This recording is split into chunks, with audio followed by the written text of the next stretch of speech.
Legend of the Great Sage chapter 1252 to chapter 1317. But at this moment, a tremendous suction appeared in the miniature world, swallowing the fragment in a single gulp. Even Xianxia, who had already become a god of the world, failed to sense it. This was an instinctive desire from the world, just like how no matter how intelligent a person was, it was very difficult for them to control themselves. Their bodies could not lie. Xianxia had only become a god of the world recently, and he had used a trick to infiltrate the world's will. Although the miniature world was Xianxia's body, he was like a vegetable. Although he was the only clear consciousness, he could not even control the movement of his pinky finger. Otherwise, it would not be as simple as making the snowstorm grow or riding in the sky with clouds. It could move mountains and fill oceans. The fragment of the world completely fell into the miniature world and was immediately devoured and digested. The laws of the world immediately changed slightly, affecting the entire world. Afterwards, it developed an even more intense desire. It was even more obvious than when it devoured the Mist Province Cauldron. The Mist Province Cauldron was merely condensed from the laws of the world, while the fragment of the world was the laws of the world themselves, and it was several grades higher than the miniature world. It was basically the best nourishment. As a result, under the miniature world's cooperation, when the second fragment fell into the water mirror's image, it was basically absorbed without any delay at all, becoming a delicacy for the miniature world. Xianxia had been planning all along. If he could send these fragments of the world into his miniature world, it would assist the miniature world in its growth. Perhaps it would provide him with even more spiritual chi, and in the long run, the value of a world could never be underestimated. As the fragments fell into the miniature world, Xianxia felt his will rapidly expand.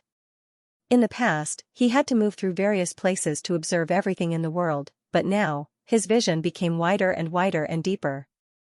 It was like a vegetable could finally move a finger, and the entire world was responding to him. In the past, he was just a thief who had snuck in, but now, he had reached a higher level, gradually becoming a true lord of the world. He only needed a single thought, and spiritual energy would surge over. And the connection between his main body and his clone that had gradually weakened cleared up again. It was no longer just his main body trying to sense it. Instead, it was in the endless space. A star shone brightly for him. Starting from the smallest meteor. Moving on to boulders and hills. The meteor shower in the miniature world had already become burning stars, reflecting off one another in the dark sky. It looked even more magnificent and glorious. The mountains that stretched for thousands of miles were also a problem. Xianxia held the 9-heaven-living soil tightly. With a slight tug from the earth force field, the mountain was torn apart. He asked in his heart, Little Ming, do I look like a god to you? Like my ass.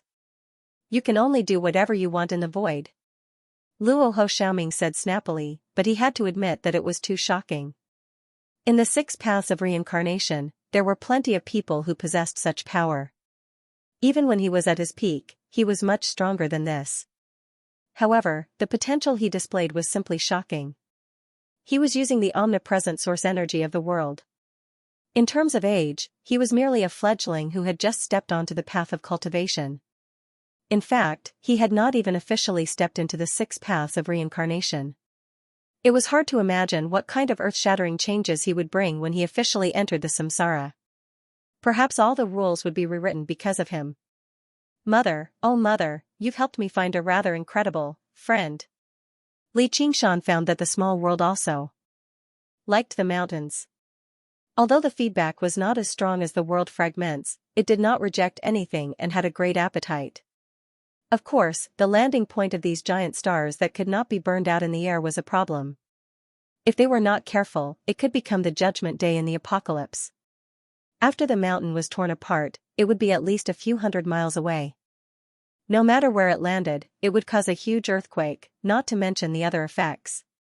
Be it innate stage martial artists or chi practitioners, there would not be a single living person within 1,000 miles. Hence, the sea became the best choice. And after the small world devoured the pieces of the world fragments, its size also expanded rapidly, becoming bigger and bigger. The land was not affected much, but the sea level was falling rapidly. When Xianxia threw the mountains into the sea, it finally stabilized. Boom boom boom boom. The sea seemed to be boiling. Huge waves rose to the sky, blocking out the sun. However, he had to control the rhythm, or there would be another huge flood. Fortunately, the world fragments and the big and small mountains belonged to a complete world, and there was a certain balance, so there would not be too much of a problem. When the lightning on the snow mountain dissipated, Xuebing descended from the sky and landed on the top of the mountain. She looked around in surprise. She did not succeed in ascending, but she did succeed in passing the tribulation. Both her cultivation and strength had undergone a qualitative change. She waved her hand again, condensing water into a mirror. There was not a single strand of white hair on her head, even the corners of her eyes and the tips of her eyebrows had faded. Her body was full of youthful vigor, and it was obvious that her lifespan had increased a lot. She was surprised. What is going on? After devouring a large number of world fragments, the small world was no longer a small world. It was enough to accommodate the existence of cultivators of a higher level. She could not ascend after passing the tribulation, but this was a good thing for her. Ordinary tribulation was naturally easier to pass than the tribulation of ascension. Her 60% chance of success had become 80% or even 100%. This was a great thing for all the cultivators in the world. The bigger the world, the more convenient it was for cultivation. From this day onwards, the structure of the world would change. The foundation establishment cultivators who had passed the tribulation would become the masters of the world, and the martial arts world would become an old dream. What changed was not only the structure of the human world, but also the geographical structure of the entire world. Li Qingshan scattered islands all over the sea. It was not that he particularly liked islands, but the moon's reflection could only pass through things of this size.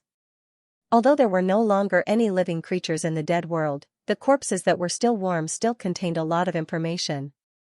Many new strange life forms would definitely be born from these islands. However, perhaps it should not be said to be so absolute. The woman who had turned into a rock was so strong that even flames and tremors could not destroy it. Suddenly, a crack appeared on her despairing face. Even though all the spiritual qi had dissipated, there might still be a wisp of spirit or obsession left. And those medicinal pills and magic treasures that had lost their value also recovered a touch of spiritual light under the nourishment of the spiritual qi of heaven and earth. Li Qingshan's voice suddenly rang through the entire world. Do you want my power? Then go and find it, in the depths of the sea. A brand new era had begun. The Hero King had never left. Floating astronomy. Luo Ho and Little Ming suddenly looked back. At this moment, countless mountains were being pulled by gravity and gathered together, blocking their line of sight. Between the cracks, he could see a few stars embedded in the depths of space, shining silently. They were distant and silent, but he could sense a hint of uneasiness from them. Gu Yening followed his gaze as well. Something's wrong. There's a bad omen. The first to speak was actually Li Qingshan. The spirit turtle's warning had turned good fortune into bad, and it was a very bad omen. The shadow of death that enveloped him was as dark and heavy as the void. Luo Ho Xiaoming said, if you're done playing, let's leave here as soon as possible. Let's go. Although there were still many mountains and fragments of worlds that he had yet to absorb, Li Qingshan did not hesitate at all. With a wave of his hand, he put away the water mirror's image and reversed the force field. He pushed the mountains and meteors away and flew towards the Kuanping. Their vision widened. Gu Yening's eyes narrowed. Something was approaching from the depths of space. At first, it was only the size of a speck of dust, but it enlarged in the blink of an eye. She cried out involuntarily, so fast. That thing moved no slower than the Kuanping. Even its body was no smaller than the Kuanping. However, it did not resemble any bird or beast. It did not even seem like a carapace. It was a translucent green, revealing its internal organs. There seemed to be a tentacle that was even longer than its body where its head should be. It created a ripple in space as it swam over quickly. Luo Ho Xiaoming said, it's a void-devouring beast. How powerful is this thing? How many heavenly tribulations has it undergone? Can we destroy it? Li Qingshan could not help but ask. His strength had just reached an unprecedented level, and he could already sense such great danger. He was rather unused to it. He wanted to fight to his heart's content in space. Void-devouring beasts don't undergo heavenly tribulations, and they're different from other living beings. They're basically a natural disaster. I'd advise you to run for your life obediently. The smell of blood has spread out in the sea. It won't just attract one shark. As soon as Luo Ho Xiaoming finished speaking, void-devouring beasts appeared from all directions. Every one of them had a different shape, some had a round body with countless short tentacles, some looked like a yellow jellyfish. The head was uneven. There were 7 or 8 long legs growing out from the bottom. Some of them had no stable shape and were constantly changing like liquid. They were simply ugly monsters that were beyond imagination and nightmares. However, every single one of them was over 1,000 miles long, and the largest one was over 10,000 miles long. If this figure was a living being, then it would be extremely terrifying. Every one of them was probably a godlike existence. What the hell are these things? Let's go. Li Qingshan immediately retracted his battle intent. He landed lightly on the Kunpeng's back. He didn't want to start a fight with this group of things. Qingshan, open a path for me. The wings of the Kunpeng spanned 1,000 miles. He returned to his original form. All right. Li Qingshan gripped the living soil of the 9 heavens tightly and activated his earthly force field. Like a gale sweeping away fallen leaves, he swept away the layers of mountains and meteorites, clearing all obstacles. At this moment, the void-devouring beasts had already gathered. They were like ants attracted by bread crumbs, fighting to devour everything in the air. The mountains that stretched for several thousand miles were devoured by 2 void-devouring beasts in a few moments. The spatial fragments were the main focus of their fight. Li Qingshan couldn't help but rejoice that he still had the spirit tortoise to foretell good or bad luck. If he had been slightly slower, he would have been trapped inside. The destructive power of these void-devouring beasts was truly too strong. However, he found it slightly strange. Although these void-devouring beasts were astonishingly fast, they shouldn't be this fast. At this moment, the slimy body of the void-devouring beast that was constantly changing forms suddenly opened many eyes of different sizes. These eyes were empty and emotionless, and they all stared at the living soil of the 9 heavens in Li Qingshan's hand. We've been targeted. Li Qingshan gripped the living soil of the 9 heavens tightly and swung his hand as hard as he could. A mountain moved horizontally, blocking the void-devouring beast's path. Soon afterwards, the mountain was devoured and melted away by the void-devouring beast. Instead, even more eyes bulged out as if they were confirming their target. A single clump of the living soil of the 9 heavens was worth thousands of mountains, and even the Kunpeng itself was treated as food. Although it did not possess the intelligence of a living being, it quickly swam towards the Kunpeng under its powerful instincts. Li Qingshan's heart sank. The sense of danger became extremely great. This void-devouring beast was several times larger than the Kunpeng. If they were devoured, they would probably die. Yenying, don't be afraid of the obstacles up ahead. Speed up and shake it off. The Kunpeng flapped its wings and took off without any regard. As Li Qingshan cleared the obstacles up ahead, he powered the earthly force field and tossed all the rocks behind him, creating an obstacle to stop the void-devouring beast. The void-devouring beast pursued relentlessly, swallowing all the mountains and rocks it encountered. It actually did not slow down at all, and instead gradually closed the distance between them. Luo Ho Xiaoming opened the Qianquan pouch. Strong winds roared out. The Kunpeng rode the wind and flew even faster. In the blink of an eye, it flew past the mountains and saw the boundless dark void again. The 2 colossal beings, one in front and one behind, were engaged in the most primitive chase through the void at an unbelievable speed. They were only several tens of thousands of kilometers apart, which would be considered a great distance in any world. However, if their figures and speed were taken into consideration, it was almost a single step away. Du Yenying said, Qingshan, we'll be out of the predicted flight path if we keep flying for a while longer. Think of something.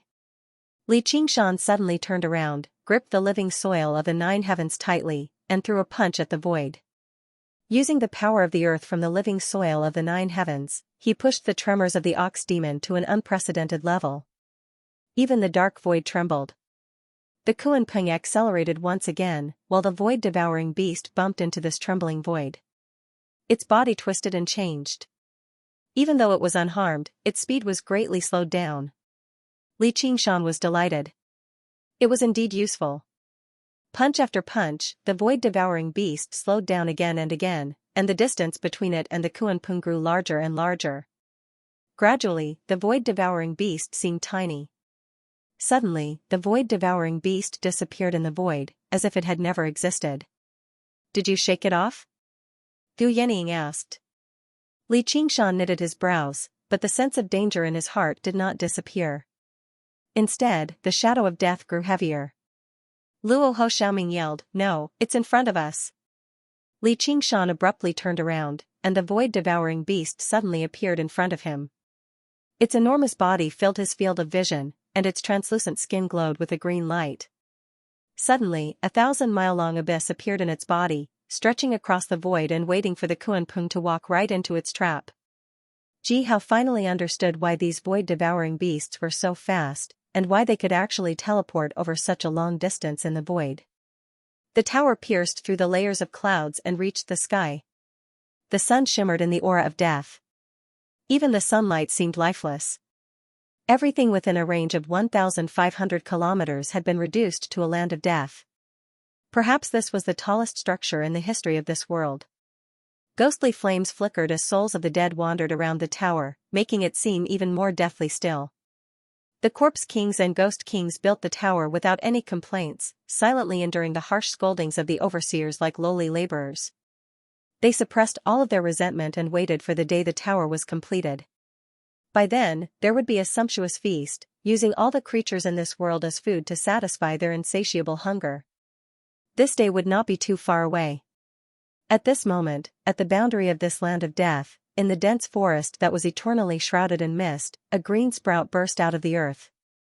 In the beginning, it was very young, making it impossible to tell what plant it was, but it swelled up very quickly, growing into a great banyan tree that required several people to wrap their arms around. However, it still extended its branches towards the sky as if it was not satisfied. Aerial roots as thick as dragons stabbed deep into the ground to support its body that was growing more and more majestic. The laws hidden under the heavens and in the thick earth began to circulate silently. It was like a pair of invisible hands were holding this newborn child. Yes, it was the child of the world. When the great banyan tree grew to be bigger than any tree or mountain in this world, it was already big enough to stand shoulder to shoulder with the tower thousands of miles away. The milky white fog spread under his feet like a thick and soft carpet, dark green patterns embedded in it.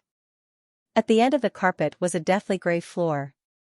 Scattered with many sharp, black nails, it was also like a chopping board. A forest of withered leaves stood where it was in despair.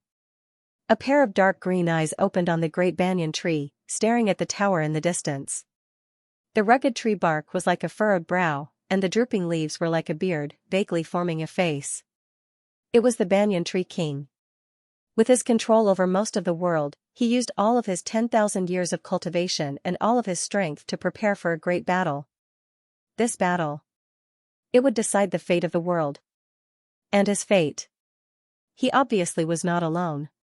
Demon Chi surged into the air and gathered behind him. It was not just the demon kings of the Mist Province. There was also the Green Province, the Scarlet Province, and so on. The White Camel Sand King was among them. There were also his other old friends. He had started preparing a year ago and sent out the summons 3 days ago. Not just the demon clan. When the Silver Dragon King flew over, the great cultivators appeared with him. The King of Southern Yu led them, but it was not just the honored guests of the King of Southern Yu's estate. The Dauntless Monk and the Unraging Monk were among them too. A white cloud descended from the sky, sweeping away the layers of gray haze. It still maintained its original white color. In the sky above this world of death, it emitted a dazzling white light. Layers of white feathers clustered around Li Fengyuan. He cupped his hands towards the banyan tree king from afar, displaying the bearing of a king. Who here was not a king? Without undergoing 3 heavenly tribulations, one wouldn't even be qualified to participate in this battle. All the connections were used and all the power was gathered, waiting for the arrival of one person. The hungry ghost realm's true target, the enemy of Buddha, little Anne. Apart from Li Fengyuan, who knew how many times older than she was, but no one felt displeased. In the past few years, she had basically killed her way through mountains of corpses and seas of blood. She had stepped on the corpses of countless demon kings and great cultivators, living up to the name enemy of Buddha. She was even more terrifying than the demon king of the North Moon in the past. The entire ghost tower fell into an uproar.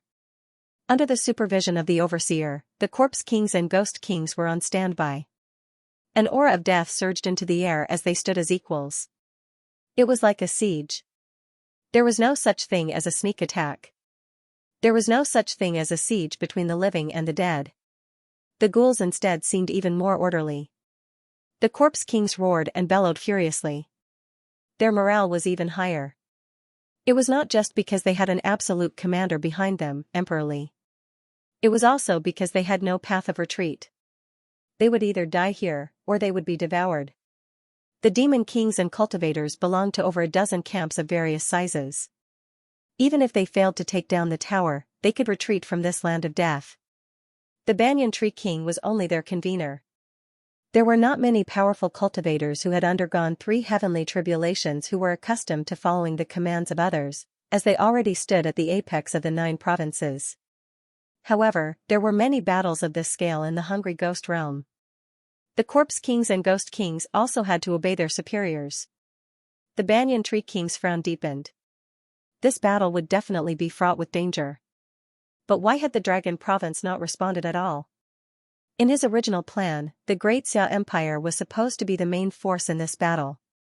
This had nothing to do with personal grievances.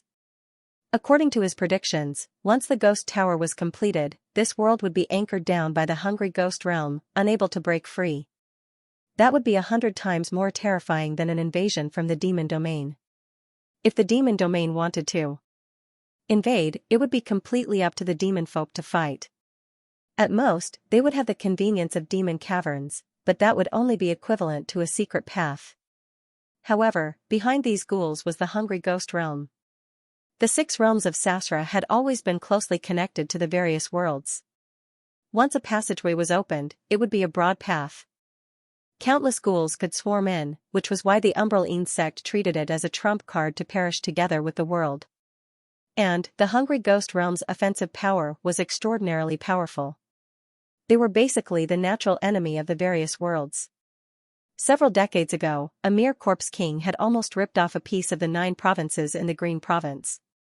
The hungry ghost realm did not immediately launch a large-scale invasion and instead built the tower here painstakingly because of Little Anne's existence. They were greatly restrained.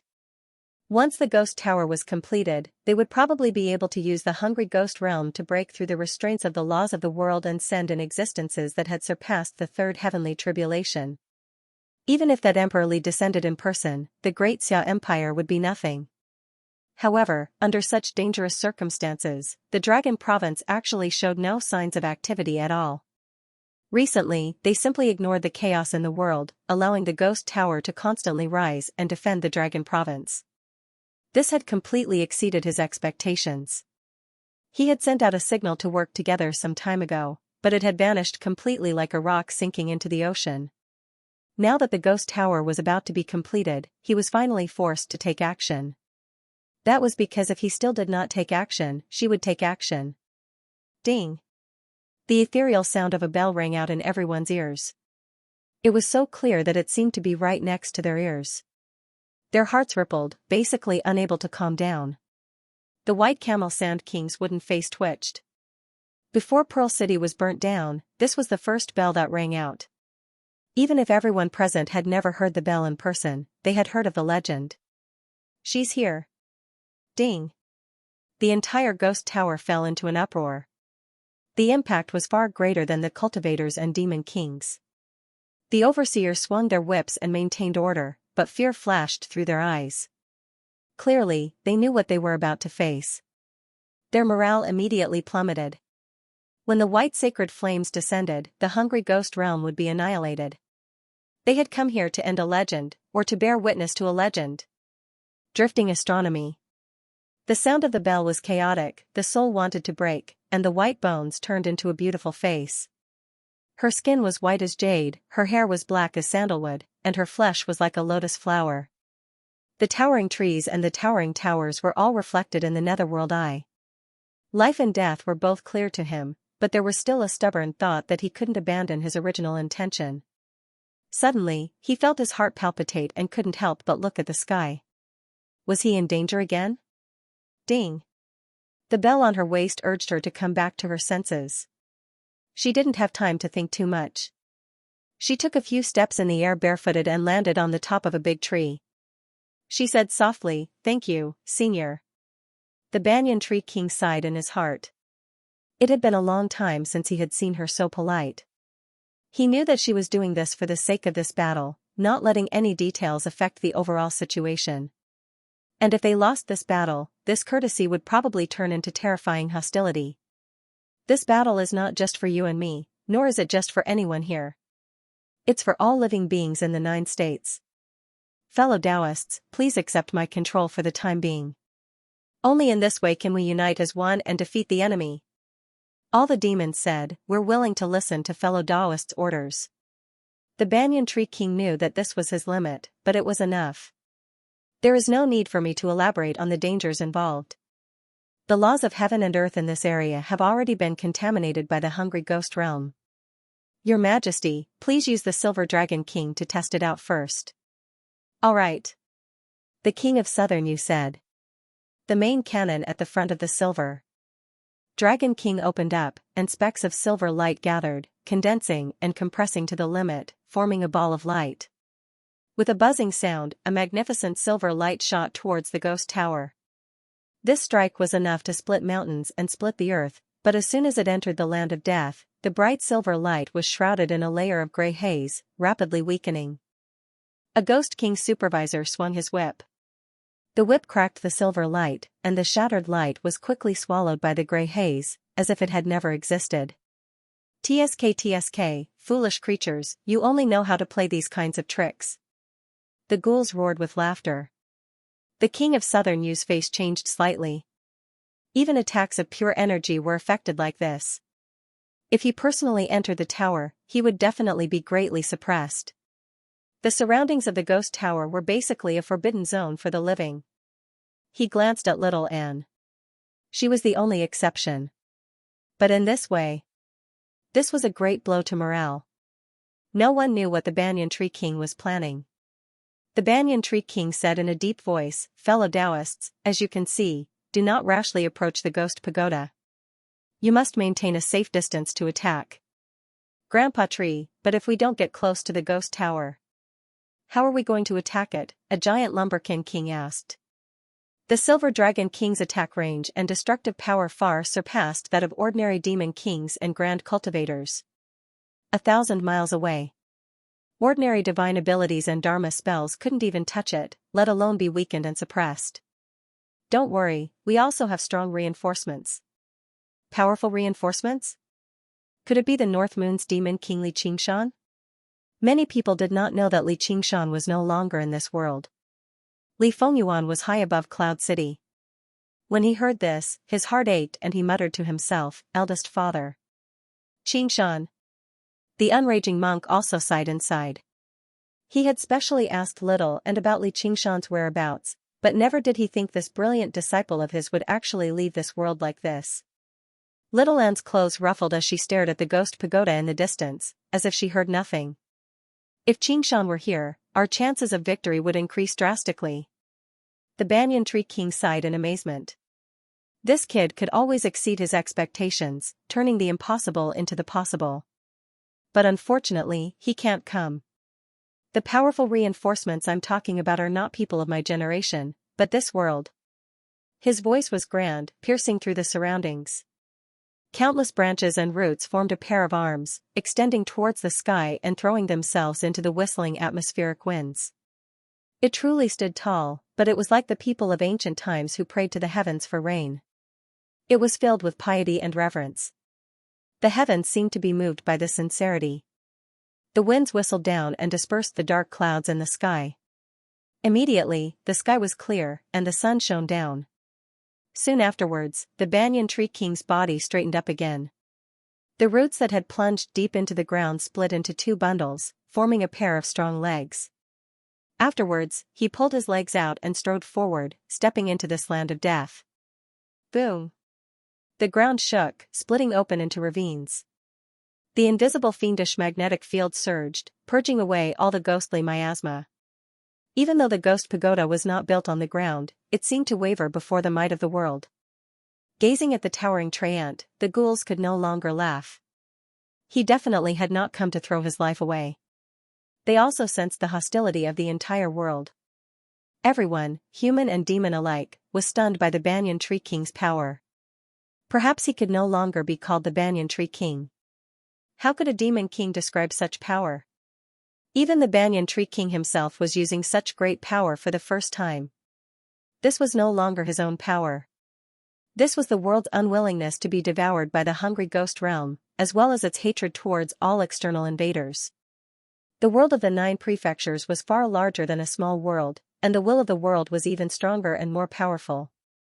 The Banyan Tree King had borrowed the wrath of the world and used the might of the world to destroy the geographical advantage formed by the ghost pagoda. Boom! Boom! Boom! The Banyan Tree King walked towards the ghost pagoda step by step. Every step he took covered a distance of 10,000 zhang. Wherever he stepped, plants would grow crazily, flowers would bloom, and the distorted laws of heaven and earth would return to normal. No, it was not just normal. Everyone could clearly sense the existence of the heaven's will. Surging spiritual chi gathered in his body, and he could circulate it freely like never before. The mystical abilities and techniques that originally needed to be fully concentrated could now be released at any time. Borrowing the power of heaven and earth. This battle had been blessed by the heavens. If they won, they would definitely be rewarded with heavenly merit. Even the White Camel Sand King's expression changed slightly. One of the crux to undergoing the tribulation and ascending was the heaven's will. The world of the 9 prefectures did not have an extreme expression of will like the 6 realms of Sasra, so obtaining its recognition and support was even more difficult. This was truly a rare opportunity. Morale immediately surged. They advanced towards the ghost pagoda with the Banyan Tree King's footsteps.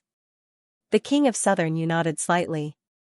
He really was the Banyan Tree King after all. With that, everything was in place. They could capture the enemy. Little Anne's heart skipped a beat. The Banyan Tree King really was a powerful ally. Xianxia had only agreed to retrieve the 9 cauldrons for him in the past out of a moment of impulse. He never expected it to be so important. Everyone had emotions, and the pros and cons were not so easy to calculate. However, her path was against all living things, and it was even more against all death. It was impossible for her to form any kind of friendship with others. She had to maintain her vigilance at all times. Dark Moon. A familiar but long-lost form of address rang out by his ear. The Dark Queen drifted over. Her cold, pale face was filled with joy right now. Fortunately, I made it in time. Many people secretly frowned. The ghost pagoda originated from the Umbraline sect, and the crazy declaration of perishing with the entire world was renowned throughout the world. She had basically become the sect master of the Umbraline sect. However, she ignored all of this. All she could see was little Anne. She approached him before stopping again. Mother. Little Anne noticed that she was alone. The Dark Queen explained, "Your father is currently in secluded cultivation. No matter what, this battle would be extremely dangerous." Chulai King was already close to ascending. Since even the Great Xia Empire had not responded, there was even less reason for him to get involved in this mess. For some reason, Little Anne recalled something Li Qingshan had said, only mother was good in the world. Be careful, the Dark Queen warned. Yeah. Little Anne nodded emotionlessly. At this moment, the Banyan Tree King had already approached the ghost pagoda. Raising his head, the pagoda seemed like it was about to collapse. The corpse kings and ghost kings were vicious and colossal. Little Anne wielded both swords. He slayed Buddhas with his left hand and abandoned immortals with his right, pointing them at the ghost pagoda. Drifting astronomy. The Banyan Tree King finally arrived in front of the sky-reaching ghost pagoda. The land of death within a radius of 3,000 li had turned into a grassland filled with blooming flowers. Only the area within a radius of 100 li around the ghost pagoda was still covered in thick grey haze, making it seem even darker. Although 100 miles wasn't too far, it still had a huge impact. An attack launched from 100 miles away would not be able to damage this ghost tower in the slightest. The Banyan Tree King understood that the instincts of the hungry ghost realm were not to be underestimated. The world of the 9 prefectures could only give them so much help. They could only rely on themselves for the rest. Fellow Taoist Feng Yuan, please make your move. There was only one white cloud in the clear sky. It was the city amongst the clouds, and it was currently floating above the heavenly ghost tower. Li Fengyuan nodded slightly. With a bang, he spread his magnificent wings, revealing the innate disposition of a king. He closed his eyes and gently waved his hand. The thick layer of clouds under his feet rippled with waves of light, becoming even more snow-white and bright. All of the winged people were ready. They spread their wings and glowed with radiance as they poured their power into the city amongst the clouds.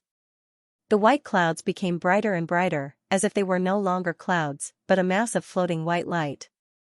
The defensive formation of the city vaguely appeared, and the spherical barrier was full of complicated and beautiful runes. All the light gathered at the bottom of the spherical barrier, as if a second sun had appeared in the sky. Li Fengyuan opened his eyes, which were filled with light. Sky strike. The sky darkened, and an incomparably resplendent beam of light whizzed down, directly hitting the top of the Tongtian ghost tower. It was still under construction, and it was the biggest weakness of the Tongtian ghost tower. The light beam pierced through the layers of death chi and continued to descend. Rays of light shot out from the cracks of the ghost tower. The light shone in all directions. The white bones at the top were vaporized by the light, and the ghost tower was shaved off layer by layer. A corpse king that was thousands of feet tall stood at the top of the pagoda. Its reaction was slightly slower, and a large part of its body was cut off by the white light, falling straight to the bottom of the pagoda. The king of Southern Yu gazed at the magnificent sight through the porthole and sighed emotionally. It really is the holy land of the feathered people after all. Even the full-powered strike from the Silver Dragon King pales in comparison. It was said that the original flying dragon ship had been inspired by the city amongst the clouds. Now, it seemed that it was still far from that. The mutants are indeed magical. Your Majesty is too greedy. The winged men had existed for tens of thousands of years, but there was only one city amongst the clouds, and there were many more Dragon King warships. This attack seemed to have gathered the power of all the winged people in the world, and there were many who had gone through 3 heavenly tribulations. Of course they can't be compared. There were many great cultivators here. However, it would directly accuse the king of Southern Yu of being greedy. He was not from the Mist Province, but the abbot of the Chan Monastery of Devanaga, the dauntless monk. The Tongtian Ghost Tower was built in Qingzhou, and it was the only remaining branch of the 3 great sects in Qingzhou. Naturally, he had to make a move.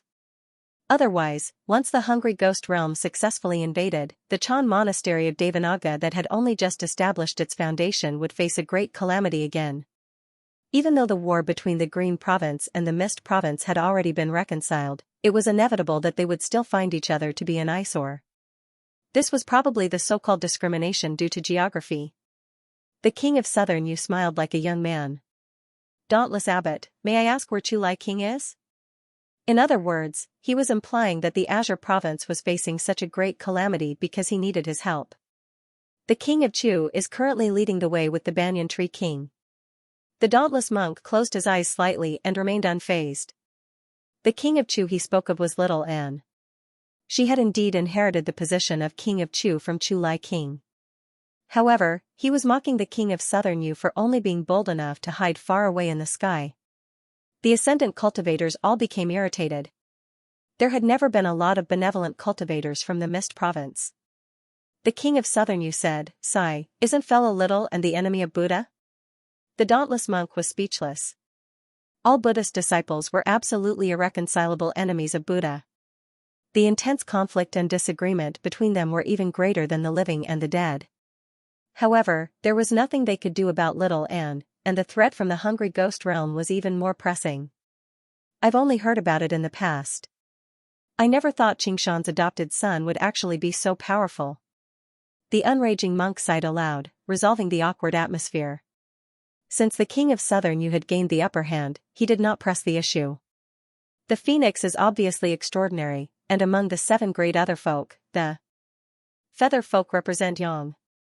Their power happens to counter these ghouls. With his assistance, our chances of victory have increased by 20% at the very least. It's a pity that Xianxia isn't here, or who knows how much higher our chances would be. The unraging monk said, perhaps he just happens to be able to make it. Let's hope that's the case. Everyone, prepare for battle. As he said that, an extremely thick aura of death surged up from the bottom of the sky-reaching ghost tower, stopping the pillar of light. The grassland that grew endlessly approached 5 kilometers away from the tower. The banyan tree king stood opposite the tower, within arm's reach. The banyan tree king's legs turned into roots again, digging deep into the earth before extending his arms. The dragon-like aerial roots were like blood vessels and muscles, swelling up even more. However, as soon as he approached the sky-reaching ghost tower, the green leaves on his arms all withered away, and the aerial roots rapidly shriveled up too. The laws of death of the hungry ghost realm invaded them, covering them with a layer of deathly gray.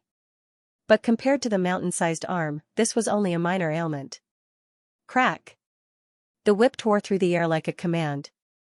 Wisps of black smoke and will-o'-the-wisps and thorns shot towards the banyan tree king's colossal body at the same time, all targeting the same location. Under the Ghost King Overseer's command, all of the Corpse Kings and Ghost Kings fired simultaneously. Hee, let's teach this damn tree a lesson. A streak of silver light shot out from the side, dispersing the volley of ghouls. The Silver Dragon King's figure appeared from behind the banyan tree king. All of the great cultivators appeared, gathering into a strand of spiritual chi that rushed into the air. They unleashed everything they had in their lives to attack the ghost tower. With a caw, a large yellow bird landed lightly on the banyan tree king's shoulder and let out a melodious cry. The cry was somewhat similar to Little N's chaotic soul bell, but it was filled with vigorous vitality and surging deathly aura. A large, colorful snake coiled around the tree, opened its bloody mouth, and shot out 2 streams of venom from its sharp teeth. It was blocked by a Corpse King's corpse wall and dissolved into a cloud of deathly aura. In an instant, a group of demons gathered, huge beasts circled around, and demonic chi surged. Between the sky-reaching ghost tower and the towering tree, light and shadows intertwined. They were only separated by 5 kilometers, but they were divided into 2 worlds. Between them, the laws of life and death clashed intensely. Both the living and the dead were unwilling to leave their own world and step into the other's world. Even the banyan tree king was rooted in the 9 provinces, his arms tightly grasping the sky-reaching ghost tower, pushing it with all his might. The white bones that formed the tower groaned. Some of the tiny bones fractured, rumbling like a world collapsing. However, the white bones that were as thick as mountains only twisted slightly. Clearly, that alone was not enough to make the tower topple over. Formation scrolls appeared one after another. They were the true backbone of the sky-reaching ghost tower. Someone had to venture in and destroy the structure of the ghost tower, and out of everyone present, only a single person could transcend life and death. Little N's 2 swords flew backwards like wings, stepping on the banyan tree king and rushing towards the ghost tower. Her figure seemed so insignificant, but it was still as vast as a firefly in the darkness. Once she moved, she immediately attracted everyone's attention. The Ghost King's supervisor barked, "She's here. Who said they can kill her? They'll definitely undergo the 4th heavenly tribulation, no, the 5th heavenly tribulation and become a sovereign." The Corpse King and Ghost King roared out. Right when the Dark Queen was about to follow, Little N's voice rang out in her ear, "Mother, stay further away." Even though the Dark Queen had spent many years with ghosts, she was still a living being in essence. She definitely would not be welcomed by the laws of death, let alone the fact that she was venturing deep into enemy territory. The Dark Queen's heart warmed up. She understood she was already much more powerful than herself, so she would only drag her down if she followed along. As a result, she halted her steps and controlled the void-bellied Ghost King to follow her, but she was also filled with worry. The Corpse King that had most of its body cut off fell into the gate of hungry ghosts and sank into the depths. It gathered the chi of death in a hurry to repair its body. Actually, he originally had the opportunity to dodge that strike, but the battle was far too dangerous. If it was a demigod that could control the laws of the world, then so be it. When the hungry ghost realm devoured worlds, it never cared about these tiny obstacles. What mattered was that woman called Little Anne. If legends came to an end so easily, they would not be legends anymore. He would be better off avoiding this battle. He sank straight into the very depths of the gate of hungry ghosts. Suddenly, the top and bottom reversed, and the familiar hungry ghost realm appeared before him again. Dark clouds that never dispersed enveloped the barren land, piling up layers upon layers of bones. However, before he could admire it, a black shadow enveloped him, strangling his body inch by inch. He was unable to fight back at all. "Emperor Li, I'm heavily injured. I can't fight anymore." The Corpse King called out, only to discover that there were many Ghost Kings and Corpse Kings in the surroundings. There were even a few Ghost Emperors, all of them staring at him either viciously or coldly, but none of them had any intentions of entering the mouth of hungry ghosts to assist the Ghost Tower.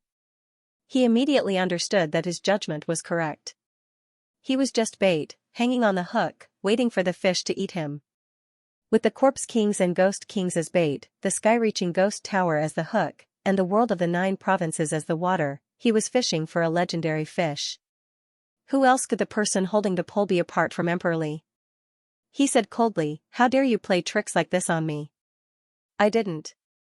Before he could even finish his sentence, the Corpse King's colossal body fell to pieces. The ghouls in the surroundings scrambled for food, like a pack of starving wild dogs. Only the Ghost Emperors did not move. Devouring the Corpse King no longer brought them much benefit. They were reluctant to embarrass themselves before Emperor Li. A Ghost Emperor asked respectfully, "Emperor Li, why don't you wait for the Fong of Hungry Ghosts to be completed and devour that world first?" The Fong of Hungry Ghosts, the true name of the sky-reaching Ghost Tower. The invaded world was like being pierced by the sharp teeth of a hungry ghost, unable to break free. Her strength is already close to ascension. Before the Fong of Hungry Ghosts is completed, there is no guarantee that nothing will go wrong. Compared to her, that world is nothing. You are not strong enough to hear the voice of the hungry ghost realm. What it wants to eat the most this time is not that world. I have never felt it so eager, not even when it was devouring the great world. This battle concerns the rise and fall of our Mysticine lineage. We must not let our guard down. Yes. Passing through the boundary between life and death, Little Anne's body suddenly burst into flames, burning away all of her stunning beauty and skin. White bones appeared amidst the layers of flames. Forward. The Samadhi flame of white bone trailed behind it like a pale white meteor, shooting towards the heavenly Ghost Tower. Not only did he not feel any suppression when he entered the death domain, he even gained a hint of enlightenment about the cycle of life and death. Roar. The ghouls roared, and countless attacks came at her, covering the sky and covering the earth. There was no way to dodge. The reinforcements from the great cultivators and demon monarchs weren't slow either. The two forces clashed in midair, and spiritual light and shockwaves swept out in all directions. The color of blood circled around Little Anne's body, drawing all of the shockwaves into the blood sea banner. It was instantly torn apart and could no longer be used. In a war of such scale, the power of an individual seemed so insignificant. Apart from existences like the Banyan Tree King who borrowed the power of the world, even she was in great danger. As they approached the sky-reaching Ghost Tower, Little Anne glanced down. The base of the tower sank deep into the gate of hungry ghosts. Layers upon layers of formations crisscrossed, forming the core of the Tong Tian Ghost Tower, which was located right on top of the gate of hungry ghosts. If one wanted to destroy this Tong Tian Ghost Tower, it was undoubtedly the easiest and fastest way to do it was from below. Although there was no lack of experts among these Corpse Kings and Ghost Kings, they were restrained by her power and could not stop her. The chaotic soul bell rang rapidly, and the sound of the bell was disorderly. The ghouls were thrown into confusion. However, she changed her mind and soared into the sky along with the outer tower. She chose to launch an attack from the top. That was where the weak point of the heavenly Ghost Tower was, and she also had the support of the city amongst the clouds. "Follow me to kill him." The Ghost King's supervisor roared. Dozens of Corpse Kings and Ghost Kings rushed to the top of the Ghost Tower. He no longer cared about the survival of the ghost pagoda and only wanted to kill her here. A strange echo came from the maw of the hungry ghost, and all the ghouls suddenly felt their auras grow stronger. At this moment, the will of the hungry ghost realm was undoubtedly revealed. The Banyan Tree King ordered, "Fellow Taoists, please destroy the tower with all your might." At such a close distance, no reinforcements could make it in time, except for him. Giving up on pushing the tower, one of his arms spread out into billions of aerial roots and attacked all the ghouls. Little and raised his arm, and the skull prayer beads scattered into skeleton demons. It landed on the ghost tower. Cackling strangely, he leaped about and blocked the ghouls. Flames flickered in her eye sockets as layers of white bones flashed in front of her. Until he approached the dazzling white light. Just now, she stopped moving. He leapt towards the ghost tower and slashed down with his sword. Dang! The Buddha-slaying sword was deflected by a layer of black chi, unable to harm the pagoda in the slightest. The forsaken immortal sword spirit said disdainfully, "The destructive power of your broken sword is too weak. Just watch me." She waved the abandoned immortal sword, and the twisted and sharp sword light cut through the black light. It cut deeply into the white bone, leaving behind a deep wound. It was obvious that the abandoned immortal sword was more suitable for attacking than the Buddha-slaying sword. However, this scar was insignificant to the entire heavenly ghost tower, and even to the white bone. It was like an ant trying to shake a tree, overestimating its own strength. However, the flames in her eye sockets lit up, and with a flash, she flew towards the scar. In the hollow interior of the ghost tower, the viscous aura of death was like pitch, constantly resisting and devouring the descending white light. As soon as she landed on the ghost tower, it suddenly all lunged towards her. This was the weakest part of the ghost tower, but it was also where all of its defenses were condensed. Dark Moon! The Dark Queen cried out. The aura of death was enough to contend against the entire city amongst the clouds. She could not help but clench her fist as a dark light flickered on her. A huge, pale green hand appeared in the air and enveloped Little, and countless aerial roots formed a barrier.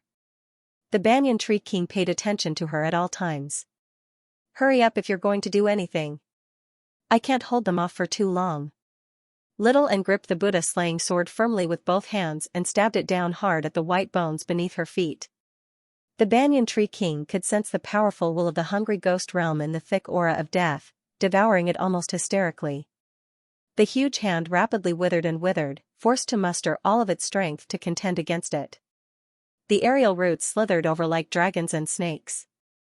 The Banyan Tree King even shrank slightly. However, the speed at which the aerial roots grew was still unable to keep up with the corrosion of the aura of death.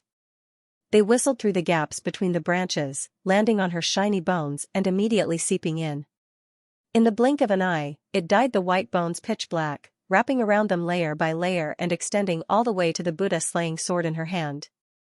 All that remained were the two pale white specks of flames in her eye sockets, which also shrank before gradually being extinguished. The battlefield came to a halt. Both sides knew that she was crucial to this battle, so they could not help but look over. Little and felt neither joy nor sorrow, neither worry nor fear. All of her attention was concentrated on her hands. She did not even spare a single strand of power to resist the corrosion of the aura of death. The tip of the Buddha-slaying sword slowly pierced into the sky-reaching ghost tower like a sharp thorn. Compared to the wound caused by the abandoned immortal sword, this stab seemed even more insignificant. A wisp of flame surged out from the tip of the sword, sinking deep into the white bones beneath her feet. The Banyan Tree King's huge hand had completely festered. The aura of death flooded towards her, covering the sky and covering the earth. Within it, she could vaguely see countless blurry and distorted faces, all of them opening their large mouths. Little and pulled out the Buddha-slaying sword.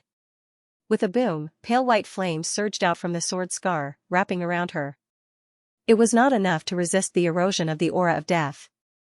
However, in the blink of an eye, the flames spread out continuously. The white bones that were thousands of feet long started burning and gradually melted in the flames. Immediately after, the two connected white bones also started burning. The sky-reaching ghost tower was like a bonfire that had been ignited by sparks. The raging flames burned away the thick aura of death. This sword. The soul of the abandoned immortal sword was also speechless. Taking advantage of this opportunity, the white light that shot out from the city amongst the clouds penetrated downward, illuminating the ghost tower. Meanwhile, the combined attacks of the cultivators and demon kings heavily injured the tree roots of the ghost tower and destroyed several dozen formations. The situation on the battlefield was reversed. They immediately gained the upper hand. Little and stood in the roaring flames. The blackness around her gradually faded as she stared down at the gate of hungry ghosts. The ghouls stared at the flames in fright, feeling an instinctive fear. They almost wanted to retreat into the gate of hungry ghosts. However, a tremendous presence suddenly rose up from the gate of hungry ghosts. Two specks of green light grew brighter and brighter, and a dragon's roar rang out, filled with brutality. A corpse dragon rushed out of the gate of hungry ghosts. "The king of southern you said, it's the body of a true dragon." The dragons were the most renowned and flourishing among all divine beasts. This world had once been ruled by the dragons, so they were born with strength and intelligence. Even if they died, it would still be a significant matter. Although the corpse dragon king was only at the third heavenly tribulation, its strength could not be compared to regular corpse kings. Afterwards, corpse kings and ghost kings emerged from the hungry ghost realm one after another. There were plenty of powerful and wondrous existences like the corpse dragon king. The reinforcements from the hungry ghost realm had arrived. However, the banyan tree king let out a sigh of relief inside. It would be far too strange if there were no reinforcements even now. However, a bitter battle was unavoidable. They had to destroy the core of the ghost tower as soon as possible so that they could use the power of the world to suppress and seal the gate of hungry ghosts. The corpse dragon king was the first to bear the brunt of the attack. Just as it was about to raise its head and breathe, it was engulfed by the sea of flames. It panicked and circulated its corpse chi to defend, but a white figure passed by it. Little and fell straight down, avoiding the mountain-sized white bones. The chaotic soul bell rang hurriedly, and the celestial abandoned sword cut through the layers of obstacles, not entangling with any of the enemies. As he approached the gate of hungry ghosts, he suddenly felt a trace of unease. However, if he could not destroy the ghost tower and seal the gate of hungry ghosts as soon as possible, he would definitely lose this battle. Thus, he made up his mind and headed straight for the core of the ghost tower. However, more and more corpse kings and ghost kings stepped out of the gate of hungry ghosts, and more enemies blocked their way. The attacks of the cultivators and the monster kings were all blocked by the ghost tower, so it was difficult for them to help. Thus, she charged into the enemy's formation alone. Even though she was riding the momentum of the fire, she couldn't help but be injured again and again. Many cracks appeared on her bones. The banyan tree king knew that success or failure depended on this, so he lunged forward. Millions of roots penetrated the ghost tower and entangled the ghoul, opening a path for her. Little and finally got close to the core of the ghost tower. With the two swords in his hands, he crossed them and slashed down with all his might. All of a sudden, the core of the ghost pagoda shrunk into a single point, bursting forth with a deep and serene light, stopping the tip of the sword from advancing any further. Emperor Li's voice came from within, "The fish has taken the bait." As he spoke, the entire ghost pagoda began to collapse inwards. The gigantic white bones suddenly shrunk by 100 times, turning into a cage of white bones, trapping Little and within. Then, it rapidly fell down. "Not good, it's a trap." The banyan tree king sent billions of aerial roots towards the prison of bones, but the closer they got to the gate of hungry ghosts, the faster they withered. Furthermore, there were over 100 corpse ghouls, and all of them were kings who had undergone 3 heavenly tribulations. They had the geographical advantage and formed a formation that no roots could pass through. The flames in Little and's eye sockets gathered. He raised the abandoned immortal sword and the Buddha-slaying sword before slowly lowering them.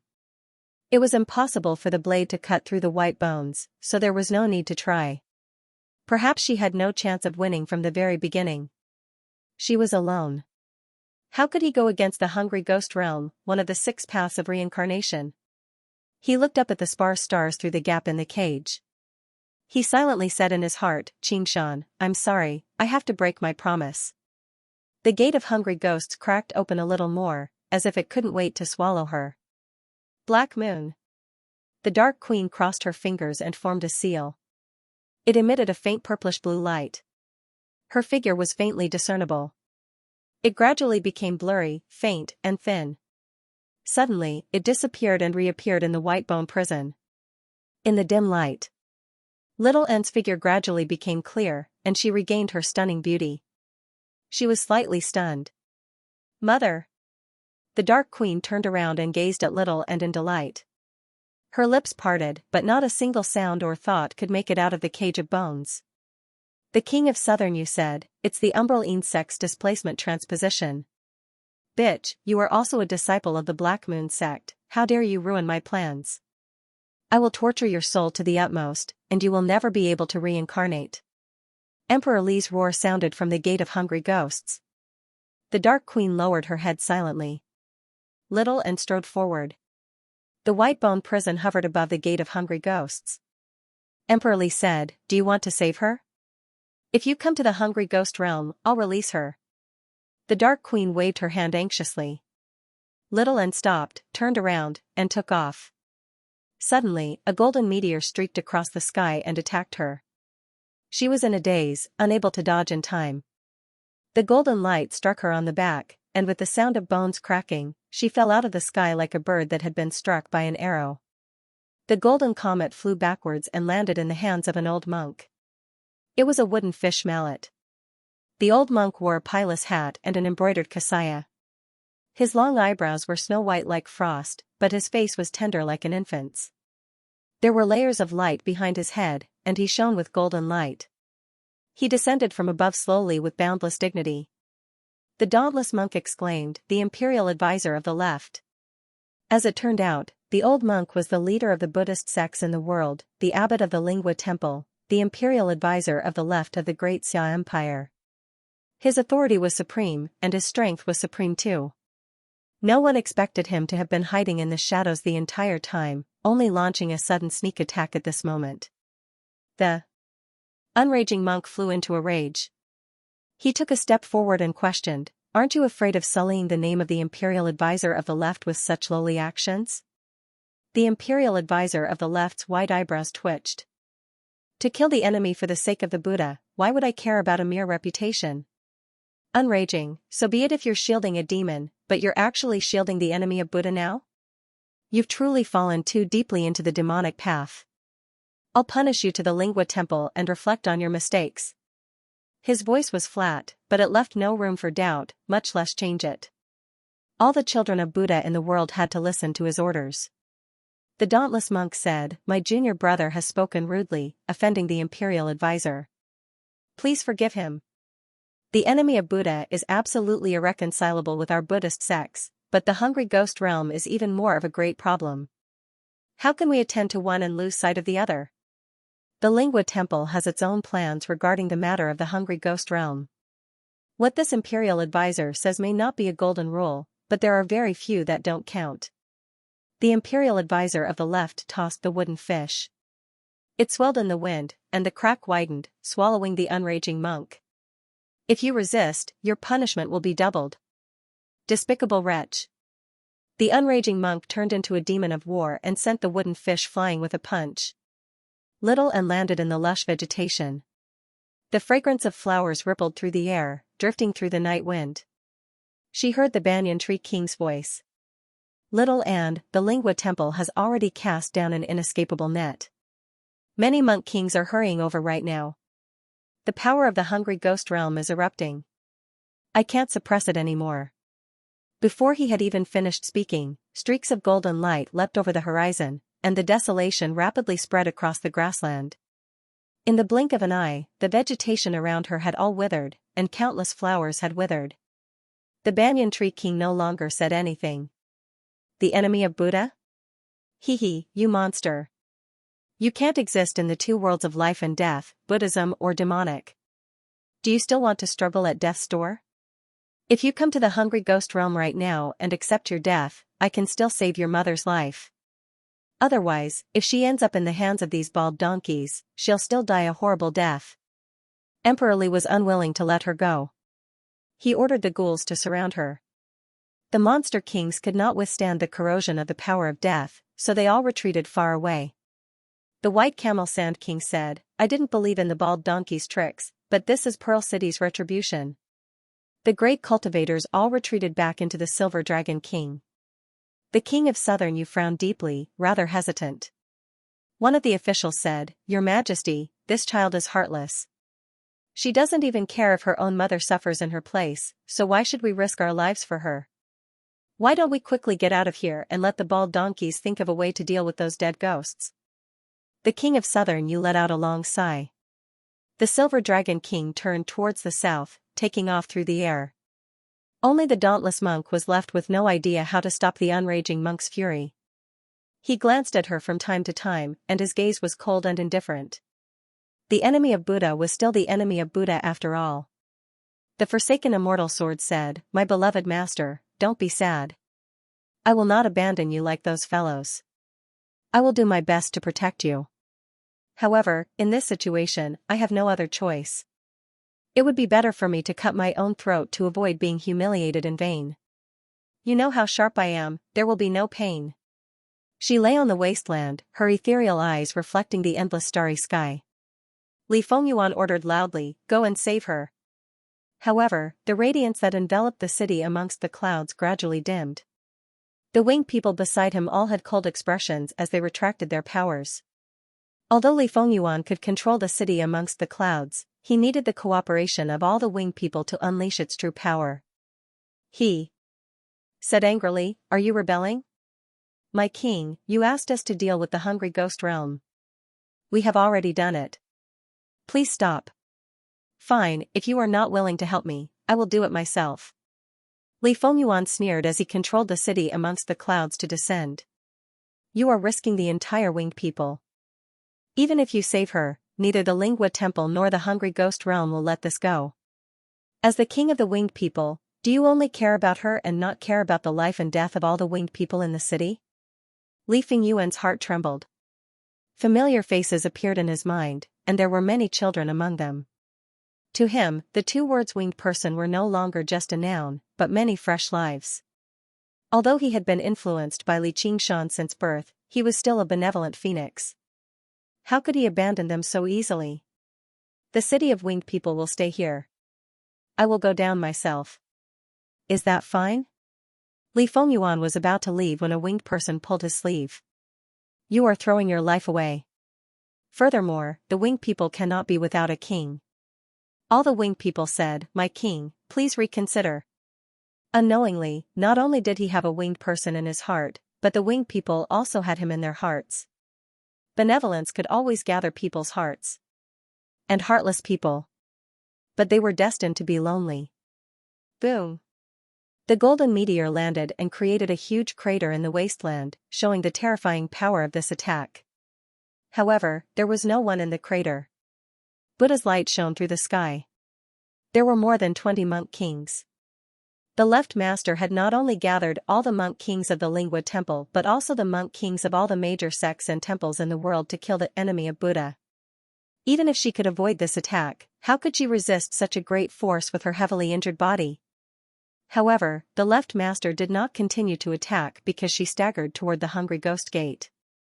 The world of death rejected all living beings. It also especially rejected Buddhists. Left master. Should we give chase? There's no need. She'll die no matter where she goes. The left master put away his wooden fish hammer and stared at her. The ghouls were like vicious dogs fighting for food, gathering all their strength. They fought to be the first to pounce forward. They could all sense the powerful will of the hungry ghost realm. If he could personally end this legend for the hungry ghost realm, he would definitely obtain endless benefits, and breaking through to the fourth heavenly tribulation would also be a piece of cake. Smart choice, let her come over. Emperor Li's words dispelled the dreams of the ghouls. After plotting for so long, how could he allow others to benefit him? The zombie dragon king pounced ferociously at little Anne. Each of its ferocious, crisscrossed teeth was 100 times bigger than her body. The zombie dragon king stopped right in front of little and phosphorescence spewed out of its nostrils, but it didn't dare to bite down. This was the rule of the hungry ghost realm. Fighting over food with a superior was definitely not a smart choice. Little and walked past the mountain like ghouls. Fresh blood soaked his white robes and dripped onto the ground, creating sparks. She approached the gate of hungry ghosts under the heavy encirclement and raised her head to look at the Dark Queen in the cage of bones. The Dark Queen gripped the bones firmly. Her expression was filled with sorrow and despair. Xianxia. Mother, wait for me. Little and said silently. With a wave of her hand, her long hair drifted into the air, and a handful of black balls scattered into the surroundings. The zombie dragon king stared at a black ball that flew towards him and suddenly felt intense fear. He wanted to pull back and retreat. Boom! More than 30 small black balls exploded at the same time, turning into balls of red light that were condensed with terrifying power.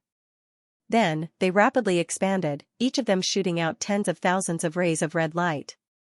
The rays of light interweaved together, turning into a gigantic red light ball that swallowed everything with her as the center. The ground shook violently, kicking up a wave of earth several hundred meters tall, reaching several hundred kilometers away. The waves of air were like several dozen storms stacked on top of each other, dancing wildly in the surroundings. The monk kings halted in the air far away, unable to stabilize themselves. Booms rang out in their ears, leaving them dumbfounded by the terrifying destructive power. As for the ghouls, they bore the brunt of the attack. Their tight encirclement instead became a fatal blow. They were blasted to pieces one by one, their souls dispersed. Everything happened in the blink of an eye, but it felt like a very long time had passed.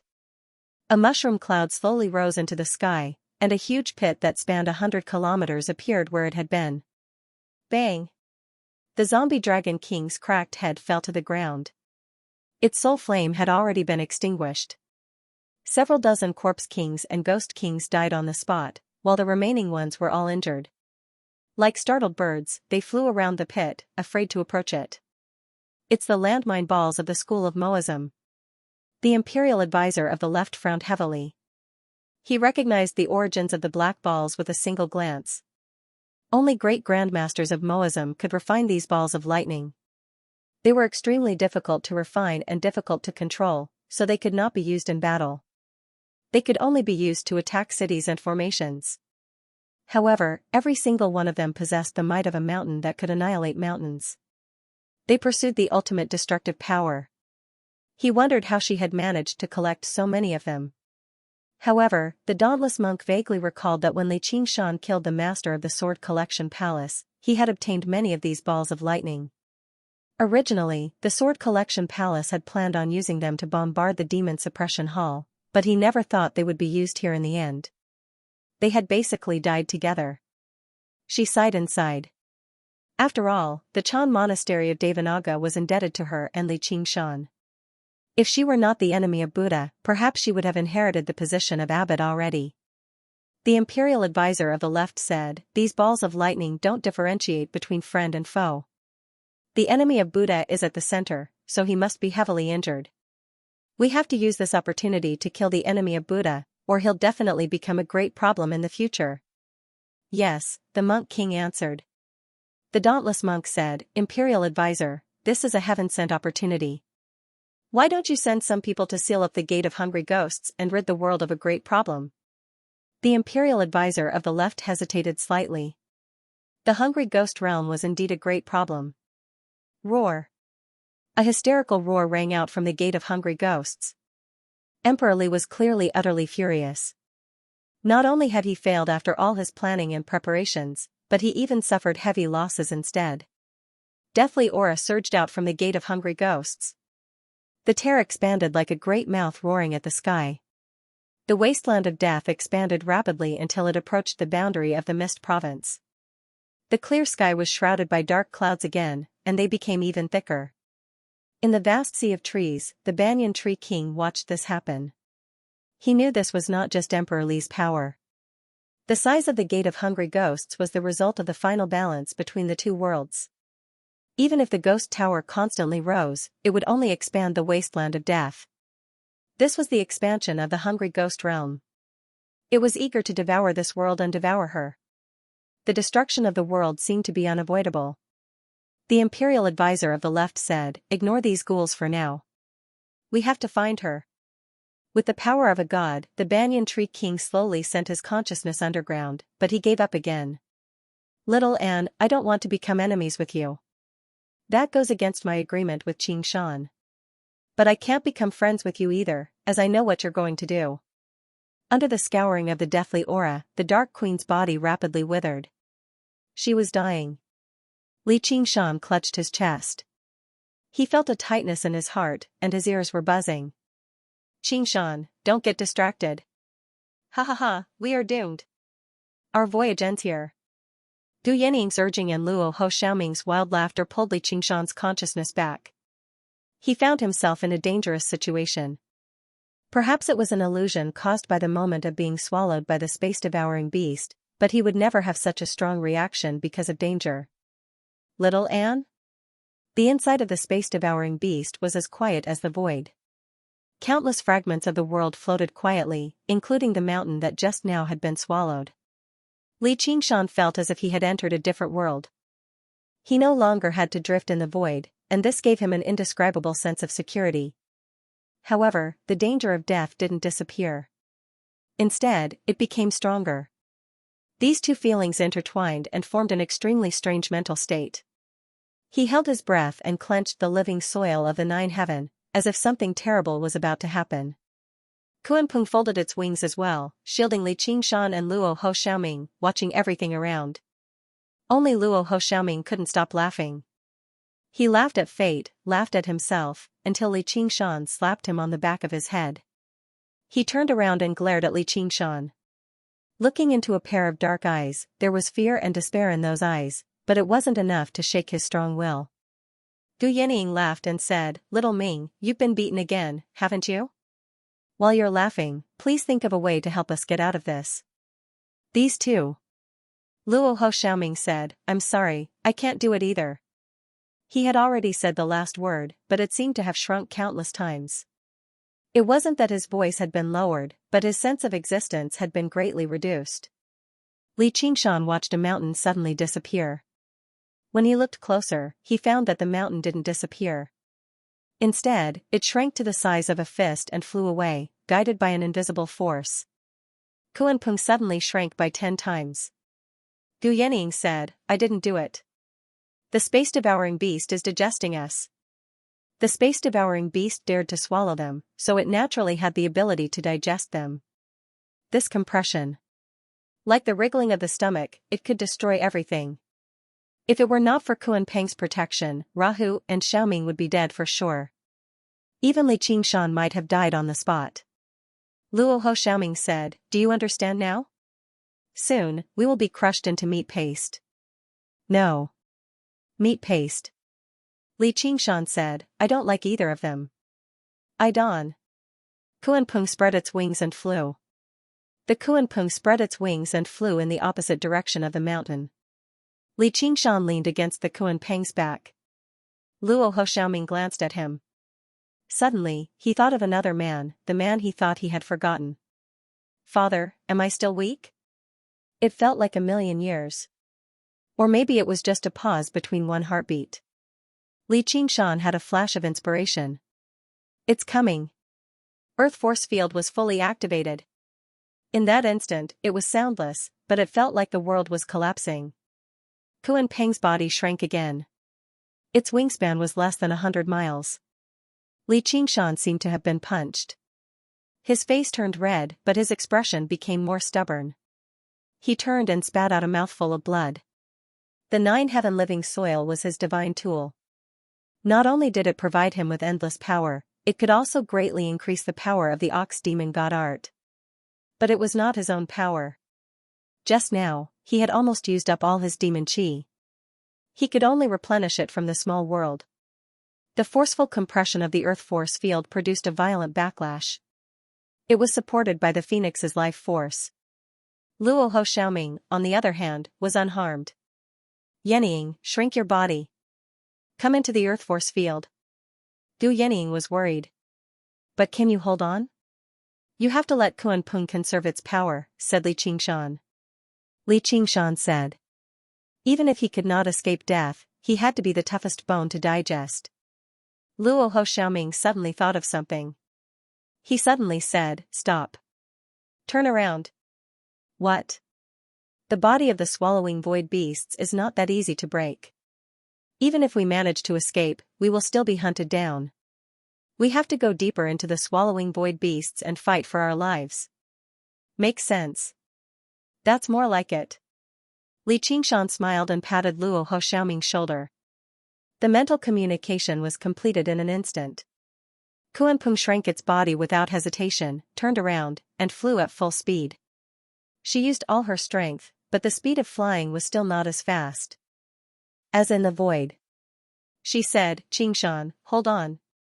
In a moment, Li Qingshan suffered 2 more heavy pressures. His tall and sturdy body shrank. His internal organs were all ruptured. His brain was a mess, and his indestructible tiger bones were full of cracks. He half knelt on Kuan-Peng's back with his head lowered. His body was covered in blood, but he did not move. He silently counted the coming of the next heavy pressure. This would probably be the last time. However, the heavy pressure did not come. Kuan-Peng passed through an invisible barrier. Li Qingshan raised his head and asked, "Did we succeed?" He could vaguely see many twinkling stars in front of him. Could it be that he had returned to the void?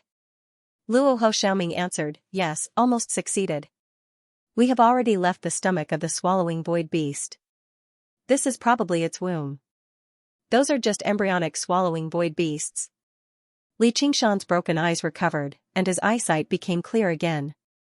He saw tens of thousands of baby swallowing void beasts huddled together. Their eyes were glowing, if they were eyes. You call these baby swallowing void beasts? These bloody things were all strange. None of them looked like their mother, and none of them could be counted as baby. Du Yanning gave a bitter smile and said, "They are so small. I don't think they are aggressive yet." While she was talking, all baby swallowing void beasts moved, approaching them. "I guess these little things are not here to greet us." Li Qingshan curved his mouth corners. This scene was like a nightmare of countless swallowing void beasts, which seemed a bit ridiculous. The group of swallowing void beasts approached quickly.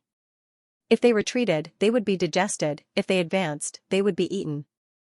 Du Yanning said, "Oi, you 2 men, think of something." Luo Ho Xiaoming said, "Thank you, but I'm just a child." Li Qingshan gazed at the incoming group of swallowing void beasts. "Little Ming, I think you said that the swallowing void beasts turned into worlds." "Yeah. I just happen to have a world. In other words, I have a swallowing void beast." Luo Ho Xiaoming's eyes lit up. "That's right. All of you, close your eyes." Du Yanning and Luo Ho Xiaoming both closed their eyes. Kuan-Peng closed his eyes as well. Li Qingshan brought his palms together and unleashed the spirit turtle's ability, Water Mirror's image. Little Ant's figure appeared in his mind. She seemed to be in both pain and sorrow. Afterwards, she closed her eyes as well. God bless us. In the small world, time flowed by and the sun and moon passed by. Regardless of whether there was a god or not, the world was the same from start to finish. It operated according to its own set rules, which was called destiny. From a certain perspective, the world was like a lazy master. It was indifferent to the various matters of the house, and the slightest carelessness would cause the world to change. Only when a thief entered the house would it react slightly. It was almost instinctive, similar to how the space-devouring beasts digested their food. The existence of a god was equivalent to an autocratic butler who could act on behalf of the master. Li Qingshan had been a thief, and after many hardships, he had finally become a butler. When he satisfied the most primitive desire of this lazy master with a large number of world fragments, mountains, and land, he had obtained the master's approval. In other words, he had obtained the destiny. Normally, as a butler, Li Qingshan could do whatever he wanted as long as he had enough power. He would not care about what the lazy master thought. It would be best if the master did not have any thoughts at all, so that he could control the destiny of the world. However, at this moment, he had no choice but to awaken the world will. However, he did not have much confidence in his success. Whether the world will could traverse such a long distance through the moon's mirror and deceive the group of void-devouring beasts like other things was still unknown. Success or failure depended on this. Li Qingshan slowly opened his eyes. The space-devouring beasts were swimming around them, as if wondering why their food had suddenly disappeared. Success? Gu Yanning and Luo Hoshaoming could not believe it. Li Qingshan did not reply. He could feel the vast and empty world with him. If that was all, it would be fine. What was even more amazing was that a deep blue bubble that looked like a spore was rapidly expanding. It enveloped them and gave them a deep and peaceful feeling. It was as if they had returned to the small world. However, the texture of this blue bubble was very similar to the surrounding space-devouring beasts. In other words, it was a space-devouring beast. As it grew larger, it grew a long tail. It swayed gently. It looked like a tadpole. The space-devouring beasts completely lost interest and gradually dispersed. What's going on? Luo Hoshaoming was also shocked. Even with his knowledge and experience as a god, he had never heard of such a thing. This? Li Qingshan couldn't answer either. His original plan was to use the world will to bluff his way through. This was to prevent the void-devouring beasts from treating them as food. Who would have thought that a true void-devouring beast would be born? Gu Yanning guessed, could this be the original form of the small world? But why would it appear here? Was it because this was the womb of the void-devouring beast? Could this be a clone of the small world? Qingshan, how is the small world? Are there any changes? Li Qingshan shrugged. Everything is normal. Maybe it's to buy a house and give a pet as a gift. Alright, we've escaped another calamity. Luo Hoshaoming heaved a sigh of relief. This probably involved the most fundamental laws of the 3,000 worlds and the boundless void, and there were too many coincidences. Perhaps only the gods of the 9 heavens could give an answer, or even the gods of the 9 heavens would sigh. After all, there were very few world gods. After becoming a god, they would be forever trapped in a world, unable to travel in the void. Not many cultivators would travel to the void either.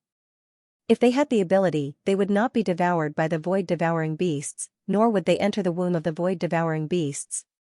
The probability of each of these events happening was extremely low, and it was practically impossible for all of them to happen together. As they spoke, the void-devouring beast stopped growing, and its length reached 30,000 zhang. Gu Yanning said, Qingshan, can you control this little void-devouring beast? Once it grows up, it won't swallow us first, will it?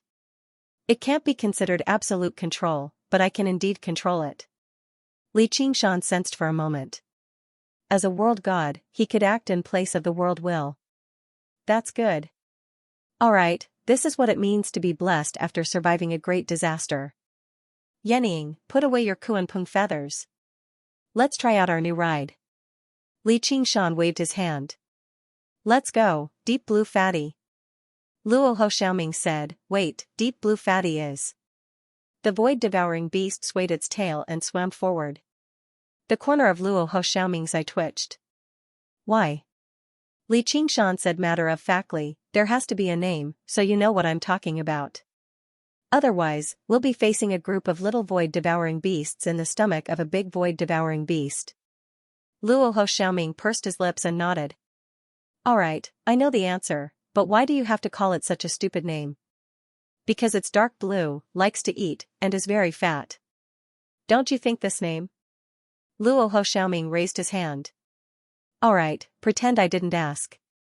Thus, the 3 of them rode little Fatty through the huge womb of the void-devouring beast. Li Qingshan opened his eyes wide and looked around, observing the shape of every void-devouring beast. It was as if he was touring the underwater world in his previous life. Gu Yanning said, Qingshan, can your new pet teleport us out? Li Qingshan replied without turning his head, why do we have to go out? Aren't we going to kill this void-devouring beast? There's no other way. Killing such a huge void-devouring beast is probably not an easy task. Who knows if there are any dangers ahead? Why don't we think of a way to return to the void? The void-devouring beast shouldn't attack their own kind. Yes, the void-devouring beast shouldn't attack their own kind, Li Qingshan mumbled to himself. He then asked, what do you think, little Ming? Of course. Otherwise, with the power of the void-devouring beasts, who knows how many worlds would be devoured. Then I'm relieved. Li Qingshan smiled brightly. Deep Blue Little Fatty suddenly pounced toward a nearby void-devouring beast covered in tentacles. It opened its mouth wide and bit down on One of the tentacles. What are you doing? Gu Yenying and Luo Ho Xiaoming were both shocked. That void-devouring beast was more than 10 times bigger than Deep Blue Little Fatty. This was practically a suicide attack. Li Qingshan laughed, "I'm not a gentleman if I don't take revenge. Watch me kill its entire family first." Gu Yenying and Luo Ho Xiaoming both tensed up. Although the void-devouring beasts wouldn't attack their own kind, no one knew what would happen if they were attacked by their own kind. If they angered the void-devouring beasts, the consequences would be unimaginable. As expected, the void-devouring beast didn't retaliate. It just wandered away. Meanwhile, Deep Blue Little Fatty devoured the broken tentacles and grew stronger bit by bit. Although it was being controlled by Li Qingshan to attack its own kind, it didn't show any signs of objecting. It continued to eat with relish. Li Qingshan could feel the favor of heavens will more and more. When it's worth fighting, we should fight. Otherwise, there will come a day when we won't be able to fight even if we want to. The three of them were not lacking in courage. They dared to fight at the critical moment. If they had a powerful space-swallowing beast to protect them, their journey would be much smoother. And it turned out that Li Qingshan had one. The terrifying group of space-swallowing beasts had become harmless now. They could only dodge Deep Blue Fatty's attacks. Moreover, they did not learn their lesson. They would stop after running for a while. Deep Blue Fatty was like a wolf in a flock of sheep. It bit here and there, slowly growing from a small wolf to a vicious wolf. The other space-swallowing beasts could not resist. Devour, devour, devour. One space-swallowing beast after another disappeared into its mouth. However, it did not grow as fast as expected. Sometimes, after a period of digestion, it would become smaller. Li Qingshan discovered the reason. The miniature world on the horizon rapidly grew larger as well. Perhaps it could no longer be referred to as a miniature world anymore. It was a miniature world at the very least. That was where Deep Blue Little Fatty's original body resided. He was becoming more and more worthy of his title as the god of the world. It could be said that he could destroy mountains with a single thought. After a life-and-death ordeal, he finally had the time to focus on the small world. Many ships set out to sea in search of the power of the Hero King. Countless people perished in the sea, but there were also many lucky ones who obtained unprecedented power and ran amok on the sea. Literature plus this attracted more people to the sea. For a time, dragons and snakes rose, and heroes came forth. Every day, there were battles and killings, and every day, there were new legends. The martial arts that had passed away seemed to have returned, becoming even more turbulent. Everyone in the world believed that this was the will of the Hero King. After all, such a world was more interesting. The strict rule of the past was all the work of the world society's leader, Gu Yenying. It did not suit the old man's true preferences. However, the world society naturally would not give up on the rule of the world. The Hero King's sons became the pioneers of this adventure. Li Guanyan brought Big Turtle Ninja to establish his base on the sea. He directed the Xuanxia Hall to the spiritual islands, trying to restore order to the chaotic sea. With the advantage of his innate bloodline, he traveled through the raging waves. He was called the Sea King. When the world became bigger and bigger. As the spirit chi became denser, the birds in the sky and the fish in the deep sea all had more possibilities. The White Ape King and the Phantom Dancer were no longer coincidental. The demon race was on the rise. In front of me, the governor of the Eastern Sea. The World Assembly was nothing. The Hero King is nothing. A big ship was floating on the sea. The deck was bustling with noise, as if a wild celebration was taking place. The captain's drunken ramblings caused the deck to fall silent. The name of the chivalrous king was deeply rooted in people's hearts. However, no one dared to oppose the cruel governor of the East Sea. Bah, what a big idiot. There was a man tied to the mast. His tanned skin was riddled with scars, but he didn't seem to care at all. The Eastern Sea governor flew into a rage. Chop off his hands and feet and immediately sink him into the sea. No, I'll do it myself. With a sinister smile, he walked over and brandished the treasured saber he had just obtained. Puff. The Navy admiral was crushed to death on the deck like a bug. Flesh and blood covered the floor, and the treasured sword was stuck in the middle. Ah! The deck was in a state of panic. The desperados who usually licked blood on the edge of their blades were now screaming like girls. The man froze for a moment, then laughed loudly. This caused the pirates to gradually come to their senses. They surrounded the Navy Admiral with malicious intentions, ready to carry out the Navy Admiral's last wish. The man said, "You can kill me, or you can let me be the captain. Otherwise, with your meager cultivation, you won't be able to protect anything in the cabin." The pirates looked at each other. They had never seen such a shameless person. However, this man's swordsmanship was superb, and he had almost cultivated the white ape sword technique to the extreme. In terms of strength, he was above the dead governor of the East Sea. Once he was let go, no one would be able to control him. Don't listen to his nonsense. Let's kill him first, then we'll find a remote dock to divide our things and disperse. The man's expression did not change. Don't forget how that idiotic governor died. Xianxia glanced at him. The knight-errant king has already remembered this ship. If not for me, his son, all of you would have sunk into the sea. You're the son of the knight-errant king? The pirates were shocked. They were all big shots. Illegitimate child. Sorry, old man Wu. Although you're not my biological father, I treat you like one in my heart. The pirates hesitated. There were many people in the world who claimed to be the illegitimate child of the knight-errant king, but just now, they did not dare to doubt him. Don't worry, not only do I not hold a grudge, I'm also loyal and trustworthy. I'm much better than that idiotic governor. After some argument, no one dared to make a move. They untied the man and unsealed his acupoints. He stretched his body and shouted, "Remember, my name is Wu Taizhan. Wu is in Wuhuan, Tai is in Taidan, and Shan is in Qingshan. Who hit me just now? Crawl over here." A pirate said, "Hey, your surname is not Li?" Wu Taizhan grabbed him and spat on his face. "I took my stepfather's surname, can't I?" After beating up the pirates, he glanced at the pool of blood and flesh and broke out in a cold sweat.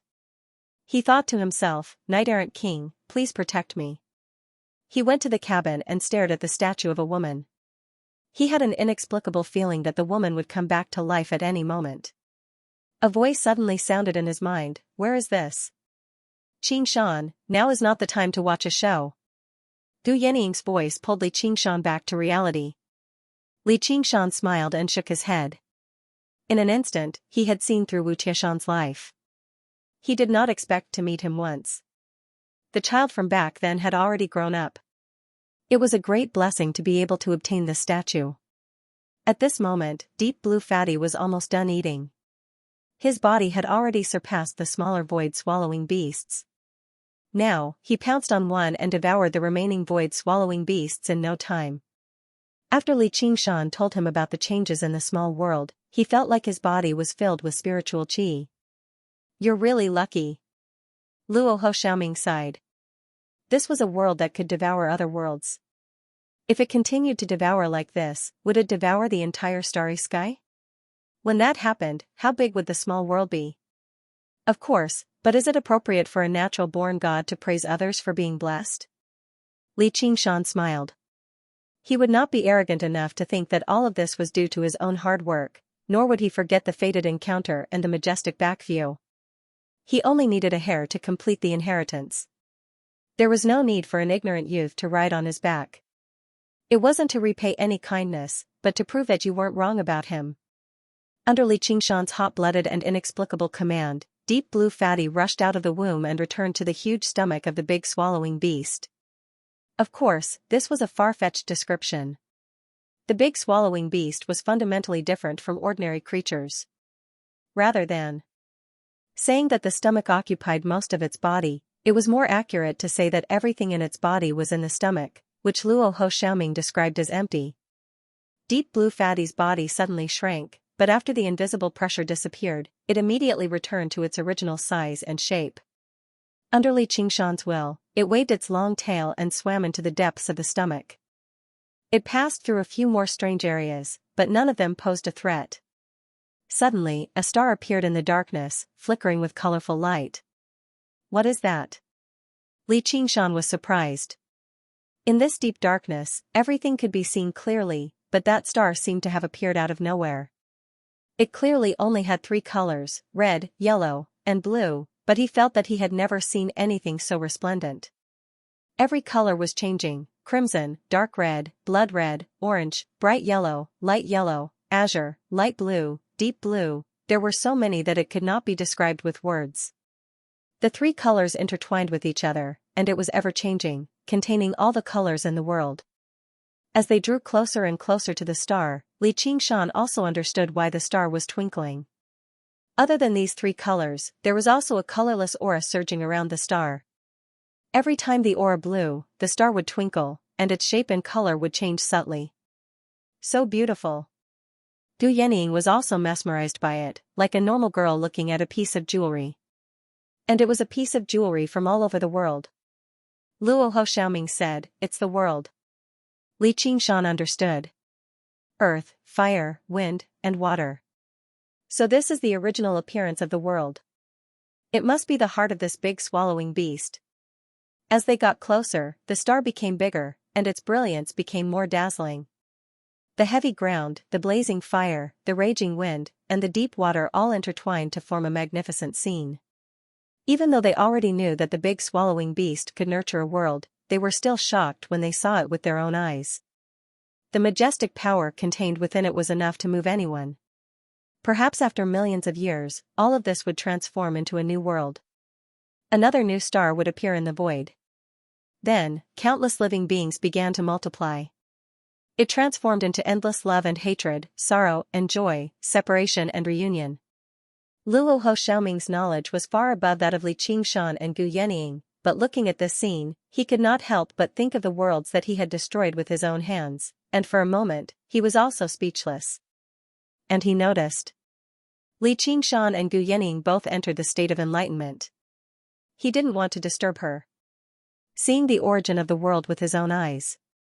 Such an opportunity was extremely rare even for him, and it was even more so for them. The word Tao comprehension contained endless profundities. The reason was simple. Just like how mortals would feel the abstract concept of life when they saw a newborn baby, they would feel deeply moved and perhaps change their words and actions. If mortals wanted to achieve something, they would need a lot of experience, let alone cultivators.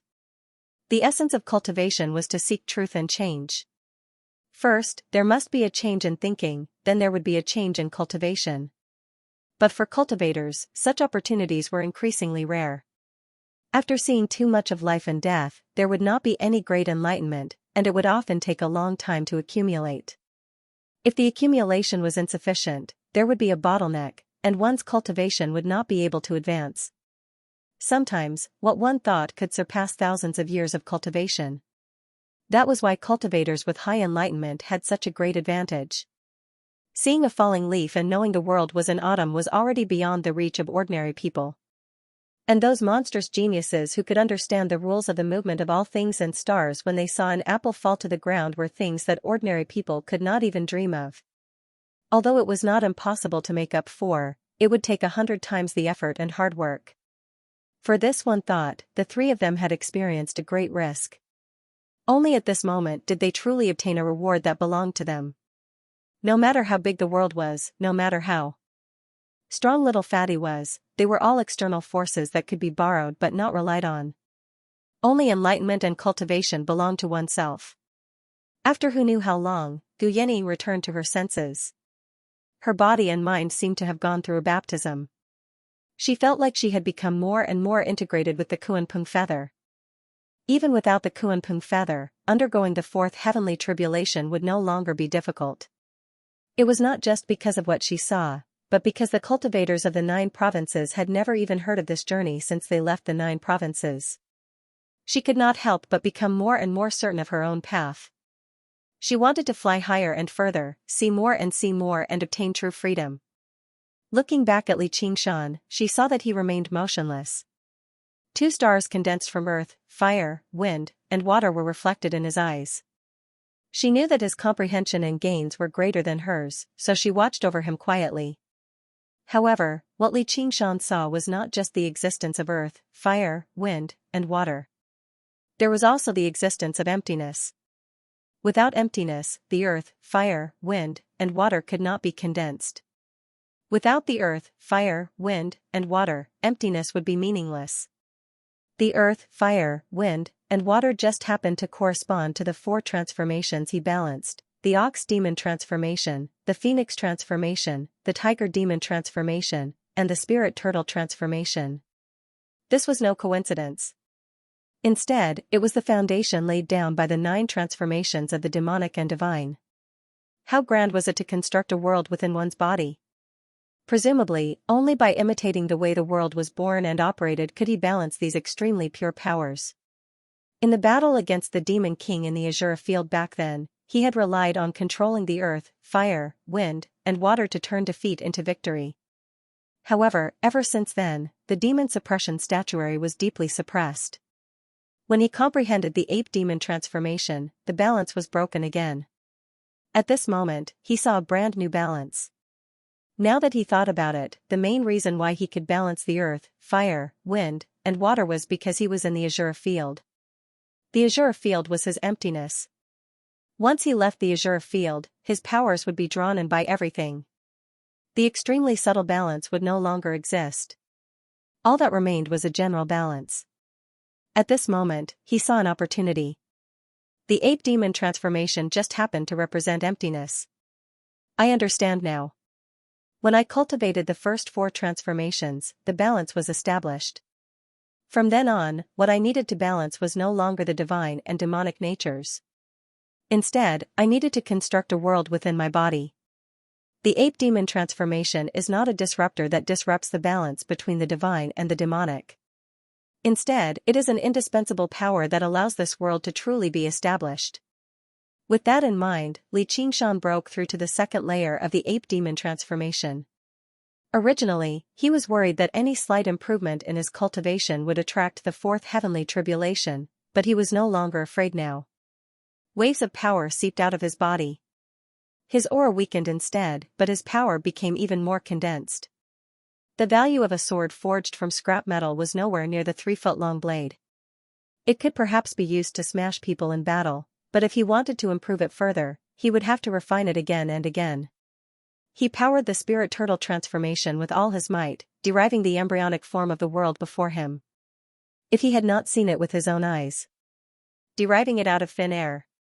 This was an almost impossible task. Now that he could see it, and he had also comprehended the operating laws of the minor world, things could not be simpler. After he finished deriving it, a model formed in his mind. He began to imitate it. First, he compressed and reorganized all the power in his body. Then, he constructed it in a better manner. If he transformed into his demonic form right now, his figure would definitely constantly shrink. No, it still won't work. The ape demon transformation is too weak. Emptiness can't accommodate earth, fire, wind, water unless I also raise the ape demon transformation to the 5th layer. However, the 1st and 2nd layers are still fine, but towards the end, the power will start to increase explosively, and the 4th heavenly tribulation will definitely descend. Xianxia frowned and pondered. Soon, he had an idea. Please protect me. Okay. Du Yenying and Luo Ho Xiaoming both had a serious look on their faces. Their paths were the same, and their lives were entrusted to each other. Protecting him was just a small matter. Xianxia closed his eyes, and his body ignited in flames. One could vaguely see a phoenix dancing in the flames. Phoenix Nirvana, rebirth from the ashes. This was the first time Xianxia had actively used Phoenix Nirvana. In the past, he had been beaten to death by others, and he had no choice but to undergo Nirvana rebirth. This time, it felt very different. He was in the best state he had ever been, whether it was his body or his spirit. Moreover, there was a world providing him with spiritual power. After Nirvana, he was reborn. Before his strength began to recover, he established a new balance with all his might. When the ox demon did not move, the tiger demon leaped. The spirit turtle dove, and the phoenix danced. The ape demon spread its chest, and its arms constantly extended, embracing everything. With a boom, the demon core exploded, and a world was born in his body. Xianxia was overjoyed. This world was so tiny. Although it was only in its most primitive form, it had all 5 organs. The 5 organs were earth, fire, wind, water, and space. However, his aura had become much weaker. That was because he had suppressed the ox, tiger, turtle, and phoenix to the 2nd layer. The initial transformations of the 9 transformations of the demons and gods were very weak. With these 2 basic cultivation levels, it would not be strange for his strength to fall back to the demon general realm. At most, he would be a demon commander. However, he was clearly still a demon king right now. If Deep Blue Little Fatty risking his life to devour the void-devouring beasts was a gamble, then he was a steam engine turning into a reactor. He had undergone a qualitative change. Next, he could continue cultivating the ape demon transformation. This was not difficult for him. Once he reached the 5th layer, the power of the other transformations would be completely restored. By then, he would possess unprecedented power. It was almost equivalent to going through 4 heavenly tribulations. The most amazing thing was that according to his calculations, he would still not attract 4 heavenly tribulations by then. He would still be a demon king, and he would be able to return to the 9 provinces and reunite with Little and how is this possible? What kind of cultivation method is this? Luo Ho and Little Ming were shocked. This wasn't an aura that a fiend king could possess at all. Ordinary cultivators often had to rely on crossing tribulation in order to produce this kind of transformation. How could they jump up from where they were and immediately fly away? The 9 transformations of the demons and gods. Li Qingshan revealed the truth out of trust and confidence. He also wanted to understand the relevant information from Luo Ho Xiaoming. Brother Niu was not a nobody. Luo Ho Xiaoming thought for a while and shook his head. I've never heard of it. Such a cultivation method should not be unknown. Then, it could only be a new creation. Moreover, it was only passed on to him, or it was created for him. I'm really a little envious of your luck. Isn't that your father? My father plows the fields. That's my big brother. Li Qingshan laughed and waved his hand. Devour, Little Fatty. Deep Blue Fatty seemed to have been impatient for a long time, but without Li Qingshan's will, it could not surpass its instincts to attack its own kind. Now that it was finally authorized, it immediately opened its mouth and swallowed the dazzling star made of earth, fire, wind, water. The balance of the star was instantly broken. The earth cracked, the fire burned violently, the wind blew, and the flood surged. A world that was about to be born was destroyed. Deep Blue Fatty's body was instantly expanded by more than 10 times, almost losing its original shape, as if it was about to burst. The earth, fire, wind, and water were not really water and fire, but the purest energy, the original substance of the world. Even great cultivators and monster kings in the face of this scene were as helpless as mortals in the face of a natural disaster. Li Qingshan and the other 2 hid in an unknown organ in deep blue. Separated by a transparent membrane, they gazed at the soul-stirring sight in the stomach. They all sighed in amazement, as well as comprehending some things. This void-swallowing beast is huge, so the world it created must be huge too. Can you, Little Fatty, digest it? Luo Ho Xiaoming endured the discomfort of the name and expressed his concern. Li Qingshan answered, even a god like you doesn't know, how would I know? Heh, it's about to become Big Fatty. Alright. I think it's better to call him Little Fatty. Luo Ho Xiaoming felt that his tolerance for these stupid names was limited. Li Qingshan looked pleased. You finally have some taste for names, Little Ming. Luo Ho Xiaoming's eyes twitched. Li Qingshan, you and I will fight. Du Yening interrupted their I fight. We were lucky. Without Little Fatty, even if we killed the big swallowing beast, we wouldn't be able to withstand such an explosion of energy. We would still be dead. Li Qingshan said, it's not just luck. If we didn't eat those little void-swallowing beasts, Little Fatty wouldn't have been able to swallow the star. At this time, the violent energy torrent gradually calmed down, like water being sucked dry by a sponge. In the small world, be it on the surface or in the deep sea, whether it was active or not. Or did he take advantage of the situation for a long time? All the volcanoes erupted at the same time. Lava and underground fire gushed out, and billowing black smoke rushed into the sky. Strong winds swept across the entire world. Gales, storms, tornadoes. It surged between heaven and earth. But it could not blow away the dark clouds that covered the sky. Lightning flashed and thunder rumbled. Torrential rain poured down like a torrent. Floodwaters overflowed and surged wantonly. This doomsday-like scene made even the most arrogant and ferocious martial artists tremble. The ship was like a toy, being tossed up high by the waves and falling back down heavily, passing through the mountain-like waves. He felt as if he was sailing in the deep sea. Wu Taizhan personally manned the helm, but it was useless. The pirates behind him kept shouting, "Chivalrous lord, spare us." He couldn't help but think, could it be that my mother lied to me? Am I really her son? My dear father, stop messing around. Bang! A huge wave smashed the ship into pieces.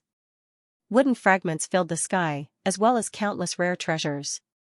Wu Taizhan took a deep breath and found the statue of the woman. He leaped over and carried the statue into the sea. Li Qingshan didn't have the time to care about the changes in the small world. He wasn't the goddess of mercy who saved people from suffering. Everyone had their own fates. He was focused on how Deep Blue Little Fatty was sending the earth, fire, wind, and water back to the small world. When Deep Blue Little Fatty was devouring the small space-devouring beasts, he tried to figure this out, but he couldn't see anything similar to a teleportation gate. It was the same now. There seemed to be an invisible channel between Deep Blue Little Fatty and the small world. It connected them together in a way that he couldn't understand. It was even closer than the connection between him and his mirror image. Just like how the 6 paths of reincarnation could connect all the worlds. After a while, the earth, fire, wind, and water disappeared. Deep Blue Little Fatty grew much bigger and more active. Li Qingshan shook his head. There were too many mysteries in the world. Perhaps, he could only find the answers after he reached the 9 heavens. Fortunately, he didn't have to worry about losing contact with his mirror image anymore. He felt like he was still in the small world. The connection between him and his mirror image became very clear again. However, he felt a little regretful. It's a pity that I'm not strong enough. Otherwise, if I could absorb the earth, fire, wind, and water, I would be able to push the 4 transformations to unimaginable heights. However, it's all in the small world. I can keep it and slowly absorb it.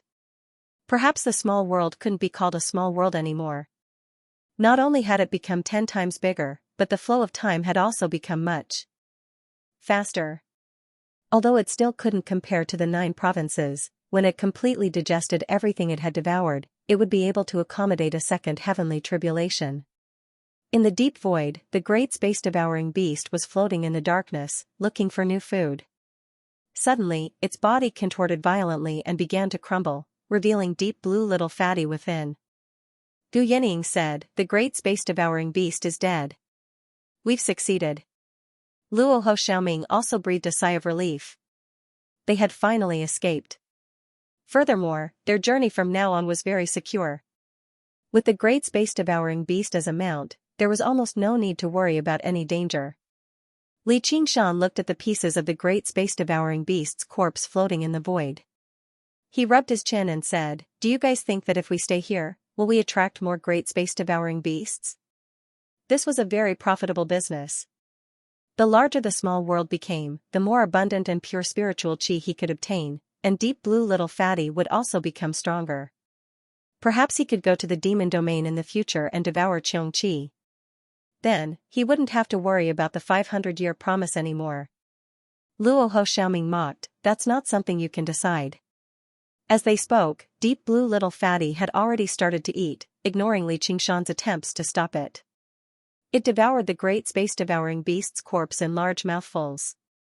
When the great space-devouring beast was destroyed, it was no longer seen as one of its kind. Although Li Qingshan could make the great space-devouring beast surpass its own instincts to attack its own kind with his status as the world god, he couldn't suppress its instinct to devour anything. After all, it was not an obedient pet. Li Qingshan shrugged. Gluttons are always hard to stop, but we don't have the time to do that anyway. If we stay here any longer, little and will get anxious. Alright, let's return to the flight path first. Using the stars in the sky, he deduced his current location. In order to maintain the balance of the 5 powers in his body, he had no choice but to suppress his own power, causing his overall strength to weaken. Only his deduction ability had become stronger, which was a pleasant surprise. A moment later, Xianxia said, "Little fatty, start the teleportation." In the blink of an eye, Deep Blue Little Fatty appeared millions of miles away, back where they had been devoured by the great space-devouring beast. Floating astronomy. Gu Yening said, "It's really convenient. I can save some energy." Luo Ho Xiaoming said, "The void-swallowing beast was born in the void and grew up in the void. Even if the Kuanping had the power to travel through the void, it wouldn't be so comfortable." Xianxia said, "You too, we'll be home soon." Luo Ho Xiaoming sneered, "Home?" Gu Yening smiled, "Home. Even a bird needs a piece of sky. I admit that the 9 provinces is a bit small, but it's still better than here." Gu Yening tilted her head and thought for a moment, "That makes sense." Xianxia pressed Luo Ho Xiaoming's shoulder, "And you'll go home sooner or later and take back everything that belongs to you." Luo Ho Xiaoming frowned, then smiled again, "That's right. Don't forget to help me when the time comes." "Sure, but you'll probably have to help me fight first." Xianxia reached out his hand.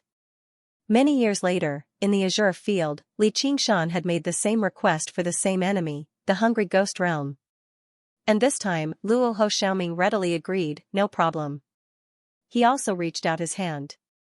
The 2 hands, one big and one small, held each other tightly. This was the meaning of a man's promise, a common enemy. Gu Yening suddenly had a feeling that perhaps each other was their biggest gain, and this was also her gain. Because of different fates, she found people who could support each other. This was a great fortune. Xianxia shook his head and sighed, "But you're too useless now." Luo Ho Xiaoming said angrily, "Say that again." But he felt the billowing spiritual energy coming from the big hand, and he couldn't help but be stunned. Xianxia said seriously, "The small world has become bigger, and the spiritual energy has become more abundant. Other than deducing the path, I don't need so much spiritual energy for now. From now on, I'll do my best to help you. Raise your cultivation. What do you think?" Gu Yening didn't say anything. She stretched out her hand, and her slender fingers felt as sharp as an eagle's claw. Xianxia gently held her hand. Their eyes met. His tiger eyes were like fire, and his eagle eyes were like lightning. None of them were willing to retreat. Luo Ho Xiaoming rolled his eyes. He closed his eyes. Gu Yening closes her eyes and starts to refine the Reiki. Xianxia smiled triumphantly and began to deduce the next path with all his might. He no longer mobilized just the spirit turtle's power. Instead, it was the newborn world within his body. This was the true secret behind the improvement of his deduction ability. Because it originated from the 9 transformations of demons and gods. Xianxia named it the heart of the gods and demons. In the small world, the sun was shining brightly, and the blue sky was filled with white clouds. The seagulls were chirping, and the atmosphere was peaceful. Even the sea regained its calmness. The long and winding coastline was full of debris that was swept up by the waves. Wu Taizhan carried the heavy statue and walked to the beach step by step. He fell to the ground in exhaustion, but he forced himself to stand up and looked around. "Where is this? I don't remember there being such a big island in the nearby sea, and it's so barren." The woman statue's moving voice resounded in his mind, "This is not an island, but a continent." Wu Taizhan was used to seeing many strange things on the sea. A statue that could talk did not seem too strange to him. "Impossible, there is only one continent in the world." "Wait, since there can be a new island, why can't there be a new continent?" At this time, the plants on the barren land began to sprout and grow at a speed visible to the naked eye. The woman statue was also silent. She was born in the apocalypse, and the spiritual energy was scarce. This was an aura she had never felt before. The spiritual energy might not be pure, but it was full of vitality, like a newborn baby with endless possibilities. Above the vast sea, a new continent was formed. It was more than 10 times bigger than the original continent, and it was quickly dyed with a new layer of green. Sigh, the many islands have already made this sea full of bloodshed, and now a new continent has appeared. This is really, really great, long live the hero king. The woman statue asked, "Who is the hero king that you keep talking about?" "The greatest person in history." The woman statue was silent again. Thinking about it, he was just a powerful native of this small world. How could he be considered a great person? However, it was I, a native, who saved you. "Who are you?" the woman statue asked. She did not expect that someone could directly pry into her mind. "I am Xianxia." Xianxia was originally observing the changes in the small world, and the vitality that sprouted on the new continent made him understand something. Among the 3 remaining shadows in his sea of consciousness, another shadow gradually protruded. He immediately held his breath, waiting for the new change of the 9 transformations of demons and gods.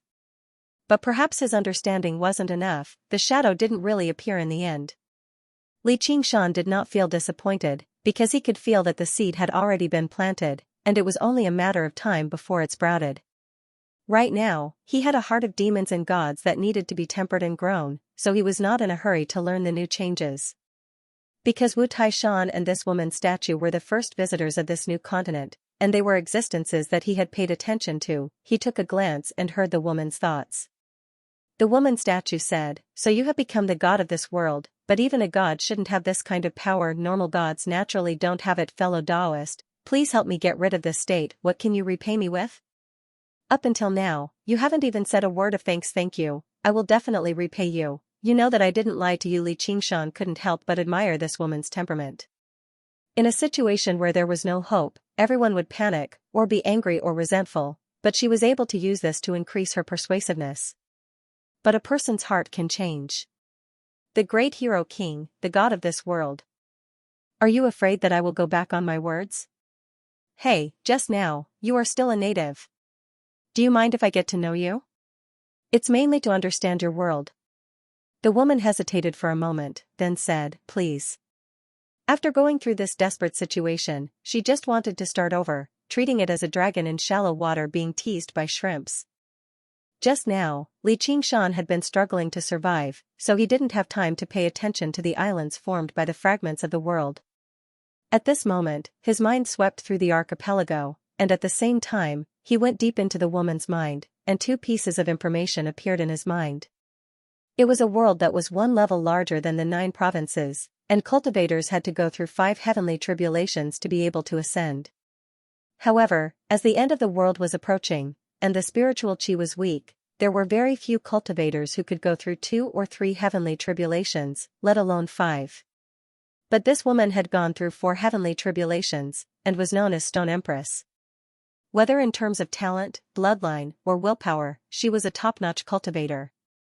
If it wasn't for the fact that the connection with the 6 paths of reincarnation was completely cut off when the world declined, she even had the chance to ascend and become Stone Empress, but the result could only be considered as bad luck. But now, it seemed that even her luck was very good, and that was why she could come back from death's door in such an incredible way. She was the only survivor of that world. Although that world had declined, the cultivation path had developed to the extreme. Whether in terms of quality or quantity, it was far above the 9 provinces, and it contained a lot of valuable knowledge. Originally, he was just picking up trash, but he didn't expect to find a treasure. Floating astronomy. Xianxia was thinking of switching to a human cultivation technique. The War Devil catalog originally came from the infernal domain, so it could be cultivated to a very high realm.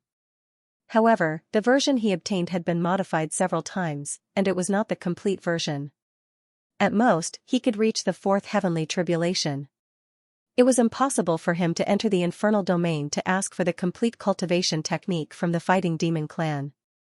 When he could ignore the threat of the 12 demon gods and enter the infernal domain to fight Xianxia, what use would he have for the fighting demon catalog? To wipe his ass? In terms of practicality, although war demon possession was a very good move, after he condensed the heart of the fiend god in his body was balanced, and the 5 transformations had become 1. Adding another war demon was really not very beneficial. Even in battle, he would have to use the 9 transformations of the demons and gods as the core and use the human cultivation method as support. Thus, he opened up his mind and searched the archipelago. Sure enough, he found many jade slips, but they had all lost their spiritual chi. Even if they could gradually recover as spiritual qi seeped into them, the information stored inside would no longer exist. He did find some cultivation techniques carved on the mountain rocks, but they were all incomplete, and their standards were not very high. They could not even compare to the War Devil catalog. Come to think of it, a slightly decent cultivation technique already contained a lot of information, enough to be written into hundreds of books. As for the technique he needed, it might not even be enough to fill up a mountain with words. It seemed like he would have to rely on Empress Stoneheart. Fellow Taoist, sure, I can help you return to your original state, but I advise you to maintain this state first.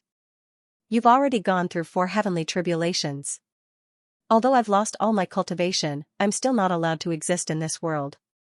Fellow Taoist, as the god of the world, can't you even handle such a small matter? If you have any requests, why don't you tell me? I'll do my best. Although I have a request, it's not that easy to satisfy. I need a cultivation method to replace my current cultivation method. The cultivation method that I cultivate is called the Devil Suppression Statuary, and it's transformed from the Devil Region's War Devil Clan's War Devil Statuary. I then reversed it and deduced the Demon War catalog, and even used it to condense a demon heart. In terms of cultivation, they were basically no different from demon folk now. Now, he wants to return to the path of ordinary human cultivators. Do you have any ideas?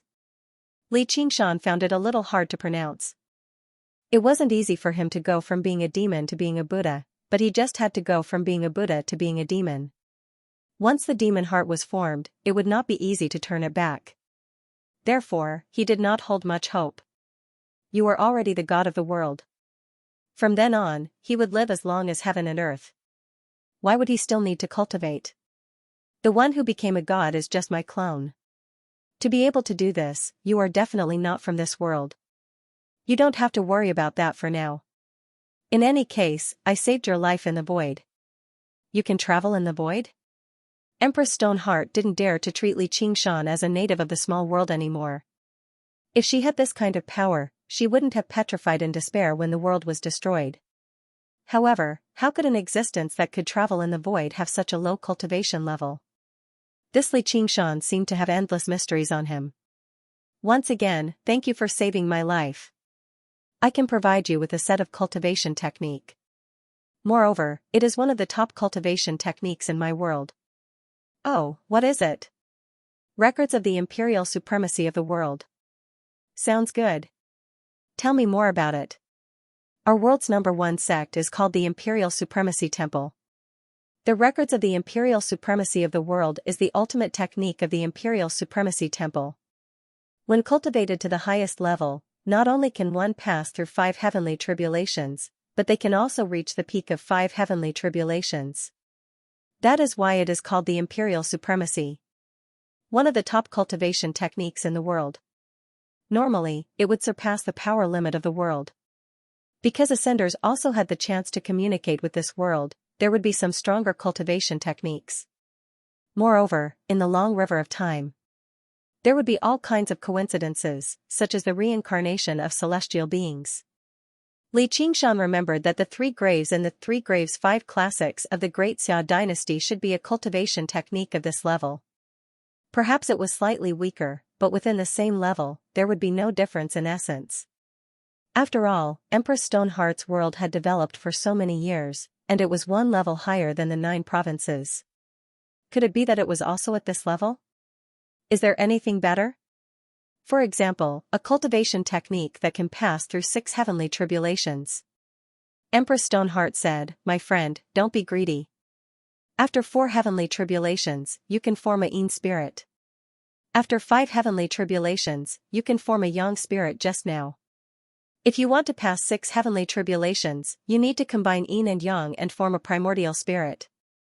Then, you can be called a mortal deity. If you are a Buddhist, you have already achieved the avatar fruit and are only 1 level away from the arhat fruit. You will completely transcend the mortal world, and after death, you will no longer be born in the realm of desire. This level is not something we can understand." Li Qingshan remembered that the avatar fruit was the 3rd fruit of the 4 fruits of arhat. After 4 heavenly tribulations, you would be called the 1st fruit arhat, also known as the Sudrahuan fruit. Sudra Huan meant to enter the realm of immortality. If he were to compare it with the schools in his previous life, the refinement of qi could be regarded as a preschool.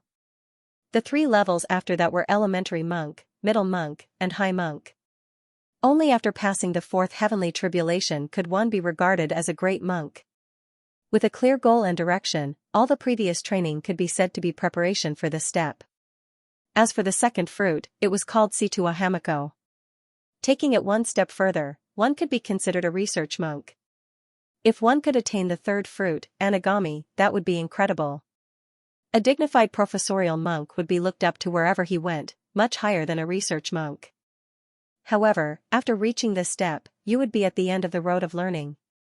If you wanted to go further and become an academician, you would have to go through 7 heavenly tribulations and achieve the real Arhat fruit.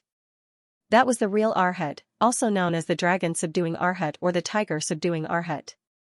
From then on, you would enjoy a lifetime of honor, be recognized by Buddhism, and be on the same level as the saints. You would transcend the mortal world and enter the realm of holiness. Outside of Buddhism, the human immortal was equivalent to the 3rd fruit of Buddhism. You would reach another extreme on the road of cultivation and finally have the right to be called an immortal. However, if you wanted to get rid of the word human, you would have to go to another level. Once you reached that level, you would be listed as an immortal, shining as the sun and moon, and living as long as heaven and earth. The difference between immortal and mortal was like a chasm. After 6 heavenly tribulations, you would not become a butterfly, but you would become a cocoon. Normal cultivation methods would be isolated outside the cocoon. Cultivators would not be able to pry into it, and even if they saw it, they would not be able to understand it. Li Qingshan had the 9 transformations of demons and gods, so he was not worried about this at all.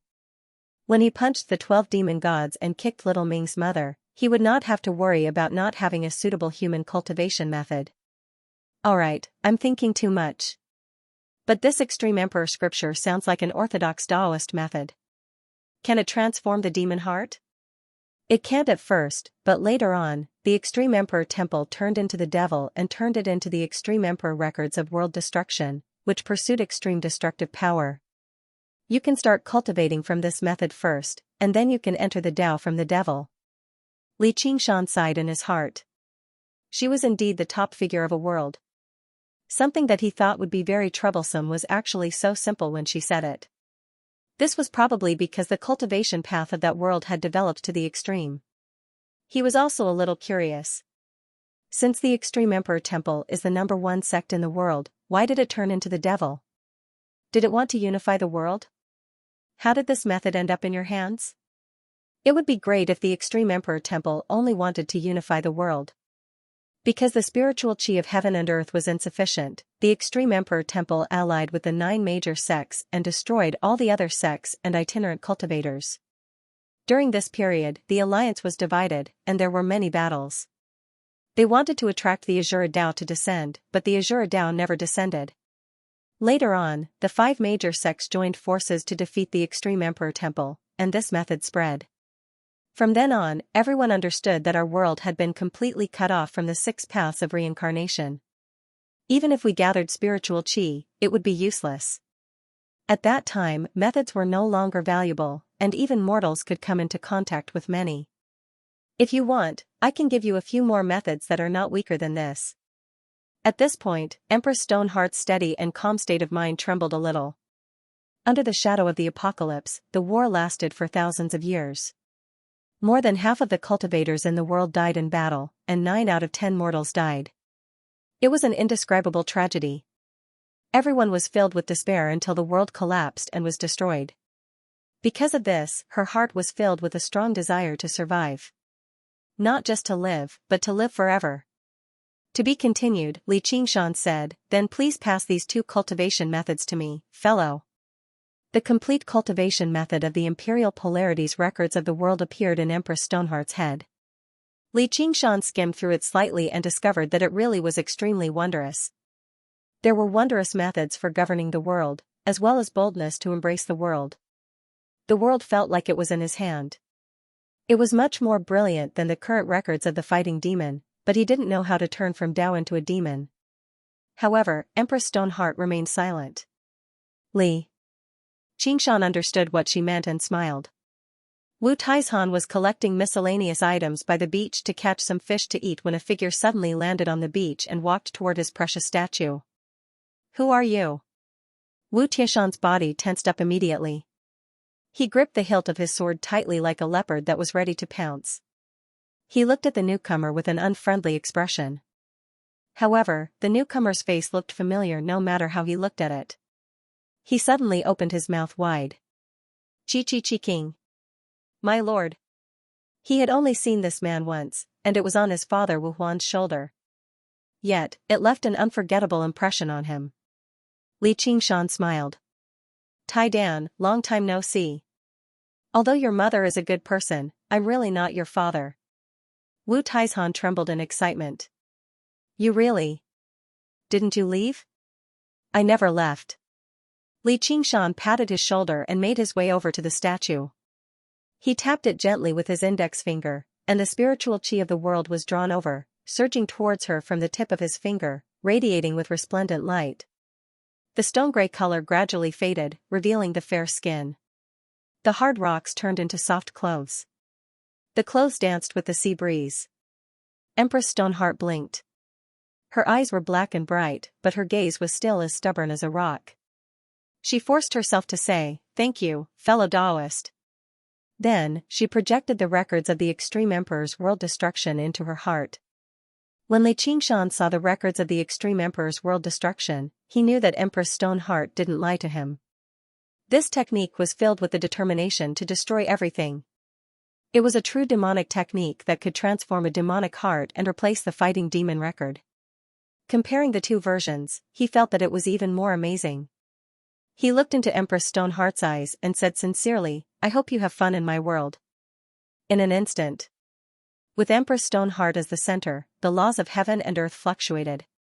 As the god of the world, Li Qingshan gave her blessings so that she would no longer be rejected by heaven's will and could walk freely in the world. Empress Stoneheart heaved a sigh of relief. His tone became more sincere. Thank you. The reputation of the chivalrous king is well deserved. Even though his heart was as firm as a rock, he was just meat on someone else's chopping block. The other party practiced the cultivation method of demon folk too, so his temperament was unfathomable. It was truly unpredictable. Only now could he confirm the other party's goodwill. It was rare to feel such kindness in the post-apocalyptic world. You're welcome. It's fate that brought us together. This was also his fortune, and he might become a great help in the future. On second thought. She was really too weak now. Although she had his blessing, it was hard to guarantee that nothing would happen to her. It was impossible for him to pay attention to her all the time. I'll find another protector for you. Iron Egg, come here. Wu Taizhan was already stunned when he saw the statue turn into a woman and even communicate with the chivalrous king as an equal. Now that he heard the greeting, he clasped his hands in a hurry. What do you need, chivalrous king? Li Qingshan smiled. You owe me your life. Wu Taizhan recalled what happened on the ship. He smiled too. I'll do anything for you. Li Qingshan said, protect her for a while for me. It shouldn't take too long. Wu Taizhan glanced at Empress Stoneheart and met her determined, cold eyes. His heart shuddered. He had no time to pay attention to her alluring beauty, so he lowered his head in a hurry. For some reason, he felt that the statue was more like a woman. I won't let you down. Li Qingshan nodded in satisfaction. He raised his hand and touched his forehead, and he vanished. Wu Taizhan felt like he had fallen into a stormy sea again. He felt dizzy for a while and realized that there was a new technique in his sea of consciousness. It was called the art of the boundless ocean. After comprehending it, he let out a cheer. Long live the chivalrous king. This technique was too suitable for him and the current environment. To be able to pass the second heavenly tribulation, what kind of realm was that? He turned around and saw Empress Stoneheart.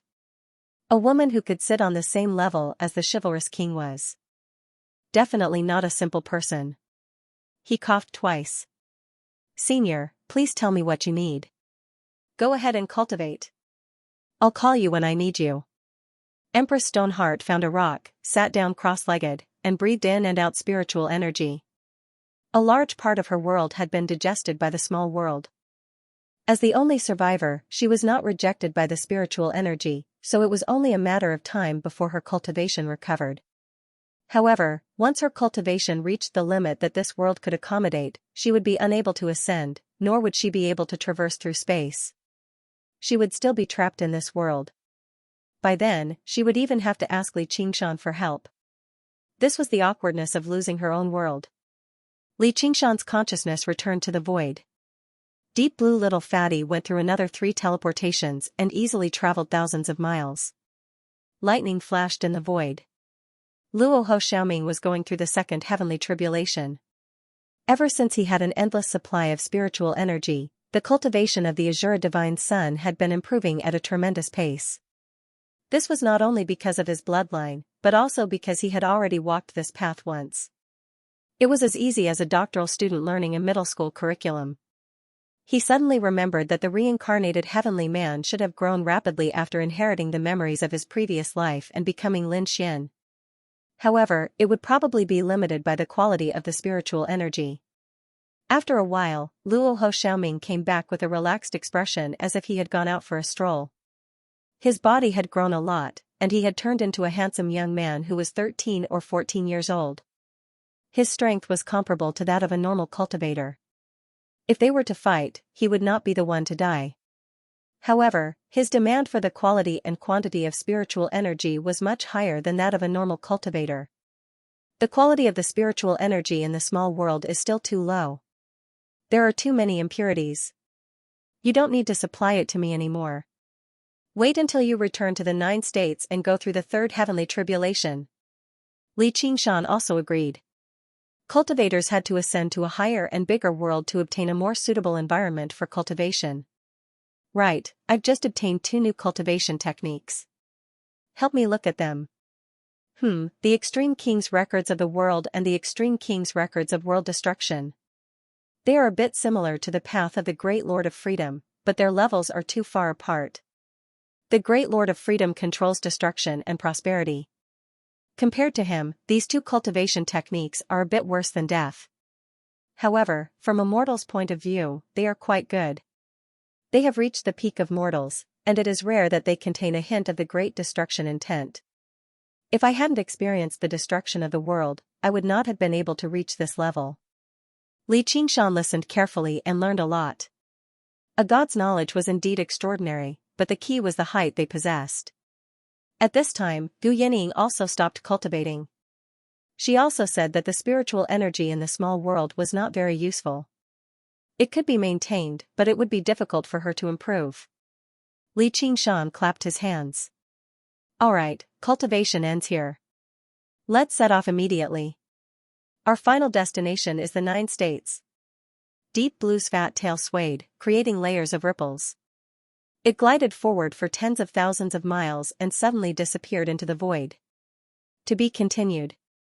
The gray haze passed through the sea of trees. Billions of leaves turned yellow and withered. When the wind blew, they danced in the sky like a heavy snowstorm, displaying its final splendor.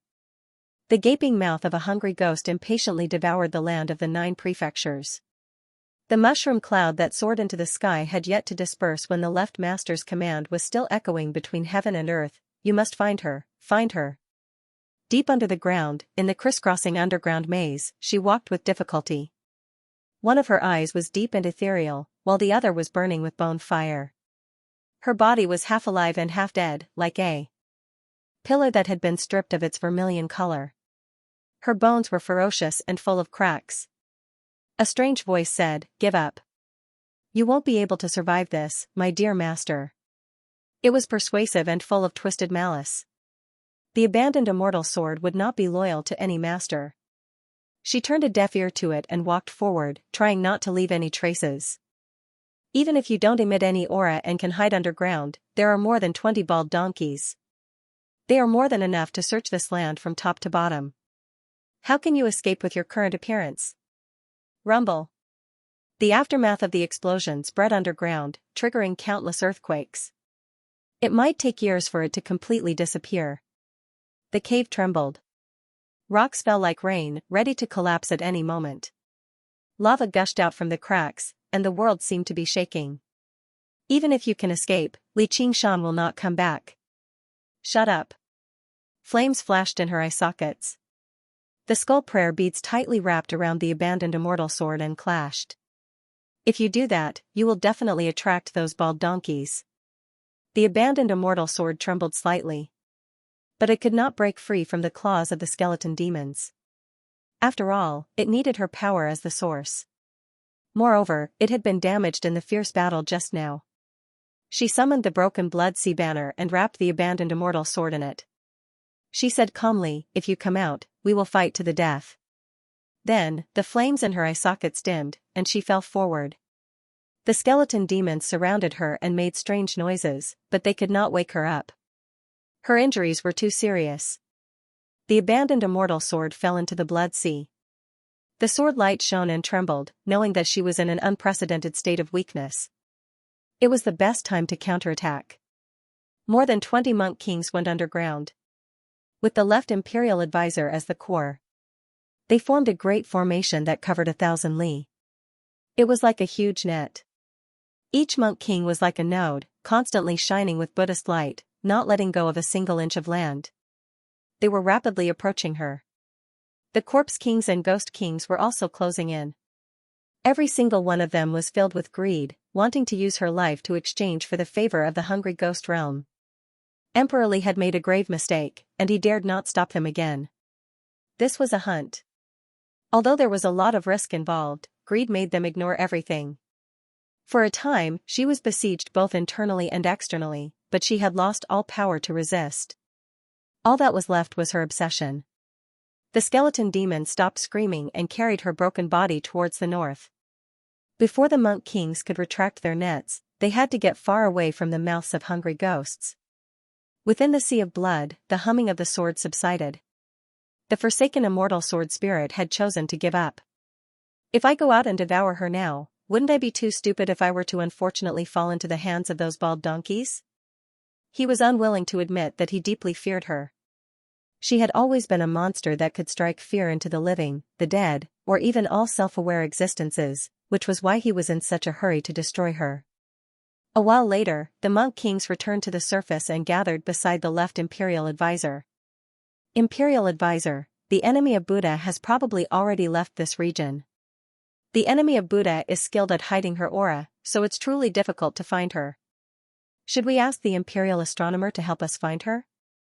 The imperial astronomer was skilled at divining the heavenly secrets and investigating fate. The head of the imperial astronomer was the leader of the school of Yin Yang. The enemy of Buddha is a monster that's neither alive nor dead. Capturing her through the heavenly secrets and fate probably won't be easy. Why don't we try? We can't just let her go like this. The monk kings discussed among themselves. The left imperial advisor listened in silence before suddenly asking, "Dauntless, do you have any clues?" The dauntless monk was stern. He said nothing the entire time. With that, he brought his palms together and bowed. "No, imperial advisor." Although he knew she was the enemy of Buddha, his grievances with the Chan monastery of Devanaga could not be explained in a few words. Coupled with how he was currently thinking about how to save the unraging monk, he really did not have any. However, if he really did have any clues, he definitely would not hide it. The left imperial advisor frowned. Right now, the imperial astronomer was dealing with something major, so it was impossible for them to split their attention to help him search for her. This matter was extremely important. Even the invasion of the hungry ghost realm had to wait, let alone a measly enemy of Buddha. As a result, he led the monk kings to expand the search area, searching in all directions. They expanded the search area to a radius of 10,000 kilometers, but they still found nothing. The left imperial advisor said, "The enemy of Buddha is heavily injured, so she must find a place to heal." Who does she trust the most? The dauntless monk said, "Xianxia." Probably only Xianxia. It's that wretched demon who fought against the crown prince of Xiqing, the unraging's good disciple. Where is that wretched demon right now? I don't know. You don't know? Ever since her battle against the king of Feathermen, Bai Chen, she vanished. Perhaps she's no longer in this world. I remember that the wretched demon and the enemy of Buddha have a dwelling in the Chain Mountains within the Rui Commandery of the Green Province, the left imperial advisor said in thought. In order to hunt down and kill the enemy of Buddha, he had made sufficient preparations. However, that's only a small mountain. Its spiritual chi is weak, so it's been abandoned a long time ago. It's nowhere near enough to defend against her. The dauntless monk understood the geography of the Green Province.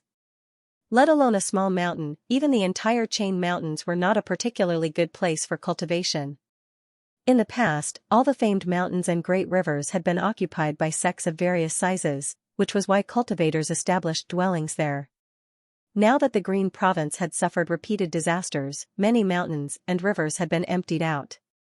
It had been a long time since cultivators went there. And it was not like she was an idiot. Instead, she was the cultivator with the greatest ability for comprehension he had ever seen, so why would she remain in such an obvious place? It was exactly because the left imperial advisor knew this that he did not rush off to the Chain Mountains immediately. The other monk kings also found it impossible. Perhaps the Banyan Tree King is protecting her, or maybe it's the city amongst the clouds. She might still be deep underground, hiding in the flames of the earth. The interference from the underground magnetic field is too great, so we can't find her. The left imperial advisor said, the enemy of Buddha cannot tolerate all living beings. She won't believe these people, and it's even more impossible for her to remain deep underground in her current state. He made up his mind. Let's go to the Chain Mountains. Home, wasn't it the safest place for people? It was the only place where they could find comfort after suffering all the pain in the outside world. Among the undulating mountains, this lonely little peak seemed so ordinary. However, the 3 words Qingzhao's home on the stone wall retained an unforgettable memory. This was their home. Floating astronomy. Outside the commandery city of Rui, the headquarters of the Hawkwolf Guard. The eagle spread its wings on top of the white robe, and a silver eagle emblem hung on the waist. This was Gu Yeniying's attire that never changed. It was also the uniform of one of the 3 pillars of the Rui Commandery, the White Hawk Commander. Gu Yeniying had already left for a long time, and the imperial daughter Si Bao had also been summoned back to the imperial court. The current successor was still a woman, the only disciple of Gu Yeniying, the former White Wolf Commander, and the current White Eagle Commander, Qian Rongji. As she stood with her hands behind her back, she vaguely resembled Gu Yeniying's bearing in the past, but her awe-inspiring presence completely surpassed Gu Yeniying's.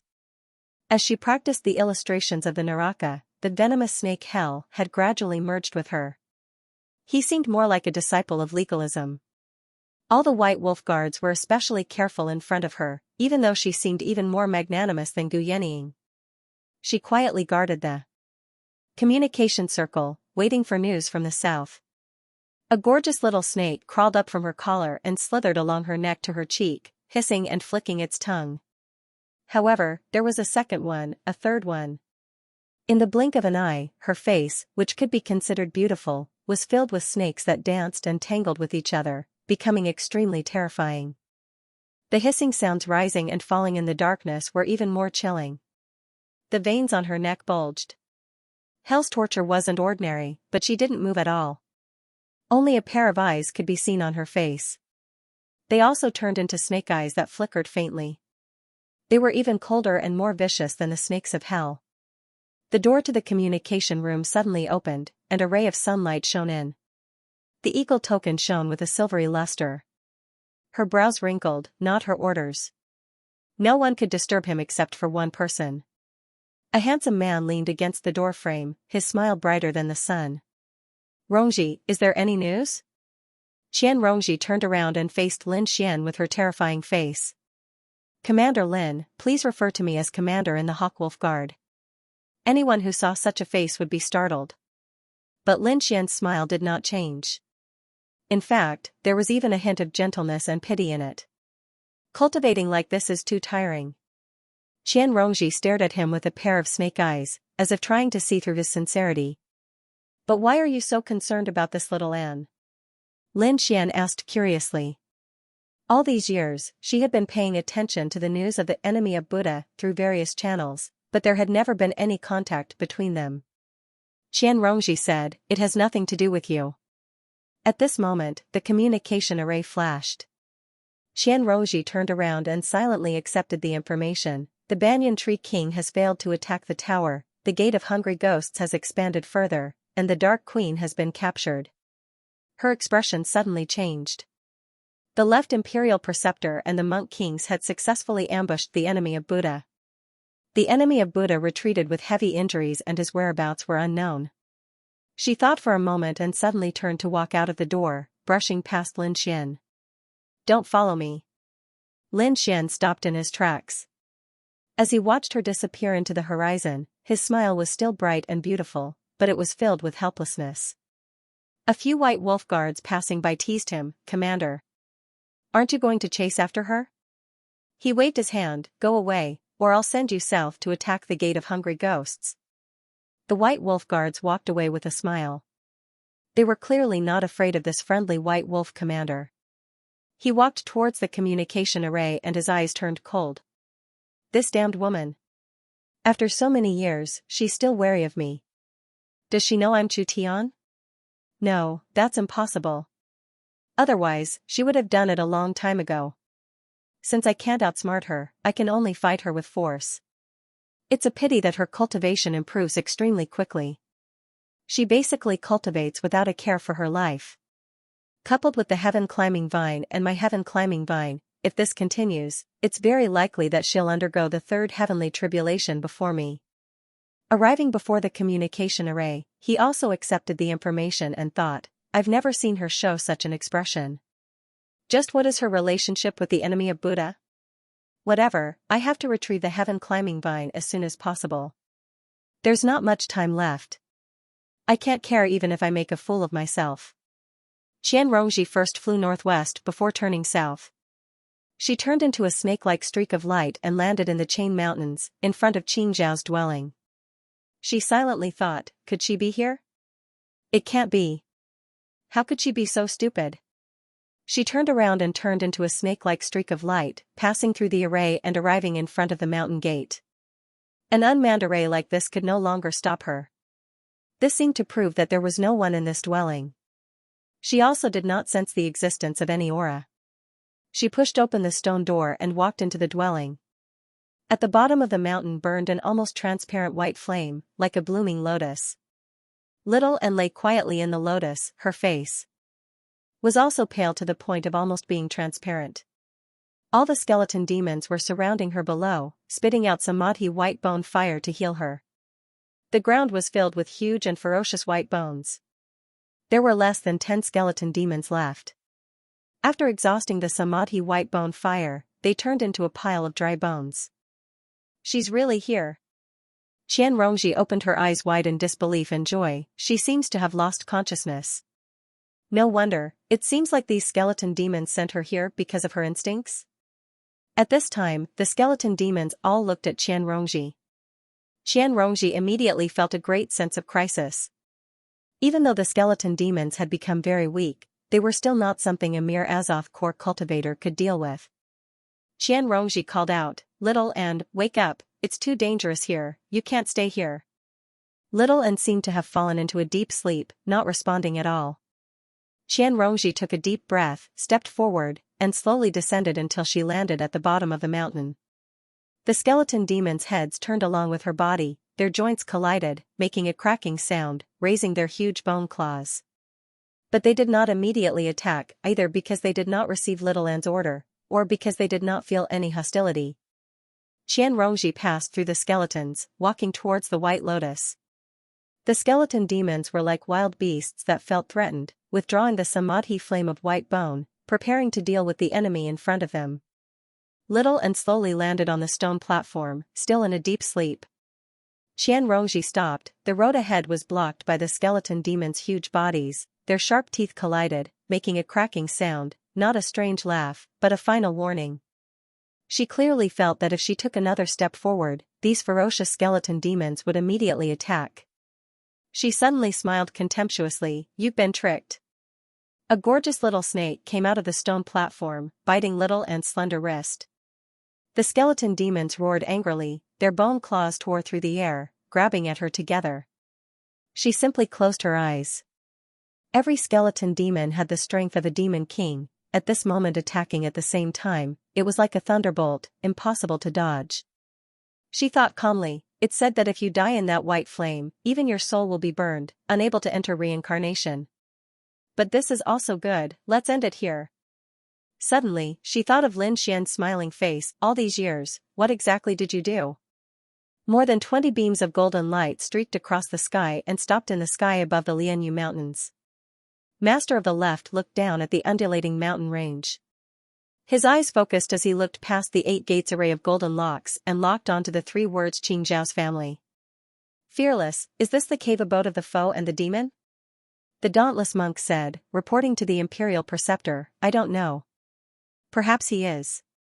Fellow Taoists, please lend me a hand." The left master slowly raised his wooden fish hammer. The monk kings put their palms together and chanted the name of Buddha. The golden light gathered on the body of the left master and condensed on the wooden fish hammer. It was even brighter and more dazzling than the sun.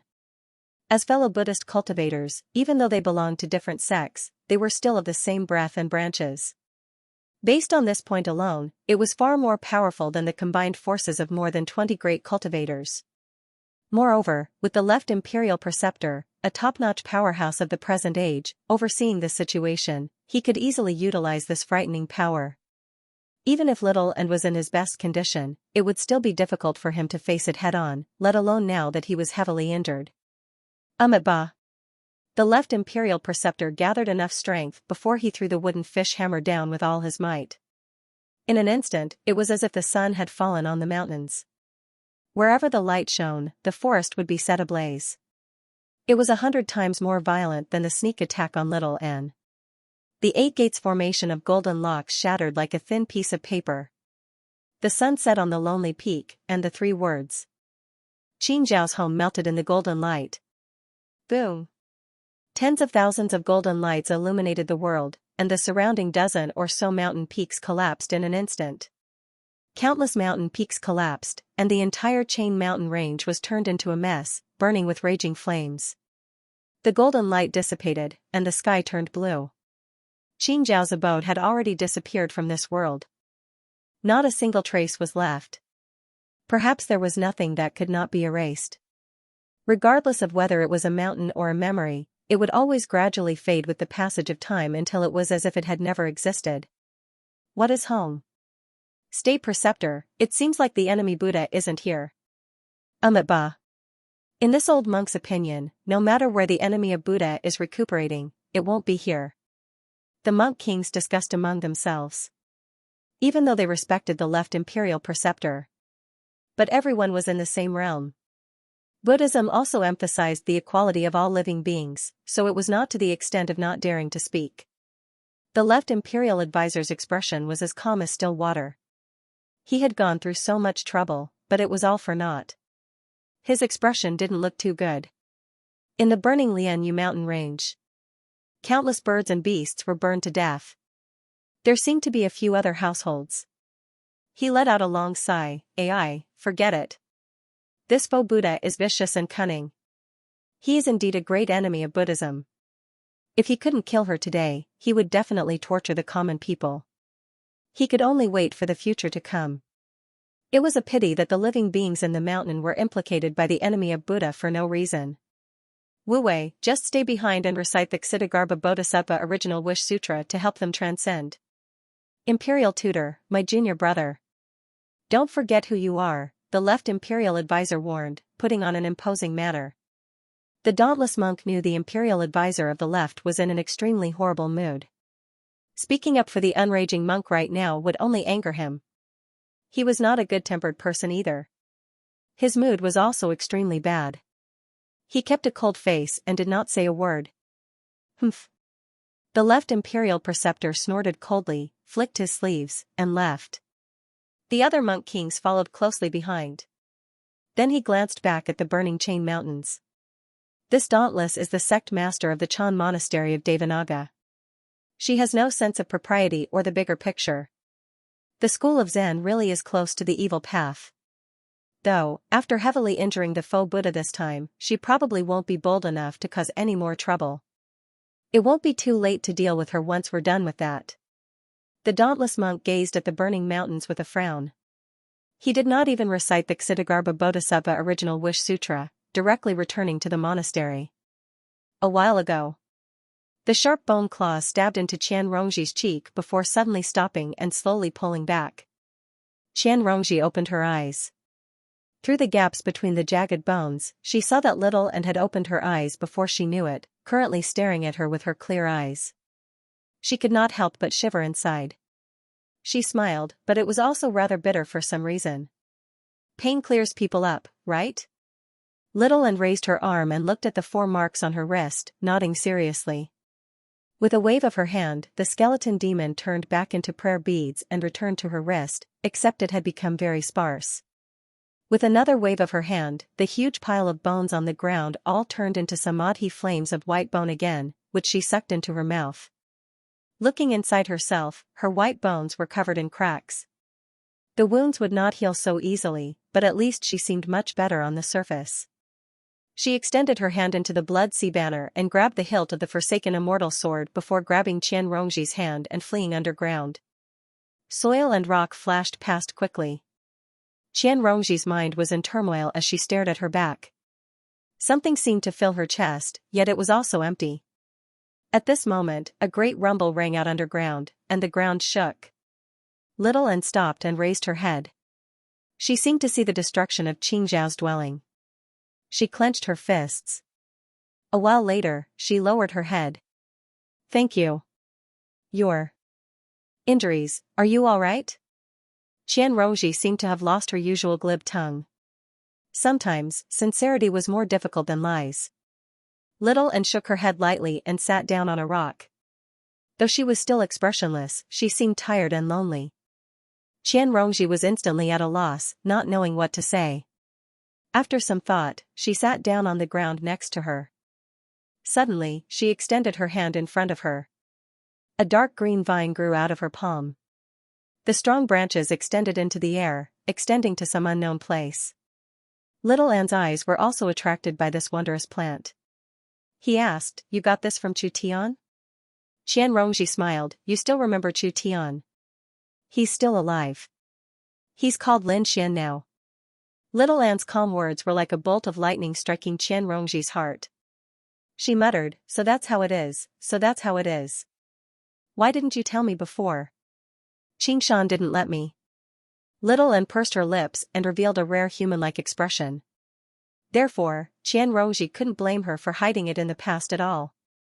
Okay, then why are you saying it now? He didn't think that she had the concept of gratitude. Even if she did, she probably wouldn't go against Li Qingshan's wishes for such a small matter. I'm going to do something that Qingshan doesn't want me to do. Little Anne's expression was a bit gloomy as he looked at the ground. I don't know if he will forgive me. Is this all for him? Yes. Then he will definitely forgive you. Really? It's true. Thank you. I'm leaving now. Little Anne's gratitude was more sincere. What about you? I want to stay a little longer. Yes. Little Anne left, leaving Qian Rongji muttering to herself, Chu Tian, Lin Xian, Chu Tian, Lin Xian. A smile appeared at the corner of her mouth. The smile gradually widened into a chuckle. Then it turned into a mournful laugh. Finally, it turned into a hysterical laugh. The snakes all over her body danced wildly, enjoying the taste of pain as they drowned her. Floating astronomy. The silver moonlight shone on the golden wheat field. Fireflies flashed by the pond, reflected on the black water, as if they were shining with the stars. A white figure suddenly slid across the black water surface. It was so quiet that it was like a ghost. Even the fireflies were not disturbed by it. She walked through the wheat field in midsummer. The air was filled with the smell of harvest. They did not understand the war of cultivators. As long as they could survive, mortals would live their own lives year after year. The pale and slender hand drew across the sharp wheat light. She kept her head up, her ethereal eyes looking at the sky, as if she wanted to count the number of stars, and as if she was looking for an answer. Whoosh! A refreshing summer wind blew. The wheat waves undulated, and her seaweed-like long hair floated behind her. The sparks were far away in the sky. There was no answer. So she looked at the village in the distance. The golden wheat light pierced her fingertip, and a drop of blood fell, turning into a pale spark that fell on the wheat field, spreading silently. In the blink of an eye, the undulating wheat waves turned into a sea of fire. The wheat field did not burn, but it lost its color and became pale. There was no longer any vitality, and it returned to absolute silence. The white flame passed through the pond, and the fireflies also dimmed. They fell into the black water, creating ripples. The fire was ignited. Like a fierce night wind, it spread over the mountains, crossed the rivers, and passed through the villages and cities. In the quiet village, a sleeping child was having a sweet dream. He pursed his lips and turned over. The pale flame touched his forehead, and he merged into the fire. In the old town, the dying old man endured the torment of his illness. He could not sleep, and he longed for the continuation of his life. The pale flame reflected in his turbid eyes. The pain soon disappeared, and he became a light flame together with his life. In the sturdy city, the brothel was having a merry night. The lights were bright, and the music was played. The drunkard scolded and laughed tirelessly. The beggar outside the door looked at the rich guests coming in and out. He wanted to go forward but did not dare. He wanted to retreat but did not want to. He dodged between the lights. Unknowingly, he spent his life. The pale flame flowed in and out. The lights were still bright, and the laughter was still in his ears, but the music had ended. In the pale wheat field, she twisted her waist, causing her clothes to flutter in the wind. Her footsteps were light, and her hand gestures changed. She controlled the prairie fire, as if she was dancing to her heart's content. Only the stars were facing each other. Men and women, wise and foolish, kind and evil, rich and poor, hopeless and hopeful, painful and joyous. All of these things had once been like the difference between clouds and mud, but now they were all equal in this dance. However, all living beings were not equal. Even in the face of death, there would always be cultivators who were unwilling to accept their fate. They wanted to surpass all living beings, occupying famed mountains and blessed lands, laying down great formations to stabilize the mountain gates. Not even the pale white flames could invade. Standing under the silver moonlight, she turned around and raised her arms. The bell trembled, her black hair fluttered, and her prayer beads scattered. She disappeared into the mountains. With a thought, the sword-light soared, twisting and turning before disappearing into the void. Thus, the mountain gate was broken, the great battle formation was destroyed, and all living beings were wiped out. When the sun rose from the east, there were no longer any living beings within a radius of 1,000 miles, whether it was the tiniest insect or the strongest cultivator. In the faraway village, there was no smoke rising from the chimneys, and there were no cries of chickens or barks of dogs. The cities further away became empty. Everything maintained its original appearance, as if nothing had ever happened. The stars faded, the dance stopped, and the flames receded. The cracks in her white bones healed inch by inch. She raised her wrist, and a prayer bead appeared on it. The path of white bone and great beauty showed faint signs of breaking through again. This was the first time she had put the path of white bone and great beauty's purpose into practice, as well as the first vow, the vow to kill all living beings. It was as if she had been freed from invisible shackles. The effects were unexpectedly good. The ocean did not care about the small streams, which was why it was so deep. It was just like how while the flesh, blood, and souls of mortals could not compare to those of cultivators, they were much more numerous, making it much easier to kill them. There were also soul essences in plants. Every bit was insignificant, but they could be turned into sparks that could ignite a prairie fire. Perhaps this was the true path of white bone. In the azure sky, a black dragon warship flew across the horizon.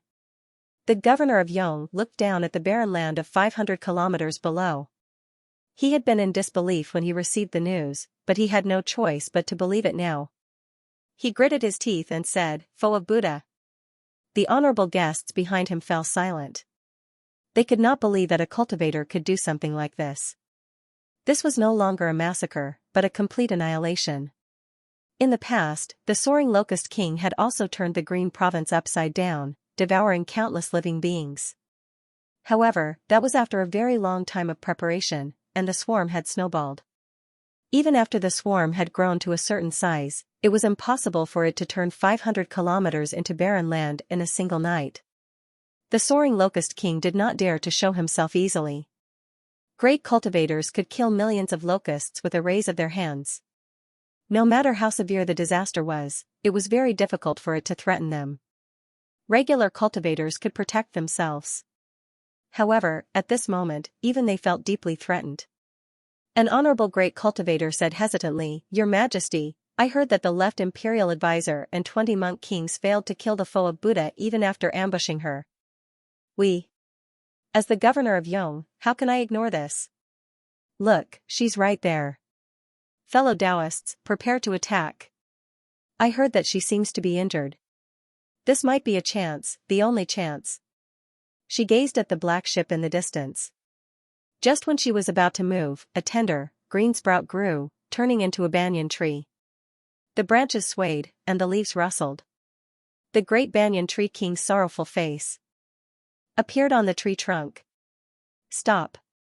Little Anne, I beg of you, you're making an enemy of the world." Even with his unprecedented extrapolation, he had still underestimated her terror. This flame was practically born for annihilation, destroying all living and dead alike. The threat she posed to this world was no less than that of the hungry ghost realm or the demonic domain. In fact, she was even more direct and fatal. This was the path of white bone and great beauty. The Samadhi flames of white bone burned through the 3,000 worlds. In the past, it was only because of Li Qingshan's existence that the white bone bodhisattva's influence was greatly offset, so she had never used its power like this. Making an enemy? She narrowed her eyes slightly and swung Buddha slaying. The great tree toppled, burning and withering. The world shook gently, as if a soundless restraint had been ripped apart. As a result, she no longer had any qualms. In towering city of the Mist province, a gash over 300 meters long suddenly appeared on the great banyan tree. Tree sap flowed out like blood. Even though he was half a god of the world, possessing the power of the world, he was unable to heal this wound. This was a sword that even demon god Xianxia had to be wary of. By the time the Black Dragon King, the lord of the Yong province, arrived, she had already vanished. The honorable great cultivators all let out sighs of relief. The lord of Yong province said sternly, "Let's ask for reinforcements from the Dragon province." Just when the governor of the Yong province sent a request for reinforcements to the Dragon province, his face suddenly changed. He used a technique to peer into the atmosphere and saw that the morale of the people in the eastern part of the Yong province was rapidly plummeting. Even disasters like droughts, floods, and plagues would not be so intense. "She's in the east. Your Majesty, what should we do?" The governor of Yongzhou pondered for a long time before letting out a long sigh. "Let's wait for reinforcements." Even if he rushed over now, he would not be able to stop her. It was impossible to lock onto the aura of such an enemy, nor was it possible to divine his location. Moreover, his strength was on par with or even beyond the 10 demon kings. It was simply unimaginable. She couldn't help but blame the left imperial preceptor for failing to kill her despite having such a good opportunity. He was really too useless. Then report to the Dragon province. If this continues, there won't be anyone left on the Harmony province before long. In the Lingua temple of the Dragon province, the imperial advisor of the left was livid. He said nothing. The monk kings were all incomparably shocked. They had thought that she would be wary after heavily injuring the enemy of Buddha, and that she would need to hide for a period of time to recuperate. They didn't expect the backlash to come so quickly. Perhaps she didn't even know what fear was. Amidst the solemn atmosphere, a young monk with delicate features stood up and said, "Imperial preceptor, please head to Yongzhou immediately to provide assistance." He was the abbot of Qiushan Temple, which was located in Yongzhou and was the largest temple in Yongzhou. The left imperial preceptor waved his hand. "There's no need to say more. The time isn't right yet. This enemy Buddha's various techniques are not to be underestimated. She also has the Forsaken Immortal Sword left behind by the 5 Absolutes Immortal. Unless there's an extremely good opportunity, it will be extremely difficult to kill her. Only if Great Xia gathered all its strength would they have a chance of winning. But it was impossible now. That was why he pushed the rescue to the Lingua temple. Then this penniless monk shall take his leave. Abbot Xiaoshan put his palms together, bowed, and turned to leave. It's useless for you to go back. You might even lose your life. The left imperial preceptor said in a low voice. Now that a great change was imminent, he didn't summon the monk kings from all over just to deal with the enemy of Buddha. Abbot Xiaoshan was a rare talent in Buddhism. He had gone through 3 heavenly tribulations in less than 300 years. He had a bright future ahead of him. Abbot Xiaoshan said, "My Xiaoshan temple has been worshipped by the people of Yongzhou for 10,000 years. I am the abbot. How can we abandon it?" The left imperial advisor scolded, "Idiot. Narrow-minded." Abbot Xiaoshan had already left the courtyard, flying through the air. The other monk kings looked at each other. Many of them didn't agree with the left master. The enemy of Buddha was a great enemy of Buddhism. Even if he didn't have enough power and the chances weren't high, he had to go all out. For the sake of the world, how could she be allowed to slaughter the common people so wantonly? The left imperial preceptor's anger intensified as he flipped his right hand. He held onto the wooden fish and swung it lightly. The unraging monk tumbled to the ground, already heavily restrained by the formations, immobilized. He glared at the imperial advisor of the left. The left master threw a communication jade charm at his face. "Calm anger, look at what you've done. If it weren't for you, I would have killed the enemy of Buddha and saved countless lives." The unraging monk felt the restraints loosen slightly. He accepted the jade talisman and received the message, which also left him shocked. He said in pity, "Little Anne, oh little Anne, do you really want to be so obstinate?" The left imperial advisor asked, "Do you know your crime?" "It is the imperial preceptor's fault." The left imperial advisor laughed from extreme anger. "You've really fallen too deeply into the demonic path."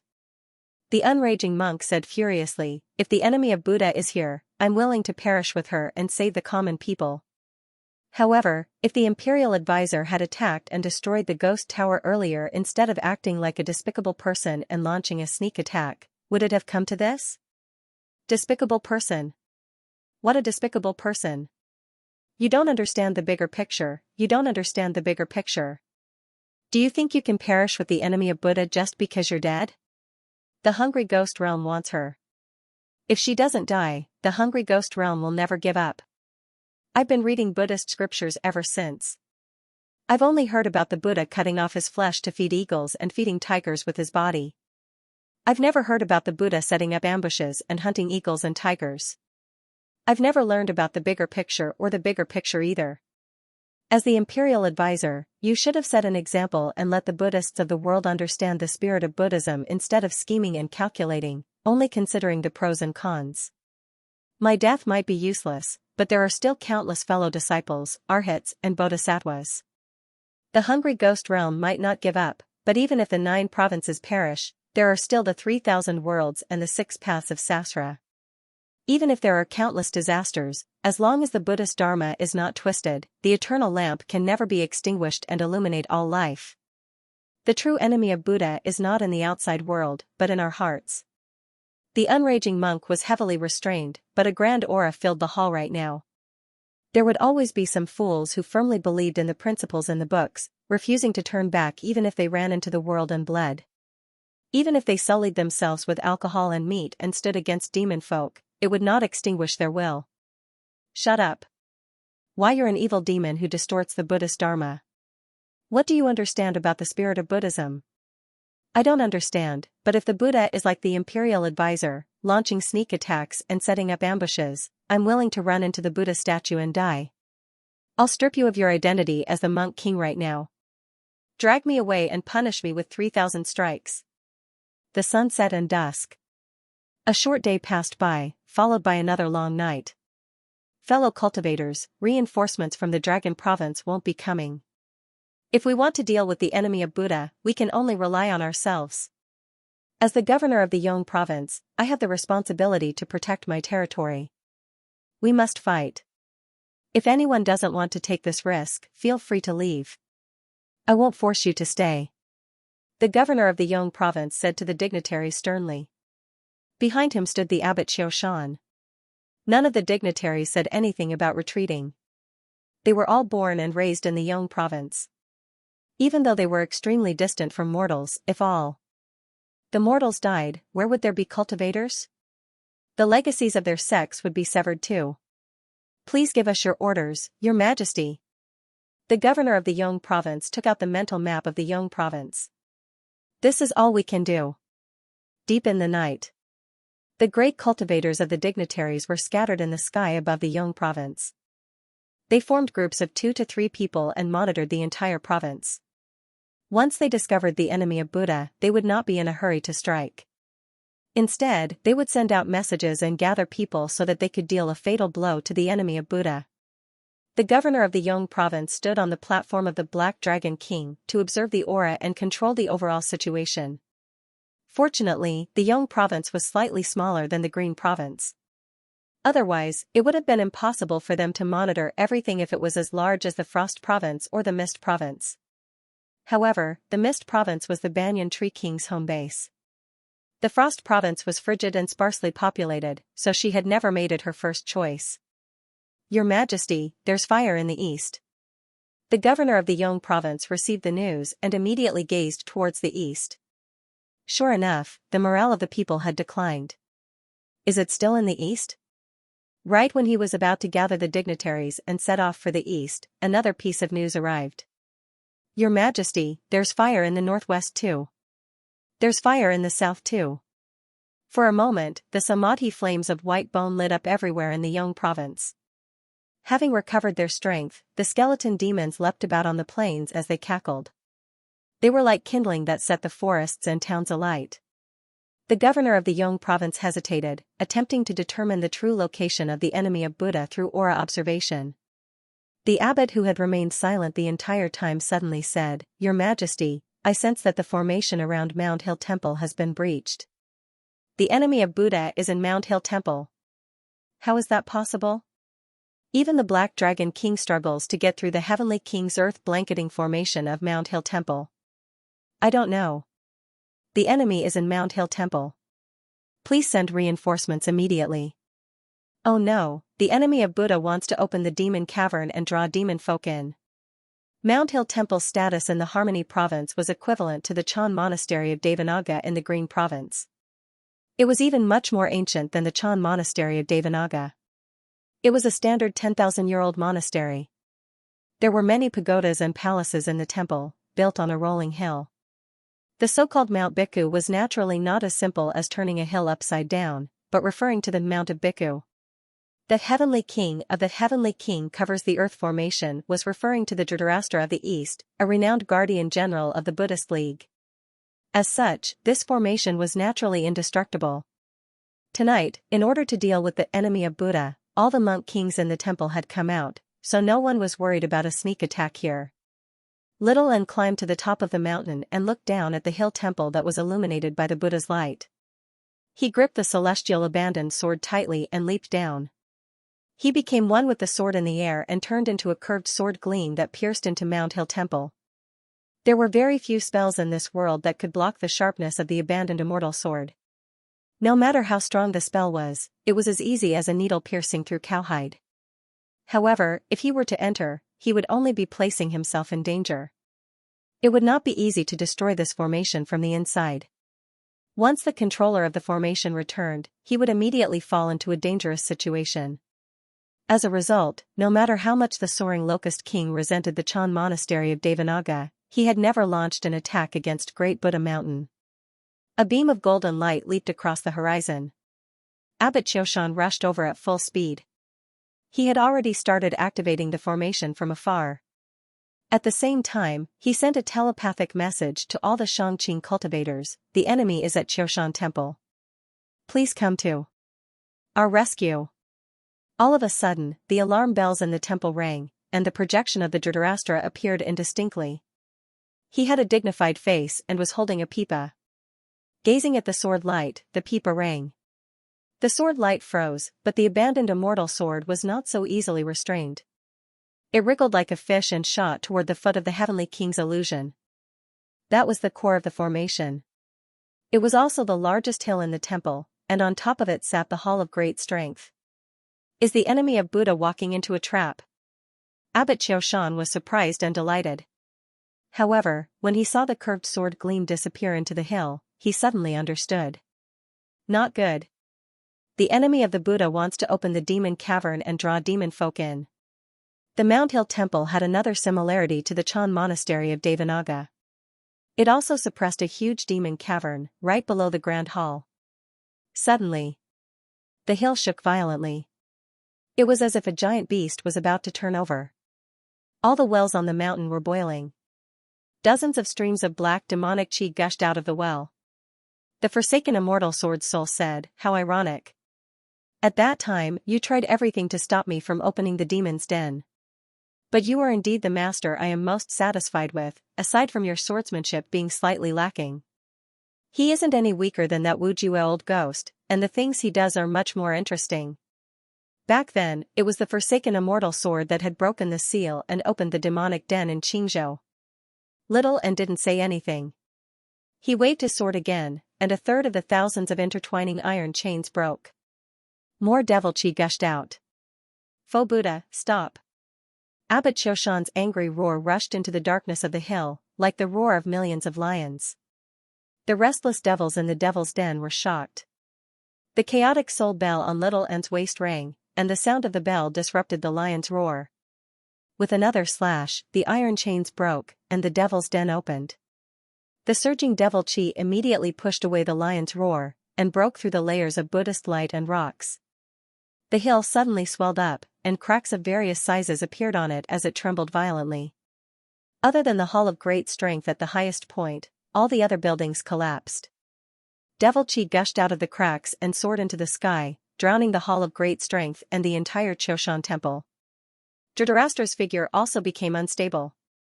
After all, he wasn't the real heavenly guardian, but a phantom formed by a formation. From the moment she entered the Qiushan Temple to the moment she broke through the devil's den, it had only been a breath's time. She had only used 3 slashes.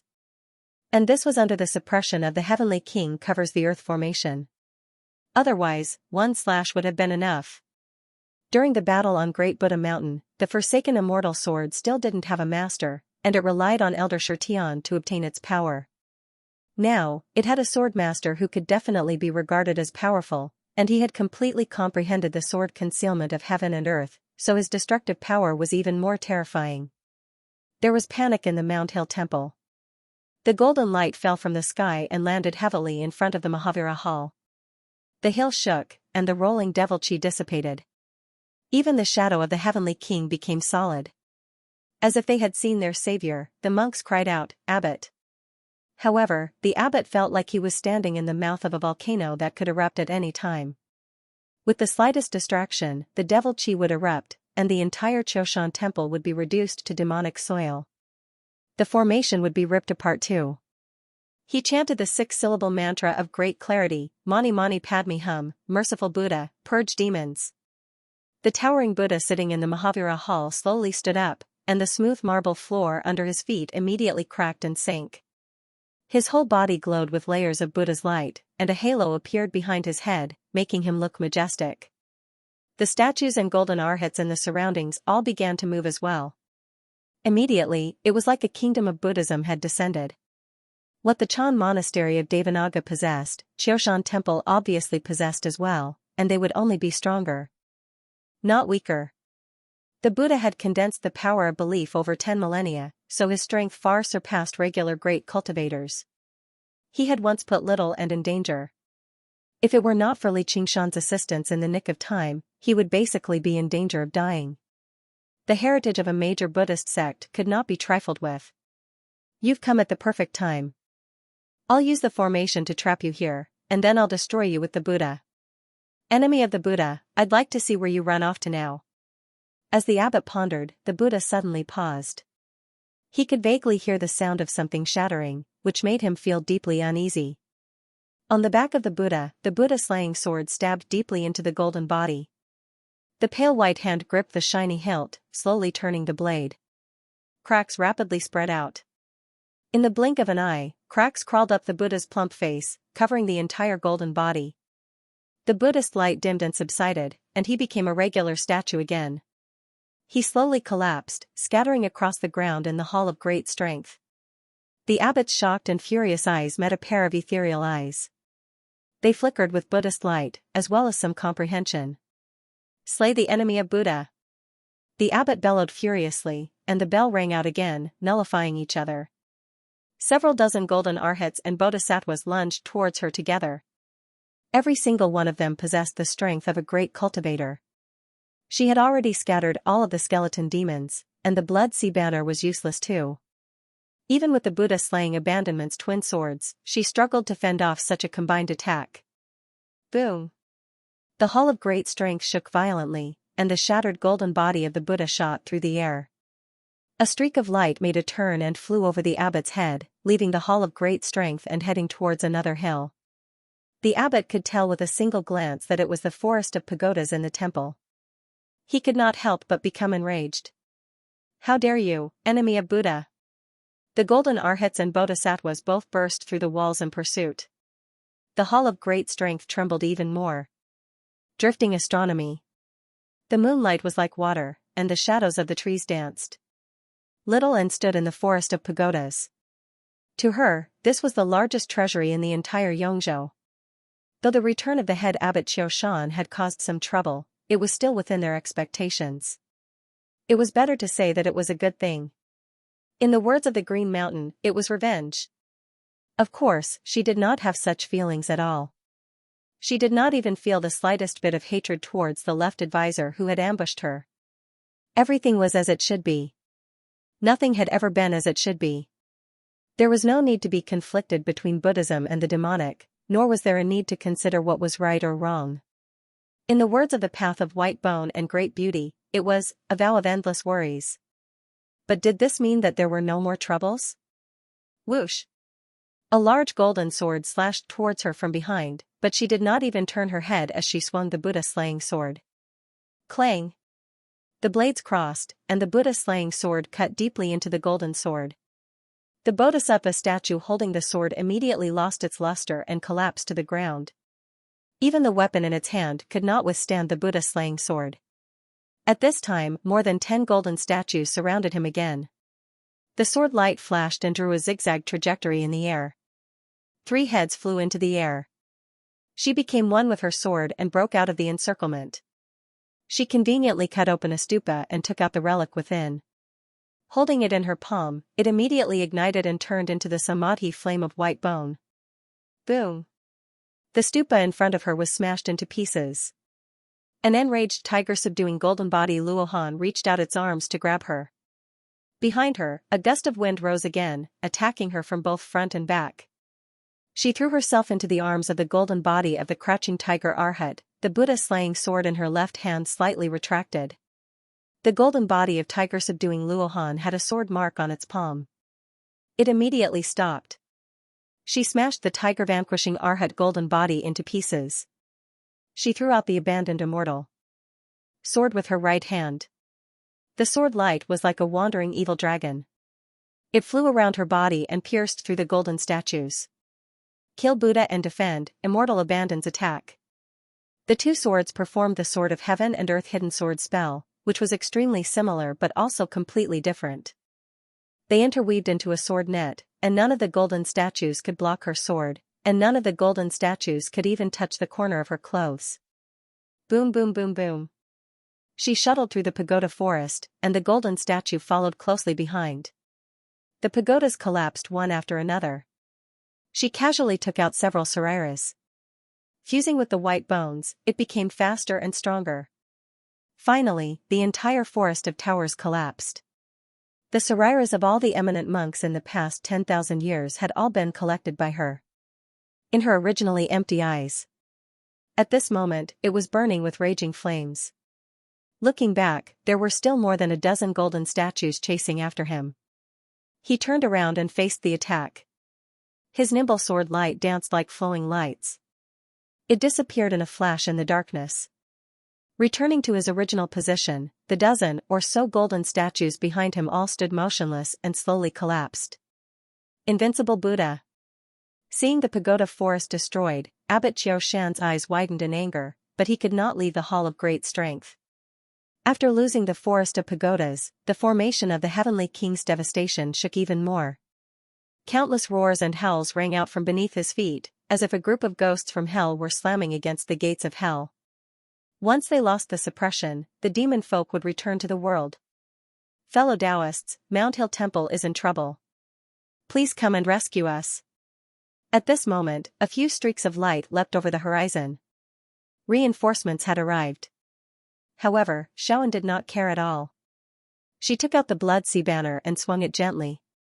It swelled up with the wind, and a sea of blood surged out. The thick blood drowned out the temples on the hills, desecrating the statues of the gods and Buddhas. Cries of alarm and misery rose and fell in the mountains. As soon as the monks fell into the sea of blood, countless skeletons grabbed them firmly and tore at them, reducing them to pools of blood in the blink of an eye. Only a single skeleton remained, hunting down the people who had fallen into the sea with the other skeletons. There were also many who leapt into the air due to their extraordinary cultivation, but a great, dark red wave surged over and swept them into the sea of blood. There were even flashes of light that turned and shot out, beheading all the monks who had flown high enough. Whether they had undergone the first or second heavenly tribulation, how could they withstand the sharpness of the forsaken immortal sword? A while later, the sea of blood had swallowed up all the hills, leaving only the Hall of Great Strength where the abbot resided as a lone island. Although the blood sea banner was so damaged that it could not be used in an open battle, it was still quite useful for attacking. After swallowing all the monks in the temple, the hole in the blood sea banner gradually closed up again, becoming even redder. The Buddhist light dimmed, and the formation collapsed. The figure of the Dhritarashtra vanished. Boom! The Hall of Great Strength was thrown into the air. Demon chi surged out violently as countless demon folk of various sizes crawled out from the demon cavern. The abbot stood in the surging demon chi. He was rather dazed, as if he had just experienced a nightmare. He struggled to believe it. The Mount Hill Temple that had stood for over 10,000 years had just been destroyed by his hands like this? Tears rolled down his cheeks as thousands of demon folk swallowed him up. Roar! A hysterical, furious roar killed thousands of demon folk and dispersed the surging demon chi. The abbot formed the inner and outer lion's seal with his hands and used his entire cultivation. He turned into a frenzied, golden lion and lunged towards Little and looked over. His bearing was calm and peaceful. He even seemed rather benevolent. He extended a finger, and a huge wave over 300 meters tall rose up from the surging sea of blood, rushing into the clouds. It was like a great wall, separating them and falling towards the abbot. Bang! Blood splashed everywhere as countless skeletons shattered. The golden lion rushed out of the sea of blood. Enemy of the Buddha, I'll take you down with me. However, the place where Little and stood just now was now completely empty. He immediately felt empty inside. Only then did he hear the bell ring. He felt his chest ache. Lowering his head, he saw a skeleton that he had not smashed to pieces. It held a sword in its hand, plunging it deeply into his chest. The golden lion vanished, only leaving Abbot Xiaoshan behind. He wanted to blow himself up and take down the enemy of the Buddha with him, but he was unable to do so. He was filled with resentment and reluctance. How can the orthodox Dharma of Buddhism be so restrained? How can it be so restrained? If it were not for the Buddha-slaying sword, the great Buddha would have been able to force her into submission. If it were not for the blood sea banner, the formation of the Heavenly King covers the earth would not have collapsed so quickly. The skeleton demon, who did not directly participate in the battle, also distracted the attention of the king of Yong province. The abandoned immortal sword played an even greater role. It first broke through the protective formation, then broke through the seal of the demon's lair, and killed the golden statues as if they were dogs. She unleashed the power of each transcendent artifact to the extreme. She took advantage of the weakness and struck a fatal blow. Little and did not reply. He pulled out the Buddha-slaying sword. A ball of samadhi flames of white bone surged into his body, and Abbot Xiaoshan's resentful and unwilling face disappeared. At this point, she had completely recovered from the injuries she had suffered in the battle at the Ghost Tower. Her cultivation had even improved. She turned back to look at the rescuers. Abbot Xiaoshan. The Xianxia great cultivators were all dumbfounded. The famous Xiaoshan temple of Yong province had been destroyed in a single night. How was this possible? Enemy of the Buddha. There was a flash of golden light. An old monk rushed down without any regard for anything. He was also a monk king who had undergone 3 heavenly tribulations. Little and held both swords in his hands. He stepped on the sea of blood and flew up to meet the old monk. As the bell rang, their figures crossed each other. The old monk was defeated. The Xianxia great cultivators were shocked and quickly retreated. Floating astronomy. Yong province wasn't big. The Xianxia cultivators all arrived, but none of them dared to approach. It wasn't just because of the sea of blood, but also because of the demonic aura. Pitch-black devil chi was so thick that it was almost liquid, and it kept gushing out of the devil cave, piercing through heaven and earth. They spread out in the night sky and turned into demonic clouds that covered the stars and the moon. The area within a radius of 100 miles was dyed into demonic soil, and it was still expanding. Once cultivators entered this demonic land, they would be suppressed. Even their magic treasures would be contaminated by demonic chi. She was an exception. Since there was no such thing as life and death, the hungry ghost realm and the 9 regions could be equated. Similarly, there was no such thing as good or evil, so the demon realm was nothing. Why would a person who was neither dead nor alive be afraid of being contaminated by demonic chi? The thick and deep sea of blood was even more filthy and evil than the devil chi. The Black Dragon King tore through the night sky and stopped outside the demonic earth. The governor of Yongzhou could hardly believe that this was the Mound Hill Temple of the past. A few Xianxia cultivators reported to him what they had seen just now. Your Majesty, the enemy of Buddha is too powerful. It's hard to kill him anywhere else. If we enter Mound Hill Temple recklessly, we might suffer casualties. The governor of Yong province gritted his teeth. Just you wait. I refuse to believe she can remain in this demon cavern forever. The demon folk will never thank her for opening the demon cavern. The howls of demon folk filled the surroundings. The black demon chi flickered with light that was as dense as the stars. These were the eyes of the demon folk filled with lust and evil. They all gathered on Little and dressed in white, she stood above the surging sea of blood and the surging demon chi, like a white lotus flower. Before the demon folk could attack, she struck. The blood sea banner was raised. The torrential sea of blood immediately poured into the devil's den, and the pairs of eyes were instantly filled with fear. The sea of blood was boundless, and there was no shore to turn back to. A few demon commanders did not hesitate to demonize, turning into hideous monsters. They abandoned their blood-corroded limbs and charged into the sky. As soon as the chaotic soul bell rang, they were like birds that had been shot by arrows, plunging headfirst into the sea of blood. Whether it be demon folk or monks, there was no difference. Cross the river in one go. Only when the Devil King appeared would she need to personally make a move. She would either kill the Buddha or abandon the immortal to kill him with a single sword strike. The surging sea of blood became even more viscous. The thick smell of blood could be smelled even from 100 miles away. More and more skeletons appeared in the sea of blood. Some of them were as strong as demon kings. All of them looked ferocious and had strange bones. They were all transformed from fallen demon kings. Crystalline demon hearts were deeply embedded in the white bones, and they even retained some of their original intelligence and techniques. However, they had already become slaves of the sea of blood, massacring demon folk. The great cultivators of the Harmony province watched this feast of slaughter with their mouths agape. Only now did they understand that she had not opened the demon cavern to lure demon folk in. Instead, she wanted to feed on these demon folk. Every time a demon king fell, the great cultivators would feel a chill in their hearts. They believed that they were not stronger than these demon kings. If he were to attack recklessly, he would be suppressed by the demonic chi, and his outcome would be even worse. From the ancient times until now, the demon folk invasions that had brought great calamities to the 9 provinces had actually been stopped by her alone, and she grew stronger the more she fought.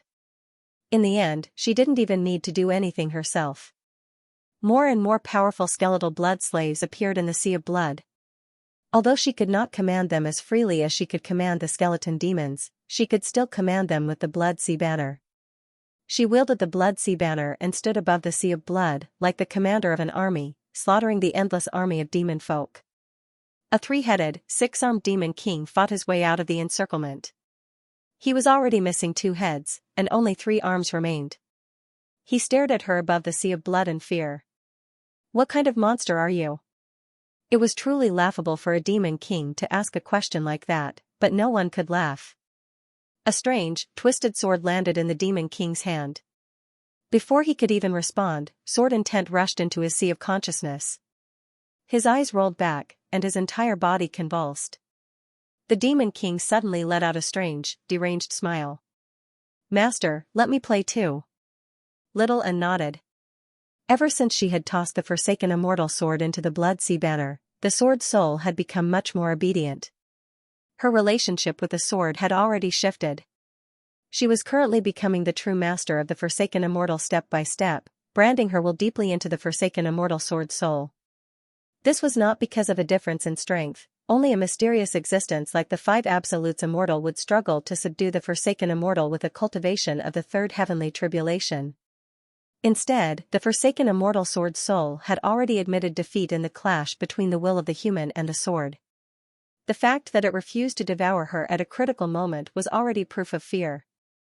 And, when she began to implement the will of the white bone bodhisattva in the path of white bone and great beauty, it was without a doubt the one that experienced it the most. Its twisted madness suddenly seemed as laughable as a clown. From a regular perspective, the forsaken immortal sword was a deranged sword. It could not be compared to a deranged bodhisattva at all. Even a sliver of the will's legacy was enough to subdue it, turning it into a true servant. The forsaken immortal sword soul forcefully devoured the demon king's power, and the demon king's colossal body rapidly shrank. Bones squeezed out from his flesh and blood, piercing through his skin and shooting out. They hovered vertically above the sea of blood and actually began to flash with light. Little and immediately understood what the forsaken immortal sword soul was trying to do. The demon king said, "Sword formation of heaven and earth." With the forsaken immortal sword as the core and several hundred bones as support, a sword formation of heaven and earth was formed. The sea of blood descended and minced the demon folk furiously. Only the demon king managed to fend it off, but he was unable to escape death. The great cultivators of the upper class were all dumbfounded. This sword. Someone knew about the forsaken immortal sword. This sword is called the forsaken immortal. Legend has it that it was the 5 absolutes immortal sword, which was sealed in a sword tomb. Afterwards, it was obtained by the Sword Collection Palace, which is the renowned sword collection peak of the Green Province. Afterwards, it devoured Elder Tian and destroyed the entire Sword Collection Palace. Then it breached the Chan Monastery of Devanaga and fought 3 people alone against Chu Lai King, the Dragon King of the Sea, and the Demon King of the North Moon, Li Qingshan. Afterwards, it was no match for them, so it opened the Demon Cavern. In the end, it was subdued by Li Qingshan. This is probably the most powerful weapon in the 9 provinces. Among us, there aren't many that are its opponent. This startling accomplishment made the great cultivators feel even more despair. They said in sorrow, "Let alone the invincible Buddha, even this sword is difficult to deal with." Is the Harmony Province really going to be doomed? It's not just the Harmony Province, but the entire world. However, during the battle on Great Buddha Mountain, the forsaken immortal sword had not actually unleashed its full power. A weapon needed a person to wield it. It was impossible for a masterless sword to unleash its full power. Most importantly, it did not have a source of power. It could not unleash its full power even if it possessed a supreme path of the sword. This was also the greatest reason for its failure in the past. Afterwards, although Little and became the master of the forsaken immortal sword, not only did the forsaken immortal sword not put in any effort, but it even constantly tried to devour him. Under these circumstances, Little and obviously could not give it too much power. She had to maintain its weakened state, so the power that the forsaken immortal sword could unleash was not even as great as when it had no master. But now, as the soul of the forsaken immortal sword gradually submitted, Little and began to give it even more support. The culprit that had once destroyed the 2 great sects of the Green Province was gradually unleashing its true power. Little and waved the blood sea banner, and the sea of blood delivered thousands of skeletons before her. She unleashed the samadhi flames of white bone, refining all the skeletons into 364 tiny white bone swords that were as thin as a cicada's wings. Although they did not have any special power, they were sharp, tough, and comparable to magic treasures. What was even rarer was that they formed a set of their own. She waved her hand, and the tiny white bone swords pierced through the air. They all pierced into the body of the demon king that was suffering from the backlash, gradually soaking it in demonic blood.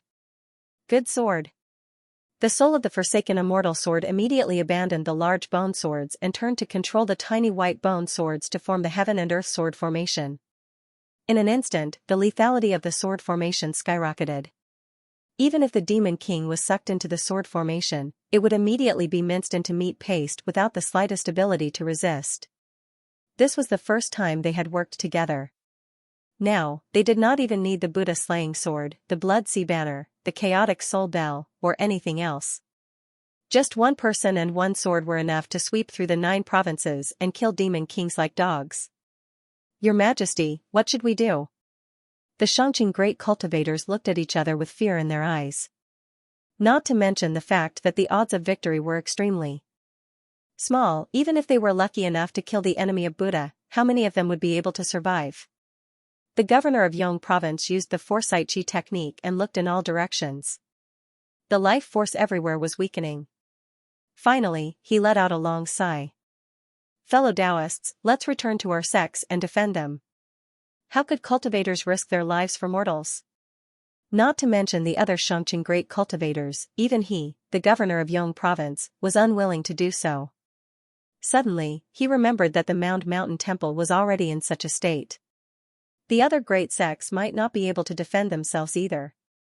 Gather your disciples and follow me back to the Duke's residence. The slaughter lasted for an entire night until not a single demon folk dared to step out of the demon cavern anymore. At this time it was the darkest time before dawn. Demonic chi filled the sky, making the darkness seem even darker. Little and waved the blood sea banner, and the surging sea of blood reversed and returned. It had expanded more than 10 times its original size, and it had also accumulated many powerful skeletal blood slaves. In the future, it would not only be used to trap enemies, but also to kill them. The sea of blood receded, and the numerous palaces and pavilions appeared once more. They actually hadn't suffered any serious damage, and the numerous stone Buddha statues were still standing there solemnly. However, they'd been corroded to the point of being mottled, and the Buddha light and spirituality contained within them had completely vanished. The sea of blood had been desecrated and the demonic aura had been polluted. This place would no longer be Bikuni Mountain. She quietly walked past the temples. This was the first time in her life that she had personally destroyed a Jiaolan. Although the battle at the Great Buddha Mountain had caused a lot of destruction, it had been forced upon them. Moreover, the destruction of the Great Buddha Mountain was the result of the demon domain's invasion. He then recalled the 2 vows of the White Bone Bodhisattva, the infinite Buddhist vow to destroy, and the supreme Buddhist vow to end. Finally, he gathered the 4 great vows into one body. He had many comprehensions in his heart. Comprehensions were just as important as resources. In many cases, comprehensions were even harder to come by. She suddenly stood in front of a stone Buddha statue, put her palms together, closed her eyes, and chanted the Diamond Sutra. Everything that exists is like a dream, an illusion, a bubble, and a shadow, like dew, or like lightning. This is how one should view it. Everything is impermanent, all techniques have no self, impermanence has no self, life and death are the same, Buddha and demon are the same. Her body emitted a faint Buddhist light. It exuded warmth in the darkness, illuminating the stone Buddha in front of him. The Buddha's face flowed in the light. He seemed to lower his head to look at her. The divine nun of the South Sea's stern face appeared in his mind again, gradually fading away. The Tao that she wanted to walk on was no longer something that could be restrained by mere rules. He had thought that balancing the Buddha and the demon was a different way, but it turned out that he was just being presumptuous. Just like a river changing its course, it still had to flow east into the sea. Even if it dried up halfway, seeped into the earth, and evaporated into the sky. They were all just a part of the world's water system. This was the great Tao created by a bodhisattva. How could it be so easily surpassed or distorted? Even if he wanted to go berserk, he couldn't do it. That was why there were no problems with her path of white bone and great beauty. That experience seemed to only be for her to walk further. The path of white bone and great beauty was different from the 9 transformations of the demonic and divine. What it pursued was not a balance between the demonic and divine, a world of its own. Instead, it was the origin of emptiness, nirvana into destruction. After understanding this, the light of Buddha melted into the white bones. Her face became even more peaceful and tranquil. She silently faced the stone Buddha. Anyone who saw her would think that she was the most devout believer. Was the Tao of the white-bone Bodhisattva just one of the infinite Buddhist Dharma and the supreme Buddhist Tao? Perhaps becoming a demon was just an illusion. She had no idea that he had completely mastered the first 3 layers of the path of white bone and great beauty in an instant. At this moment, she already had the qualifications to ascend. Not only could she ascend to the next level, she could obtain the Sutua Creek fruit. He could even cast aside the threat of the hungry ghost realm. However, she made the same choice as Li Qingshan, who was thousands of miles away. She gave up on ascending and continued to condense her power. Suddenly, the sword chi was awe-inspiring and murderous. The Forsaken Immortal Sword's 364 small white bone swords assembled into the sword formation of heaven and earth. They revolved rapidly and shot towards her. The halls and halls along the way were all reduced to smithereens. The bluish-white monk robes were lifted up by the murderous aura. She did not move at all, as if she was completely submerged in cultivation. She did not dodge, nor did she resist. The Forsaken Immortal Sword approached within a meter of her before suddenly slowing down. The edge of the sword trembled gently, slicing through the air and leaving behind black slashes that conjured a myriad of sword forms. The 364 small white bone swords revolved around her. By devouring the demon king and killing the demon folk, it had gathered unprecedented power. Now was the perfect time for a backlash. It was also her last chance. Clang! The 365 swords thrummed together and rapidly shrank.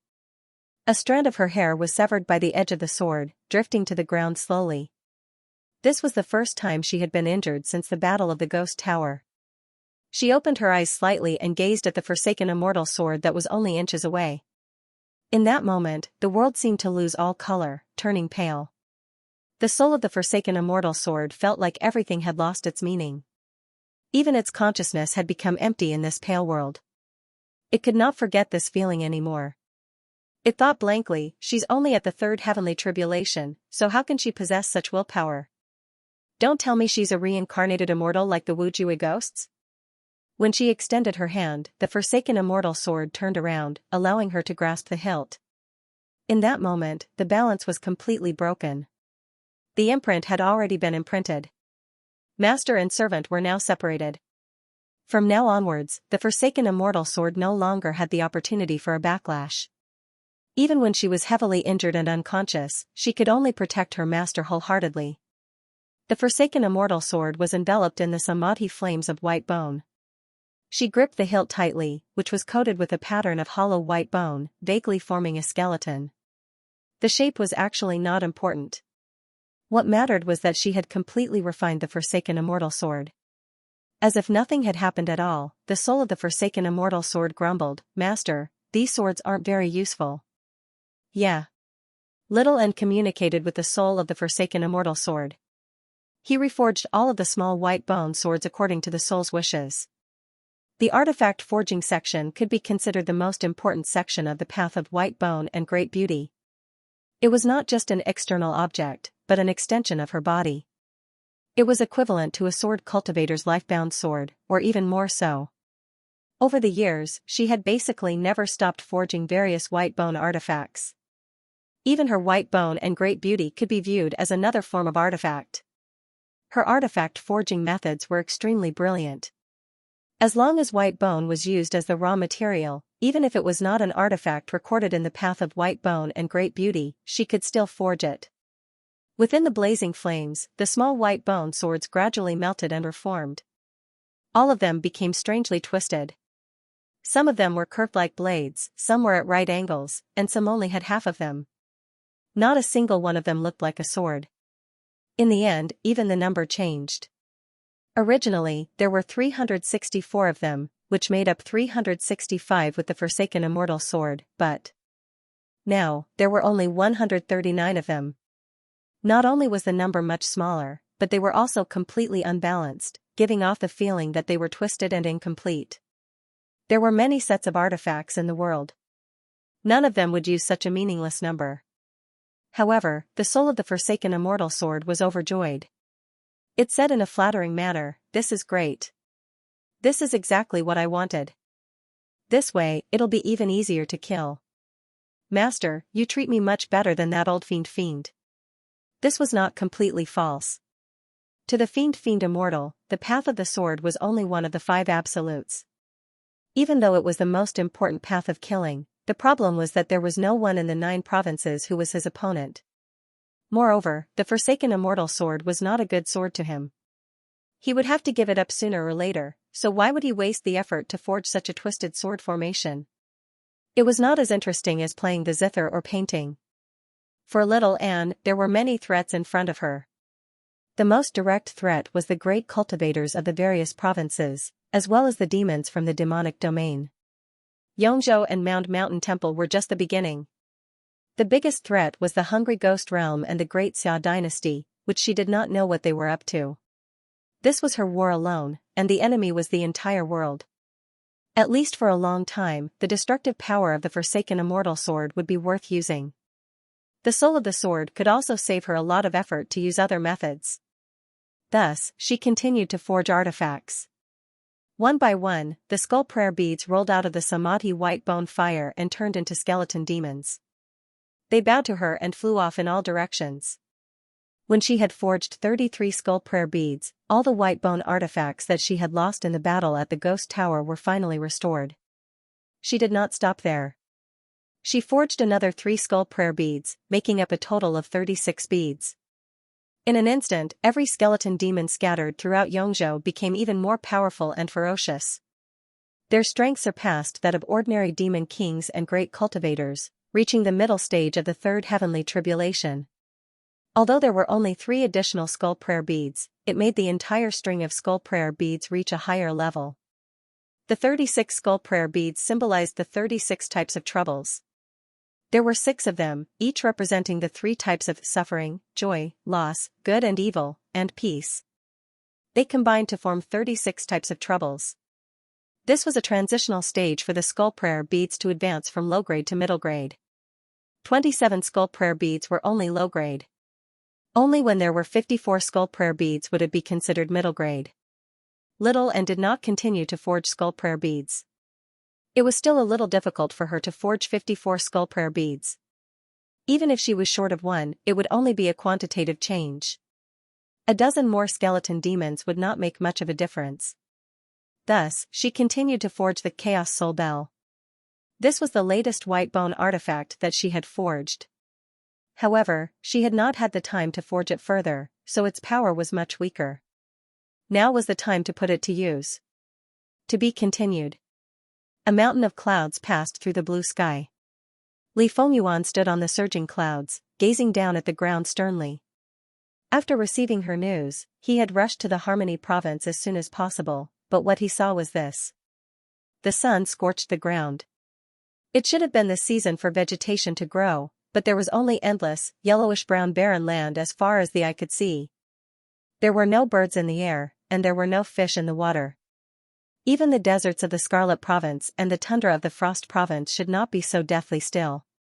A feathered person said, "My king, I heard that she's even opened the largest demon cavern in the Harmony Province.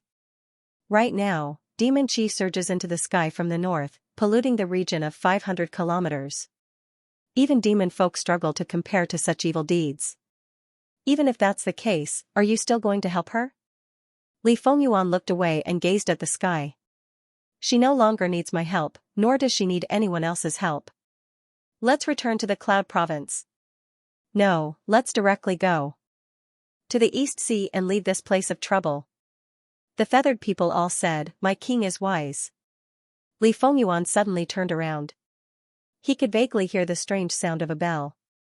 The feathered people sensed nothing. They asked curiously, "My king, what's wrong?" "Nothing.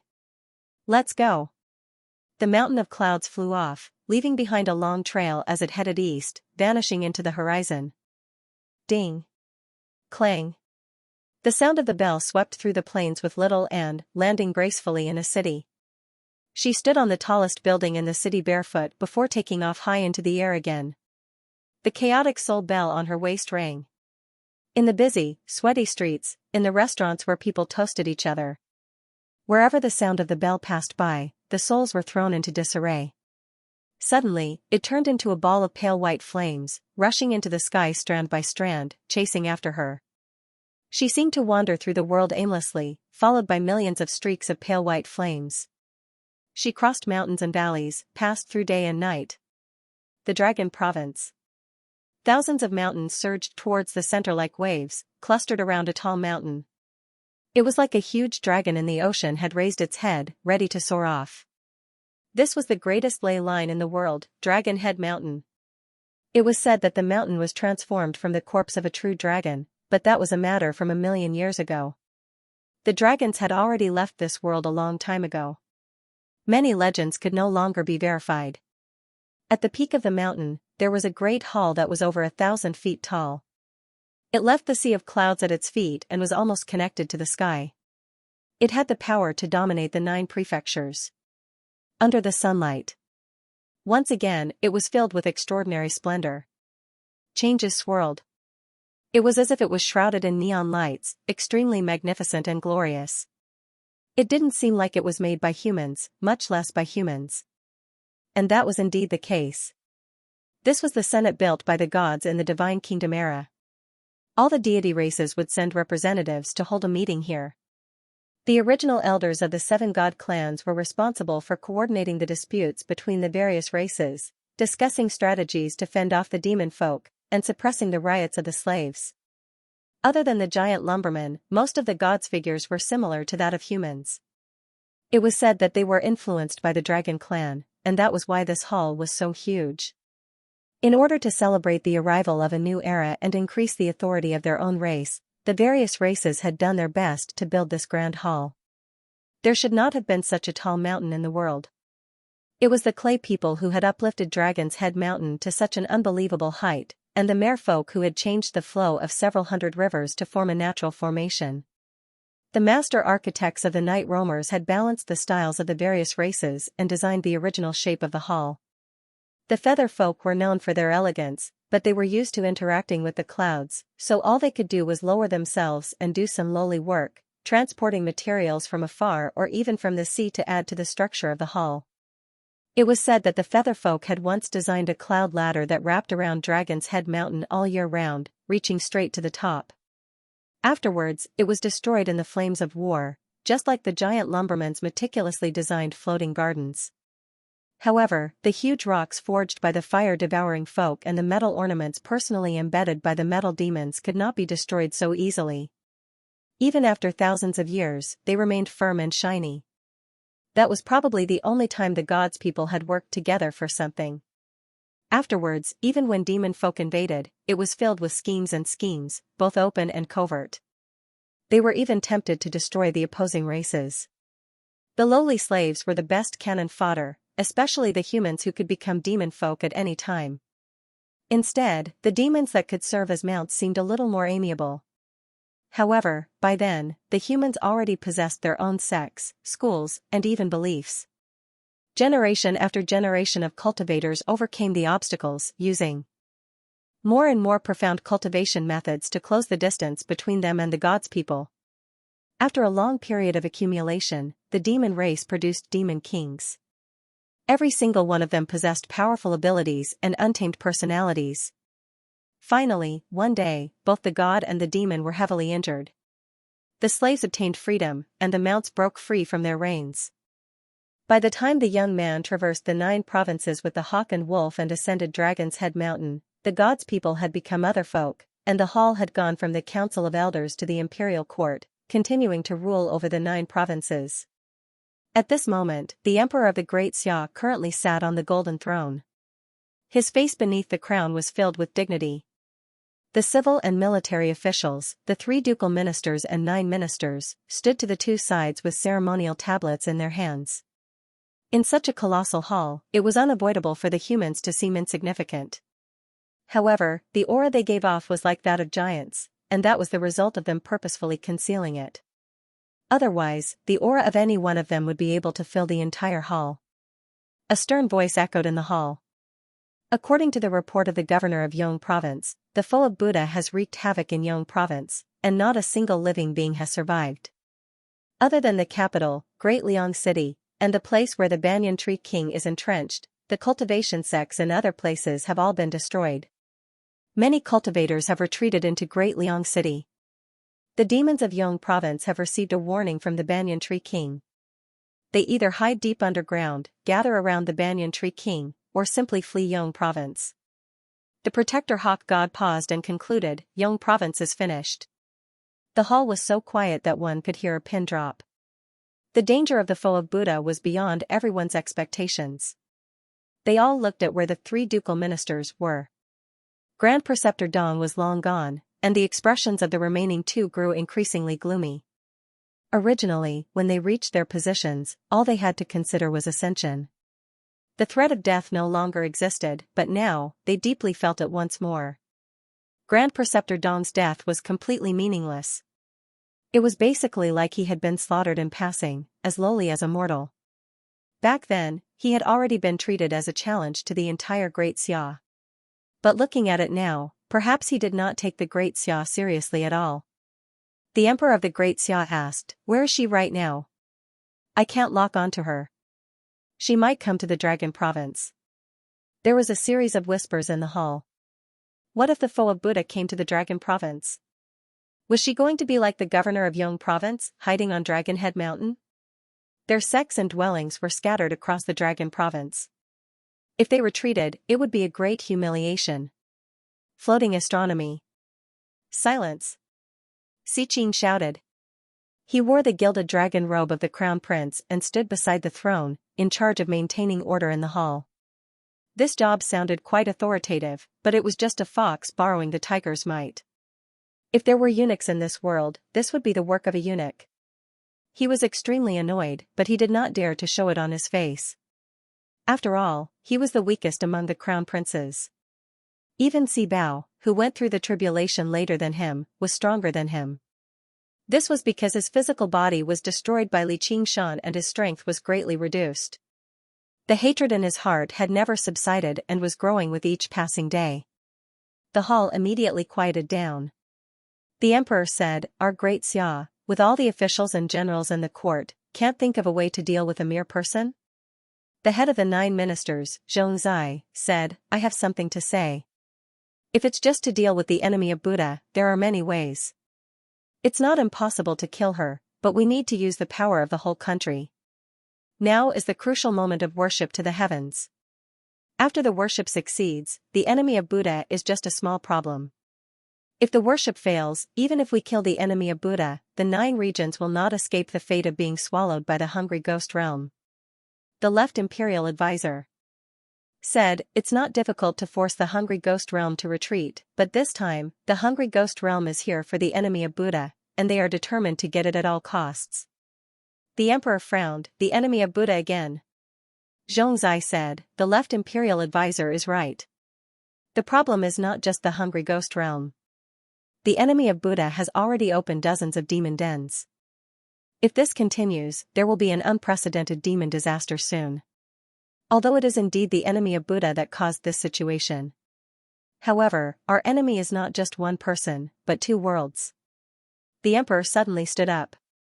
He said angrily, "Is this enemy of Buddha sent by the heavens to go against us? Are you going to let us watch her run amok without doing anything?" In an instant, the wind and clouds outside the hall surged and thunder rumbled. Zhongzai said, "A little impatience will spoil the great plan. Your Majesty, please prioritize the worship to the heavens." All the ministers said, "Your Majesty, please prioritize the worship to the heavens." The Great Xia Emperor slowly sat down again, "Forget it. When the worship to the heavens is completed, a mere enemy of Buddha will be easily captured." "Eagle King, have you found the reincarnated celestial?" The protector eagle god replied, "Not yet. The various prefectures have prepared a list of names, and there are some people with extraordinary talents among them. He might have been a cultivator in his previous life. But it's not the celestial we're looking for. Most of them just happen to retain some memories of their past lives. They didn't even know what cultivation was in their past lives, so they couldn't be considered as reincarnations of deities. Perhaps the celestial being's memory hadn't recovered and he hadn't remembered his mission. Otherwise, he would definitely come to the Dragon Province. The reincarnation of a deva was actually a vague concept. All living beings revolved in the 6 paths of reincarnation. Any random person he grabbed could be considered a reincarnation. Only he was a cultivator in his previous life and had some memories of his previous life. Only then could he be called the reincarnation of a celestial being. The problem was that 9 regions spanned hundreds of thousands of miles, and the population at its peak was more than 10 billion. There were too many talented people. On the other hand, there was truly no way to verify the memories of one's previous lifetime. Even if one did exist, it would mostly be blurry and incomplete, and one could only rely on one's comprehension ability and speed of cultivation. Even if some people refused to admit it themselves, others would still believe they were the reincarnations of a celestial being, such as little Anne. As a result, there were just far too many people in the world who claimed to be reincarnations of a celestial being. However, the imperial court of Great Xia only wanted to find a single person. Over all these years, they had ordered the Hawkwolf Guard to search the various places silently, but they had never found anything. Many years ago, there was someone like that in the Clear River Prefecture, called Chu Tian. Back then, Gu Yenying was still the White Hawk commander of the Rui Commandery, but whether it was intentional or not, she did not cooperate with her father's work at all. Afterwards, Chu Tian died young, and the reincarnation of a celestial being became a joke. As for the celestial the imperial court of Great Xia was looking for, he never appeared. Under the hazy moonlight, the night mist enveloped the tiny islands in the lake. It was as if they had not been affected by the upheaval of the world at all. It was as tranquil as a painting. A man and a woman strolled along the shore. The man was handsome and elegant, while the woman was beautiful and enchanting. They seemed to be a pair of immortal companions who had grown tired of conflict and returned to seclusion hand in hand. "Why are you so special to me?" The woman was rather confused, but she was also rather eager. A sliver of surprise flashed through the man's eyes, as if he had never expected someone as clever as her to ask such a stupid question. He said with complete sincerity, "Because you've always been very special." "Heh, you must be especially bad." The woman lowered her eyes and smiled in a self-deprecating manner. "Yeah, not only are you especially bad, but you're also very cruel." The man smiled. "Yeah, I've always thought I hid it very well." The woman smiled as well. "It's useless. I've always experienced it deeply, but it seems like the past White Hawk commanders of the Rui Commandery have all been like that."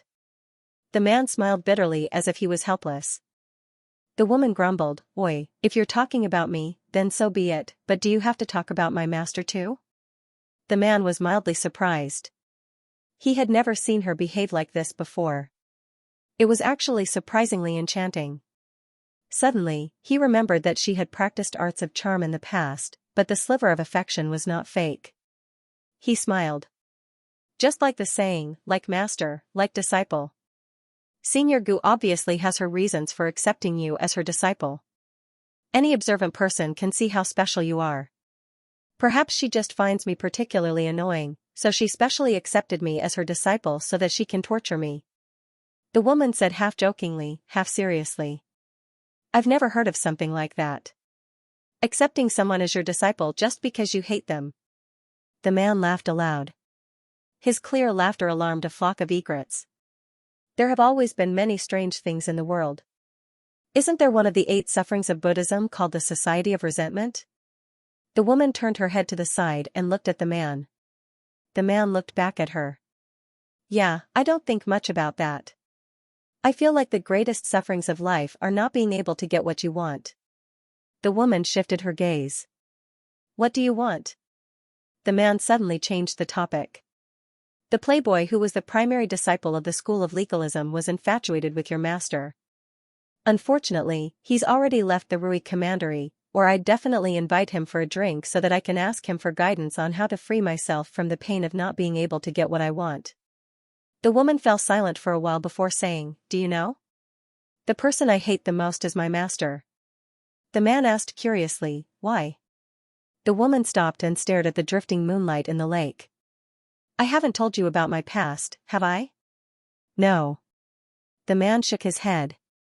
Her past had always been a mystery. "Do you want to hear it?" "That's exactly what I want." The man could sense the woman's heart opening up to him. His efforts over the years had finally paid off. Joy surged through his heart. Wasn't what he had done everything he could to obtain that sincerity? Only by obtaining that sincerity could he personally shatter it and take back everything that belonged to him.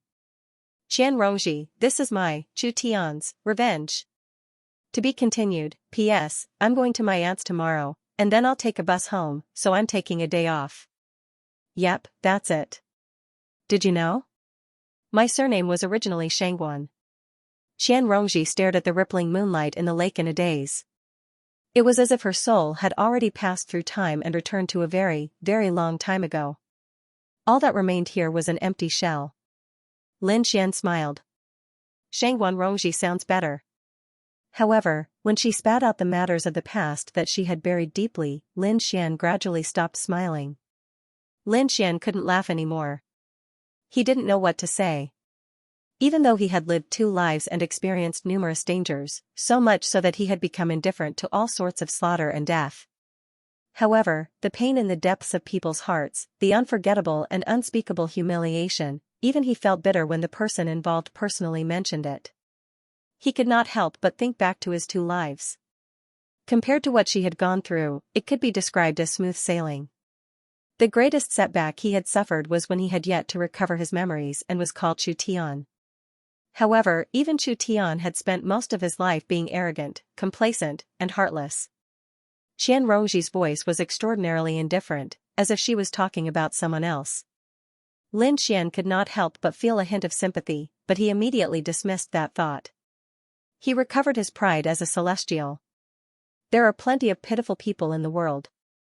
Just how many of them will become demonesses like her? Since there's so much pain in life, why don't you just die earlier? Why do you have to trouble others? How dare you ruin my mission, preventing me from reporting back to the Dragon Province? You deserve to die. Qian Rongji, oh Qian Rongji, if I don't toy with you like a dog and then torture you to death, I won't be able to dispel my hatred." However, sorrow and pity appeared on his handsome face. He interrupted her, unable to bear it any longer. "Rongji, don't say any more." Qian Rongji's shoulders trembled. She slowly turned around and said sorrowfully, "Lin Xian, I've never mentioned this to anyone before. Please listen to me, alright? I want you to know about my true past, but if you're sick of hearing it, you can leave. You can pretend like nothing has happened." "Alright, go ahead," Lin Xian said helplessly. After changing his attitude, he no longer felt pity for her. Instead, it was filled with cruel pleasure. Tearing open her old scars and making her bleed, this could also be considered a part of revenge. Until Qian Rongji finished speaking in one breath. His face was already covered in tears. "Am I a monster?" he asked in a daze. "Yes. You are a monster, a twisted and insane monster. You can even say those details. How shameless," Lin Xian thought. He took a step forward and said passionately, "No, no. None of this was your fault. It's the Qian clan's people who deserve to die. But since you've already taken revenge, why don't you let it go? Your master isn't torturing you, he's trying to make you turn back. Can we really turn back?" Qian Rongji was at a loss. She looked at her hands and her eyes became firm again. "No, there's no turning back. If I turn back, I'll have nothing left. I can only continue like this. Sometimes I think I'm doomed to suffer all my life. If that's the case, how can I escape the arrangement of fate? You don't have nothing. You still have me. I'll always be with you." Qian Rongji's expression changed. "Really? Listen to what I've said. It's true. I, Lin Xian, swear to the heavens that I'll be with you forever." The boundless will of the 9 provinces obviously did not pay attention to her frivolous words. However, just like any woman intoxicated in love, she became emotionally moved and could not help but throw herself at her lover. Lin Xian hesitated for a moment, but he still opened his arms firmly. This was a godsend opportunity. Even a weak child could kill an unguarded adult, not to mention that the difference in strength between them was not that great. He could not delay the matter of the heaven-climbing vine any longer. The Dragon Province was currently searching for him. If he wanted to enter the royal court of the Dragon Province gloriously, he had to take action.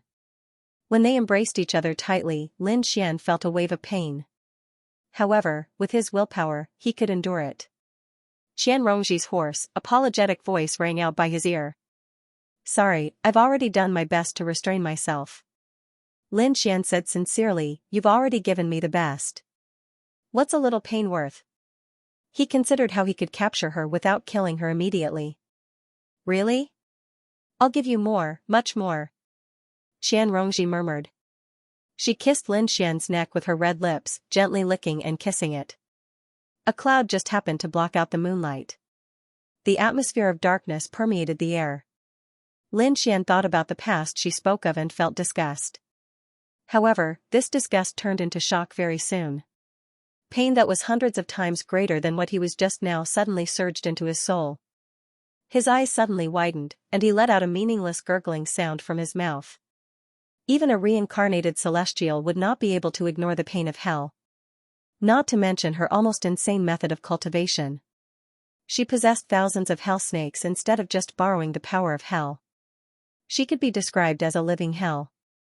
"This is the best thing I have. Do you like it?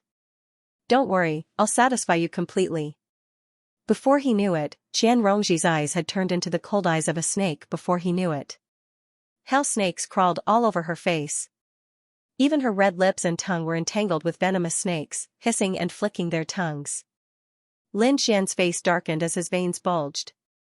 He squeezed out 2 words from between his teeth, "Rongji." He still struggled to believe that his identity had been exposed. He was confident that his disguise was perfect.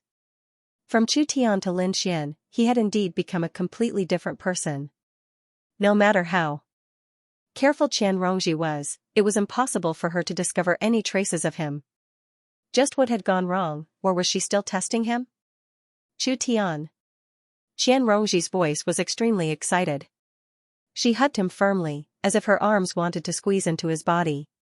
Hell snakes wormed their way into his body, gnawing at his soul. "Did you know? I hate it when others pity me the most. Am I that pitiful? I'll make them 100 times, 1,000 times more pitiful than me. Fortunately, I'm not that cruel. At the very least, I won't pity them. Alright, I've already given you so much. It's about time you pay me back." A vine extended, stabbing into Chu Tian's dantian. Chu Tian did his best to concentrate. "Let me go, or I'll take you down with me." "Alright. I can't wait anymore." Qian Rongji wrapped herself even tighter, like a huge python that had swallowed an elephant. Even if she was about to choke to death, she would not let go of the prey in her mouth. "You madman." Chu Tian was filled with regret. He should not have cared about the dignity of celestials. He should have asked for reinforcements from the imperial court earlier. At this moment, the heaven-climbing vine pierced his dantian. It was empty, without the existence of a golden core. A purple light lit up on his forehead. A small purple person that looked like a nascent soul turned into a purple light and flew away. He cultivated the purple mansion heavenly book of the 10,000 heavenly book. He opened up the purple mansion instead of forming a golden core. He had the power of a nascent soul cultivator during the second heavenly tribulation. Most of it was to deal with Qian Rongji, but he did not expect that he would use an escape technique similar to the nascent soul projection at the beginning. Qian Rongji let go of Chu Tian's body that had been sucked dry by the heaven-climbing vine. She chuckled. "Coward." The purple dwarf crashed into a colorful barrier and bounced back violently. The colorful barrier squirmed continuously. It was actually formed by countless venomous snakes. It was her venomous snake hell. Legalism was best at imprisonment. Hell was equivalent to a prison, suppressing the evil spirits and ghosts of the 6 realms of reincarnation and the Trichiliacosm. Impossible. Only a true legalist cultivator can form a domain like this. She's only at the second heavenly tribulation. The tiny purple person finally revealed a look of fear. After he escaped from his purple mansion, even ordinary formations could not stop him. He did not expect to be trapped by her. If it were an ordinary second heavenly tribulation legalist disciple, they naturally would not be able to do anything to him. There were many legalists in the world, but most of them only borrowed the aura of hell. They were equivalent to prison guards standing outside the prison, inflicting pain on others. If they really had a taste of what it was like to invite someone into the urn, they would change their expressions and desperately refuse. However, there were very few who would directly attract the hot winds of hell and be possessed by venomous snakes like the master and disciple. Although this could temper the soul, greatly benefit cultivation, and give one powerful combat ability, what was the point of living if one had to endure such pain day and night? It would even greatly damage one's mind. Furthermore, once one was possessed, it would be difficult to escape for the rest of their lives. Many legalists who dared to take this step ended up becoming lunatics or committing suicide. It was said that even after death, one would be dragged into the corresponding hell, never to be reincarnated. The illustrations of Naraka became a taboo among legalists, and not many cultivated it. However, Gu Yenying had an extraordinary background. She had more means to increase her strength. She had always been hoping for the Kuanping feather, so she was not too eager for quick success. She would consider her tolerance and slowly attract the hot winds, then adjust and adapt to ensure that it would not affect her mind. It took her many years to reach this stage. Qian Rongji was different. Whether it be her background, insight, ability to comprehend, or talent, she was nowhere close to Gu Yenying's. She drew over as many hell snakes as she could in a method that was close to self-destruction. She did not consider the so-called limits at all. She turned herself into a snake cave, unable to accommodate even one venomous snake.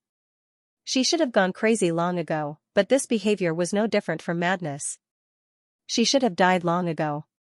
This was no different from seeking death. However, the deeper the pain, the stronger the resentment. Cursing everything in hell.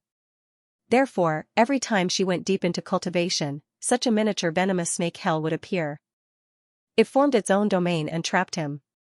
Qian Rongji advised calmly, "Lin Xian, just explode yourself.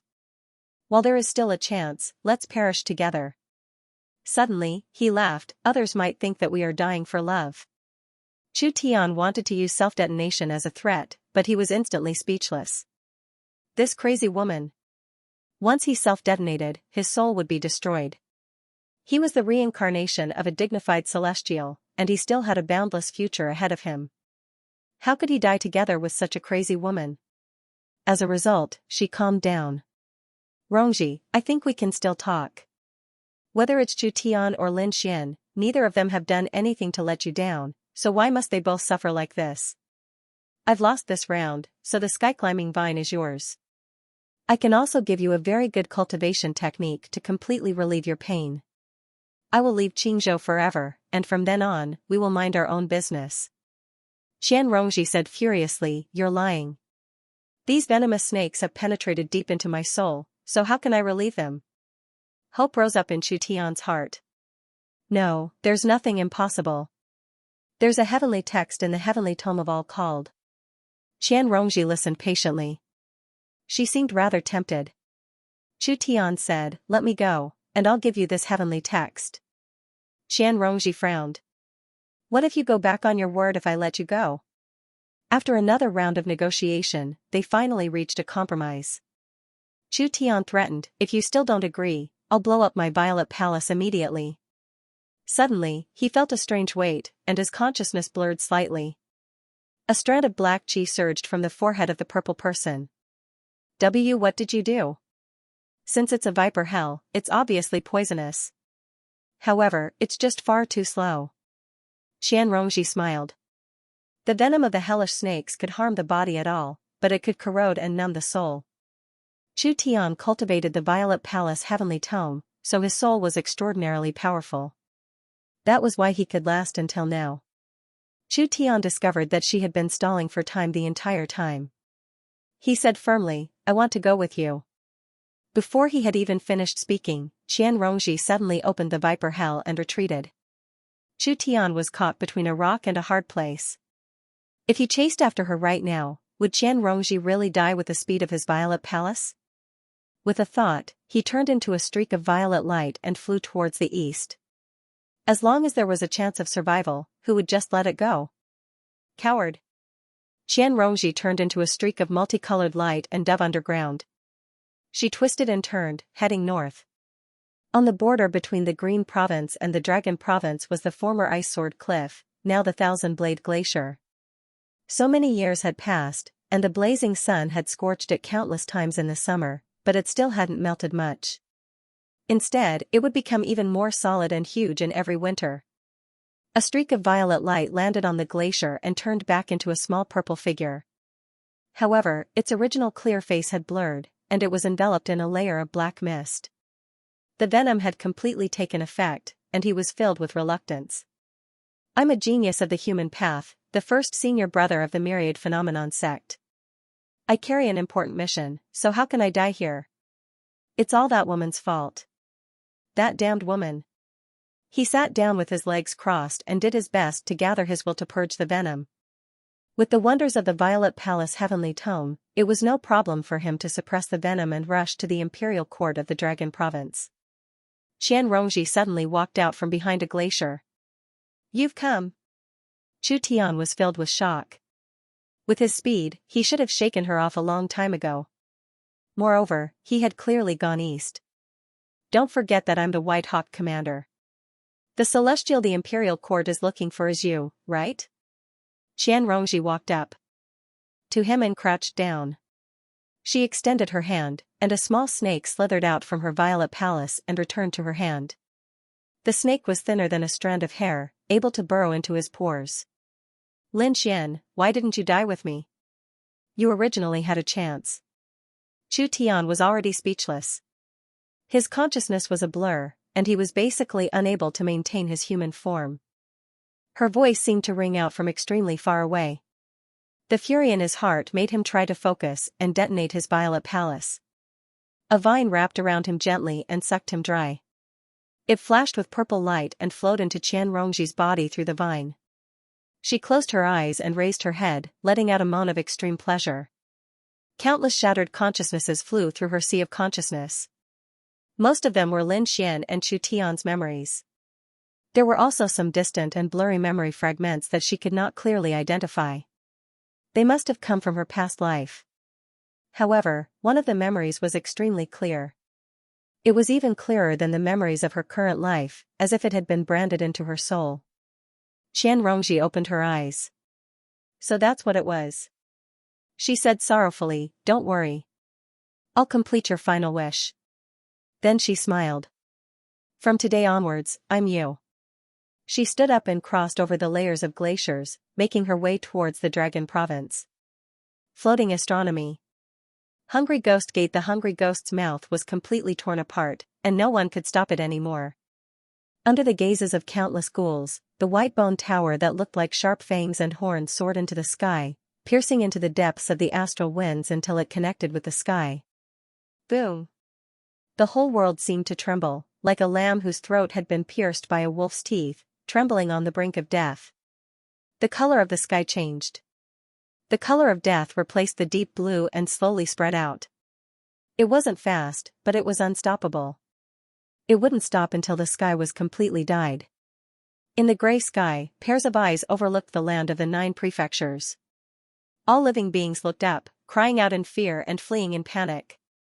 Like an ant's nest that had been dug open, they crawled all over the ground in a mess. Even the most powerful ants were shocked. This was a great calamity that the 9 states had never seen before. Compared to this, the repeated invasions of demon folk basically seemed like child's play. The demon folk's invasion would only lead to world wars. At the very least, they could still struggle and resist, or even defeat, their enemies. At this moment, there was only despair. The Banyan Tree King was also in despair. Not to mention the fact that he wasn't a world god. Even if he became a true world god and became the chief butler of this world, he would only be able to catch a few thieves who had snuck into the manor. At most, he would be able to deal with a few bandits. But now, he was facing the pressure of an army. Resistance would be a massacre, and surrender would also be a massacre. The sea of trees to the north of the Mist Province seemed to have entered harsh winter. Under the gray sky, they began to wilt and wither. A butterfly fluttering in the air suddenly floated down without any warning, accompanied by the endless rustling of fallen leaves. The rats and rabbits in the forest ran wildly, and the wild beasts were rampaging. As if they felt that a great disaster was about to befall them, millions of forest birds screamed and flew into the sky, trying to migrate to the south.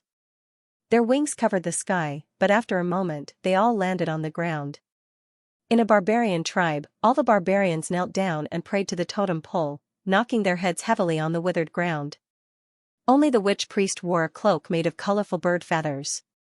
They danced around the totem pole. He was mumbling something as if he was singing an ancient ballad.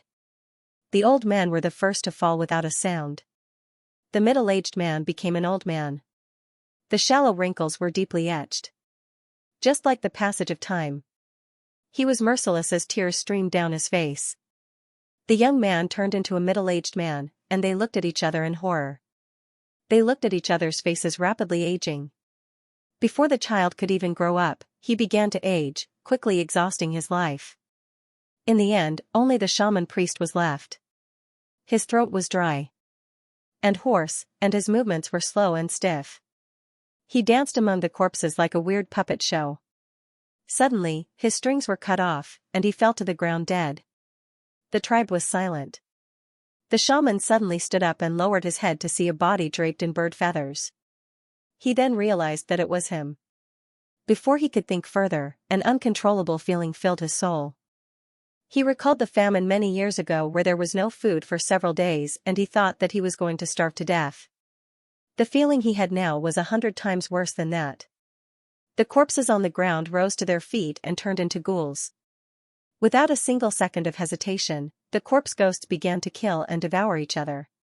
It didn't matter if they were father and son or brothers, they only cared about satisfying their hunger. This was a curse that the hungry ghost realm had bestowed upon all corpse ghouls. Low-level corpse ghouls had no way of resisting this instinct. There were countless such situations. The banyan tree king felt aggrieved. It would have been better if he had been devoured by her samadhi flames of white bone. At least it wouldn't have been so painful. In the 6 paths of reincarnation, the hungry ghost realm was an evil path second only to the hell realm. As long as one experienced it, they would understand that hunger was a form of torture. Finally, the shaman priest was the only person left in the ancient tribe. His strength had even increased, but the hunger didn't vanish. He flew into the withered forest in search of new food. However, turning into a corpse ghost did not mean that there was a chance for them to survive. Through the process of elimination like goo refinement, even if they turned into corpse ghosts, none of them would survive. The rest would become food. And when the 9 regions were completely devoured by the hungry ghost realm, the powerful corpse ghosts would surge in. Even if the living beings of the 9 regions turned into corpse ghosts, they would not be able to escape the fate of being devoured. Only humans, demons, and mutants who were originally powerful cultivators would have a chance to survive. The banyan tree king could not be bothered with the other provinces. He gathered all of his strength in towering city. His leaves all shone with resplendent, green light, protecting all living beings within a range of 5,000 kilometers from the corrosion of death. In the imperial court of the dragon province, Dragon Chi rushed into the air and turned into the form of a true dragon. It coiled up on Dragon's Head Mountain and watched as the gray sky drew closer. They only guarded the imperial court and did not care about the outside world. Apart from these 2 places, only the kings of the various provinces could contend with it. The formations of regular sects could only protect themselves. Cultivators would not be corroded so easily, but it was only a matter of time. The foundation they relied on for survival was about to cease to exist. Apart from turning into corpse ghosts, there was no other path. Suddenly, the banyan tree king discovered that the most crucial force to stop the hungry ghost realm's devouring was actually the demon caverns. Thousands of strands of demon chi were like beacons and smoke, stopping the gray in the sky from spreading. The demon domain was not one of the 6 paths of reincarnation, but in terms of world level, it was no worse than the hungry ghost realm. No matter how vicious the demon folk were, they were still living beings. When the laws of the two worlds clashed, the hungry ghost realm's devouring and expansion would slow down until the demon caverns were cleared. This was no longer a simple seal, but stealing food from the jaws of a tiger. It had completely severed the connection between the 9 provinces and the demon domain. The demon caverns were like the sharp, messy spines of a fish. They needed to be picked out carefully, or the 9 provinces would truly become the underbelly of the fish. Don't tell me this step was also within her expectations? The Banyan Tree King thought to himself. Over the past few months, she had rampaged through the world, unleashing a massacre across the various provinces and basically opening up most of the demon caverns in the world. Not only could they stop the hungry ghost realm's devouring, but they were also the best path of retreat. Otherwise, even if she ascended right now, she would probably only ascend to the hungry ghost realm. It was not that he could not predict this step, but he would never think like that. As his goal was to become a god of the world, he could not even seal up the demon caverns in time. How could he allow the demon folk to invade? Right now, he could not afford to care too much. He immediately opened up all the demon caverns of various sizes in the Mist Province, using his surging demon chi to fend off the gray haze of deathly chi that constantly spread. He could not help but sigh inside, perhaps only by being emotionless and desireless can she reach the limits of intelligence. But if she really is emotionless, she should leave this world right now. On the grasslands of the Liang province, the northern wind ruffled her white monk's robes. Suddenly, she looked back. In the distant sky, countless eyes passed through the barrier between realms and gathered on her. This feeling was like a child observing a tiny insect in a glass container. Contempt, curiosity, playfulness, of course. And caution. That was because she was not a regular insect, but a venomous insect that was rumored to destroy the hungry ghost realm. These gazes were only cautious, not fearful. They were existences that had the right to gather around this glass container. If it were not for the glass container, any one of them would have been able to sweep through the 9 provinces. As a matter of fact, just their gaze alone could make a person's will collapse. However, she was unfazed. She only understood. The ghost tower was still built in the end. Master, let's go to the demon domain. It'll be too late once the hungry ghost realm completely devours the 9 provinces. The pairs of eyes made the forsaken immortal sword soul shiver. It even felt fear. It could not turn to another sword master. If it became enemies with these opponents, it would definitely be destroyed. There were many demon caves in the Liang province, and any one of them could lead to the demon domain. As long as she reached the demon domain, the hungry ghost realm could do nothing to her. They could not even send ghouls to kill her. However, she shook her head. Take me to the 5 ultimate graves. The 5 ultimate immortal had left behind 5 graves. They all called themselves realms and floated in the 9 provinces. The soul of the painting tomb was not the dragon king of the sea. The soul of the sword tomb abandoned the sword for the immortal. Now, only the zither tomb, the book tomb, and the chest tomb were left. The forsaken immortal sword soul said, that is just a waste of time. The cultivators of this world are too weak to find the 5 graves. There are even many ghost immortals and corpse immortals in the hungry ghost realm. The 5 graves are connected to the 9 provinces. When this world is completely devoured, there will be nowhere for us to escape. I have made up my mind. There is no need to say more. A grave was a grave. Hiding in a grave was really an inauspicious sign. However, before he returned, she would not leave, even if she was buried in a grave. Fine. She and the sword became one, twisting and turning, and piercing through the void. Under the sky-reaching ghost tower, the hungry ghost suddenly spat out a black coffin. It flew into the sky and crashed to the ground. The coffin was engraved with complex and mysterious runes. Suddenly, a small gap opened. There wasn't the slightest corpse chi or ghost chi coming out. There was only a pale hand that gently grabbed the edge of the coffin and completely pushed open the coffin lid. A young man tried to step out of the black coffin. His feet landed on the barren land and he smiled. It worked. 2 fangs were revealed at the corner of his mouth. Other than that, he looked no different from a human. He wore white clothes and black armor, and a long saber hung from his waist. He looked like a heroic warrior, not at all like the ferocious and terrifying ghouls. He looked back and saw that all the corpse kings and ghost kings bowed their heads, not daring to meet his eyes. He was shocked. Zombies. If there was a so-called god race in the chaotic hungry ghost realm, it would be the zombie race. Unlike their ferocious and twisted brethren, zombies looked almost no different from living people. They even had body temperature and heartbeat. They were not tortured by hunger, nor did they devour other ghouls. But their power was far above normal ghouls. They were the true favorites of the hungry ghost realm, almost equivalent to the Luo Ho clan of the Azure realm. However, the Luo Ho clan was born. Zombies could not reproduce. Apart from their ancestor, goddess Nuba, the rest were acquired. Only the extremely powerful zombies could pass on their descendants, and they had to consume their original power. They chose the peerless geniuses of the 3,000 worlds. Kuang Tianyu was such a zombie. He asked, "Why don't you find some living people to eat? What are you doing here?" "This is the order of Emperor Li Lord Zombie. It is said that the enemy is in the north."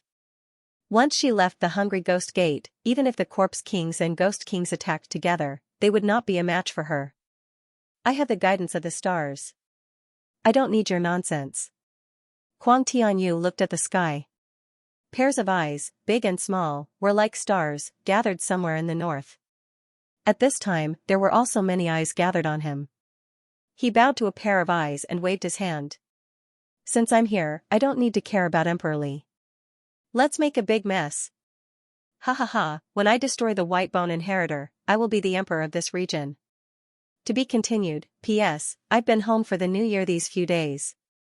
There are a lot of things to do. The updates are not good, please forgive me. Boom.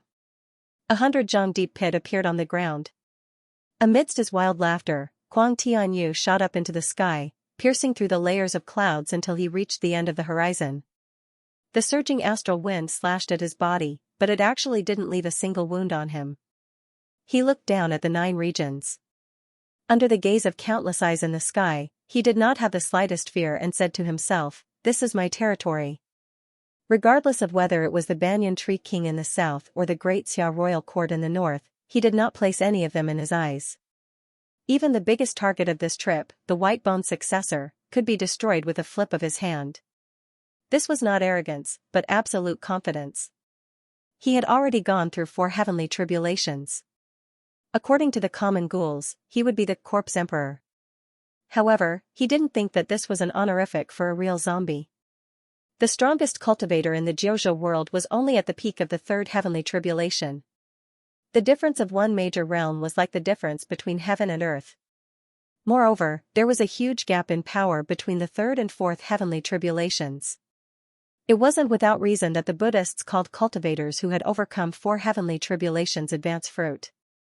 On the path to becoming an immortal and a god, those who hadn't overcome 4 heavenly tribulations were simply unqualified. Even if there were thousands of great cultivators working together, they would still be no match for him. Just find a powerful corpse emperor in the hungry ghost realm, and this mission would not be too difficult.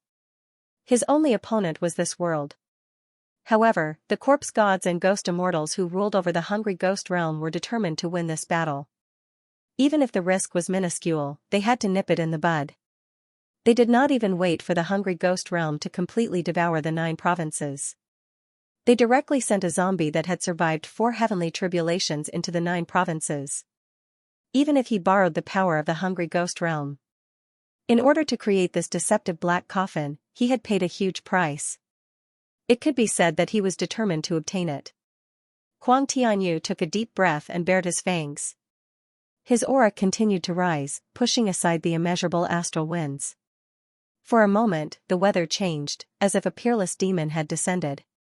His eyes shone with a faint golden light, carrying a divine aura. "What's that?" The Banyan Tree King also sensed something. He had never felt such a terrifying aura in the 9 states. That was definitely not something a corpse king or ghost king could possess. He changed his mind. The invisible laws of heaven and earth were like a huge net, entangling towards the source of the aura. However, the moment he got close, the laws of heaven and earth lost their effect, as if it was a blind spot. Huang Tianyu immediately noticed. He glanced towards the south. He's not even a world god. You still dare to deal with me? How reckless. Anger flashed across his face. The backlash of the world was not a joke.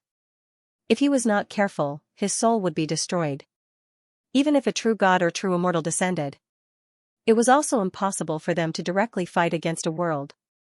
Otherwise, they wouldn't have sent him down. However, his mood immediately became better. Now that even the laws of the world could not do anything to him, what was there to be afraid of? This trip down was simply an outing, and he even picked up a domain for free. His lips parted as he said soundlessly, "Wait until I kill the white bone heir. If your will hasn't been devoured by the hungry ghost realm, then I'll come and kill you." These words were like thunder exploding above towering Sky City, and the pressure contained within them caused the demon kings to tremble. The waves of the forest rose and fell. The banyan tree king sighed in his heart. Fusing himself with the world seemed to be a huge mistake. He would have been better off ascending earlier. Once the hungry ghost realm completely devoured the 9 provinces, the others might still be able to turn into ghouls and struggle at death's door, but he would definitely die. His enemy was the will of the entire hungry ghost realm, and he could already feel his consciousness being corroded. Huang Tianyu broke through the layers of astral winds, actually moving faster than light. He flew past the Green Province in the blink of an eye and entered the Dragon Province, directly flying over Dragon Head Mountain. He glanced at the golden dragon entrenched on the mountain, but only smiled in disdain. This is probably the toughest bone to chew in this world, but a bone is still a bone in the end. Once I complete my mission, I'll come back and slowly clean it up. I'll broaden the horizons of these natives and let them see what a true emperor is like. In the blink of an eye, he passed the Dragon Province and arrived at the Liang Province. In the sky, where the pairs of eyes converged, was an empty grassland. Huang Tianyu understood after a moment's thought. So it was a domain attached to this world, similar to a grotto heaven. For a world like this to have such methods, it's quite surprising. However, if they think they can stop me with this little trick, then they're overestimating themselves. As he spoke, he drew the long saber at his waist. Within the palace, there were layers of curtains. A woman dressed in dark green court robes sat and played the zither. Her slender fingers plucked the strings leisurely, and the sound of the zither spiraled up like the sounds of nature. The face behind the curtains was blurry, but there was no doubt that it was a great beauty. Suddenly, her brows furrowed slightly, and the sound of the zither changed. It was as cold as ice, and the chimes carried the aura of blades. Who goes there? A flash of sword light tore through the layers of curtains. Little and stood barefoot on the cold white marble railings outside the palace, but he did not look at the woman playing the zither. He only looked at the dark green zither in her hands, understanding that it was her true form. "You're Guoli." The woman in court robes had originally asked little Anne, but she suddenly noticed the sword in his hand. Her expression changed, and she called out the abandoned immortal sword's true name, Guoli. Both of them had once been treasures of the 5 absolutes immortal, so they could not be more familiar with each other. She picked up the zither and turned to leave. With a wave of her hand, the zither strings crisscrossed.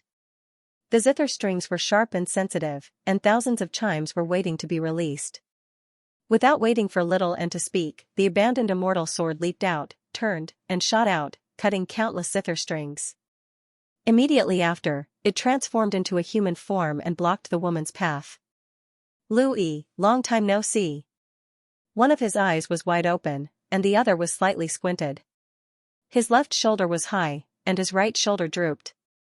His face was like that of a youth. He could not be considered ugly, but his entire body was filled with strange contortions. Even the clothes on his body did not fit. These words coming from his mouth were filled with the aura of a hooligan. As for the woman named Louis, it was as if she was being teased by a hooligan. Her face was filled with panic, and it was obvious that she was very afraid of him. The abandoned immortal sword pointed at little Anne and said, "This is my new master. You should quickly acknowledge him as your master. If you dare to disobey, I will immediately cut off your broken zither." As he spoke, he even pursed his lips. I have long wanted to do this. Without waiting for Louis to reply, he waved his sword and gestured at the zither. Don't, the woman cried out, her voice exceptionally moving. Little and did not speak. The core of this zither tomb was clearly this green rippling zither. If he could subdue it, it would be greatly beneficial. Before she could think of what to say, green rippling zither's soul yielded. With a face filled with hidden bitterness, the abandoned immortal sword pulled its sleeves over and offered the zither with both hands.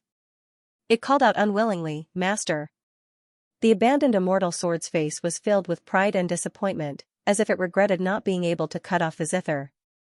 These were the 5 treasures that the 5 absolutes immortal cherished. The abandoned immortal sword's destructive power was without a doubt number 1. Compared to the zither, chess, calligraphy, and painting, only the sword was a weapon of war. Even if it was strange and ugly, as long as it could kill the enemy, it was a treasured sword. It was clear that the abandoned immortal sword had threatened its companions many times in the past. It had accumulated its power for a long time. If it was anyone else, even if they had extraordinary power, if they could not obtain the approval of green rippling zither's soul, it would be difficult to subdue it. If they forced it, it would probably be better to die in glory than to live in dishonor.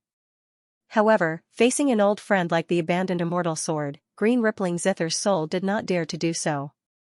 She had a heart of the zither and understood that there was no need to reason with a lunatic. It was better to save the pride of better to die in glory than to live in dishonor at a time like this. However, it could not help but ask little Anne, do you know how to play the zither? It did not understand how she was able to subdue the obedient sword. Even the 5 absolutes immortal could not make the obedient sword so obedient. Of course, the 5 absolutes immortal did not care about this sword that was destined to give up, so he did not restrain it. I don't. Little Anne placed her hand on the zither and the samadhi flames of white bone surged. Fine. Green rippling zither's soul reluctantly accepted this result. As soon as Xiaoan refined the green ripple guqin, a tall gate tower outside the palace was cut in half by a saber strike. If not for the abandoned immortal sword leading the way, the main gate of the zither mound would have been there. The saber light whistled through the air, breaking through dozens of palaces. Just now, it stopped. The wind blew little Anne's sleeves and she looked back. Kuang Tianyu stood on the ruins of the gap and looked at her from afar. The successor of White Bone is indeed a beauty. What a pity. She took a step forward, then suddenly stopped. A zither string caught her foot. Unknowingly, the entire space was filled with zither strings. Little Anne pressed her hands on the green rippling zither and strummed it with all her might. She did not care about any zither techniques. With just one move, she pushed the destructive power of the zither mound to the limit. She also understood that she only had this one chance. All the zither strings rang together, and the music was dazzling. The zither strings wrapped around Kuang Tianyu's body layer by layer, as if to weave a thick cocoon. The saber light shot out, thousands of palaces turned to dust, and billions of zither strings snapped at once. The palace that Little Anne stood on was the first to bear the brunt of the attack and was turned into a white ground. A ravine was left on the ground, and the scenery of the 9 states could be seen in the ravine. Just now, that saber strike was only the aftermath of breaking through this domain. Little Anne disappeared. Kuang Tianyu said, how sly. Trying to waste my strength to buy time? Even though he could hide from the laws of heaven and earth, he could not get any spiritual chi from the 9 states to replenish himself, unless he returned to the gate of hungry ghosts. With his speed, he could return in a moment, but with so many eyes in the sky watching him, he would not embarrass himself. Let's see where else you can hide after leaving this domain. But after leaving the zither mound, following the direction of the eyes in the sky, he came to an empty place. There's more? In the thatched cottage, a bearded scholar was holding a brush and writing a couplet. A sword light flashed in front of him, and the brush in his hand trembled. He cried out in shock, Goodly! Call me Grandpa Goodly! The forsaken immortal sword's soul grabbed his beard. A moment later, Xiaoan refined another brush and twirled it around his fingertip. He lowered his head and saw the couplet written on it, smooth sailing and good luck every year, everything goes according to plan, and you will ascend step by step. There was also a horizontal note, lucky stars shine. However, the last point of the word shine was dragged out. With a loud boom, the book mound broke. With a wave of the brush, all the calligraphy works in the book mound, including the couplet on the table, surged toward the gap. In an instant, a figure broke through all the horizontal and vertical strokes, and charged into the thatched cottage.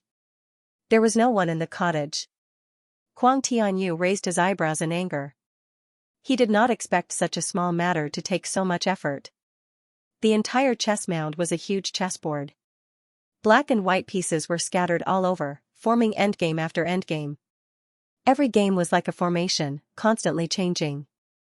The chess soul, who was as beautiful as a woman and wore a tall black hat and a long white robe, was waiting for a master, a genius chess player who could solve all of its endgame. However, it had already paled in submission to the forsaken immortal sword's blade. The forsaken immortal sword soul said, "These three fellows are easy to deal with, but if it was that fake dragon, I would have to kill it." Perhaps this was due to its innate nature. The zither, chess, calligraphy, and sword all had to be used by someone. Apart from the crazy and rebellious forsaken immortal sword, the zither, chess, and brush souls were all waiting for a suitable master, which made it easier for them to recognize a master. Paintings were different. They could only be admired, not used, so they formed their own style. Moreover, the five absolutes immortal had painted a dragon, so he would not be threatened by the forsaken immortal sword.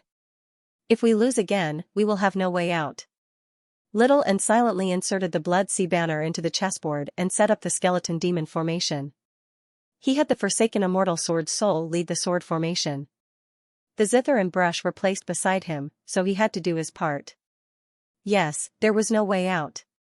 His chances of survival were extremely slim, but there was no fear, only a deep sense of guilt. "Xianxia, I'm sorry. I won't be able to keep my promise. I'm afraid I won't be able to accompany you beyond the 9 heavens." The chessboard trembled. The chess tomb had been destroyed. Kuang Tianyu frowned as his eyes shone brightly.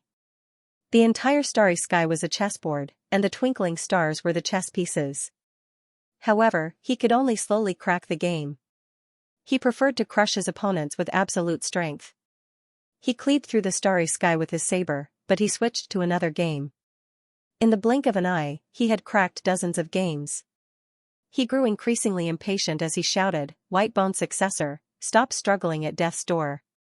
Come out and accept your death." The chess soul shouted, "I'm almost out of games.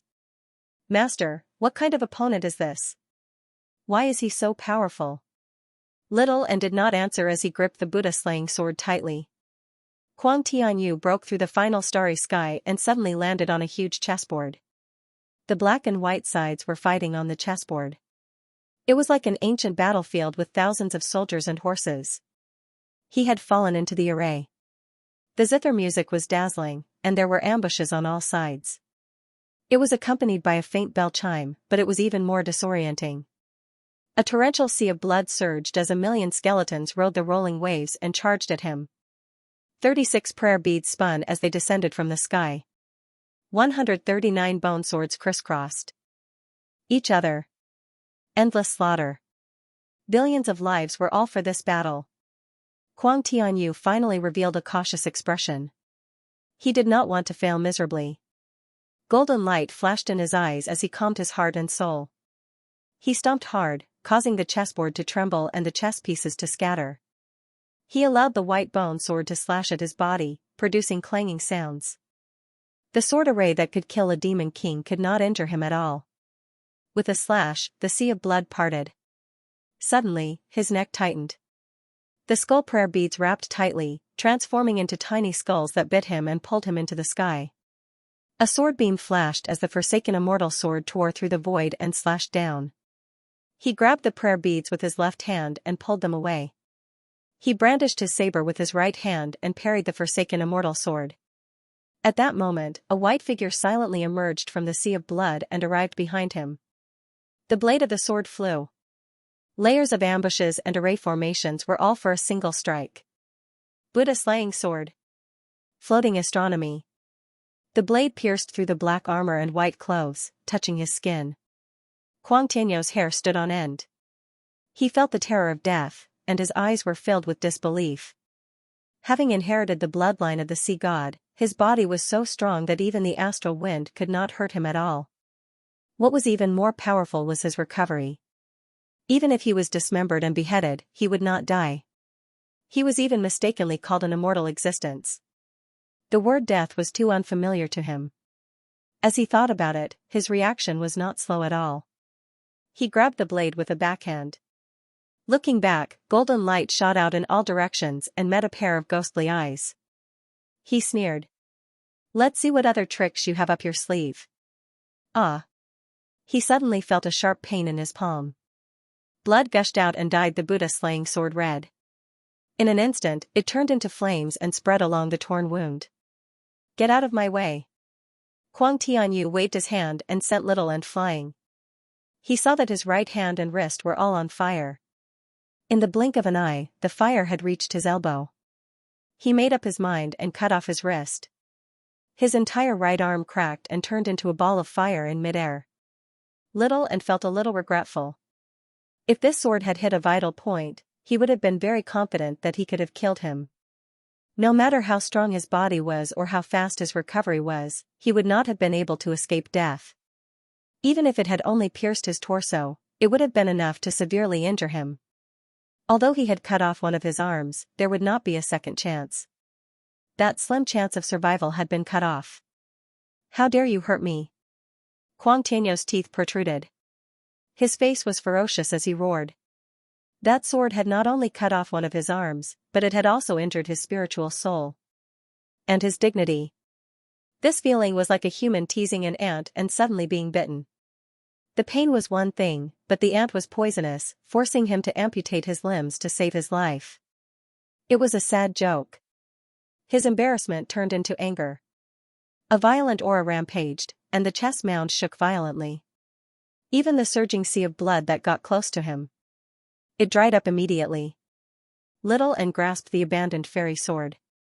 He became one with the sword and flew out of the chess mound, heading south. Under the gaze of countless pairs of eyes, she knew that there was no chance of survival. But she would not be disturbed by her emotions and wait for death. It was unexpected. The corpse emperor did not immediately chase after him. This made her feel a little strange. Could it be that the sword had heavily injured him? In the chess mound, Kuang Tianyu knelt on the ground with blue veins bulging on his forehead. He gathered all his strength on his right shoulder, and a granule grew out. There were 5 forks at the top of the granule, and it vaguely looked like a small hand. He was confident that he could kill the white-boned successor with one hand, but he did not want to run out with a broken arm in front of everyone. That would be a great humiliation, and he would definitely become a laughingstock in the hungry ghost realm. Furthermore, many of those eyes belonged to his master. Originally, such a small injury could be healed with just a thought. At most, it would consume some energy. But now, he realized that it was not that simple. The sword wound on the body of the Banyan Tree King of Towering City was already very small, but it still existed. How could an injury inflicted by the Buddha-slaying sword be so easily healed? Damn it! Damn it! Damn it! I will definitely kill you. Little Ant made her way south and arrived in the Dragon Province. She stopped at the foot of Dragon Head Mountain. The golden dragon condensed from Dragon Chi roared at her. The roar was like an alarm, echoing through the imperial court. The emperor of the Great Xia, the 3 ministers, and the 9 ministers all arrived at the top of the mountain. Through the clouds beneath their feet, they looked at the white figure. It's the foe. What is she trying to do? Qian Rongji was among them as well. She had clearly not undergone the 3rd heavenly tribulation yet, but she seemed to be treated with great respect. She was even on par with the emperor of the Great Xia. She seemed rather pleased with herself, but her eyes were clouded over right now. She had already understood Little Ant's intentions. None of the people present were stupid. They all understood as well. The left advisor said furiously, "The foe wants to lure the corpse emperor into the imperial court." To her, the 9 provinces were vast, but there was no way out. She needed to use all the power she could. She could only use the Forsaken Immortal Sword to break through the formation of the imperial court and enter. However, she needed to grasp the opportunity well. Only then could she divert the trouble, or there would be trouble both internally and externally. The imperial court of the Great Xia also viewed her as a mortal enemy. Dragon Head Mountain was also a dangerous place. Unless she had no other choice, she would never take the risk. The left advisor suggested, "Your Majesty, why don't we use this opportunity to kill the foe of Buddha?" No matter when or where, the foe of Buddha would always be the primary enemy of Buddhism. As for the demon folk and corpses, they would have to wait. With a sneer, everyone looked at Xianxia. The left advisor frowned. "Why are you laughing, fellow?" Xianxia said, "I'm laughing because you don't know your priorities, Imperial Advisor. We'll fight the foe of Buddha first. Do you think the Corpse Emperor will thank us when he arrives? Will he just sit back and watch us offer sacrifices to the heavens? If the sacrifices fail, we'll all perish together. The best outcome is just turning into corpses." The left advisor's expression changed, but when he thought of her background and the 3 ducal ministers and 9 ministers beside him, he could not help but hold back. The Emperor of the Great Xia asked, "What do you think, fellow?" Xianxia said, "If she wants to come in, let her come in. Don't attack her. Let go of your hatred for now and work with her against the Corpse Emperor." The Emperor of the Great Xia said, "We probably can't. That's definitely not a regular Corpse Emperor. We can stall for as long as we can. We'll begin the sacrifices immediately." The Minister of Rites said, "But we're not ready yet." Xianxia said, "We can't worry about that. Once this world is completely devoured by the hungry ghost realm, we'll have to sacrifice ghosts." The Emperor of the Great Xia glanced at the sky and suddenly discovered that a blue star had appeared among the countless pairs of eyes.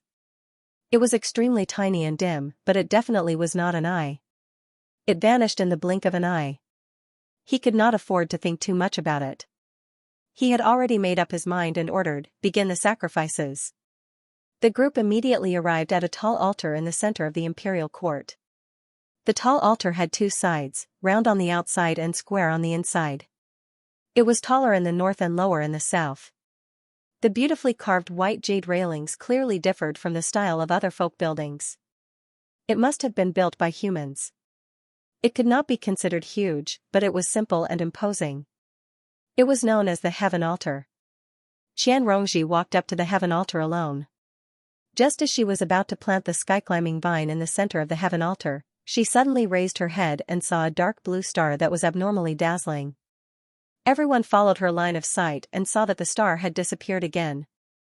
This time, it did not take long before the star appeared again. It was like a blue moon, bright and dazzling, illuminating the entire 9 provinces. From the merfolk of the southern sea to the herdsmen of Shuang province, everyone looked into the distance and asked, "What is that?" Little and looked up and suddenly felt his own heartbeat. That fake mass of flesh seemed to have really become the pillar of life, pulsating with every twinkle of the star. This feeling was abnormally intimate and abnormally familiar. When the blue moon flashed again, it broke through the sky that was filled with malice. Dragging a long tail behind it, it flew towards the Dragon Head Mountain like an incomparably huge meteor. Everyone in the imperial court turned pale with fright. If such a meteor were to crash into the Dragon Head Mountain, the consequences would be unimaginable.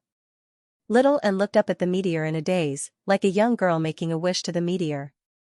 The meteor landed at the foot of the mountain and melted into the void like a burst soap bubble, disappearing without a trace. Before Little and could come back to his senses, he was tightly held in an embrace. His voice rang in his ears, "I miss you so much." The world seemed to tremble. All the feelings since they parted suddenly surged into his heart. The longing, pain, grievance, and guilt turned the tranquil lake into a surging ocean, and then calmed down in his arms. All his wishes had been fulfilled. Xianxia. Floating Heaven Literature. P.S. Let Xianxia and Little and have a New Year reunion. I wish everyone's wishes can be fulfilled. The world was vast, the stars were staring, the mountains were towering, and the dragons were coiled. At this moment, everything became insignificant. Only the one in his arms was irreplaceable. It was an opportunity that could only be achieved by persevering and crossing the void. Thus, they met once again. Li Qingshan deeply inhaled the faint sandalwood fragrance in her hair. An indescribable joy filled his chest, filling the invisible hole, and he felt a sense of peace. Suddenly, he frowned, feeling many broken bones under her warm and soft skin. He asked, "Are you hurt?" Little Anne came to a sudden realization, thinking of the current situation. Just now, the wave of the corpse emperor had hurt her. She attached herself to Li Qingshan's ear and briefly explained the invasion of the hungry ghost realm, the corpse emperor who was hunting her, and her own plan. Her expression suddenly became somewhat vexed. As soon as he came back, he had to face an almost invincible enemy because of her. Li Qingshan understood what she was thinking and smiled. "What, I'm not welcome back?" "Welcome." Little Anne smiled. She would never say something stupid like "let him go first." Live and die together had long been a matter of course for them. Li Qingshan looked up at the sky, meeting all the eyes full of malice. "It seems that the 9 provinces have changed a lot while I was away. But fortunately, I've also been changing. Let me save this world." Little Anne wanted to say something but stopped. She was a little worried about how he would react if he knew what she had done. But now was not the time to talk about this. On Dragon Head Mountain, the Emperor of Great Xia said, "That's Li Qingshan." He had never seen Li Qingshan with his own eyes, but Crown Prince Si Qing had many dealings with Li Qingshan. He glanced at Si Qing, only to see him looking at Li Qingshan's figure with resentment. Then, there was clearly fear hidden in that resentment. He was clearly looking down from the peak of the mountain, but it seemed like he was looking at an unscalable peak. The left imperial advisor said, "It's that evildoer." The great Xia emperor said, "Wasn't he exiled by Bai Chen?" Just now, what is that blue meteor? No one could answer this question. They had to admit that the situation had already gone beyond their control. Any grand plan or grand strategy had to be based on power. It wasn't something that could be hidden in the dark and muttered a few words, pretending to be the mastermind. "Sister." Si Bao, who had thick eyebrows and big eyes, waved at Gu Yenying with all her might. She was now one of the Xia Kingdom's princes. Gu Yenying was looking at Li Qingshan and Little Anne thoughtfully. She turned around and smiled. In the blink of an eye, she met the gaze of a pair of eagle eyes. The guardian eagle god was also looking at her. Gu Yenying bowed from afar, as if admitting defeat. In other words, there was no need to fight or seek recognition. Many of the complicated and tangled emotions from the past vanished with this bow. She had already flown even higher, seeing a sky that even the eagle god had never seen before. His father was still his father, and his father was only his father. That seems to be the altar of heaven. Gu Yenying thought of something before hugging Si Bao as well. Basically all the great cultivators of the Dragon Province had gathered around the altar of heaven. The 3 ministers and 9 ministers was only a general description. There were also the left and right imperial advisors, the princes, the ministers of the 6 ministries, and so on. There were several dozen of them, but not a single one of them saw how she had passed through the formation and arrived at the top of the mountain. "Sister, you're so powerful." Si Bao was surprised. Gu Yenying was still only at the 3rd heavenly tribulation. She had not even reached the peak of the 3rd heavenly tribulation. It was obviously the Kuan Peng's feather that bestowed her with such power. It was all thanks to Li Qingshan's new mount that the Kuan Peng's feather retained some of its power. Although this power did not truly belong to her, decreasing with every use and recovering extremely slowly, it had already opened up a path for her. The guardian eagle god immediately understood that she had obtained the feather and inherited the legacy within it. Moreover, her comprehension was deeper and she had progressed further than Bai Chen in the past. If she had not succeeded, he definitely would not have cared about their relationship as father and daughter. He would even go as far as to fight her. Now, his gaze instead softened. He gazed at Gu Yenying's face silently. The old face in his memories became young again, extremely similar to Gu Yenying's. As a result, he closed his eyes and let out a sigh of relief. The little eagle he had pushed off the cliff had already found its own sky. It had even left him in the dust. "My good disciple, what are you doing here?" Gu Yenying's gaze suddenly landed on Qian Rongji on the altar of heaven again. She had some guesses. Just as she was about to go over and ask, the Emperor of Great Xia blocked her way and looked at her cautiously. Celestial was directly related to the success of the sacrificial ceremony, and the sacrificial ceremony was the life-saving straw for the entire Great Xia Empire. It could not be lost. Gu Yenying stopped in her tracks and sighed. Your Majesty, you will regret this. My disciple. Forget it. After all, we are master and disciple. Qian Rongji did not look at Gu Yenying. Only when Gu Yenying ascended to Dragon Head Mountain did she glance at her indifferently. That was the attitude of a true celestial. Moreover, she was still a little worried about little Anne. The corpse emperor would not let this matter rest. As expected, a violent aura rose from the northern sky. The wind and clouds changed color as it locked onto little Anne. A figure broke through the air. A face that was no different from a human's had become extremely hideous at this moment. Kuang Tianyu tried for a long time in the chess mound and found that it was impossible to recover his severed arm in a short period of time. Killing the white bone heir was his only mission on this trip. The entire Hungry Ghost realm was paying attention to this matter. He could not keep hiding. He could only endure the humiliation and rush out of the chess mound. The eyes in the sky seemed to be looking at his severed arm. They became more and more furious. Go to hell. Kuang Tianyu roared and slashed down with his blade. There were no tricks, no brilliance, just unparalleled power. The zombie did not cultivate spells and only fought with its body. Wherever the blade passed, a black crack was left. It seemed that even the world could not withstand this blade.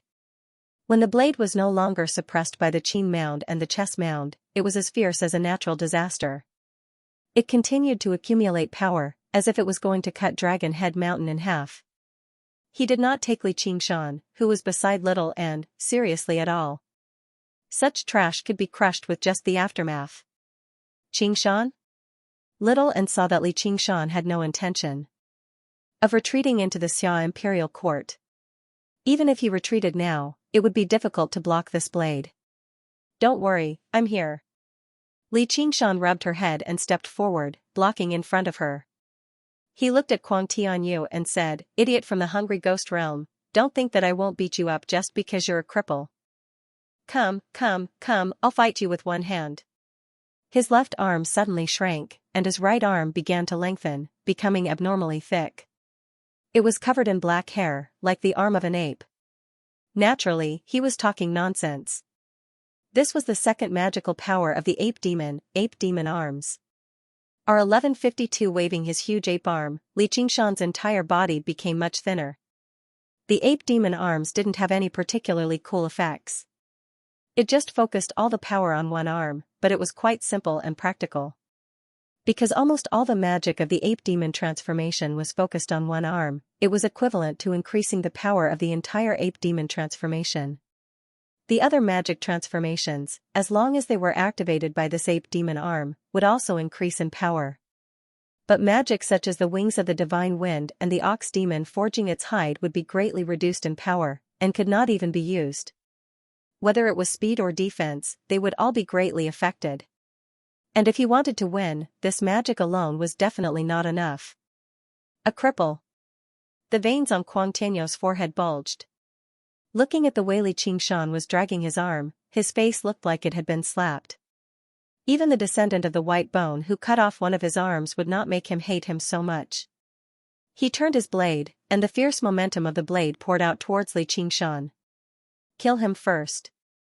If Li Qingshan, as a human, also had a natural magic, it would be called the Great Taunt Technique. Provoking others was as easy as eating cabbage, and he liked to do it. At this time, he still had a look of contempt on his face, but his heart was full of caution. His opponent was a corpse emperor who had gone through 4 heavenly tribulations, a whole level higher than him. And it didn't look like an ordinary corpse emperor, even in terms of bloodline and physique, he didn't have much of an advantage. This was the strongest opponent he had ever faced. Even Xianxia back then was essentially just an incarnation, restricted by the laws of the 9 states. It was only at the peak of 3 heavenly tribulations. And his current state was far from his best. He had already comprehended the ape demon transformation to the 3rd level. In order to maintain the peace of the small world inside him. The other transformations were also at the 3rd level. In terms of cultivation level, he was much weaker than when he left the 9 states. But the fighting spirit in his chest was burning. His feet sank into the ground, and his body was connected with the earth. Endless power poured into his body. He was the son of the earth, the divine power of the earth. His fingers stretched out, and sharp claws popped out. His arms suddenly became a lot thicker. It set off a fierce wind, as if there was a tiger roaring, the tiger demon rage. Li Qingshan's eyes were as calm as the deep sea. He deduced and understood all the changes of the saber momentum. If it was in the past, it would have been impossible to use these two methods at the same time. But now, there was no obstruction. He slowly waved his arm like a taut bowstring. He was ready to strike. Kuang Tianyou's heart suddenly surged with a trace of uneasiness. This man who suddenly appeared was no longer a weakling that could be easily destroyed. He had become a vicious beast that could threaten her. Especially that single arm, it was a ferocious beast's fang. Maybe I shouldn't fight him head-on. I just need to avoid him. He suddenly came to his senses and realized that his mind was actually intimidated by the other party's fighting spirit. He became even more embarrassed and annoyed. Bastard, you lost an arm. This was already a great humiliation. With so many old fellows watching, if I can't even crush a puny demon king head-on, I'll be a disgrace to the zombie clan.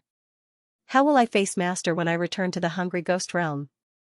When he looked at Li Qingshan again, his eyes were filled with disdain. With your cultivation, you're not like the wide-boned successor who looks for an opportunity to launch a sneak attack. Instead, you choose to face me head-on. What the stupidest decision. Watch how I crush you into powder. Break. Li Qingshan ignored it and punched out. His arm seemed to be dragging something heavy. It was abnormally slow, as if it had to stop for every inch it moved forward. Kuang Tianyu became more and more contemptuous. He was sure that he couldn't control this power at all. Die. When the blade hit the fist, time seemed to freeze for a moment. Li Qingshan didn't move and looked at Kuang Tianyu with a sinister smile. Kuang Tianyu was stunned. His eyes were round and full of disbelief. Crack. A crack climbed up the blade and instantly spread to the entire saber. With a clang, it shattered and scattered. The iron fist slammed into Kuang Tianyou's incredulous face, and the shock power that had been accumulating for a long time poured out. Bang! The void shattered like a mirror. Cracks covered Kuang Tianyou's entire body. When he was blasted away, he was already in thousands of pieces of flesh. All the cultivators on Dragon Head Mountain were dumbfounded. Even the great Xia Emperor couldn't maintain his composure and opened his mouth wide. The powerful corpse emperor was killed by a mere monster king with a punch. The stars in the sky also lit up, full of surprise and confusion. After Li Qingshan smashed Kuang Tianyu with a punch, he didn't follow up with another attack. He maintained the posture of waving his fist and stood motionless like an eternal statue. Boom! The ground under Li Qingshan's feet shattered and collapsed. Rumble! Like a huge earthquake, Dragon Head Mountain was also shaking as if it would collapse at any time. A crack even climbed up to Dragon Head Mountain. All of a sudden, his ape arm exploded like a punctured balloon, and his entire body exploded along with it. Taking this attack head-on had already exceeded the limit of his body. Even though he tried his best to guide the saber chi to the ground under his feet, when the saber chi entered his body, it still tore his body apart and shattered his tiger bones. An ordinary piece of soil fell down. Few people in the world of the 9 provinces recognized it, but cries of surprise sounded in the hungry ghost realm. Living soil of the 9 heavens. This piece of living soil of the 9 heavens had always been held in Li Qingshan's fist. It was a divine item that ordinary worlds didn't have the qualifications to possess. It had strengthened the ox demon's power and magical abilities to the extreme, allowing it to shatter Kuang Tianyou's zombie divine body. This change was even more shocking. In just a single collision, the two had been smashed to pieces, and in the end, they had actually perished together. Sibao murmured, "No, it's not perishing together. Both of them didn't die." How powerful. The moment Li Qingshan's body was shattered, a phoenix cry soared into the sky. Blazing flames, the phoenix's nirvana. The pieces of Kuang Tianyou's scattered corpse began to gather in midair. Everything had happened in the blink of an eye. Both of them needed only an instant to recover their battle prowess. At this time, whoever was faster would have the upper hand. However, this was not a one-on-one battle. When Li Qingshan shattered Kuang Tianyu, a white figure flashed out from behind him. Wielding the Buddha-slaying sword, it stabbed at the thousands of pieces of the corpse. The tip of the sword stabbed at a piece of flesh that looked like an ankle. Then, it immediately pulled back and stabbed again, repeating this simple action. 100 sword lights seemed to stab out at the same time, like a flower in full bloom. Even though many years had passed, their cooperation was still incomparably tacit, exquisite to the extreme. The pieces of the corpse that were stabbed all began to burn. In the blink of an eye, Kuang Tianyu had gathered all the pieces of the corpse together. However, he appeared exceptionally horrifying and miserable. A third of his head was missing, his calf was gone, and there was a large hole in his chest. His body was mutilated everywhere, and half of his face was filled with shock and anger. The living soil of the 9 heavens was just about to fall to the ground when it suddenly flew up again. It turned around and tossed up and down in a large hand. Li Qingshan smiled.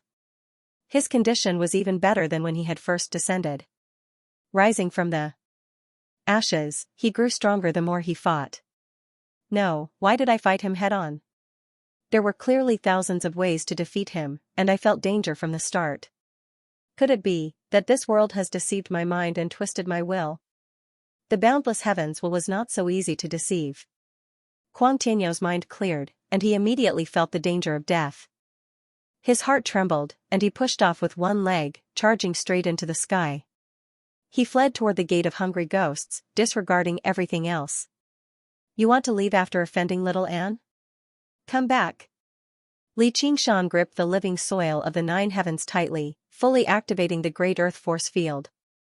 He grabbed at Kuang Tianyu from afar. Kuang Tianyu's figure paused as he was pulled back by an invisible force. His heart was filled with indignation. What kind of F***King Demon King is this? Why didn't anyone tell me that the white-boned successor had such an existence by his side? After pulling Kuang Tianyu close, Li Qingshan punched out again. Boom! The void shattered, and corpse pieces flew everywhere. Little End attacked, stabbing randomly. He tried to flee again, but he was caught again. Boom! Boom! Boom! Kuang Tianyu could still retaliate at first, but his resistance grew weaker and weaker. More than half of his body was destroyed, and the remaining half of his face was filled with despair. Li Qingshan asked Little End, "Are you tired?" No. Little End shook his head, a blissful expression on his face. The stars in the sky flickered violently. Dragon Head Mountain was deathly silent. The great cultivators of the great Xia Emperor watched helplessly as the powerful corpse emperor, who had come to sweep across the 9 provinces, was tortured and killed bit by bit. Du Yinying sighed, what a cruel combination. Kuang Tianyu was like a moth trapped in a spider's web. No matter how hard he tried, he could not break free from the earth force field. The more he struggled, the weaker he became.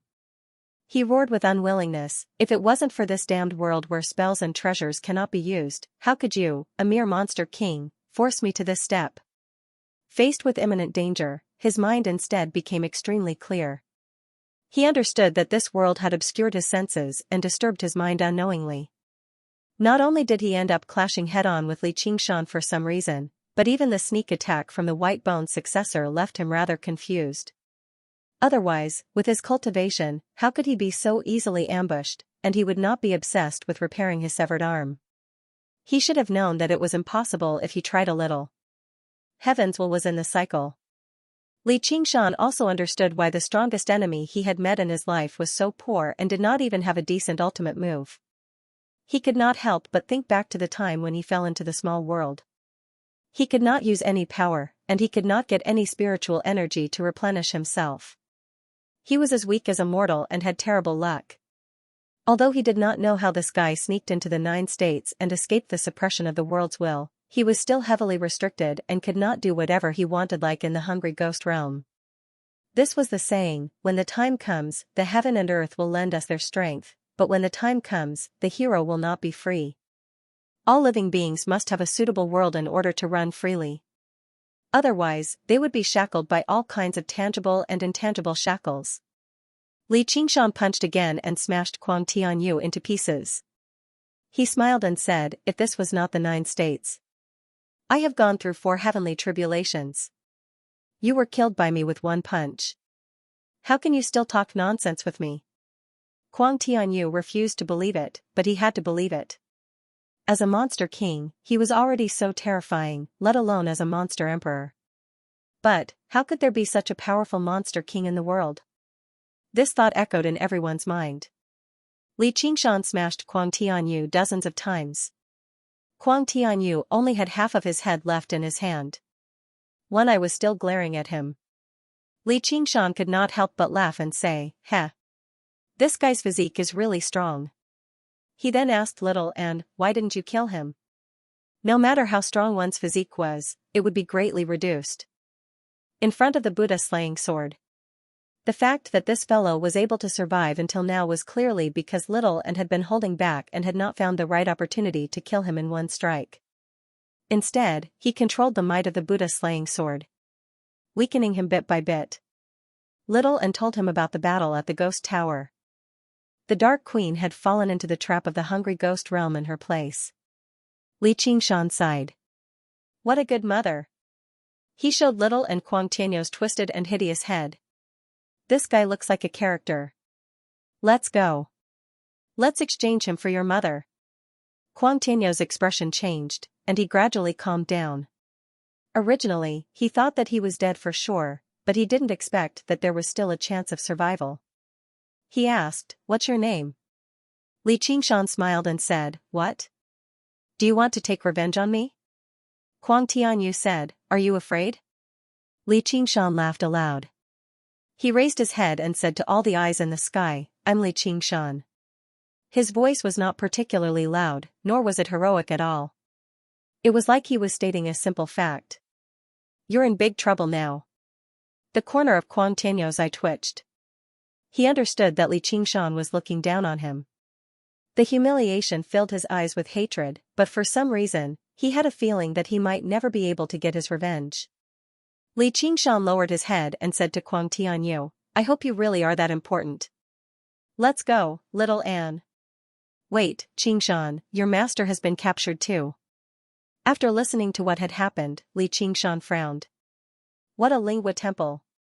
He bellowed, "Minister of the Left, get your ass out here." The bellow was like a clap of thunder.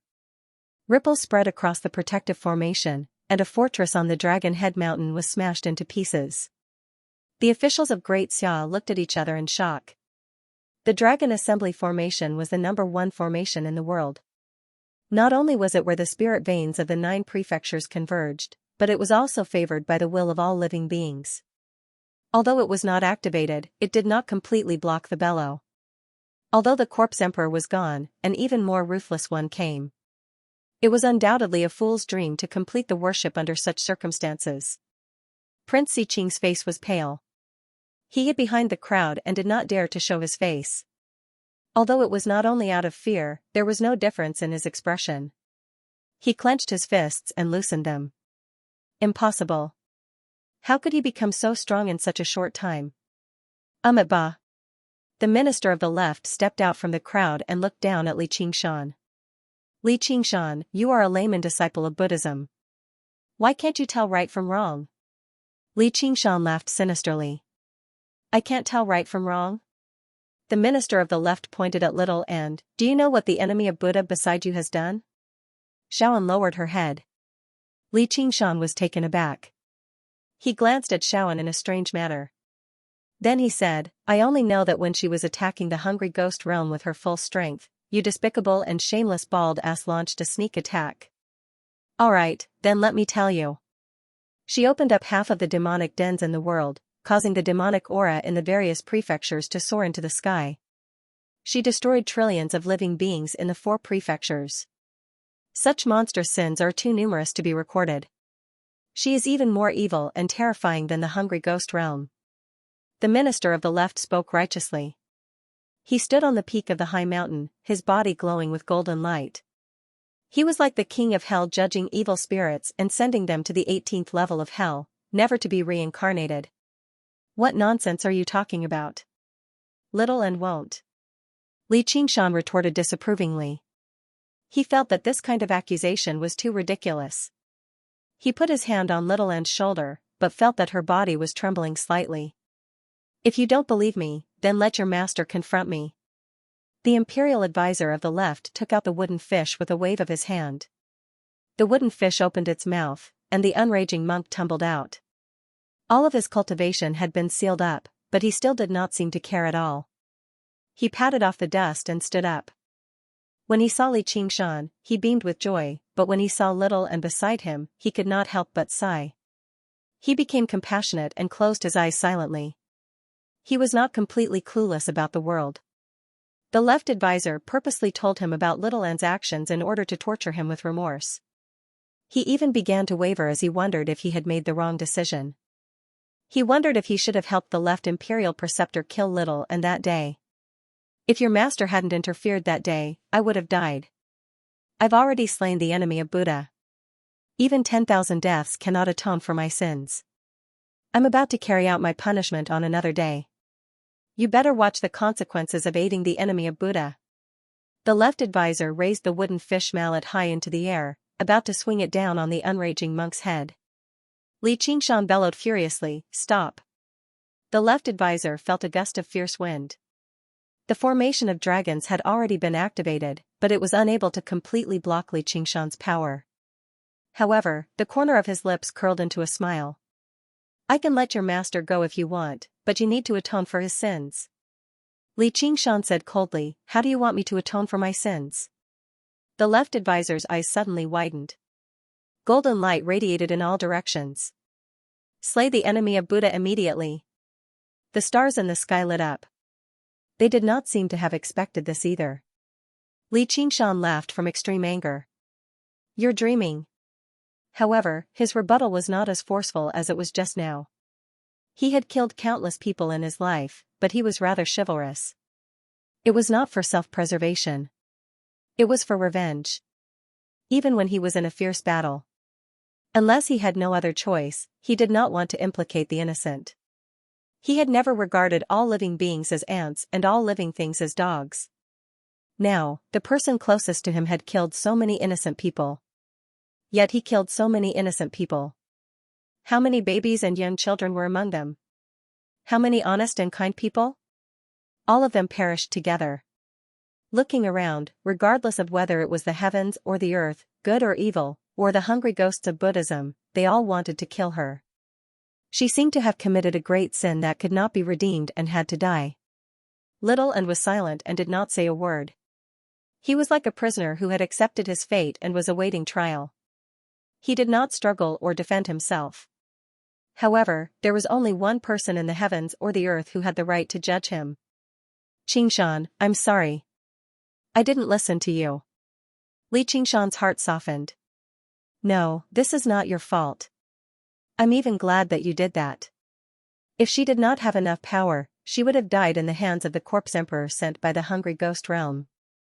They would not be able to see each other anymore." Xiaoan smiled and threw herself into his arms. She was no longer worried at all. The left advisor's plan failed. He could not help but say angrily, "Evildoer, you really are an evildoer. Don't be angry, look at the good disciple you have taught. You really can't tell right from wrong. You have committed a great sin. This is all my sin." When Li Qingshan said this, he suddenly felt like a mountain was pressing down on his chest. He only raised his head even higher, like a towering mountain that was about to hold up the sky. He did not plan to hide it, did not plan to quibble, and did not plan to suddenly take out the so-called heaven and earth are not benevolent, all living beings are ants, to change his original thoughts. Humans were humans, not ants. This did not mean there was anything noble about humans, just like how dogs were dogs, not cats. They were obviously two completely different things. Whether it was for survival, to fend off the hungry ghost realm, or even to sacrifice a portion of people to save everyone in the world, it was all a form of explanation. However, sin was sin, and innocence was innocence. The surroundings fell silent. The unraging monk suddenly opened his eyes and looked at his first disciple. He seemed to be in thought. Luo Ho Xiaoming gazed at Li Qingshan's back and felt some admiration. The left advisor bellowed, "Evildoer, since it's your sin, why don't you go die? Bald donkey, come and kill me." Li Qingshan was stern. If he continued down this path, he might commit even greater sins and drag down even more innocent people. However, as long as he still had a breath left, he would continue down this path until he reached beyond the 9 heavens. Qingshan, you're so greedy. I was clearly the one who killed them all, so I should take half of it at the very least. Li Qingshan shook his head and stroked her cheek gently. I still don't want you to kill the innocent for the sake of cultivation, but if you think it's necessary, then go ahead and kill. Whether it's right or wrong, I'll take responsibility for it all. Alright. You're truly guilty and obstinate. I'll kill your master first. The left advisor swung the wooden fish mallet and swung it down viciously. The unraging monk was about to die from having his head splattered. Li Qingshan did not move at all. He said coldly, "Bald donkey, if you dare to touch a single hair on him, I'll slaughter the entire imperial court of Great Xia." The wooden fish mallet suddenly stopped above the unraging monk's head. He let out a bitter sigh. Wretched disciple, oh wretched disciple. The left advisor's expression changed, but he was afraid to do anything. He had only wanted to threaten Li Qingshan in the first place, so how could he really turn it into a situation where he had to fight to the death? Or perhaps, if he really wanted to do that, the others would stop him too. Li Qingshan smiled. Master, I forgot you don't have any hair on your head. Don't worry, I'll definitely save you. If I really can't save you, I'll avenge you. Little and, let's go. To where? The imperial advisor of the left's expression changed drastically. He pointed at Li Qingshan. Wretched demon, don't you dare. The unraging monk said, You mustn't, you wretched disciple. Li Qingshan completely ignored him. He tossed half of Kuang Tianyou's head to Little and unfurled his wings of wind, leaping over the mountains. Little and followed closely behind, vanishing into the horizon together. The mountains of the Dragon Province rose and fell. There was basically no flat land. Basically every single mountain had a spiritual vein running through it. The spiritual chi of any random mountain surpassed the Qingxiao dwelling in the Chain Mountains. Then he remembered how the old donkey had destroyed the dwelling, which made him even more furious. On top of Dragon's Head Mountain, Gu Yenying said, Your Majesty, this world is about to be devoured by the hungry ghost realm. We're all people of the 9 provinces, so if we continue fighting like this, the hungry ghost realm will laugh at us. Why don't we just keep the peace and release this unraging master? That way, you can continue your worship. The Emperor of Great Xia frowned. How did you know? Gu Yenying smiled. It's only a guess. If you're willing to make peace, I can mediate. Normally speaking, that wretched demon is still reasonable. Before the Emperor of Great Xia could reply, the imperial advisor of the left sneered. Our Lingua Temple isn't a place that just anyone can take down. It won't be too late to talk once the wretched demon runs out of options and returns here. The Emperor of Great Xia said in thought, You're right, imperial advisor. With the strength that Li Qingshan has demonstrated just now, he'll be a great help to me if I can use him. There was an even deeper reason that could not be put into words. As the Emperor of Great Xia, he possessed supreme authority. How could he easily accept a wretched demon who had appeared out of nowhere to be on equal footing with him? If he's willing to submit, I can confer him the title of 10 Demon King. He'll be able to watch over an entire province. Gu Yenying bowed slightly. I wish you all the best, Your Majesty. However, he shook his head in his heart. Now that things have come to this, why would Li Qingshan care about being the 10 Demon King? It's already good enough that I don't kick you off this Dragon Head Mountain and become the emperor. The Dragon Province was not particularly large. A while later, Li Qingshan saw a Buddhist holy land shrouded in golden light and shrouded in mist among the mountains. It was the greatest temple in the world, the Lingua Temple. There were thousands of pagodas and halls in the temple. It was resplendent and dazzling, as if it was one with the mountain. It was as if it was made of a whole piece of gold. At this moment, the temple's alarm bell rang. A ray of Buddhist light soared into the sky, illuminating the surroundings. Another 8 spots of golden light rose and hovered above the Lingua Temple. The left imperial preceptor had already sent a message, ordering the 8 monk kings stationed in the temple to rely on the formation. They guarded the Lingua Temple. The seven treasure monk monarch was one of them. Looking at the demonic aura that was sweeping over like a black cloud, their emotions were rather complicated.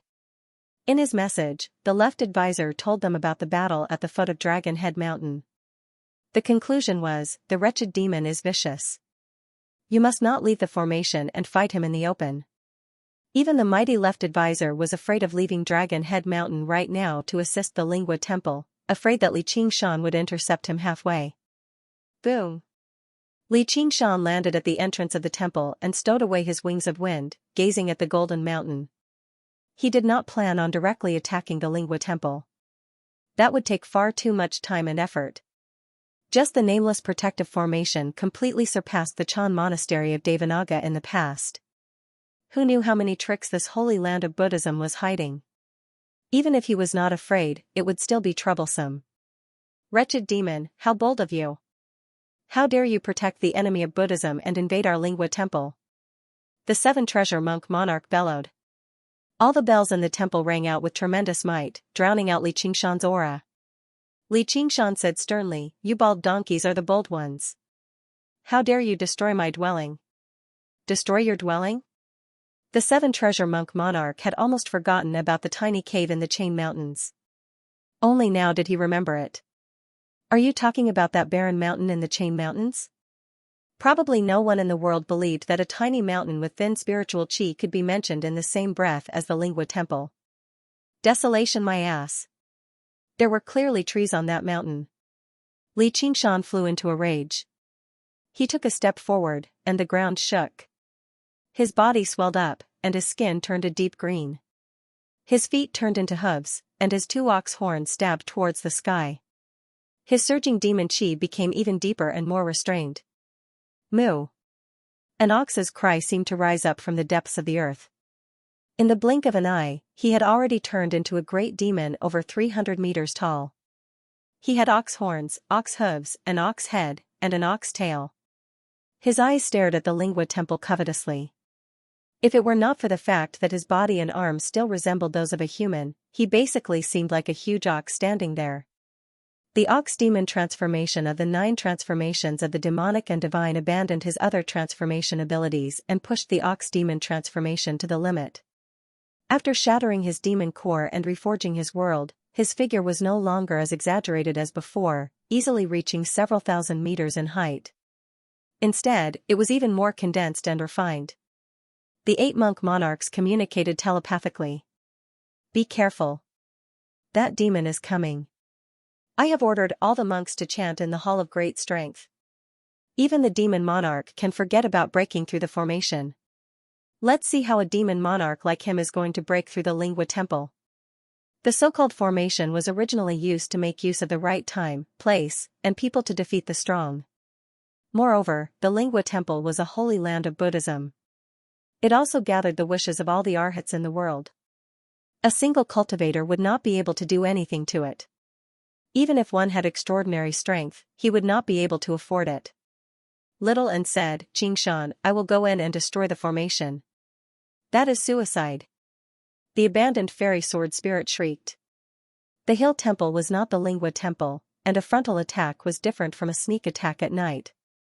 There is no need for that. Just stand on my shoulder and watch. A simple and honest smile appeared on Li Qingshan's face.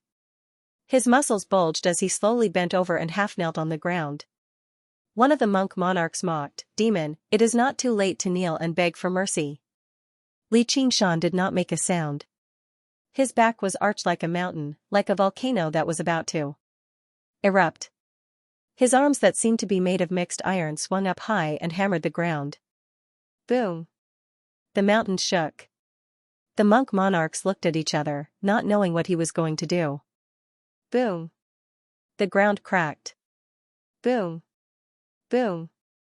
Boom! Li Qingshan struck the ground again and again. The thousands of pagodas and halls of the Lingua Temple trembled and swayed, but under the protection of the protective formation, not a single one of them collapsed.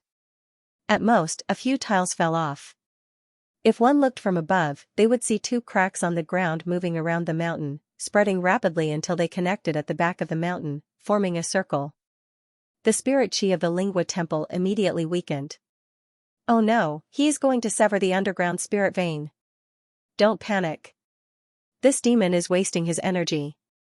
Does he think he can sever the spirit vein by creating some cracks? Even without the spirit vein, the formation is enough to maintain it. Let's see what other tricks he has up his sleeve. Li Qingshan straightened his body. He was not trying to sever the underground spirit vein, but to banish the entire Lingua temple to the outside world. He pointed at the Lingua temple. Rise. Rumble. The huge mountain peak actually rose with his words and finger. It slowly rose. Thousands of tons of earth and rocks collapsed. The pagoda forest collapsed and the main hall collapsed. The grand hall was stable, but the monks chanting inside could not react in time. They rolled on the ground. The monk monarchs were shocked and in disbelief. What kind of power was that? Half of Kuang Tianyo's face was filled with shock. The power to uproot a mountain? Even if he was in the hungry ghost realm and at his peak, he would not be able to uproot such a mountain. Even if he transcended another heavenly tribulation, he would not be able to do such a thing. He immediately felt that his loss was not unjust. He even suspected if Li Qingshan had held back when he fought him. Li Qingshan obviously could not achieve this with his own strength. Even if he transformed into a minotaur, he would not be able to do it. Back then, he had uprooted a small mountain and placed a Buddha head on Great Buddha Mountain. It had already taken him a great deal of effort, yet he still had to do it personally. Right now, it was equivalent to uprooting the entire Great Buddha Mountain with his earth force field. The crux of everything was the life soil of the 9 heavens in his possession. With this earth force field, dealing with the earth and rocks was as easy as a father handling his son. Of course, if it were someone else, even if they were more powerful than Li Qingshan, they would not be able to use the power of the life soil of the 9 heavens like this. The ox demon's power had already touched on the power of the origin. As the mountain was uprooted, a huge pit was left behind. There was a black hole at the bottom of the pit. Immediately, demon chi surged into the sky, obscuring the stars and making the sky dim. A colossal demon cavern that had never been seen before was suppressed beneath the Lingua temple. Countless demon folk crawled out from the demon cavern. There were even a few demon kings among them. Now that they had regained their freedom, they roared out and demonified, about to cause a great disturbance. A hoof stomped down, and the demon cavern shattered. The roars immediately vanished.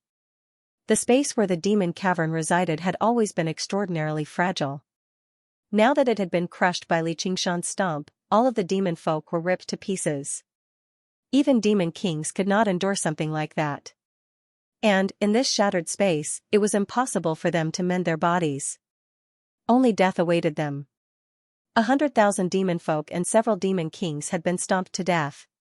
The monk kings were just about to rush out of the Lingua temple and throw their lives at Li Qingshan, but when they saw this, they gulped and dismissed this thought.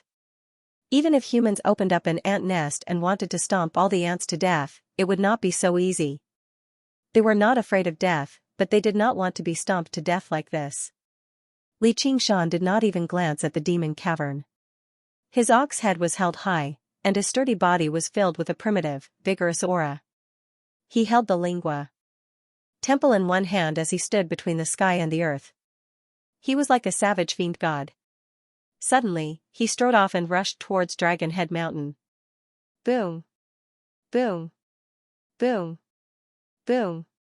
He trampled through rivers and leapt over 1,000 mountains, leaving behind a string of deep hoof prints. There were many cultivation sects in the mountains along the way. The cultivators all stared at the figure that held up the mountains as he charged forward in shock. They were unable to return to their senses even after a very long time. Li Qingshan said to little Anne, "We'll have hostages now. Several tens of thousands of bald donkeys for one bald donkey. That bald donkey boss has made a killing." On Dragon Head Mountain, the assistant minister of the Ministry of Works flew extremely high into the air as a grandmaster of Moism. He took out an arcane treasure that resembled a telescope and gazed in the direction of the Lingua temple with one eye. "Do you see it? Has that wretched demon managed to breach the Lingua temple?" The minister of the left panicked. Just now, his connection with the Lingua temple had suddenly been severed as if it had vanished into thin air. The Minister of Works widened his eyes and furrowed his brows as if he was rather in disbelief. He blinked repeatedly before opening his mouth. The Minister of the Left pressed for more details. The Minister lowered his head. He was still rather stunned. He's back, with the Lingua Temple. With the Lingua Temple? All the cultivators below were baffled. What did he mean by with the Lingua Temple? Could the Lingua Temple be stuffed into his pocket? The Minister of Works had always been obsessed with the research of puppets and machinery. He was a little crazy, so no one paid him any mind. However, when a sturdy figure crossed over a huge mountain and strode towards them from Dragon Head Mountain, everyone was stunned. Their gazes were focused on the golden mountain that he was holding in his right hand. The Dragon's Head Mountain fell deathly silent. Before absolute power like this, all influence and schemes were child's play. They still struggled to understand. He was clearly just a demon king, so how could he possess such power? The living soil of the 9 heavens was extraordinarily precious, yet it did not seem particularly surprising either. Clearly, it was not something these bumpkins could understand. They had not even heard of it before. Even Kuang Tianyu from the Hungry Ghost Realm had probably only heard of its name. Even with the countless pairs of eyes in the sky, only an extremely small number of people could recognize the true name of the piece of dirt with a single glance, which left them even more perplexed. They had never heard of the living soil of the 9 heavens having such an effect. When Li Qingshan stood before the Dragon's Head Mountain again, his human form turned into that of an ox demon. "Release them, or I'll slaughter these bald donkeys first before slaughtering you bastards." It was like a kidnapper confronting the police with a hostage situation. The police did not speak, nor did they negotiate. They directly kidnapped the kidnapper's entire family, including the dog they had raised for a decade. If they did not release them, they would kill them one by one. Of course, Li Qingshan was not a police officer, nor was he a hero. Even a benevolent Buddhist like you is bold enough to lower yourself to me. If you want to try something like this, I'll play you to the end. He had already shouldered countless sins, so he did not mind adding a few more souls to the mix. Why you? The Minister of the Left pointed at Li Qingshan as he trembled in anger. The fellow cultivators around him all looked at the wooden fish mallet in his hand nervously, afraid that he would slaughter the unraging monk out of anger. If that happened, there would be no way to clean up the situation. Li Qingshan would probably directly smash the Lingua Temple over. Just like the Minister of the Left, the Emperor of Great Xia was originally rather confident in the great formation of dragons. He believed that stopping Li Qingshan would not be a big issue. He just did not want to be disturbed from the sacrificial ceremony. However, as he gazed at the mountain hovering in the air right now, his confidence immediately vanished into thin air. There was no need for Li Qingshan to put himself in danger and crash into the protective formation of the imperial court. All he had to do was uproot the mountains and smash them over. All they could do was resist, and they would definitely lose the altar. There was no need to even think about the grand sacrificial ceremony. Gu Yining said, "Your Majesty, it looks like Li Qingshan isn't satisfied with just being a 10 Directions demon king."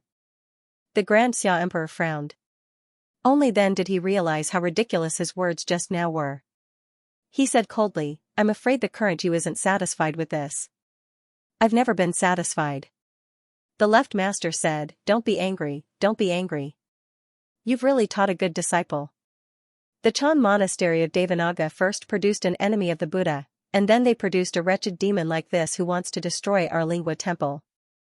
What a great place. The unraging monk straightened himself up. He sighed and said, "Qingshan. Stop it. I'm just a monk who drinks and eats meat. I'm not worth it. From today onwards, I will expel you from the sect. You and I will have nothing to do with each other anymore. I am a Buddhist disciple. We're willing to be punished by the Buddhist precepts. Please let our fellow disciples of the Lingua Temple go." In order to save him, they had to gamble the lives of several tens of thousands of monks. He never wanted to see something like that. Li Qingshan frowned before smiling again. "Since we have nothing to do with each other anymore, why should I listen to you? Whether you want to live or die, that's up to you. But even if you kill yourself right now, I'll send the entire Lingua Temple down with you." The unraging monk was rendered speechless. He let out a long sigh. This wretched disciple's wings had already become as tough as steel, so how could he still be affected by him? Or perhaps, he had never been affected by him in the first place. I'll count to 10. Li Qingshan powered the force field of earth and lifted the Lingua temple into the air. When he counted to 5, the Lingua temple had already reached the same height as Dragon Head Mountain, about to enter the atmospheric wind layer. Even the feathered people's city amongst the clouds could not float in the atmospheric wind layer for long, let alone the Lingua temple that had not been designed for this. Once the formation fell, just how many monks could withstand the atmospheric wind? There was no need for Li Qingshan to risk his life to destroy the formation. Borrowing the power of the world was enough. When he counted to 3, thousands of atmospheric winds had already slammed into the protective formation of the Lingua temple, surging with golden light. Before the imperial advisor of the left could say anything, the emperor of Great Xia could no longer hold himself back. Imperial advisor, I think the enemy of Buddha is very obedient to Li Qingshan. He won't slaughter wantonly anymore. The dead are already dead. They cannot be revived. We need their strength to fend off the hungry ghost realm right now. The officials all tried to persuade him as well. Apart from the Buddhist disciples, no one else had much of a concept of the enemy of Buddha. Even though Little N's actions were heinous, he had not targeted their own sect. Since they did not possess sufficient strength, it was best if they did not go looking for trouble. Cultivation was for longevity, not for upholding justice. Even with the might of the gods and Buddhas, they had yet to destroy the demon domain. There would always be someone who had to consider the bigger picture, and by bigger picture, it had never been world peace or human justice, but the strong. The strong often did not refer to a single individual. When a group of mediocre people gathered together, they could judge a genius as a madman, just because there were so many of them. If they did not want to endure the reputation of being a madman, then they had to restrain themselves and consider the bigger picture. But now, Li Qingshan relied on himself to control the bigger picture. He bellowed out, 1. Stop. The imperial advisor of the left waved his hand and removed the restraints on the unraging monk. He sucked in a deep breath. Unraging, you can go. You're no longer a Buddhist disciple. The unraging monk stood up. He showed no joy or anger on his face. He bowed. You can beat me or kill me, imperial advisor, but you can't strip me of my identity as a Buddhist disciple. All living beings are disciples of Buddhism as long as they have Buddha in their hearts, even if they're the enemy of Buddha. All living beings were equal, and they could all become Buddhas. This was the principle of the Mahayana Buddhist Dharma. However, just like all the major principles of the world, if anyone really followed these principles, they would definitely end up badly battered and bleeding. They might even be rejected by their own kind. The imperial advisor of the left bellowed, "You piss off." As soon as the unraging monk left the Dragon's Head Mountain, an ugly monk flew over from afar and called out, "Master." The unraging monk was surprised. Duoj. He was the little demon folk Li Qingshan had met in the demon suppression hall, as well as his second junior brother. Duoj had rushed to the vicinity of the Lingua temple after learning the unraging monk had been captured, but he had no idea how to save him. He did not even know the unraging monk had been brought to the imperial court by the imperial advisor of the left. Only when Li Qingshan came to uproot the Lingua temple did he follow, only to see the unraging monk being released immediately. He could not help but praise, "First senior brother, you really are a great evil after all."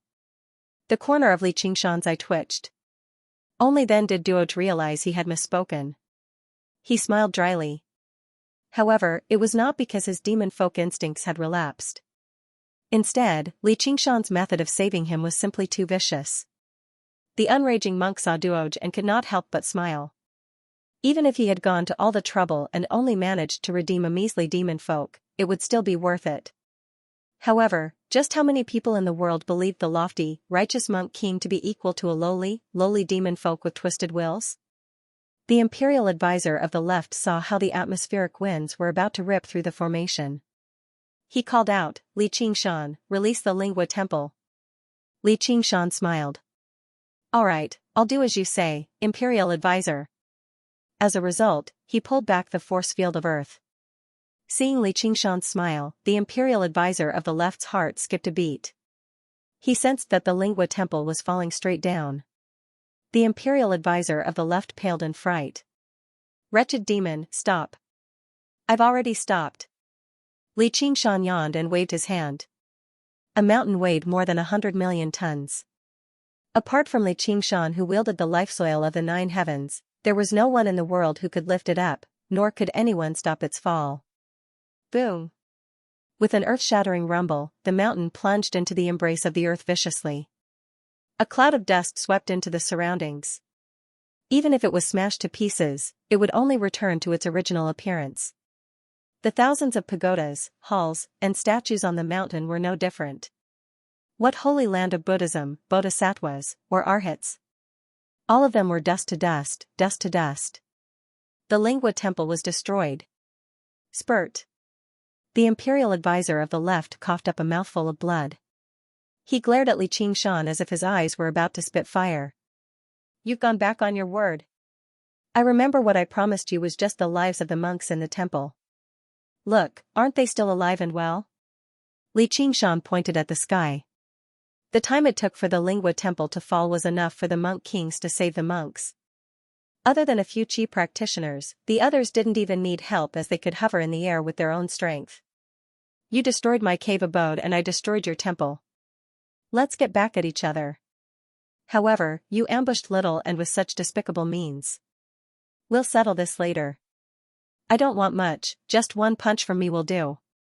The imperial advisor of the left said, Monster, you will die a horrible death. I only regret that I didn't kill the foe of Buddha that day. I've caused the world to suffer.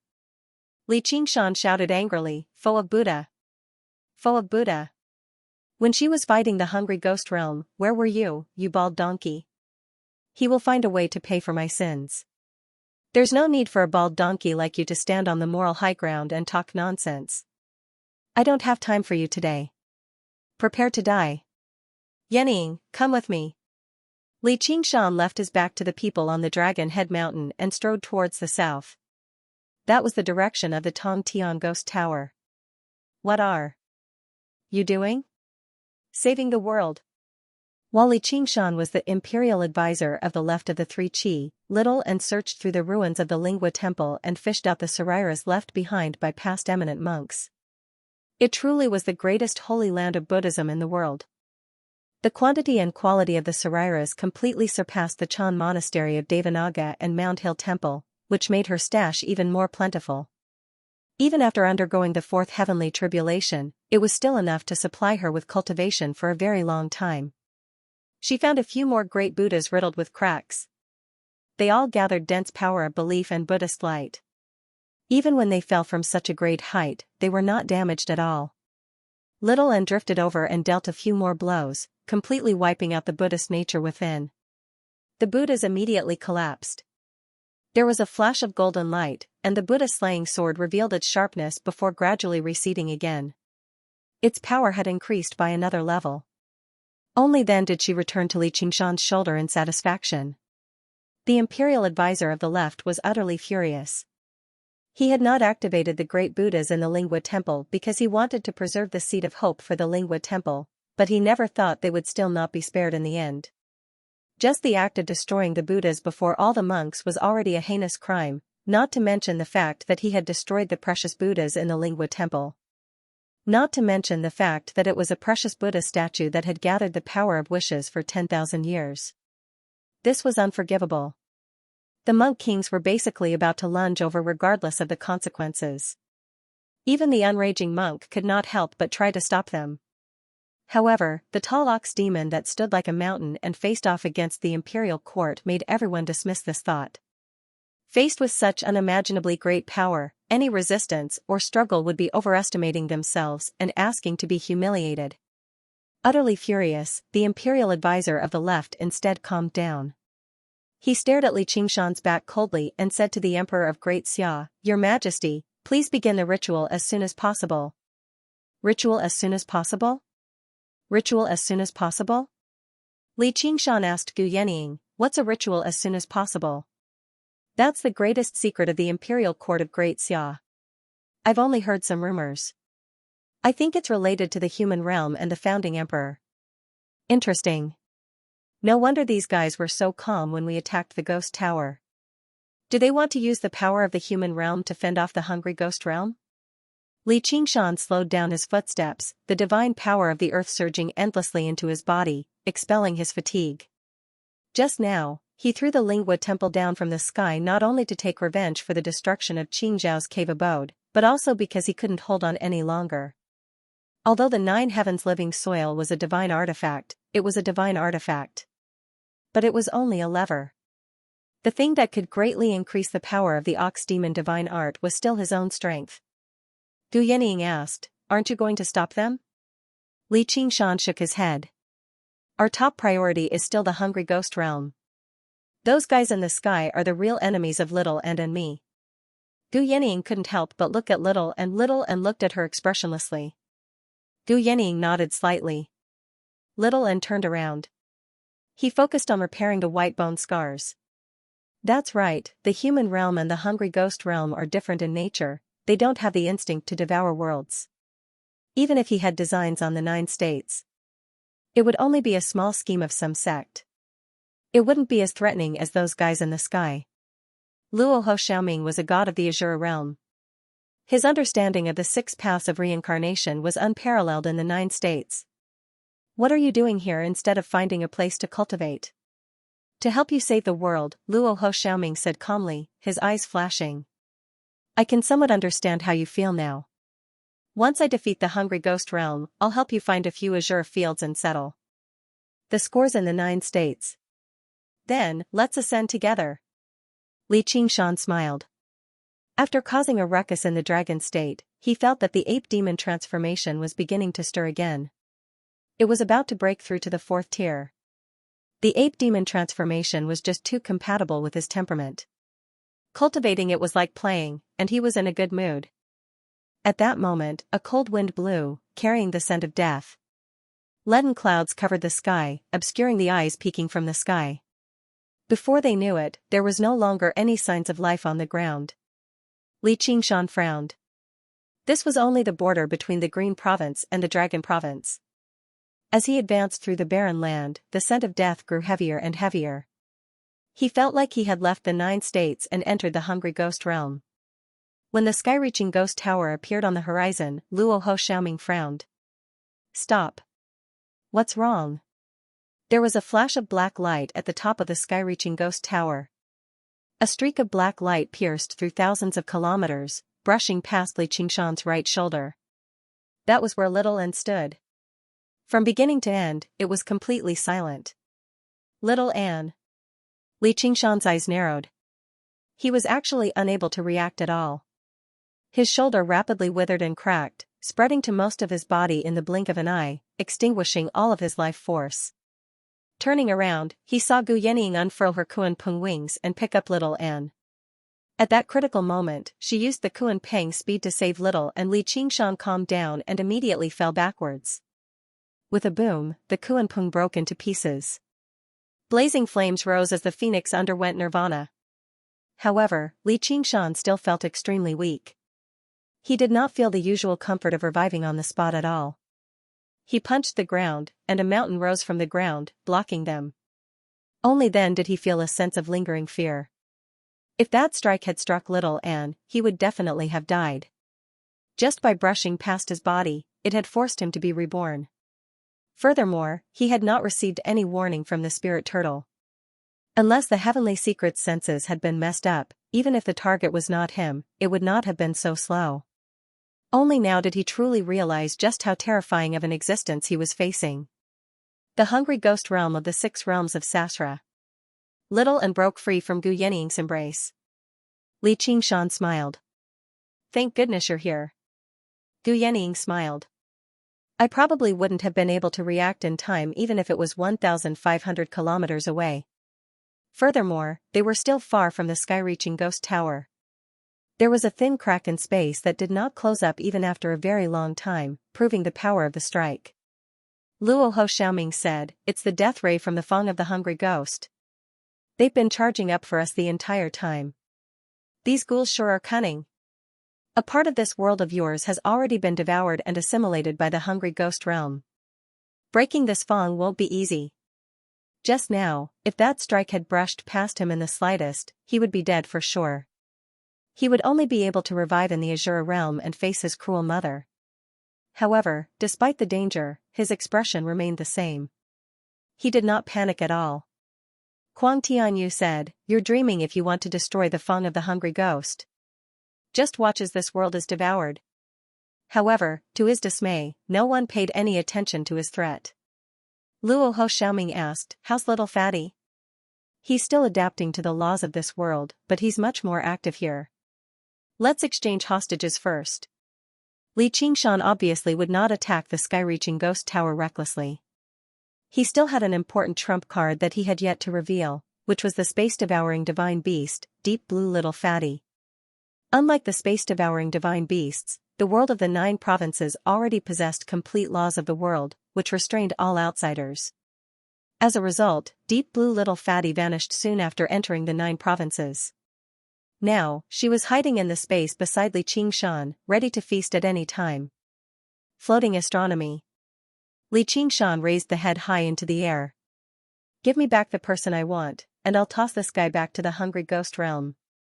Although the sky was obscured by the dark clouds, and although they were separated by 2 worlds, he believed the people of the hungry ghost realm could see and hear him.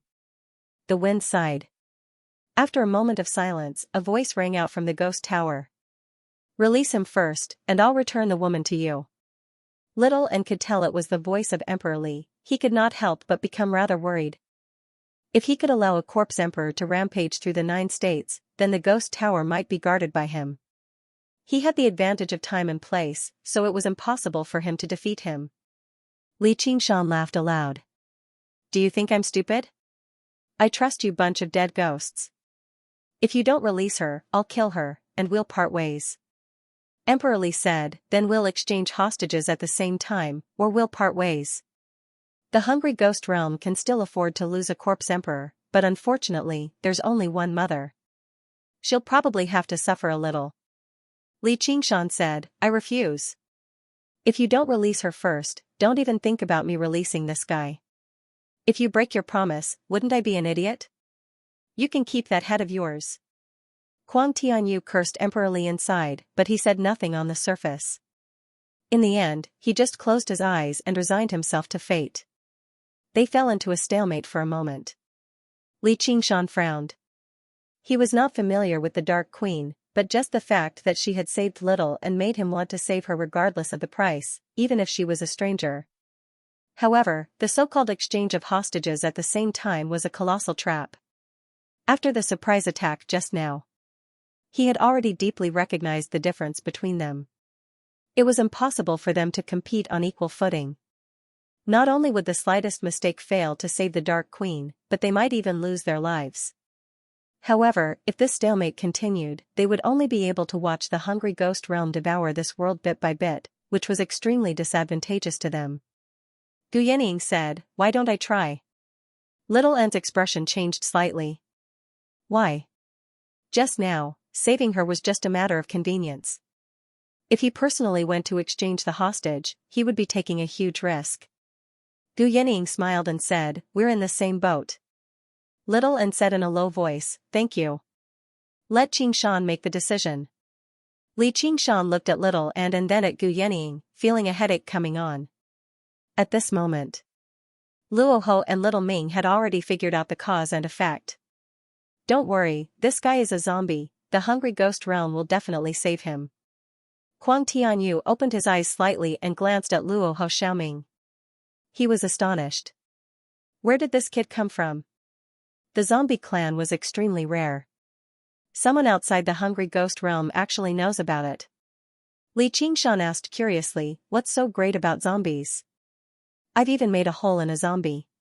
Luo Ho Xiaoming said disdainfully, "It's just the same name. You're just someone who hasn't seen the world. There are still demon kings above the 9th heaven. How could the demon kings of your world compare to them? The real zombies all have the bloodline of the great goddess Nuba. They're also very rare in the hungry ghost realm. They're a powerful force. Otherwise, such a good thing as killing the descendants of white bones would not have fallen to him. Li Qingshan was amused and said to Quang Tianyu, I couldn't tell, but you're actually quite important. Quang Tianyu's expression changed slightly and asked Luo Ho Xiaoming, who are you? Luo Ho Xiaoming said, you don't deserve to know. Qingshan, count 10 more. If the other side doesn't release him after the count, kill him. All right. Li Qingshan said loudly, I'll count 10 more. If you still don't release him, I'll first crush this half of his head, and then break your ghost tower. 10. Emperor Li didn't respond at all. Li Qingshan had always been decisive. No matter how much he struggled, once he made up his mind, he would put aside all his worries and continue counting, not caring if the other side responded. 9. 8. 7. Quang Tianyu's eyes widened as he looked at Li Qingshan's expression, hoping to find that he was just bluffing, that he wouldn't dare to kill him even if he counted 10,000 times, but he was disappointed.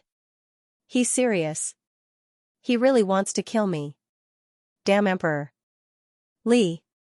Master will never give up on me. When Li Qingshan counted to 4, Quang Tianyu sneered, do you think the hungry ghost realm is full of good people who would be threatened like this? If you kill me, you'll only let that woman suffer. 3. Li Qingshan's eyes were firm and unmoved. If he had to bear it, then he would bear it. If he had to give it up, then he would give it up. No matter how painful or regretful the process was, this was the path he had chosen. Little An drew her sword and pointed it at half of Quang Tianyu's face. She wouldn't hold back this time. When she said that she would leave it to Li Qingshan to decide, she wasn't just saying it. She trusted him unreservedly and supported his decision. 1. Li Qingshan lowered his head and gave Little An an apologetic look. Little An nodded slightly and thrust her sword down. Stop. Emperor Li's voice suddenly sounded at the moment when the blade was about to pierce through Quang Tianyu's head, full of resentment. Li Qingshan breathed a sigh of relief and gave Luo Ho Xiaoming a thumbs up. Well, you win, Emperor Li said coldly. He didn't care about Quang Tianyu's life or death at all. On the contrary, he would rather this guy who stole the credit die a horrible death. However, this wasn't something he could decide. From the moment Li Qingshan began to count, an order came. There were only 2 simple words, replace him. But the owner of this order was absolutely not someone he dared to disobey. It went without saying who was more important, a zombie corpse emperor or a regular ghost king. As for Li Qingshan, he clearly could have slaughtered the Lingua Temple and exacted his revenge even more thoroughly, but he never killed a single person in the end. This was also an important reason. He had already proven his trustworthiness. The Dark Queen drifted out from the deep, vast mouth of the hungry ghost. Her face was particularly pale, but she was not injured at all. She had just completely turned into a ghost king. This was not the emperor's doing. Instead, the hungry ghost realm could not tolerate the living. However, she was a disciple of the Umbraline sect in the first place, so the transformation did not affect her at all. Li Qingshan then said, you better not try anything, or don't blame me for not keeping my word. Emperor Li was just thinking about whether he should do something to the Dark Queen or not. He could do it after exchanging hostages, but after hearing what Li Qingshan had said, he finally gave up on it. Killing a ghost king was completely meaningless. Quang Tianyu could not die because of him, or the zombies would never spare him. Mother. Xianxia. The mother and daughter were happy to see each other. Xiaoan also smiled, which was rare for him. After Li Qingshan's return, she seemed to sense something again. Your Highness, please don't move. Relax your mind. Let me examine you. Li Qingshan's eyes were as tranquil as the sea. He extended his hand towards the Dark Queen. The Dark Queen frowned, but she did not turn him down. She allowed Li Qingshan to place his hand on the top of her head and inspect her body closely. The spirit turtle did not sense anything wrong. Only then did she stop. Quang Tianyu said, release me. Li Qingshan sneered viciously. Murderousness surged. You better go die. A pair of eyes suddenly lit up in the sky, piercing through the clouds. Quang Tianyu's face changed drastically. How dare you? The incoming murderousness suddenly vanished. Quang Tianyu was taken aback, only to hear Li Qingshan laugh. I was just joking. Look at how scared you've become. Don't worry, I won't go back on my word. That's because I know people like you always like to court death. You'll definitely come knocking on my door to die in the future, so I'll spare you for a few days. With a farewell, he tossed half of Kuang Tianyu's head towards the ghost tower like he was throwing a shot put. Kuang Tianyu began to recover in the air. His head became a hole, and his body slowly grew out too. The closer he got to the ghost tower, the less he was bound by the laws of the 9 provinces. Originally, he was tempted to stay below the ghost tower and fight against Li Qingshan again, but his feelings were rather mixed right now. If what he said really came true, then wouldn't that be the greatest joke in the world? Whatever, I better return to the hungry ghost realm first and completely recover from my wounds. That sword sure is vicious. He might as well just throw himself into the mouth of the hungry ghost. There was a thought that he refused to admit. Not only had he been directly defeated, but his resolve for revenge had been crushed too. And his opponent was clearly weaker than him, yet he seemed extremely powerful. Just what kind of man was this? I've already given him to you. Are you ready to destroy the ghost tower? Come, I can't wait to refine you into a corpse puppet. Emperor Li provoked while activating the tooth of the hungry ghost, silently accumulating power, ready to fire the death ray at any time. Even if there was a mountain in the way, this distance was enough to kill the heir of the white bone, or that Li Qingshan. It was just a pity that the woman was there. Well, I'm coming. Li Qingshan suddenly asked a question, are you in the tower? I'm here, do you dare to come? A dark shadow shuttled up and down the ghost tower, sometimes condensing into a human form, and sometimes merging into the ghost tower. It was Emperor Li himself. The ghost tower was almost a part of the hungry ghost realm, but before the hungry ghost realm completely devoured the world, it was impossible to completely eliminate the influence of the laws of the world, so he could not leave the ghost tower, and his strength was greatly affected. But he was still a ghost emperor who had gone through 5 heavenly tribulations. And now he controlled the power of the tooth of the hungry ghost, which was much greater than his own strength. Hearing Li Qingshan's question, he felt a little uneasy, but he quickly put it to the back of his mind. Unless Li Qingshan went through 2 heavenly tribulations at once, he would be courting death if he came.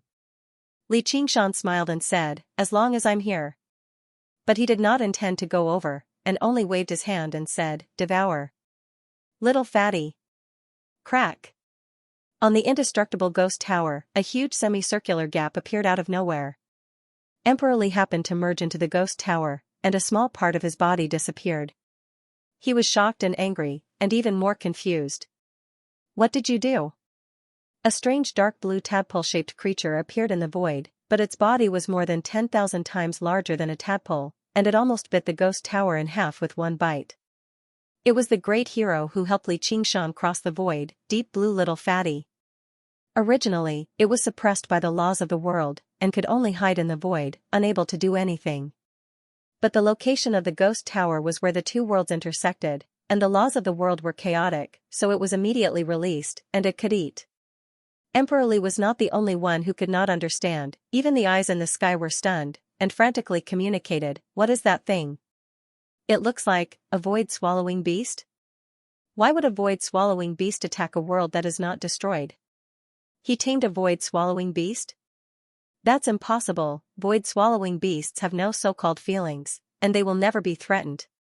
All of this happened in the blink of an eye, and Emperor Li did not even have time to identify what it was before he activated the Fang of the hungry ghost, and attacked Deep Blue Little Fatty with all his might. Beams of death light bombarded its body. But the void-swallowing beast was an extraordinary creature, and it was not so easy to kill. Ripples appeared on its body, but it was not damaged at all, as if even the death light had been devoured. Then, it opened its mouth and took another bite of the ghost tower. Crack! The ghost tower broke in half, and Emperor Li let out a terrible scream, and was also seriously injured. The dark clouds in the sky shrank, and all the eyes in the sky disappeared, unable to peep into this world from the hungry ghost realm. The hungry ghost realm was the only world in the 6 paths of reincarnation that had the instinct to devour other worlds, and the ghost tower was its fang that pierced into its prey. But this time, the big glutton had met the small glutton, and its teeth had been bitten off. This was not to say that Deep Blue Little Fatty's ability to devour was stronger than that of the Hungry Ghost realm. If Deep Blue Little Fatty had entered the Hungry Ghost realm, it would probably have been devoured very quickly. But this was the 9 states, not the Hungry Ghost realm, and the ghost tower was a creation of the ghouls. Crack! Crack! Crack! The top half of the ghost tower fell, disappearing piece by piece in the air, devoured by Deep Blue Little Fatty. Then the bottom half of the tower was also devoured piece by piece, leaving only the base. Little and also opened his eyes wide. That simple? Deep Blue Little Fatty swam around the mouth of the hungry ghost, but refused to go closer, as if instinctively feeling threatened. Here's my chance. Xianxia leaped out from behind the mountain, spreading his wings of wind, and rushed towards the mouth of the hungry ghost. A shadow was still swimming in the mouth of the hungry ghost, but it was becoming more and more inhuman, like a puddle of asphalt. Suddenly, a hand formed and pointed at Xianxia, and a ray of death light pierced through the void, but it began to dim and disperse in the air. Even if Emperor Li was seriously injured, he was not afraid of Xianxia, but the ghost tower was destroyed, and the laws of heaven and earth in this world immediately gained the upper hand, fiercely suppressing him in the mouth of the hungry ghost, and his spells were also greatly affected. Xianxia still felt greatly threatened, and shouted, "Last radiance of the setting sun." As soon as the light blue screen appeared, it immediately shattered, but the ray of death was reflected back, and the hand was destroyed. Emperor Li roared, "Xianxia!" What responded to him was an iron fist.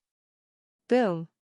The void shattered, and the ghost tower was completely disintegrated, the cracks cutting the shadow into pieces. Even though Emperor Li was very unwilling, he could only retreat to the hungry ghost realm. All the shadows gathered and formed, not daring to stay in the 9 states any longer. Little and followed closely, using the samadhi flames of white bone to ignite the broken base of the ghost tower, turning it into rolling flames, shining in the void that was broken like a mirror. They converged into a fire, shooting straight into the sky. The laws of death shrank, and Deep Blue Little Fatty appeared and disappeared. Xianxia said, "Hey, saving the world, it's that simple." Xianxia thought that he was lucky. If not for the Deep Blue Fatty, all the cultivators of the world would not have been able to destroy this towering ghost tower even if they joined forces. Emperor Li alone, even if he could not come out of the tower, was not someone that any demon king or great cultivator could defeat. Sensing Deep Blue Fatty's condition, he could not help but feel a little regretful. Although the world was formed by the Deep Blue Fatty, the two were still different. Deep Blue Fatty could eat as much as she wanted in the great swallowing beast's body, but in the 9 states, she was restricted by the laws of heaven and earth and could not do as she pleased like in the void. Otherwise, she would be a great help even if she went to the demonic domain to fight against demon god Xianxia. External forces could not be relied on, even the living soil of the 9 heavens was the same. Everything depended on one's own strength. So powerful. Little and offered her most sincere admiration without reservation. "It's a piece of cake." Xianxia laughed and kissed her face. Du Yenying and Luo Ho Xiaoming looked at each other, but there was not much joy on their faces. "Kid, this world is finished. Fortunately, it is no longer anchored. Let's get ready to ascend." Luo Ho Xiaoming let out a sigh, singing a completely different tune. Xianxia was surprised. "We worked so hard and finally broke this ghost tower. Why are you saying it's finished?" Du Yenying smiled. "What do you mean by countless hardships? Who said saving the world was that easy?" She pointed to the gate of hungry ghosts below. "Xianxia, don't be too happy. Look carefully." Xianxia looked in the direction of her finger and saw that the gate of hungry ghosts had not shrunk at all. Instead, it was getting bigger. It was like a huge hole in a painting. It was bottomless and dark, and everything was falling into this hole. And the aura of death was still gushing out from the mouths of the hungry ghosts, eroding the entire painting. Xianxia's heart sank. The gate of hungry ghosts was the Xianing sect's last resort to drag the entire world down with them. Once opened, it was difficult to close. Even if the sky-reaching ghost tower was destroyed, such a huge gate of hungry ghosts could not be easily sealed. The 9 states were still slowly being devoured by the hungry ghost realm. Luo Ho Xiaoming said, the hungry ghost realm has the instinct to devour. He seemed to be very interested in this white bone successor. Perhaps it was the white bone bodhisattva from back then. You left too deep an impression on it. Li Qingshan frowned. If he left the mouths of the hungry ghosts alone, the ghouls could return at any time. Building another sky-reaching ghost tower would not be difficult. Was saving the world just an empty promise? He was somewhat unwilling. There must be a way. Then, he summoned Deep Blue Fatty. He opened his mouth and swallowed. For a moment, the weather changed. The sky was filled with dark haze and roiling death energy that surged into Indigo Little Fatty's mouth. It immediately inflated like a balloon. To the void-devouring beast. This was clearly not very nutritious food, but it was not picky at all. As long as Li Qingshan dared to order it, it dared to eat. This caused the small world to change again. Many buried corpses climbed out of their graves under the influence of the death energy. Souls filled with obsession and resentment turned into ghosts in the cold wind. An undead calamity began. Countless people would die in battle and turn into ghosts, but countless people would become famous and heroes. This caused the already unstable small world to become even more turbulent. A forbidden land called Skeleton Island was formed. Many years later, the world's #1 demonic sect was built, the Undying Sect. It brought about many more killings and battles. Li Qingshan felt a little emotional. Although he did not view mortals as ants, when the difference in strength reached a certain level, every word and action could cause a great impact. In order to save the lives of the 9 provinces, he let Deep Blue Fatty devour the death energy. It was an act of kindness, but who knew how many innocent lives had died? Even if he did not mention this, back then, he let Deep Blue Fatty devour the world remains in the void. It turned into a meteor shower in the small world, causing countless earthquakes, tsunamis, and volcanic eruptions. How could there not be lives that died? This was not out of malice, but a good thing that was beneficial to many lives. Back then, he did not even feel the slightest bit sorry, because it was too far away, too insignificant. He did not even know if he could save his own life, so how could he care about the lives of others? These emotions were just emotions. Li Qingshan had never regretted anything he did, and he could not be bothered to think about such complicated things. Sealing the gate of hungry ghosts was the most important thing right now. Although he did not have a way, there was someone who definitely had a way. Little Ming, you have to recover your cultivation as soon as possible. Yenying, help Little Ming collect azure fields. Little and, go. Alright, stay by my side.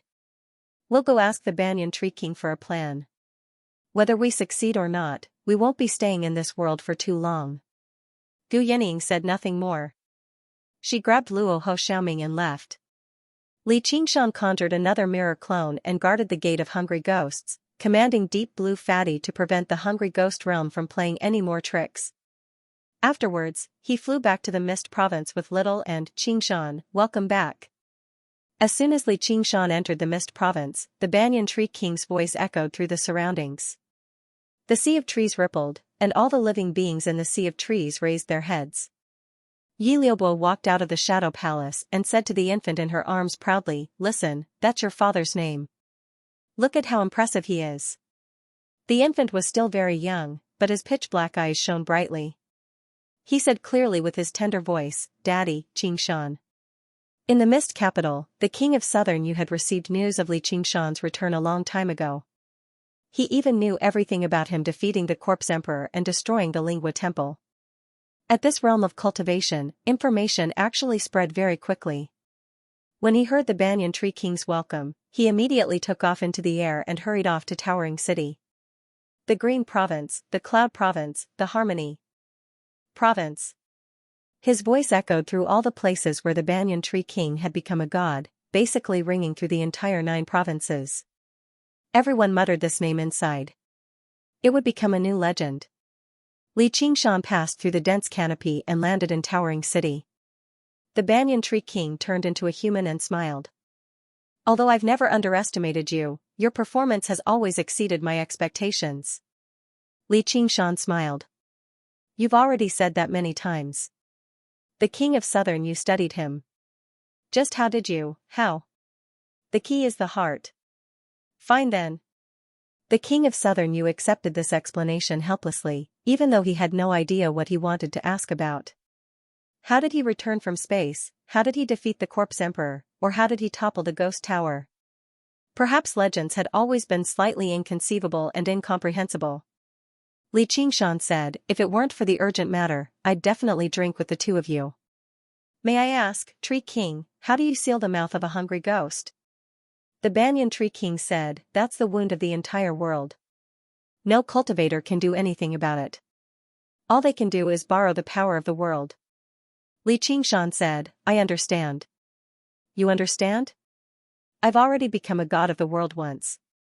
The will of the world was powerful, but it was blurry. Everything operated on instinct, so it was unable to use its full power. If they had a smart and powerful butler, then it would be completely different. At the very least, they would not allow a corpse emperor to sneak in. They could directly use heavenly lightning to attack or even kill it. The Banyan Tree King was astounded. You've become a god? Li Qingshan said, I'll pass on all my experience and knowledge to you right now. Haha, I never thought there would be a time when I'd be teaching you. The Banyan Tree King smiled bitterly. It was only a matter of time before your knowledge surpassed mine. I'll go get the remaining cauldrons. Little and suddenly said. Even though he was extremely reluctant, he still wanted to lend him a hand. After a moment of hesitation, he added, don't ever see me again. Li Qingshan said, I won't. I'll definitely wait for your return. The Frost Province cauldron is already gone. I'll go get the Dragon Province cauldron. I'll leave the rest to you. The Banyan Tree King had already become the god of the 5 provinces. All that remained were the 2 cauldrons. The King of Southern Yu said, I'll be a lobbyist as well. It'll be for the best if we don't use force. This is for the sake of the entire 9 provinces. I'm sure the 2 fellows can consider the bigger picture. Li Qingshan smiled. I don't think there's any need for me to pay them a visit in person. They split up again. Li Qingshan entered the heart of the tree through the opening in the tree trunk. The experience regarding the world god was far too profound and vast. If he had to pass it on through words, who knew how much time and effort it would take? Hollow, jade-green aerial roots extended out, directly connecting to Li Qingshan's head. The Banyan Tree King already knew how to imbue wisdom, but he was just doing the exact opposite now. Li Qingshan closed his eyes, and the relevant information appeared in his sea of consciousness. He followed the aerial roots and surged towards the Banyan Tree King. The information was so vast and complicated. It contained the profound changes of the laws of the world, as well as the indifference and loftiness of the world god. If it were any other demon king, they would probably lose their minds and experience a drastic change in personality, even falling into madness. Fortunately, the Banyan Tree King was half a world god, so he could adapt to this influence. Countless branches were spread all over the world, possessing extremely powerful digesting and deduction abilities. Every banyan tree, regardless of their size, was receiving and verifying the information. Millions of banyan trees formed a complex system that was like a neural network, working together. Rings of green light swept past the sea of trees, and all the banyan leaves trembled slightly. The Banyan Tree King was shocked and delighted. This knowledge was too important to him. Originally, when he heard Li Qingshan say that the Frost Prefecture cauldron was gone, he was somewhat worried. Now, he had no more worries. Even without the Frost Prefecture cauldron, he was confident that he could become the god of the Frost Prefecture in a short time. In order to seize the time and let the Banyan Tree King become a god as soon as possible, Li Qingshan only transmitted the purest knowledge. The Banyan Tree King couldn't imagine what kind of adventure he had experienced in the void to obtain such a huge harvest. At this time, he didn't have any spare energy to imagine. He focused all his energy to digest this incomparably precious treasure of knowledge. Even with that being the case, it still took him 3 days and 3 nights before he finished transmitting the information. When Li Qingshan opened his eyes again, Little and the King of Southern Yu had already returned with the 2 cauldrons. Do I need to break them? That's exactly what I wanted. In that moment, the multicolored light shattered and passed through Li Qingshan's body. In a trance, the mountains, rivers, and the 4 seasons all fused into the tree.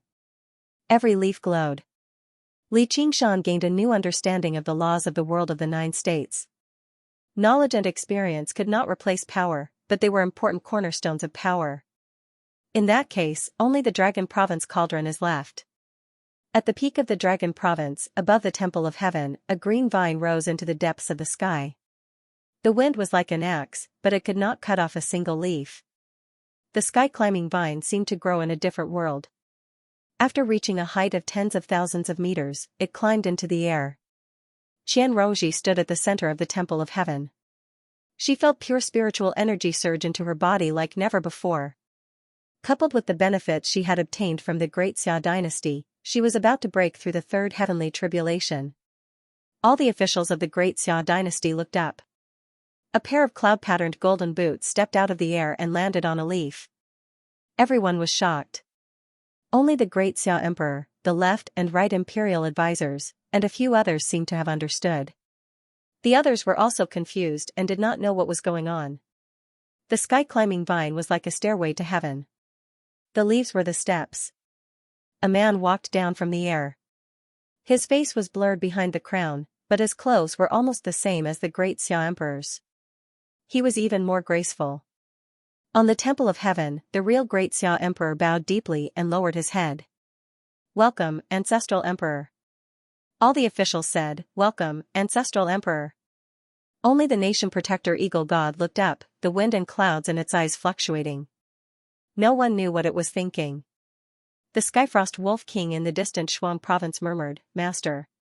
The man appeared completely out of the air and waved his hand. "Rise, my subjects." His voice was drowned out by the wind and thunder, like a stone thrown into a lake, stirring up waves. The wind raged and surged, forming many tornadoes. Bolts of lightning intertwined, forming a sea of lightning. The mountain shook. Dragon Head Mountain trembled violently. The ground was shaking and cracking. Lava spewed out of the cracks. Pillars of fire shot into the sky. The world was like an enraged beast. The wind was its roar, the lightning was its claws, and the fire was its teeth. He threw himself at the man.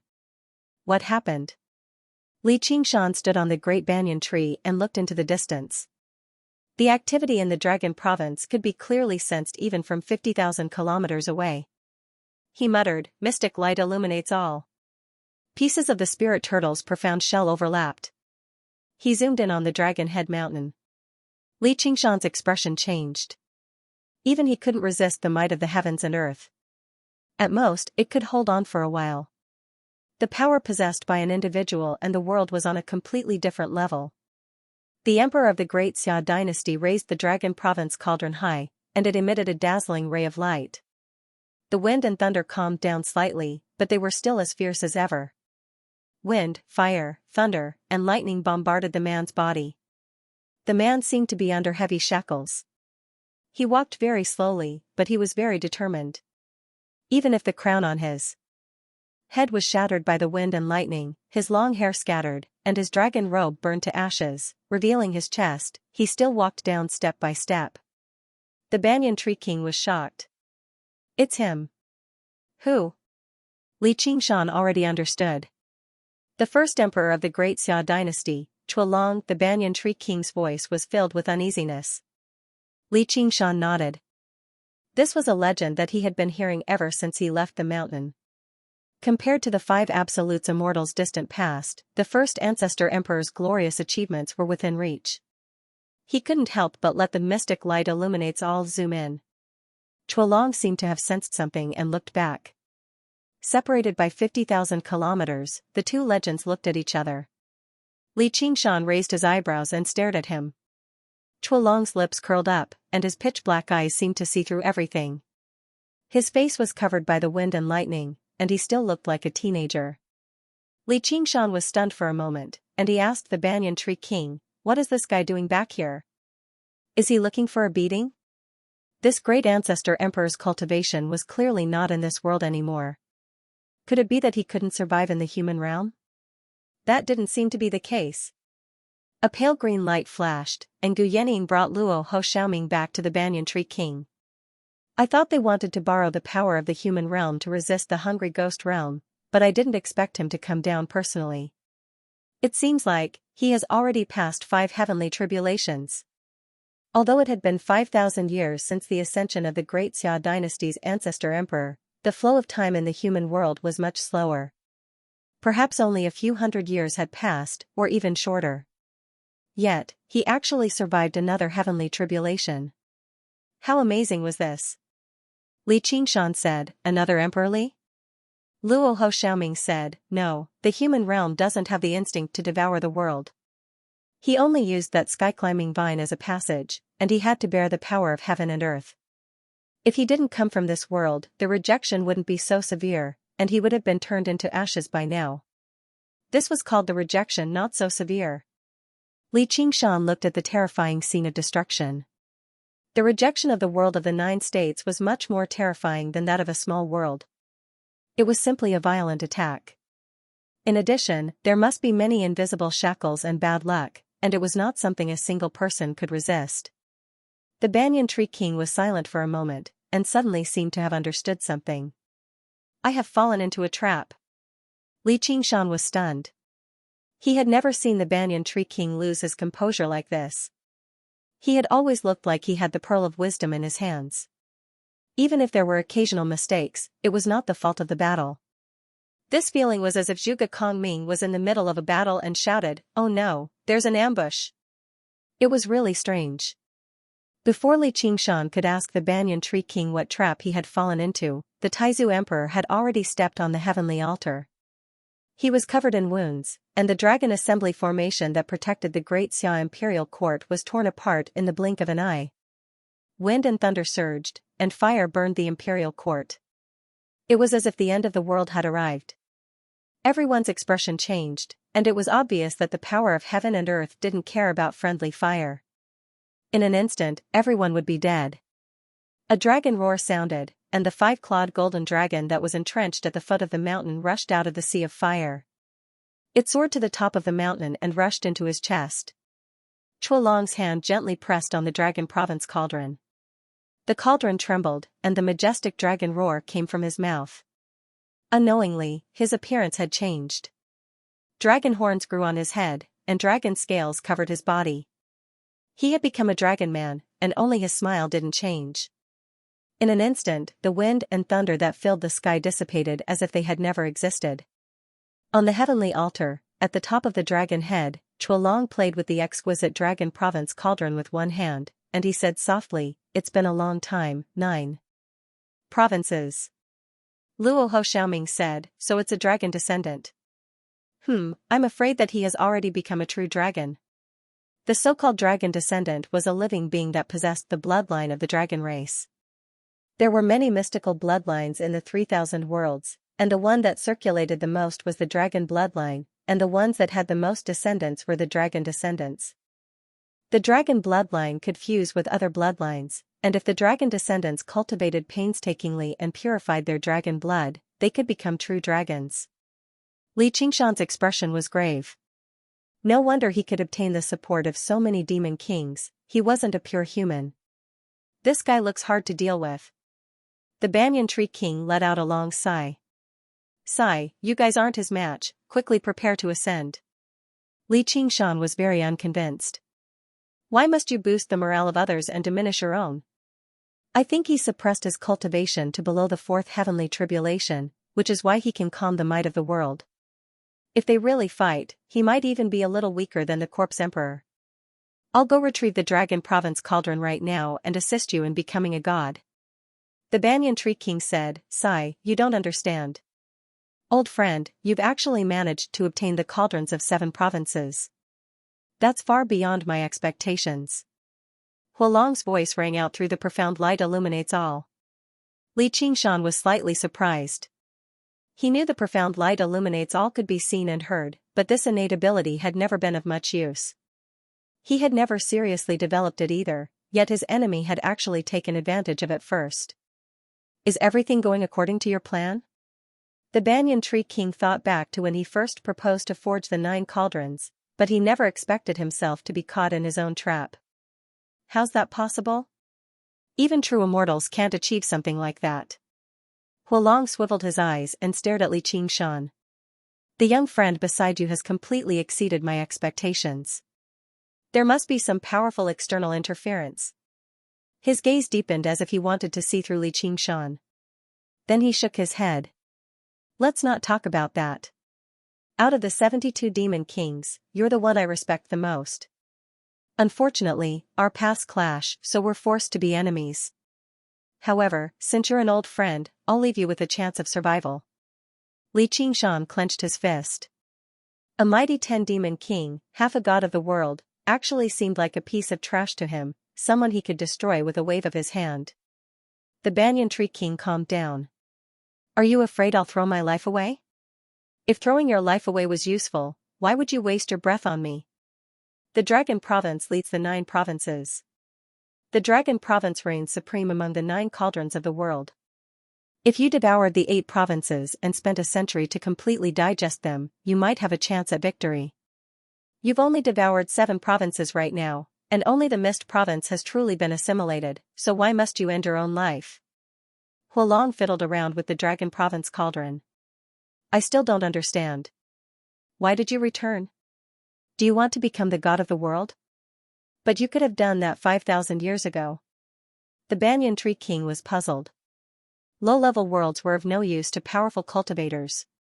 With Chuolong's cultivation and pursuits, why would he return?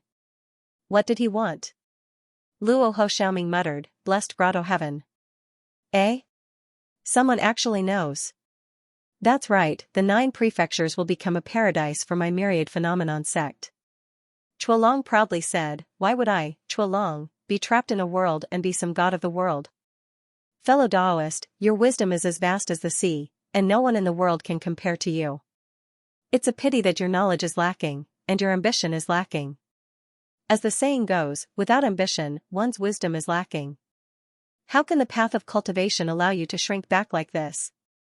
He raised the Dragon Province cauldron high, and the roar of a dragon resounded, shaking the heavens and earth.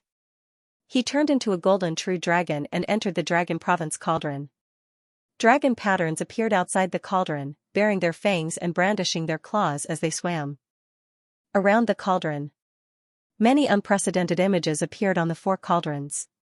There was the sea of trees of the Mist Province, the desert of the Scarlet Province, the grasslands of the Frost Province, the mountains of the Thunder Province. The images of the 8 provinces gathered in one cauldron. Every branch of the banyan tree king in the various provinces trembled as if they were fending off something invisible. Extremely magnificent colors wove together in the sky like an aurora, changing and flowing with every second. This was a clash between the laws of the world. Everyone gazed up, but they still had no idea what was happening. Li Qingshan did not understand the exact details, but at the very least, he understood something. The banyan tree king had been tricked. The Clam King of Mirage Sea and the Frost Feather Moth King's encounters were definitely not an isolated case. They could even be regarded as lucky survivors. This founding emperor who had tricked who knew how many demon kings and great cultivators had long since understood what the banyan tree king was thinking. The 9 cauldrons were not a shortcut to godhood, but a great trap instead. The other 8 cauldrons were bait, while the Dragon Province cauldron was a hook hidden within the bait. From the moment the banyan tree king devoured the Mist Province cauldron and became the god of the Mist Province, he had fallen into a trap. All he could do right now was shatter the Dragon Province cauldron. Li Qingshan flew up, about to make his way to the Dragon Province. An aerial route wrapped around his ankle, and the banyan tree king's voice rang out in his head, Qingshan, you can't do it. Don't walk right into a trap. It's a pity that I've let down your and little N's hard work. Fellow, you've gathered the power of 7 cauldrons. Can't you put up a fight? The formation of the Imperial Palace has already fallen, and I still don't care about those rotten fish on the mountain. I just need to last a while. That's exactly what he wants you to think. He wants to use this opportunity to eliminate you as a surprise. He personally forged the 9 cauldrons, and the Dragon Province cauldron is the core of the 9 cauldrons. I can't last for too long. I know your current strength completely surpasses Demon King's. I've also seen your battle against the Corpse Emperor, but this is different. If you don't go to the Dragon Province, he won't be able to do anything to you for some time. Go to the Frost Province and ascend quickly. The banyan tree king felt the fragments of the 9 cauldrons in his body surge, reassembling piece by piece, vaguely forming huge cauldrons. Even the Mist Province cauldron that had completely melted away was the same. Only the Frost Province cauldron had been devoured by the miniature world, so it was impossible for it to reassemble. Suddenly, he came to a realization. Even the stalemate right now was probably an illusion. Li Qingshan stopped. It was not only because of the banyan tree king's warning, but also because of the spirit turtle's warning. The great omen of death shrouded all of his life force. Even when he faced the corpse emperor or the ghost tower, they were not so terrifying. His trip to the dragon province was certain death. He had already undergone rebirth twice, and he was still in a weakened state. Although he could undergo rebirth once more, he would become a phoenix's embryo. He would be unable to fight or flee. Several dozen great cultivators were gathered on Dragon's Head Mountain, and every single one of them possessed great strength. Meanwhile, who knew how many other tricks the imperial court of Great Xia was hiding, not to mention the founding ancestor of Great Xia who wielded the Dragon Province cauldron and possessed unknown strength. As a result, the situation was extremely disadvantageous to him. Li Qingshan, are you bold enough to face me in battle? The Huilong's voice contained a deep dragon's roar, echoing through the 9 provinces. It was equivalent to provoking Li Qingshan before everyone. Li Qingshan sucked in a deep breath. His eyes were as tranquil as the ocean. Huilong, you'll regret asking this question. Interesting. I'll be waiting for you in the Dragon Province. With that, a yellow leaf drifted down before Li Qingshan. He suddenly raised his head. Most of the dark green tree crown had been dyed yellow in a single moment. In the blink of an eye, it had all turned yellow, drifting through the air. It was like a human's hair had turned white overnight. The sea of trees had also turned into a yellow ocean. Tree King! Cries rang out across towering city. 7 colored lights suddenly flickered among the treetops, condensing into a fruit of wisdom. It landed in Little Anne's hand. That's what we agreed.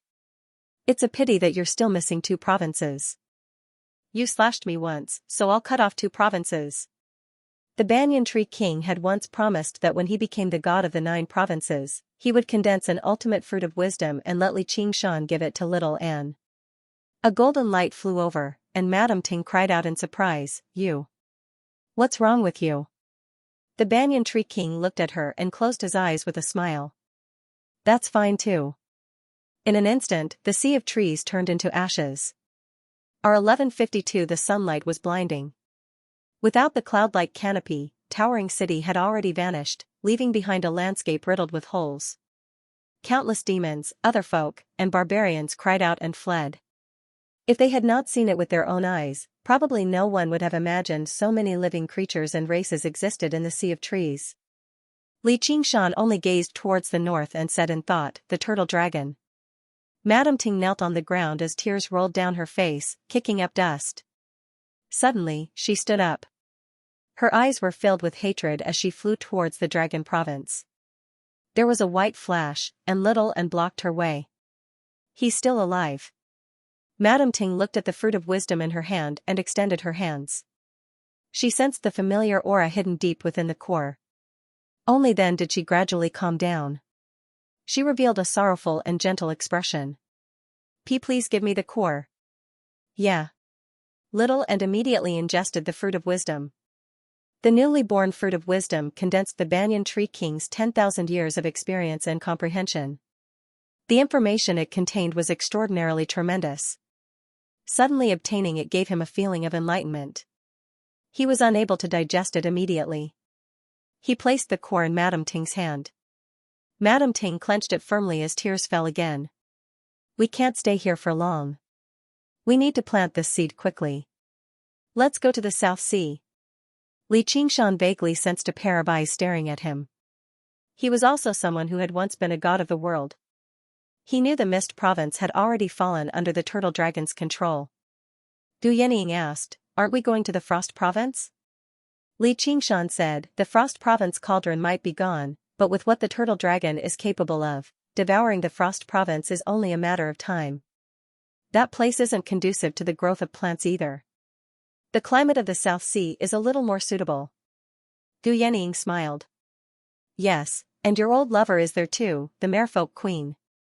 Li Qingshan looked at her in confusion. Even he had not considered this when such a great change had occurred. Gu Yenying shifted her gaze and looked at the sky. Li Qingshan had a playful look on his face. Yes, I'm looking for my old lover. In the depths of the boundless sea, on an isolated island with verdant vegetation, Madame Ting solemnly buried the seed on this land far away from the land of the 9 prefectures. Under everyone's expectant gazes, a tender shoot broke through the soil and grew rapidly. In the blink of an eye, it had grown into a large tree. Naturally, it couldn't compare to towering Sky City, nor could it compare to any of the branches in the past. However, it clearly carried the aura of the banyan tree king. Spring blossoms and autumn fruits, blooming and bearing fruit, taking root and germinating, it was another cycle. A child's face appeared on the tree trunk, delicate and gentle. Ah, he's alive again. Li Qingshan was stunned for a moment, feeling that something was off. He and Gu Yenying looked at each other. Great, great, the child said with a smile. The branches swayed back and forth, as if cheering and jumping for joy. Banyan Tree King? Yes, Li Qingshan. Li Qingshan, right? I remember this name.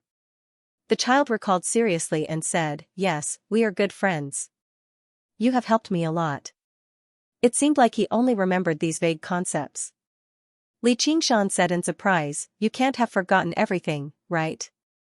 Madame Ting's delicate body trembled, and her eyes widened. I still vaguely remember some of it. That despicable and shameless bastard, Chuelong, caused me so much trouble. The child's face was filled with indignation, but there wasn't much resentment. On the contrary, he was filled with naivety. He said helplessly, there's nothing I can do. A seed can't contain so many memories, and it has to remember so many things related to cultivation. The other things are just SOSO. Li Qingshan was speechless. He understood that the innumerable banyan tree kings were not only the source of the banyan tree king's power, but also the cornerstone of his wisdom. This time, all of them were destroyed, leaving only a seed. Most of the memories had disappeared along with it. Do you still remember me? Madame Ting walked forward and asked anxiously. The child frowned and stared at Madame Ting, speechless for a moment. I am. Madame Ting wanted to explain, but she didn't know where to start. The bits and pieces that they had spent together for thousands of years had already converged into a vast ocean. How many points would he have left now? She felt extremely sad, even more than when he wanted to kill her. The child murmured, strange, so clear. The memories related to her occupied almost half of his current memories, even more than the memories related to cultivation. This was because a part of his memories was about the general situation of the land of the 9 prefectures and the complicated interpersonal relationships. Those were also very important to cultivation. The banyan tree king had once been very kind to many people. With so many monster kings and mutant kings under his command, as long as they gave him a little help, there would be endless benefits. A few monster kings of the giant lumbermen came along, expressing their loyalty to him and protecting his safety. Many other monster kings also came, and almost all of them were present. However, these memories were also vague in general. Even if they were added together, they couldn't compare to the memories of the golden-haired woman in front of him. Most of them were insignificant details and meaningless daily conversations. All of them were extremely clear, without a single bit missing. The child's face suddenly froze, as if he remembered something. With a face full of regret, he said, I'm sorry. I'm an idiot. Please forgive me. His expression was so strange that tears almost fell down. Everyone was stunned. Li Qingshan scratched his head. The banyan tree king actually said that he was an idiot. Was there anything stranger than this in this world? Even the great schemer Chuelong admitted that his wisdom was unparalleled in this world. Moreover, even though the banyan tree king felt guilty towards Madame Ting, it was Madame Ting who insisted on blocking his way.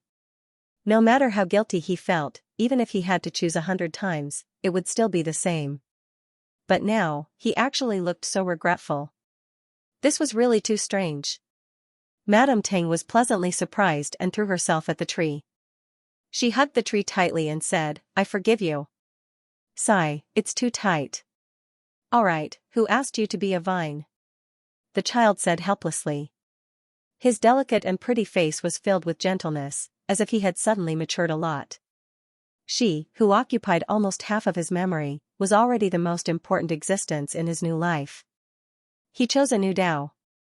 Little and suddenly said. Does he want to make up for his past mistakes? Gu Yanning also sighed. The two looked at Li Qingshan simultaneously. Li Qingshan said, "Hey, why are you two looking at me?" He couldn't help but think, if they wanted to block his Tao, could he kill them? Of course, this kind of question was as boring as asking his mother and wife to save first if they fell into the water at the same time. However, even if the 9 heavens didn't exist, being able to accompany them was also a great joy in life. As soon as this thought appeared, it immediately got out of hand. One after another, charming, elegant, or gentle faces appeared. It would be a huge harem. Shaking his head to get rid of this thought, he raised his hand and knocked on the tree trunk. Alright, this is called valuing love over friendship. Now, I don't need to count on this guy to provide any useful suggestions. The child suddenly said with a stern expression, "Qingshan, leave the land of the 9 prefectures." In Li Qingshan's eyes, the face of the Banyan Tree King vaguely overlapped with the face of the former Banyan Tree King. Both of them were solemn warnings. Leave, just like this? R1152 No. Li Qingshan answered firmly. His eyes shone with cold light. He was like a tiger crouching on a barren hill, grinding his teeth and about to devour someone. If he wants to play with me, then I'll play with him to the end. The wind blew, and the clouds scattered. The vegetation on the island trembled. When a person's killing intent was unleashed, the world would be overturned. The mutant kings and demon kings all felt chills run down their spines. In a daze, Li Qingshan seemed to rapidly expand until he filled the surroundings. He turned into a tiger of wind, standing in the South Sea and gazing towards the Dragon Province in the north. In the distant Dragon Province, the founding ancestor Si Long was being worshipped by his subjects. Suddenly, his heart shivered, and he sensed something. His lips curled into a smile. Interesting. What's wrong, Your Majesty? Nothing. Everything is as I expected. Hui Long, just you wait. Li Qingshan was delighted. If he retreated this time, the tiger demon's fighting spirit would definitely suffer a great setback, and it would be difficult for him to advance any further. Sometimes, the spirit turtle's forbearance and concealment were necessary, but forbearance was not for the sake of continuing to do so. Concealment was not running away either. Xiqing was still alive, and the left imperial advisor was still alive. How could he just hand over such a great land? If even a measly human emperor could force him to retreat, then what was the point of fighting the demon domain and fighting Xianxia? This was exactly what it meant to harm a tiger. However, determination alone was not enough to harm a single hair on the Hui Long. Increasing his own strength was fundamental. Right now, the ape demon transformation was his greatest shortcoming. Practicing the ape demon's method of moonfishing was actually very simple, which was to do whatever he wanted. He could do whatever he wanted, be free, and do whatever he wanted. He could even fish for the moon from the water if he wanted. It did not matter if it was stupid or bad. Even if he ignored the spirit turtle's schemes, the phoenix's restraint, the ox demon's stubbornness, and the tiger demon's warmongering, he completely ignored them. He only sought pleasure. The word pleasure. It sounded simple, but just how many people in the world could achieve that? Who could not think about the pros and cons? Who could not think about whether it was good or evil? However, Li Qingshan just happened to be skilled at this. His sharp killing intent dispersed, replaced by a smile. He was in high spirits, but it was also rather comical. During the New Year, when a naughty child throws a firecracker at your feet, his face is usually filled with naive malice. The mutant kings and monster kings couldn't help but shiver. Just now, they at least understood that Li Qingshan's killing intent wasn't directed at them. It was just that he was affected by the aftershock. But now, he felt like he could twist off anyone's head and kick it like a ball at any time, and without any reason. No matter how this North Moon Demon Monarch's temperament changes, it's impossible to ignore it. They looked like they were not to be trifled with. However, if it was him, maybe we can really defeat that human Emperor Fenglong. After all, demonic apes were still demons. One should never underestimate the destructive power of a brat. Li Qingshan suddenly soared into the sky, somersaulted a few hundred times in the air, and jumped into the sea. Almost at the same time, another Li Qingshan rushed out of the sea and flew north. That was another mirror image of him. He didn't explain anything to Gu Yening, Luo Ho Xiaoming, or Little Anne. They didn't need his explanation. Since they understood that he was determined to fight, they were ready. Little Anne floated away. She had a lot of resources in her hands, but she hadn't had the time to use them. He had never had the time to use it. Now that he had obtained all the relics of the Lingua Temple and a large part of the corpse Emperor Kuang Tianyo's body, he could further condense the white bone body and various white bone artifacts. He also needed to refine another white bone artifact, the 3 burial robe. Gu Yening also spread her wings and flew high, disappearing in the blink of an eye. Luo Ho Xiaoming found a cliff on the island and took out an oval-shaped object covered in a layer of red light. In a short time, Gu Yening had already obtained an azure field for him. The mutant kings and demon kings all bid farewell to the banyan tree king, leaving behind a giant lumberkin king to guard the place. No matter how loyal he was, he still had many clansmen to take care of. The demon kings had their own territories, so they couldn't stay on this small island. They could only help at crucial times. Madame Ting turned into a golden sunvine and gently wrapped around the great banyan tree. The blooming sunflowers absorbed the gorgeous sunlight of the South Sea and injected warm spiritual power into the great banyan tree. Uncle, you helped me before. Now it's my turn to help you. The vine doesn't just steal the tree's nutrients. You must listen to me in the future. The tree and the uncle were jokes she made when she first gained intelligence. She was enlightened by him when she first learned to speak, so she didn't know the difference between the two. Now that she thought about it, she had a different feeling. The big banyan tree trembled slightly, blooming with clusters of bright pink in the sunlight. Madame Ting said in surprise, You're blooming. Raising a lowly is so important. Li Qingshan sighed emotionally. After going through a disaster, the one who stayed by the banyan tree king's side in the end was still Madame Ting, who he had raised from a plant to a demon king. Gong Yuan frowned and said, What did you say? This was the crystal palace of the merfolk of the South Sea. The sky rippled with the shadows of water. It was dreamy and illusory, setting off the woman's stunning appearance. She was like a goddess. Her slender tail swayed with the waves, and her dark blue caudal fin was like a veil. Li Qingshan didn't answer. He stared at her and admired her beauty. Gong Yuan felt slightly uneasy. After so many years, cultivators had a different concept of time than mortals. Merfolk had a longer lifespan and lived in the deep sea, so they were even less sensitive to time. However, they had clearly tasted the feeling of separation. Now, this man had returned, and he was even stronger than before. The bits and pieces of time they spent together appeared in her mind again. Li Qingshan said, Do you know why I must fight? Why? I don't want my woman to submit to another man. Once the 9 provinces were refined into a paradise by Fenglong, everything within would be under his control. Even if he was in the South Sea, he wouldn't be able to maintain his position. He would have no choice but to submit to the great Xia dynasty. His burning gaze caused ripples in Gong Yuan's deep and cold heart. However, she maintained the noble and cold arrogance of a merfolk queen and looked away. Who's your woman? Don't think too much of yourself. Oh. Li Qingshan pounced forward and kissed her cold lips deeply. Gong Yuan struggled and pushed against his chest with her hands. Her fishtail swayed. Now, Li Qingshan's strength naturally had an overwhelming advantage. However, she didn't really struggle to the death. Otherwise, this was the Crystal Palace after all, and he wouldn't be able to do as he pleased. Li Qingshan said, Let's dual cultivate. Gong Yuan's heart skipped a beat. She looked at him with a strange expression. She understood that this time's dual cultivation would be different from any other time in the past. Li Qingshan carried her and flew out of the Crystal Palace. They sank into the depths of the sea, all the way to the bottom. Gong Yuan's long hair fluttered and her clothes fell apart, revealing her flawless jade-like body. In this cold seawater, it actually gradually became warm. Her cold eyes rippled with light, as if she wanted to see through Li Qingshan clearly. Li Qingshan's muscular body was already completely naked. She saw this and didn't feel embarrassed. She asked in return, "What do you want to do?"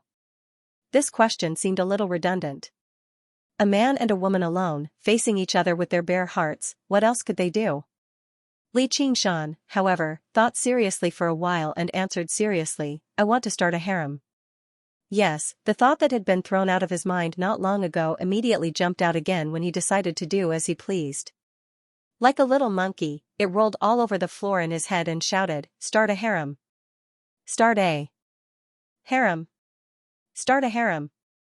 It had to be said that this idea was extremely stupid.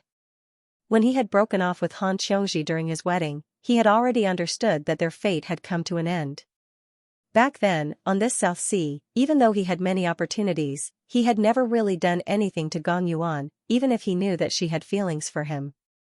On this path to the 9 heavens, they couldn't keep up with his footsteps. Wasn't this the smartest decision? He didn't want them to be implicated by him and didn't want to interfere with their cultivation. Was there no affection in this? Therefore, not only was this idea stupid, it was also very bad. Now, however, he didn't care about this. It was like he was intoxicated by the beauty of the moon in the water. He couldn't help but reach out to grab it. Even if it was ultimately just an illusion, even if he hurt someone's heart and ended up with a heart full of disappointment and frustration. He couldn't just give up like this. He still had to try again and again, each time filled with hope and anticipation. Perhaps one day, he would be able to capture the moon and not have any regrets. Gong Yuan's heart throbbed, her full chest rising and falling. Then, can I refuse? No. Li Qingshan smiled and wrapped his arms around her slender waist, hugging her tightly in his arms. All right then. Gong Yuan lowered her eyes, her blue fishtail swaying. Sparkling and translucent scales drifted, sprinkling specks of brilliance down, turning into a pair of slender and slightly curled-up legs. They were extremely perfect. If one bit was added, they would be fat, and if one bit was lost, they would be thin. They were tightly closed, as if they hadn't adapted to this change. Although she didn't say anything more, although her expression was still a little cold, this was already the most precious thing a mermaid could give to a man. Li Qingshan couldn't help but gently caress this world's most perfect creation. Emotions also surged in his chest. He suddenly realized that he still had a human heart.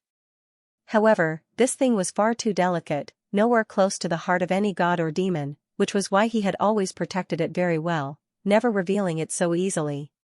He was like a child fantasizing, if only I had the perseverance of the ox demon, I wouldn't be defeated by difficulties. If only I had the courage of the tiger demon, I would be able to face all powerful enemies. If only I had the intelligence of the spirit turtle, I would be able to avoid any harm. If only I had the nobility of the phoenix, I would be able to avoid all temptations. If only I had the happiness of the ape demon, I would be able to be free. However, when people were born into the world, they would always struggle to persevere. They would be hesitant and cowardly. They would endure pain and be lowly and lost. They would not have a single day of happiness. They would not have a single moment of freedom. As a result, anyone who wanted a human heart should be disposed of cheaply. However, he was still reluctant to part with it. This tiny human heart could give birth to all kinds of tenacity, courage, wisdom, and nobility. It could allow him to experience the various joys of life. No matter how the gods and demons fought and how they constantly searched in confusion, perhaps they could find an answer that even the gods and demons could not understand. Yuan. Li Qingshan pressed his forehead against hers and called out gently with a smile. He gently parted her legs and became one with her. Waves surged in the abyss. Floating astronomy. An iciness rushed into his organs as if it could freeze his soul. Li Qingshan could not help but suck in a breath. All that gushed in was icy cold seawater before slowly exhaling. He immediately circulated the spirit turtle's method of sea suppression as hard as he could. Pieces of the spirit turtle's profound shell appeared in the darkness, forming a ball and wrapping around them. The surging gully currents in the sea abyss gradually settled down, just like Gong Yuan in his arms. Gong Yuan opened her eyes. They shone like the night stars, a deep blue like cracked ice, so deep that they were like the legendary Ruin's End, but they rippled right now. The all-water to Ruin's End began operating too. It was unprecedentedly smooth. She had no idea whether it was power that drove her emotions, or whether her emotions drove her. Power. A sense of joy from the depths of her soul overwhelmed the discomfort of her split fishtail. Her heart skipped a beat, and a smear of embarrassment flashed through her eyes. She no longer resembled that cold, noble merfolk queen at all. Originally, it was just a matter of no consequence. If he wanted it, then she would just give it to him. It was not like she had any other choice. From the moment she fell in love many years ago, she had already made up her mind that it could only be him. Merfolk were not as fickle as humans, much less her. Rather than describing it as a result of her emotions, it was more accurate to describe it as a result of her rational judgment. With her identity, cultivation, and age, it was basically impossible for her to do anything for a man. As a result, even if he said something stupid like having a harem, she would just let him be. Otherwise, even regular merfolk women would never accept something like that, let alone her. The infatuation of merfolk women required an equivalent response. However, she had forgotten what she was like before she met Xianxia. Contaminated by the power of Ruin's End, her heart was filled with pain and deathly stillness. She had almost suffered from chi deviation. He had personally pacified her and plucked her heartstrings. It was only because they had not seen each other for many years. The power of Ruin's End gained the upper hand again, greatly affecting her willpower. As a result, she gained a strange sense of confidence again, believing herself to be a cold woman. However, Xianxia managed to break through her mind easily once again. She furrowed her eyebrows slightly under the crystal crown. The layer of frost on her beautiful face melted away, making her seem much gentler, but there was now a smear of bitterness. Yuan, how do you feel? Are you satisfied now? Gong Yuan gritted her teeth and instinctively wanted to close her legs, but she could only wrap them around Xianxia's waist. Xianxia hugged her slender waist and took the opportunity to make their bodies even closer. Listening to her extremely sweet moans, he smiled and said, "I'm very satisfied. Fortunately, I didn't let you go. Otherwise, it would be my lifelong regret."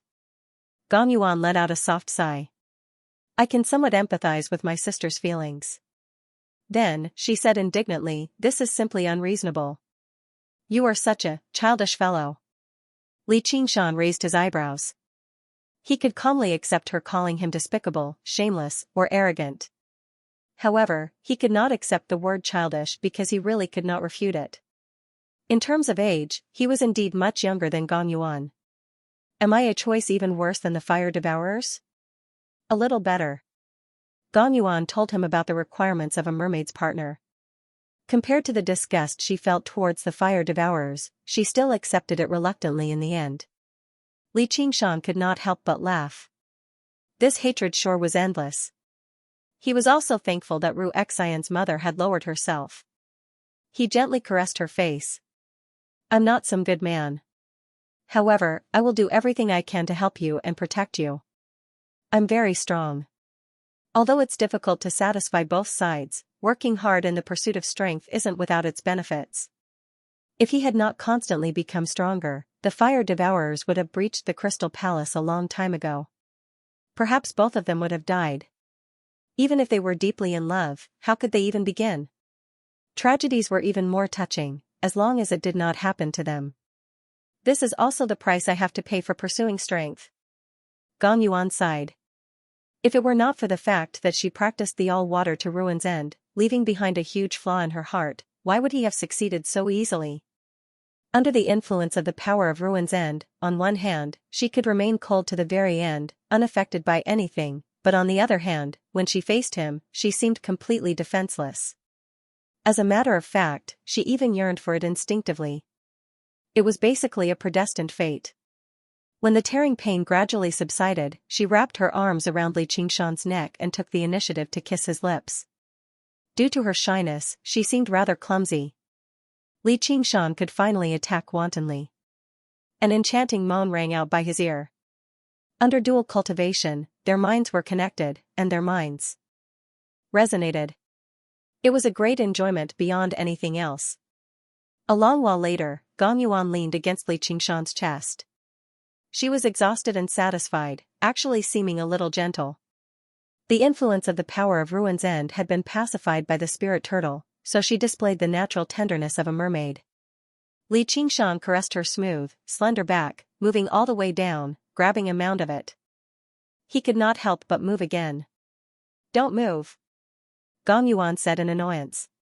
Her body was not as tough as his. She maintained this posture only because she was reluctant to part with him. "Then I'll go find someone else," Li Qingshan said with a smile. "Don't you dare," Gong Yuan said furiously, immediately displaying the dignity of a mermaid queen. She radiated coldness from all over. "Why wouldn't I dare?" Li Qingshan had never been threatened. Various faces naturally appeared in his head. "Then piss off." Gong Yuan was so angry that her body trembled slightly.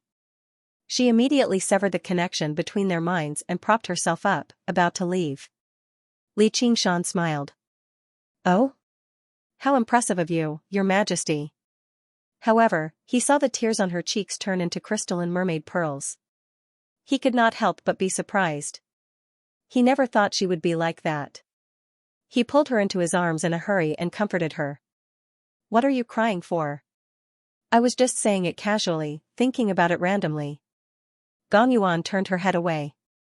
"What does the sadness in my heart have to do with you? You can go and start your harem. However, I, Gong Yuan, will definitely not be one of them." Li Qingshan smiled bitterly. Being gentle like water was even harder to deal with than being cold like ice. This harem path had a long way to go. However, this feeling was not bad. He did not want to leave anyway. After that, they returned to the Crystal Palace hand in hand. Gong Yuan did not hide their relationship at all. That gentle like water surprised all the mermaids and shocked Li Qingshan. After that, she wanted to hold a grand wedding for them. It was extremely important for a mermaid to choose a lifetime partner. Moreover, it was the mermaid queen. "I still owe someone a wedding." In Gong Yuan's luxurious bedroom, Li Qingshan lay on her lap. Various scenes with Han Xianxia appeared in his mind. At that time, he was already preparing to ascend. He did not want to implicate her with the grudges he had formed. Filled with guilt, he swore that he would never marry anyone again. Although Gong Yuan was a little resentful, she was gentle and tolerant. She was willing to postpone the wedding. She only said, however, "When you are with me, you can only think of me." If this was said by an ordinary woman, it would just be a casual remark. However, they maintained a telepathic connection almost all the time. Of course. After staying in the Crystal Palace for a few days, the two held hands and traveled together, looking at the magnificent scenery of the South Sea. However, they did not just indulge in the land of tenderness. At the same time, Li Qingshan was controlling his mirror clone to do something big in the 9 regions. The bright moon hung in the sky, its light flowing like water. In a small bamboo house in a secluded bamboo forest, a pea-sized lamp was surrounded by layers of darkness as if it would go out at any moment. A middle-aged man bent over a desk and wrote at great speed, completely unaffected by the darkness. In fact, with his cultivation, he could see clearly even in the dark. At the very least, he could open the window. This lamp was only to create an atmosphere. As for what kind of atmosphere it was, he was not clear. In any case, mortals would definitely light lamps at night. And what he wrote was for mortals to read. The story of the Heavenly Sword and the Dragon Saber had been very popular. He wrote the sequel, the story of Tsing and Yo's descendants. They first cultivated the 9 yin and 9 yang ice and fire limitless divine technique on the Ice and Fire Island, then fought in the Forbidden City, destroyed Zhu Zhongba, and unified the world. Then, they killed their way to the Persian Ming cult and took in the Saintess Xiao Zhao. Of course, during this process, he already had a harem of 3,000 beauties. Now he was considering whether to take in the purple-shirt dragon queen Tashkis. From the perspective of mortals, his age seemed a little old, but it was nothing for cultivators. The martial arts in this book were so powerful, he could at least be considered half a cultivator.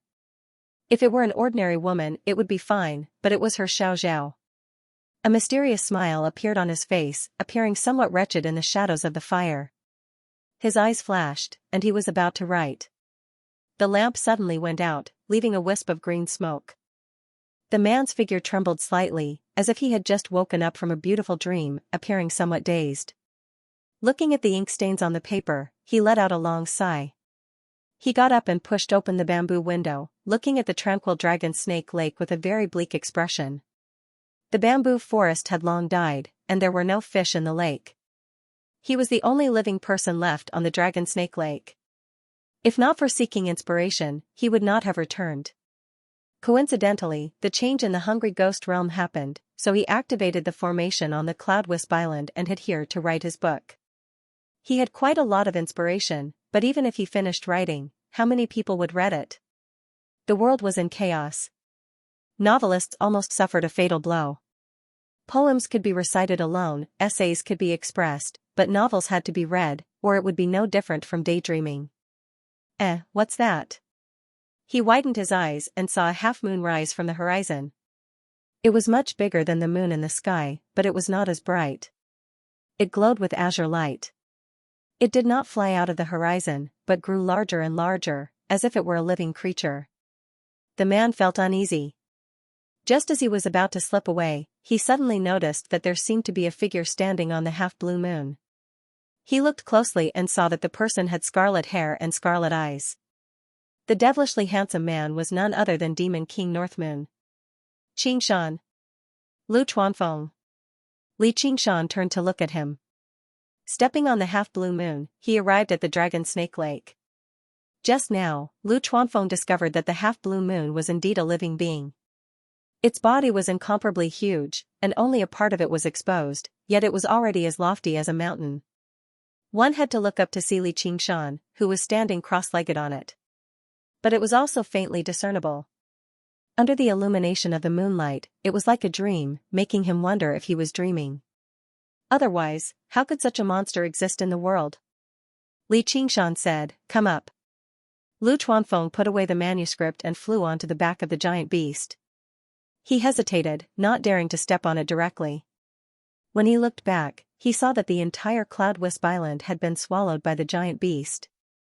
He could not help but exclaim in surprise.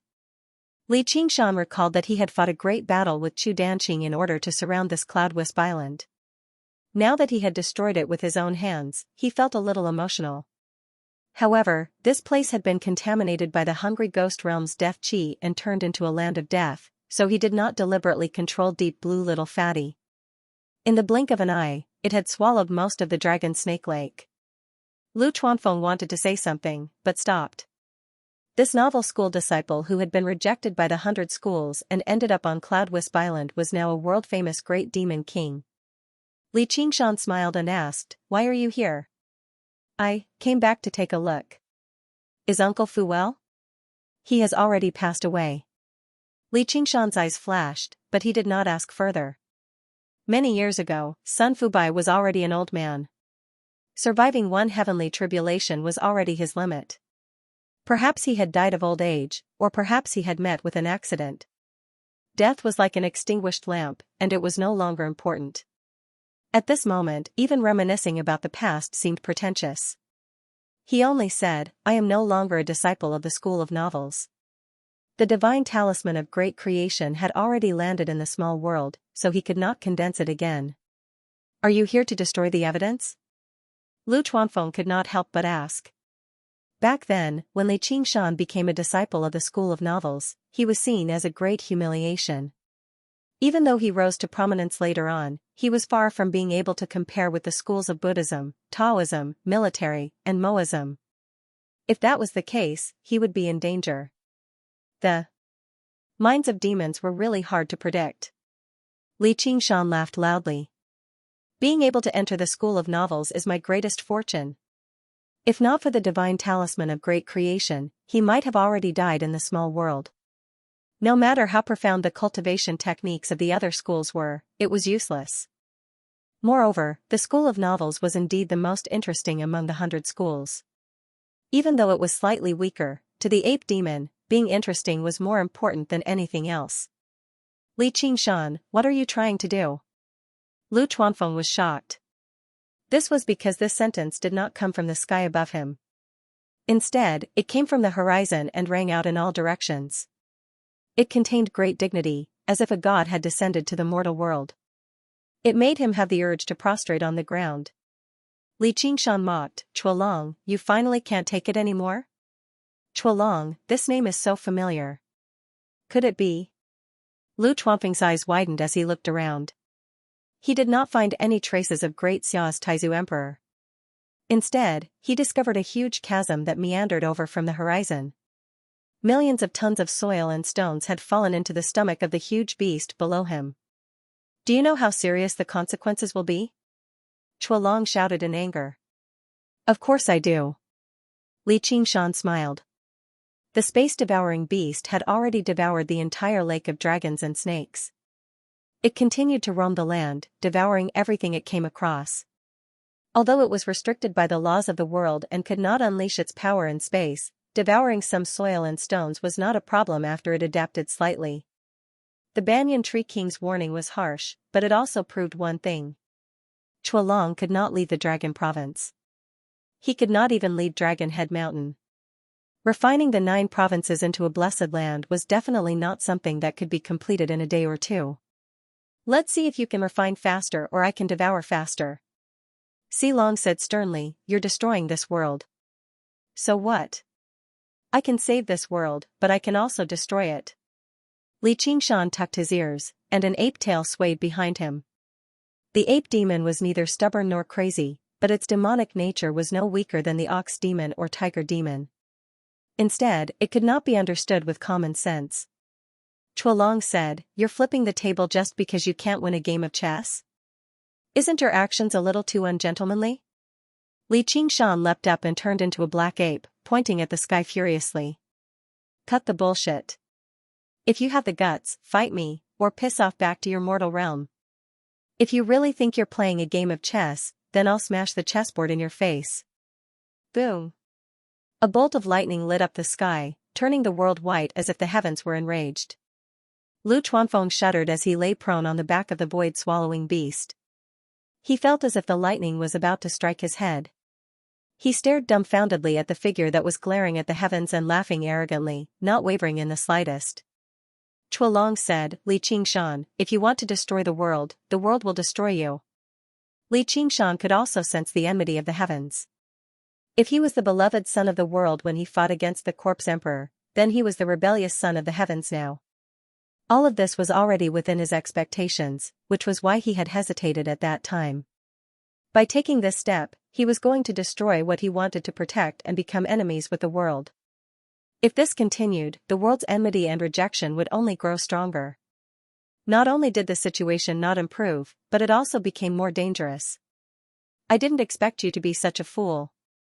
Chualong said disdainfully, but there was a trace of anger in his words. In his original plan, Li Qingshan only had 2 choices, leave this world or fight him. If he left, then he would have one less unpredictable enemy, and the people he cared about in this world would fall into his hands.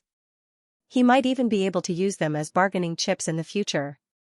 If he stayed, then it would be for the best. When he refined this world into a blessed land, everything here would be under his control, and he would have a great chance of finding out Li Qingshan's secrets. Be it the 9 heaven living soil or his cultivation method, any cultivator would be tempted. However, Li Qingshan chose the third path, destroying the world. This was a lose-lose situation, and it would greatly harm both sides. Although it could make his plan fail, it would also put him in extreme danger. Not to mention the restrictions, it could even trigger the heavenly lightning and earthly fire to kill him. Cultivation was for longevity, so which cultivator would not care about their lives and resist so violently? He was simply an unreasonable lunatic. Let's see how this fool destroys the world. How I slay the dragon. How I defy the heavens. Li Qingshan repeated 3 hows the world. Wind and lightning surged, and the sea of clouds surged. He stretched out his ape arm and spread his fingers. It was as if he wanted to grasp the wind and thunder, the rotation of the sun and moon in his hands. Even if he had to destroy everything, commit endless evil deeds, and even destroy himself, he would never become a pawn in someone else's game. This was the heart of the ape demon. Fourth stage of demonic ape transformation, break. Li Qingshan felt even more delighted and couldn't help but let out a long whistle. It pierced through metal and stone, broke through the sea of clouds, and caused that bright moon to appear. You have seen this body and this heart. Who said that the howl of the ape was sorrowful? This howl was so joyful as if it had obtained everything in the world, even if its hands were empty. Above the South Sea, Gong Yuan suddenly saw Li Qingshan's figure stop, revealing a bright and cheerful smile like that of a child. He turned into a black ape, as if he had broken through a bottleneck, and his aura suddenly skyrocketed. It stirred up huge waves. He forced her to retreat as well. The demonic ape transformation was his only shortcoming at the moment. Ox, tiger, turtle, and phoenix all recovered to the 4th level. For a time, the sounds of tigers leaping and phoenixes dancing, the mooing of cows and the cries of turtles appeared in the small world within his body. There were even black apes scratching their ears and cheeks as they hopped about. He was glad that he didn't run away. The mountains of knives and seas of fire, the fear and threats were all whetstones to temper his heart. He raised his head and looked up. The bright moon on the sea was too far away, so he leaped up. He used the demonic ape arms and slapped the sea surface with his palm. Huge waves surged into the sky, towering thousands of feet high like a mountain. He reached out and grabbed the air, the demonic ape absorption. This mountain of water condensed on the sea surface, looking magnificent and dreamy. A bright light flashed in Li Qingshan's eyes as he clenched his fist. Destroy. Boom. The mountain of water shattered, turning into mist that filled the sky, drifting with the sea breeze.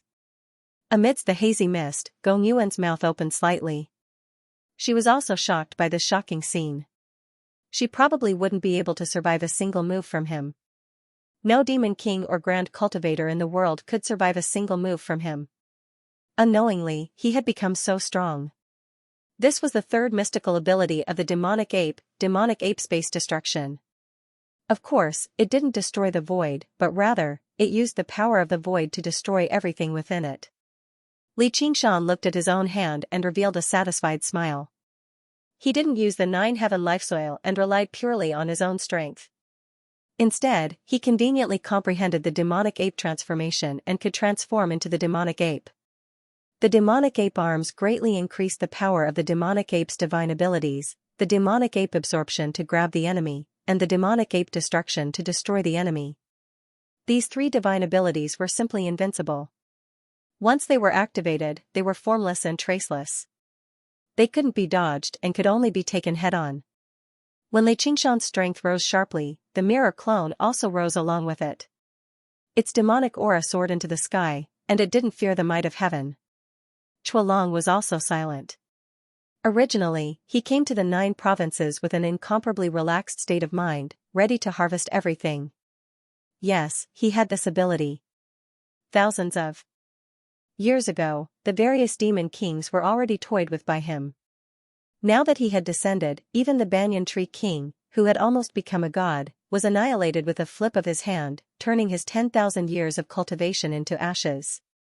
However, this Li Qingshan was unreasonable, unable to be coerced, and difficult to measure. He was a smelly and hard rock blocking his way, and it seemed like it was going to grow bigger. However, his will was firm and he had a well-thought-out plan. He wouldn't be frightened by such a small difficulty. No matter how many tricks one had, as long as one was still a demon king, there would be a limit. Fellow Daoist, fighting head-on like this won't do either of us any good. It will only increase the risk. Chualong's voice turned gentle, dispersing the murderous aura between heaven and earth. If the banyan tree king hadn't lost his memory, he would definitely be extremely vigilant when he heard these words. What do you want now? Li Qingshan had a mocking expression. His tone changed really quickly. As expected, the stubborn were afraid of the stupid, and the stupid were afraid of the reckless. Chualong said, I want to find a path that's good for you, me, and all living things in the world. Li Qingshan said, oh, tell me about it. There are far too many problems involved in this. It can't be explained in a few words. It's best if we calm down and consider the pros and cons. We still need to meet and sit down to discuss this slowly. Do we have to go to your Dragon's Head mountain to discuss this? Chuolong obviously hoped that Li Qingshan could come to Dragon's Head mountain. He was completely confident that he could restrain Li Qingshan, but unfortunately, while Li Qingshan was a madman, he was not an idiot. On the 15th of the 10th month, when it snows, I will go to Jasper Palace to marry the Empress of Great Xia. Why don't you come and drink a cup of wine? We can discuss this clearly, whether it's war or peace. Sure. That'll depend on my mood. Li Qingshan waved his hand in an unconcerned manner. I await your arrival. Chuolong's voice echoed out before gradually dispersing. The feeling of being watched vanished. Li Qingshan rubbed his chin in thought.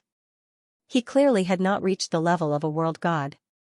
The difficulty of refining the 9 provinces into a blessed land would definitely be no easier than becoming a god. Instead, it would definitely be more difficult. He definitely could not lead the Dragon Province right now. He could not even lead Dragon's Head Mountain. The restraints of the laws of the world could not be broken through that easily. The hungry ghost realm had gone to great lengths to deal with little Anne, but all it had done was send a corpse emperor. He was a human emperor, so the restraints he faced were even greater. How could he do whatever he wanted so easily? However, that might not necessarily be the case in a few months. As for Jasper Palace, wasn't that the dwelling of the 9-tailed fox queen? Floating astronomy. Meow Demon Xianxia was most likely in Jasper Palace. That beautiful, noble, and powerful vixen had yet to marry Chuolong. He wondered what they were up to. Is the 9-tailed fox queen beautiful? Li Qingshan suddenly asked Lu Chuanfeng. Lu Chuanfeng was still dumbstruck. He was completely speechless after hearing their conversation. This was a contest between the 2 most powerful legends in the 9 states for thousands of years. They fought for the world and decided the fate of the world. He did not even have the right to comment, much less participate. He only came back to his senses when Li Qingshan asked. He praised the most beautiful woman in the world. You've seen her before? Li Qingshan raised his eyebrows. This title was too exaggerated. There were many beauties in the world.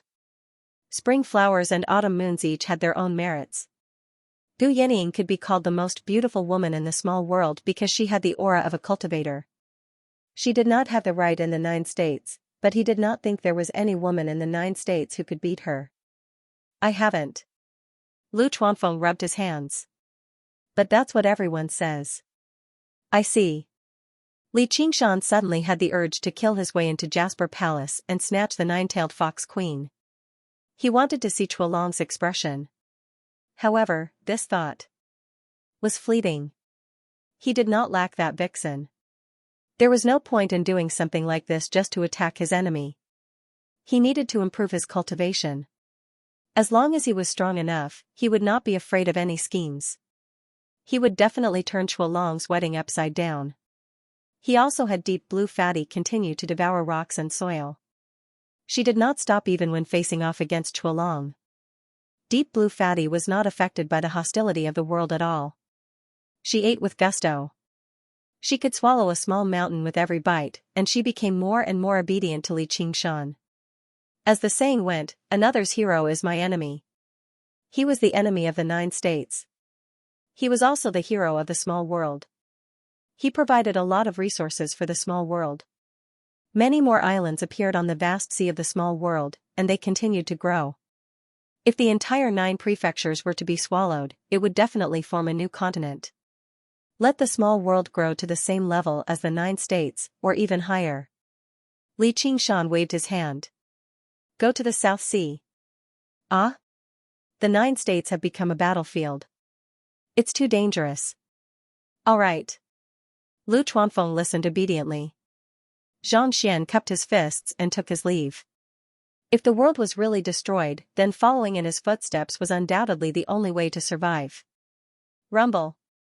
The earth shook violently, as if a giant beast that was tens of thousands of times larger than the void-devouring beast was awakening, letting out muffled roars. All the mountain peaks were shaking, and some were even directly torn apart and collapsed. What a terrifying power. Even the tremors of the ox demon wouldn't have such power. Li Qingshan couldn't help but sigh. The feeling was abnormally strong. He remembered reading the news in his previous life that a magnitude 8 earthquake was equivalent to the power of 400 nuclear bombs. Fortunately, the will of the world was boundless, and the so-called hostility was just a subconscious reaction. Otherwise, killing him would be a piece of cake. The earthquake was not a coincidence. The void-devouring beast had swallowed billions of tons of earth and rock. Not only had it destroyed the geological structure, but the entire crust had also become fragile, gradually unable to suppress the magma and flames deep underground. And this was only because the Green Province's crust was thick. If it were the Mist Province, it would have been like the end of the world with erupting volcanoes and flowing magma. Was this what it felt like to destroy the world? Li Qingshan closed his eyes. His smile faded away. He suddenly radiated with a terrifying aura that could destroy everything, condensing into a blackish-green statue behind him. It was blurry, terrifying, and sacred. The Extreme Emperor's record of world destruction showed signs of breaking through. Compared to the 9 transformations of the demonic and divine, this cultivation method was basically a stepchild. He had never cared too much about it, nor did he spend any time or effort on cultivating it. Ever since he no longer had to disguise his human identity, all cultivation methods were the same. It was the same for all cultivation methods. It was only because it could improve his overall strength that he persisted in changing cultivation methods. Actually, he had always found it strange. Cultivation methods often had exclusivity. It was not like the more cultivation methods one practiced, the more powerful they were. Instead, they interfered with one another. Every single transformation of the 9 transformations of the demonic and divine had its own cultivation method. Even with that being the case, the various transformations interfered with one another. However, it had never rejected his various human cultivation methods, from the innate method of practicing qi in the beginning to the Extreme Emperor's record of world destruction now. It was like a natural blank space. He felt like there was a deep meaning behind it. He thought, now that I've reached the 4th layer with the ape demon's method of moonfishing, I can't break through again anytime soon. I can use this as a perfect opportunity to practice the Extreme Emperor's record of world destruction. The Extreme Emperor's record of world destruction had always been born in an age of destruction. It contained the will of great destruction and great destruction. Only gods had the right to come into contact with such a will. It was just like how Gongyuan was affected by Ruin's end. If cultivators used this power, they would definitely suffer from cultivation deviation in the end. And, not everyone had the opportunity to experience such a will. Li Qingshan had only seen the remains of a destroyed world and comprehended it slightly. To be honest, this comprehension was very shallow. Seeing a corpse was completely different from seeing a scene of murder.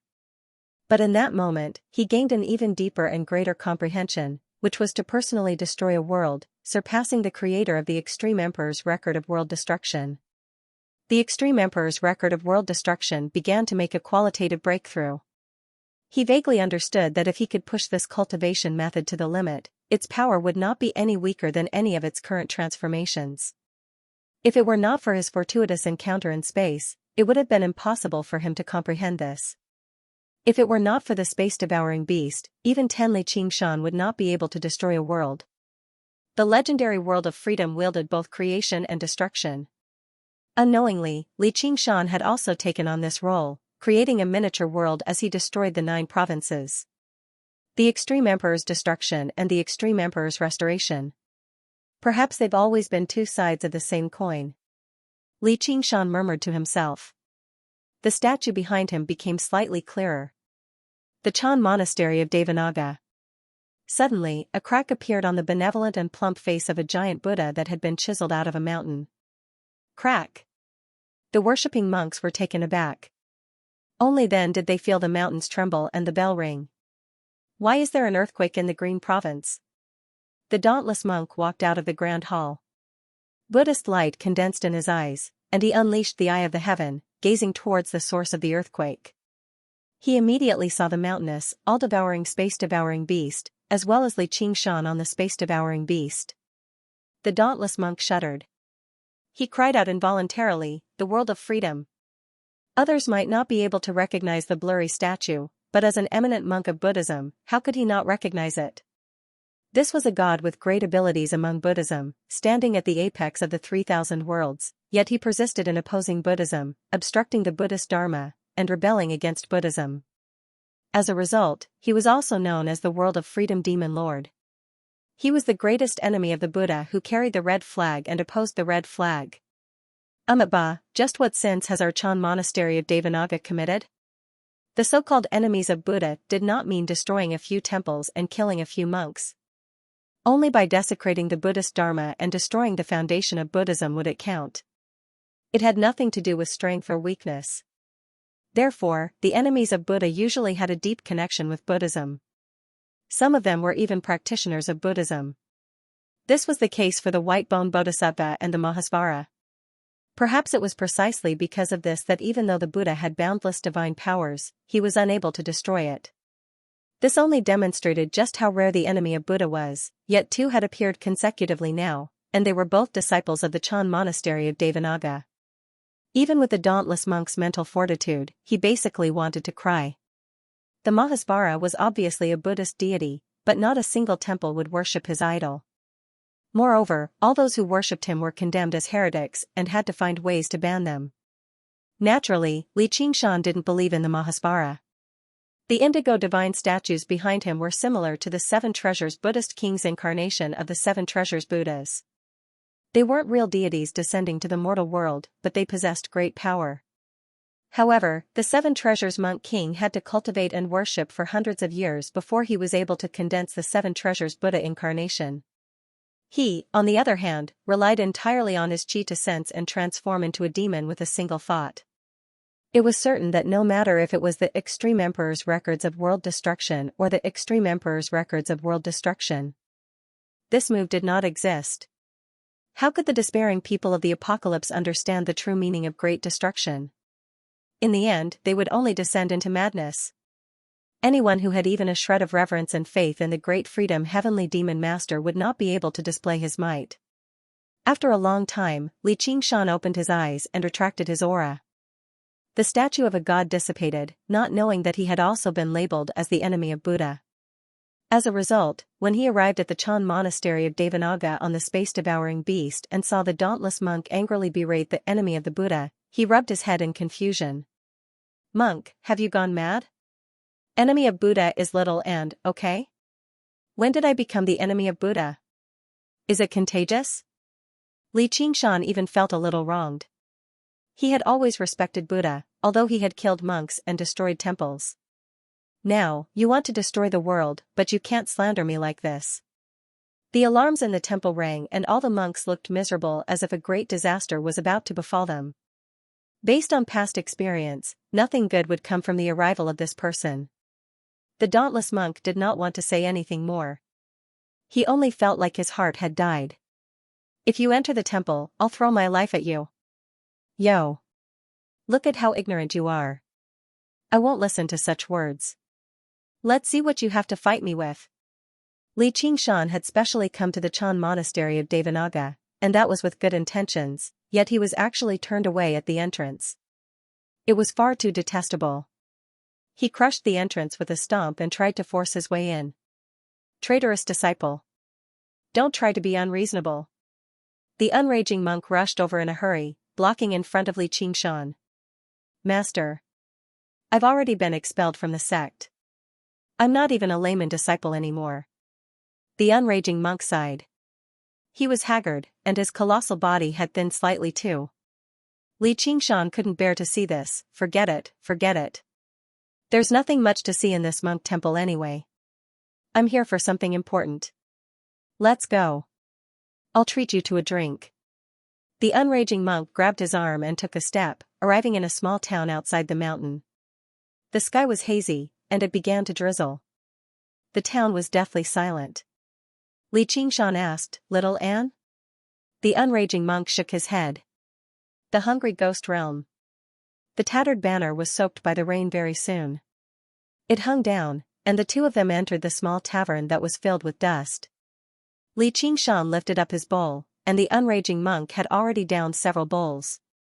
He tasted it, but he discovered it was just water. Even without the hungry ghost realm, this tavern wouldn't be able to continue operating. This is no longer just adding alcohol to the water. It doesn't even taste like alcohol at all. It's water in the first place. I've already given up on alcohol. Tisk, what are you acting like you're drinking water for? Li Qingshan placed down his bowl and said sternly, the Chan monastery of Devanaga can't remain in the Green Province anymore. Foe, what do you want?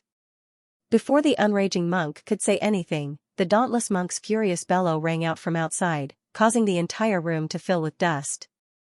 If you call me the foe of Buddha again, I'll really be the foe of Buddha this time. Li Qingshan stood up suddenly. Actually, he did not find the title of foe of Buddha to be anything special. It was just like how a cat was called a dog, or an ox was called a horse. He would never be happy. Senior brother, why do you say Qingshan is the foe of Buddha? The unraging monk was very confused too. I personally saw the Great Freedom's avatar behind him. The Great Freedom Demon Lord. The unraging monk was stunned and in disbelief. The Demon Lord's Kitagarbha was different from gods and Buddhas.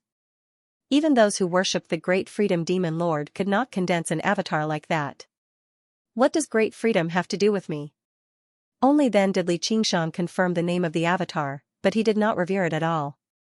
It just happened to coincide with their paths, which triggered a celestial resonance. He had been labeled as the foe of Buddha just like that. That was far too unfair. However, he had overlooked something. If he coincided with the Great Freedom Demon Lord's path, what else? Could he be other than the foe of Buddha? Although he had become a monk halfway through, he was basically even more righteous than Little Anne. The dauntless monk pointed at Li Qingshan furiously. That's right. It's exactly this attitude that shows no respect at all. He's clearly the foe of Buddha. Li Qingshan was speechless. This was like someone who said they were not mentally ill, but they were definitely mentally ill. There was no way to discuss it. Whatever. If he's the foe of Buddha, then so be it. I won't stoop to your level. The Green Province is about to be finished. I'd advise you to move away. As if to prove his words, the ground shook again, and the water in the bowl rippled.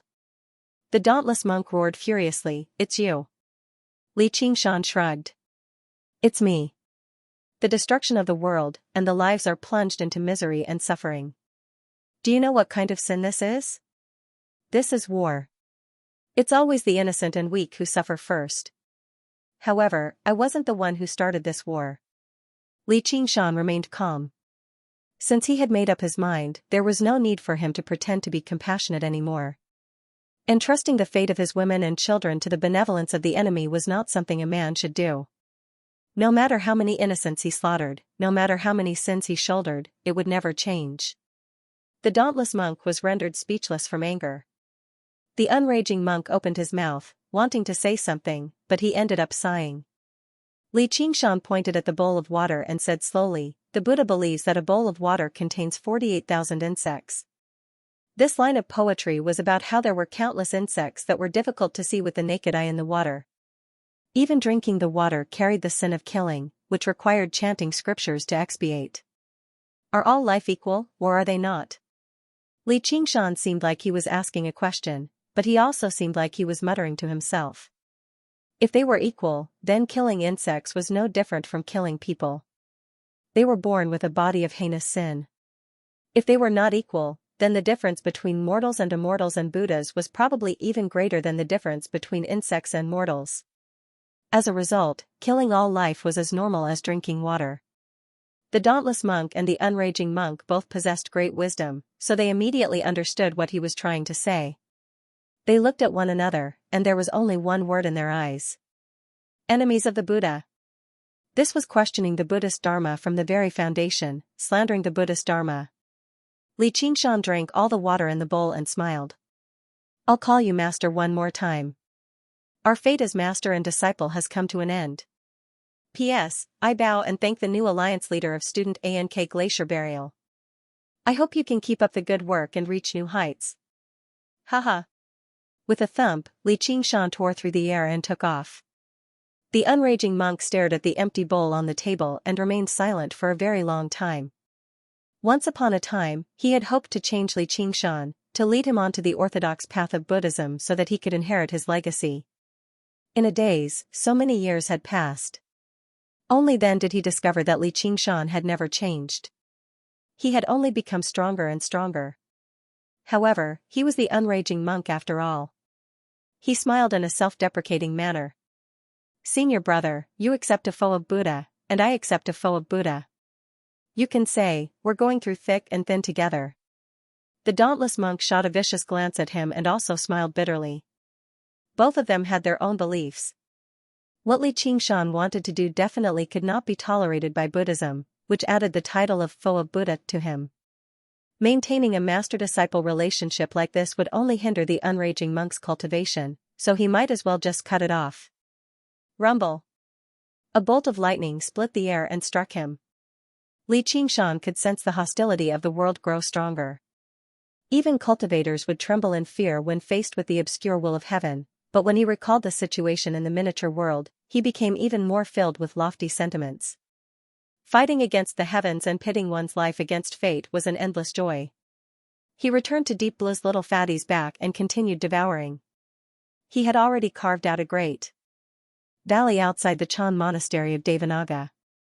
Before long, this place would not just be affected by the aftershocks. It would probably become the epicenter of the quakes. Li Qingshan thought of something. He brought his fingers together like a sword and pointed at the cliff face in the distance. A horizontal stroke, a vertical stroke, a hook. In the end, he even drew a circle. After studying it carefully, he nodded in satisfaction and rode off on the space-devouring beast while laughing aloud.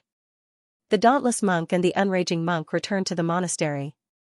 From afar, they saw a huge word that spanned several hundred meters across on the cliff face: demolish. There was even a twisted circle around the word demolish.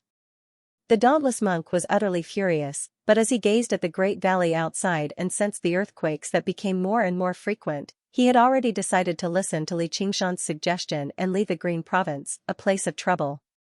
Devouring, digesting, and destroying. The space-devouring beast rampaged through the barren land. In this apocalypse that he personally created, Li Qingshan could sense the will of great destruction and great destruction even more deeply. His ultimate king's record of world destruction progressed with each passing day. Gong Yuan also said goodbye to him, returning to the ocean abyss to consolidate her gains from these past few days so that she could convert them into cultivation and reach the next level. They were not men and women of the mundane world. It was impossible for them to be together day and night. On the vast sea, white clouds and gray dogs, time always passed extremely quickly during cultivation. Li Qingshan suddenly had an idea. He felt a trace of uneasiness, so he opened his eyes and stood up, feeling a little puzzled. That was because that uneasiness did not originate from himself, but from another source. As a result, he used the spirit turtle's method of sea suppression. He calmed his heart and began to deduce. Spirit turtles were born with the ability to prophesy. After forming a world within their bodies, this ability increased as well. Before long, they grasped an opportunity. With a wave of his hand, he summoned a piece of the spirit turtle's profound shell. It was shrouded in mist, and countless sceneries flashed past, but they were indistinct and impossible to see clearly. As the saying went, the heavenly secrets were unfathomable. Even a true spirit turtle could not divine everything, let alone a dabbler like him. Without any information at all, it was very difficult for him to obtain any accurate results. Only when it concerned his own life or death would he be able to sense things more accurately. He calmed himself down and slowly swept his right hand across the mirror image. He parted the thick mist, and a beautiful face appeared. Hai Tang. Li Qingshan gazed at the beautiful face. Not only had it not been corroded by time, but it was even more beautiful than before. A pair of eyes that resembled peach blossoms stared at him through the mirror. That was obviously impossible. It was impossible for her to see him. The mirror image was only a product of the heavenly secrets. However, the feeling was so strong that it was like they were separated by a layer of glass. Suddenly, he understood that she was thinking of him. Otherwise, he would not have felt this at all. Although many things had happened between them, their fate was not actually that deep. It was not like his relationship with Gu Yenying, where they fell in love at first sight. It was also not like his relationship with Han Xiongji, where they entered an engagement when they were still insignificant. Even Gong Yuan, whom he had met very late, could duel cultivate with. They had even fought side by side many times, going through trials of life and death. The reason why he could sense something this time was basically all because of her unrequited love and the red thread that connected them. Unlike in his memories, there was no bitterness in her expression. Instead, there was a sense of tranquility and indifference, so clear that it was almost transparent. She did not seem like a pitiful woman who was infatuated with love at all. Instead, she seemed like an enlightened monk. She did not speak of parting, did not speak of haggard, only of longing. Even he was moved. The mirror image rippled as well. Only when he composed himself in a hurry did the ripple settle down. With my current mental fortitude, I'm still focusing on the spirit turtle's method of sea suppression, yet my mind has actually been shaken. That's unbelievable. Her love was so deep, to this extent. Is this what they mean by sincerity can move metal and rock? Even merfolk who were infatuated with love could not be so stubborn. It was not like she was a mortal woman, unable to live without a man. There was clearly a much vaster and higher path ahead of her, so why did she have to be trapped by love? Han Xianxia had once stated that she liked his courageous, diligent, and unfettered appearance. This was also the reason why he admired Gu Yenying. This was the mainstream ideology of the cultivation community. Even if they were to become partners of cultivation, the path still came first. A woman like Begonia was truly an anomaly among cultivators. Although he claimed to have a harem, that was only because he wanted to break free from his inhibitions and pursue freedom. From a certain perspective, it was also for the path of the ape demon. It was impossible for him to really place all the women he knew in a palace. They all had their own paths and pursuits. And now that a great battle was imminent, cultivation still came first. Otherwise, if he was defeated, he would not even be able to keep his life, so what was the point of having a harem? Recently, he had basically devoted all of his attention to the Extreme Emperor's record of world destruction. He did not even have the time to control his clone, much less find women. Since he had sensed something now, how could he just stand by and do nothing? Li Qingshan unfurled his wings and took off into the air. He sensed slightly and knew she was in the west. Although he did not have a precise location, there was clearly a fortuitous encounter guiding him. He flew across the ocean and returned to the 9 provinces. He passed through the Mist Province and entered the Thunder Province. The terrain suddenly rose up, turning into a majestic plateau. Mountains rose and fell, covered in white snow. The clouds rose and fell, holy and tranquil. The scenery was pleasant. Li Qingshan sensed that the magnetic field here was abnormally chaotic. When the clouds accumulated to a certain level, they would trigger lightning and thunder, which was extraordinarily violent. Many of the lightning bolts did not descend from the sky, but rose up from the ground. They danced wildly like snakes, connecting the sky and the earth in a magnificent and glorious manner. I'm currently plagued by misfortune. Coming here is basically asking for a lightning strike. Hold on. Don't tell me this place is also influenced by the will of the heavens, trying to put me in danger? The heavenly secrets were profound and unfathomable. They were clearly unconscious, yet they could trigger fortuitous encounters and lay down fatal traps. They were more powerful than any schemer. They could even fool the minds of cultivators, making them either foolish or insane, walking into death step by step without even knowing it. If it were not for the fact that Li Qingshan possessed the spirit turtle's bloodline, he probably would not have thought of something like that. I don't fear the will of the heavens, but the most important thing right now is to find Hai Tang. I might as well keep a low profile and avoid trouble like the spirit turtle. Li Qingshan closed his eyes and withdrew all of his demon qi. His face turned back to human. When he opened his eyes again, his scarlet pupils had turned black as well. His expression was tranquil and indifferent. It was not just his aura. Even his sense of existence had weakened. If he did not pay attention to it intentionally, he might even be overlooked. Wind surged and clouds surged in the sky. The clouds surged, bringing with them a torrential rain and thunder. Li Qingshan smiled and leapt up gently, merging with the torrential rain. Boom! A bolt of blue lightning passed by him and shattered a huge boulder. While the rubble was still flying through the air, another string of lightning fell, illuminating the surroundings. What a heavenly will. Li Qingshan swam through the pitch-black rain like a spirit turtle in the deep sea. Almost half of the lightning bolts were greeting him. Even if 10 great cultivators worked together, they would not be this powerful. This was the might of the world.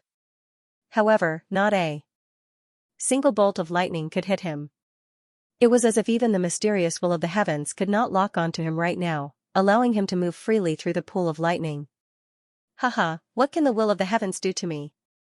Li Qingshan smiled. A bolt of lightning beside him suddenly twisted and struck his face. He grinned. It did not hurt, but it was rather awkward. Fortunately, there was no one around. Just his current mental state was not the spirit turtle's. He had accidentally leaked his aura. When he passed through the thunderstorm and found that thread of fate, he headed into the depths of the Thunder Province. He passed through several thousand mountains and several hundred rivers before encountering a few more thunderstorms. Suddenly, he saw a glorious mountain city, like a torch rising in the darkness. It burned to the ends of the world. Li Qingshan's eyes lit up. She was there. The mountain city was more than 10,000 feet tall, and 3 characters were carved on the city gate, City of 10,000 Buddha. Such arrogance. Li Qingshan gazed around.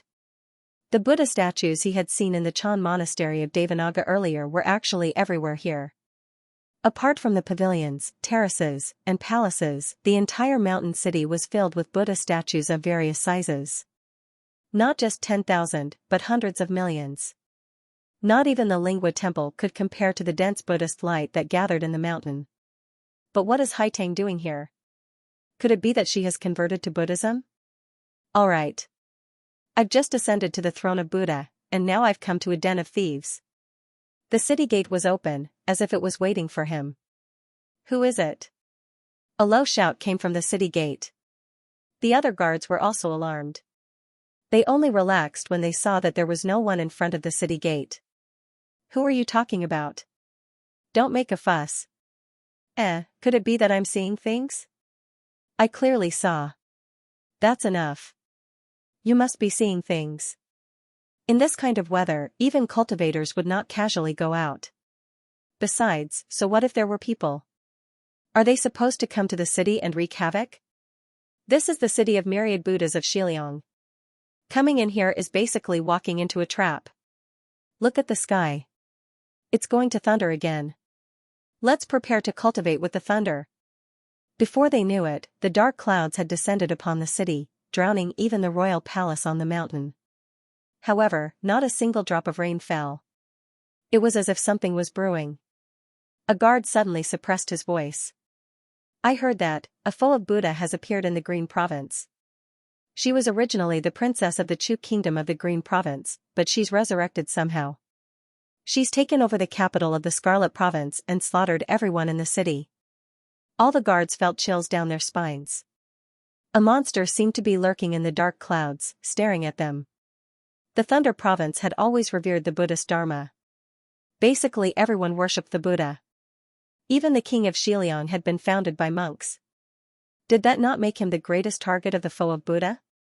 Boom! The rumble of thunder gave everyone a fright. Returning to their senses, they all cursed the guard. Only when they changed the topic and talked about women did the terrifying atmosphere ease up. Hee, when do you think the prince will be able to bring a beauty home? I think it's going to be soon. The prince has reincarnated 7 times, gone through 3 heavenly tribulations, and is infatuated with Headmaster Chiu. Even a rock should be melted by now.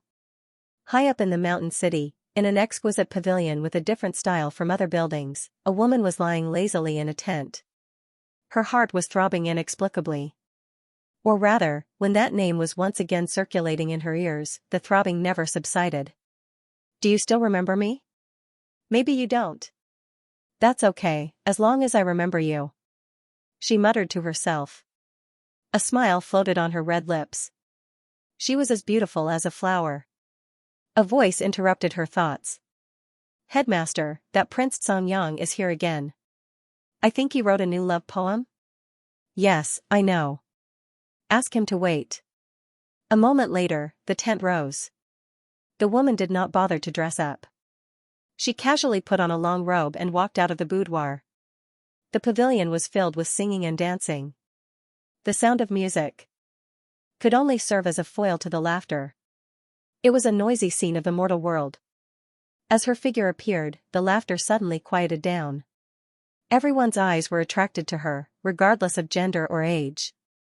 But the one with the brightest eyes was a monk. He was wearing a red monk robe. His hair was short and neat, but it was not shaved like the monks of the Middle-earth. It did not affect his handsome appearance at all. Instead, it gave him a solemn and holy temperament.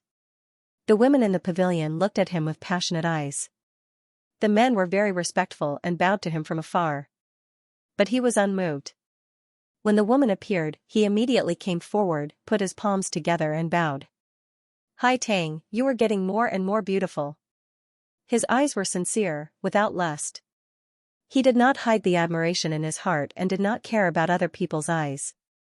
Begonia said, "Your Highness is too kind. I don't deserve it. May I know what brings you here?" "I wrote another poem for you." Begonia interrupted him, "Your Highness, thank you for your kind intentions, but you should know my origins. But you should know my background, and you should also know who my man is, right? I obviously know about Xianxia, but how can a heartless person like him be your man? What the hell? Even monks are trying to steal my woman, and they're acting like they're infatuated. And the onlookers are all reasonable. There are actually quite a few monks among them. Don't tell me the city of myriad Buddhas is actually the home of perverted monks?" Xianxia cursed inside. Ever since he arrived in the city, he had locked on to Begonia's presence. He happened to hear the disturbance. However, he did not know that the Buddhism of the Thunder Province was a tantric sect. Even monks were forbidden from marrying, which was why they could establish the kingdom of Xiliang. And it was similar to savage places like the Mist Province and the Shuang Province. The people here were very open and bold. Not only was public courtship not a bad thing, but it was even a good story. Floating astronomy. It's fine if you're an ordinary cultivator, but I'm half a Buddhist disciple, so I'm called Brother Buddha. Watch me use my supernatural power and protect the Dharma to destroy your lust nest." With a thought, the heavenly secret was sensed, and thunder roared. The blazing white lightning was like a divine dragon, passing through the sea of clouds and illuminating the corner of his mouth, revealing half of his fangs. The wind chimes on the eaves tinkled, and the rain fell on the bluestone street. In an instant, it was raining heavily, and the world was dark. Xianxia's killing intent was born, so he simply opened his chest and let the rain wash over him. It was already late at night, and there were not many people on the street. The heavy rain washed away everything, leaving him alone. There were Buddhist shrines and statues everywhere on both sides. There were also Vajra protectors, arhats exorcising demons, and all kinds of unknown gods and monsters. The style was very different from the temples in Qingzhou. There was a strange and inhuman feeling, as if they were all silently watching him. There was a terrifying ferocity in the flashing lightning. A white-haired old woman was chanting scriptures under the eaves when she suddenly saw a figure coming from the foot of the mountain. He walked very slowly, but in the blink of an eye, he appeared in front of her. She could not help but widen her eyes. The person smiled at her, revealing his white teeth. She trembled, and the chill went deep into her bones. In the blink of an eye, the figure had disappeared, as if it was just an illusion. But that smile had been deeply imprinted in her heart, reminding her of all the glorious statues of demons and monsters she had seen, but none of them were as vivid as that ordinary human face. It was like a demon king walking out of a nightmare, resisting and subduing, laughing at the Dharma, and breaking the Buddhist kingdom. She turned the scriptures quickly, and her mouth kept chanting, unable to hide her fear. In the brightly lit building, everyone was watching attentively. They did not even have time to care about the rain and thunder. Anyway, they were already used to it. With the protection of the thunderous formation, no lightning would fall into the city, and it would not be as exciting as the scene in front of them. This Master Chiu actually said that she had a man. Obviously, she did not intend to accept Prince Songyang's affection. It was really shocking. Prince Songyang did not disappoint them. He immediately said the name of Xianxia. Not only was he not afraid, but he also showed his determination. He was indeed the monk of 7 lives of love. Begonia sighed softly. Since he had said it out loud, there was no longer any room for negotiation. Thunder Prefecture was no longer a suitable place to stay. He might as well say it out loud. Does the prince really have feelings for her? Prince Xianxia smiled. If Haitang doesn't believe me, you can ask everyone here. Ask everyone in the city. Even a 3-year-old child would know the name of the monk of 7 lifetimes of passion. The Great Will Temple of Lijiao worshipped the Saint King of Chakravarti. Their disciples did not enter the 6 paths of reincarnation.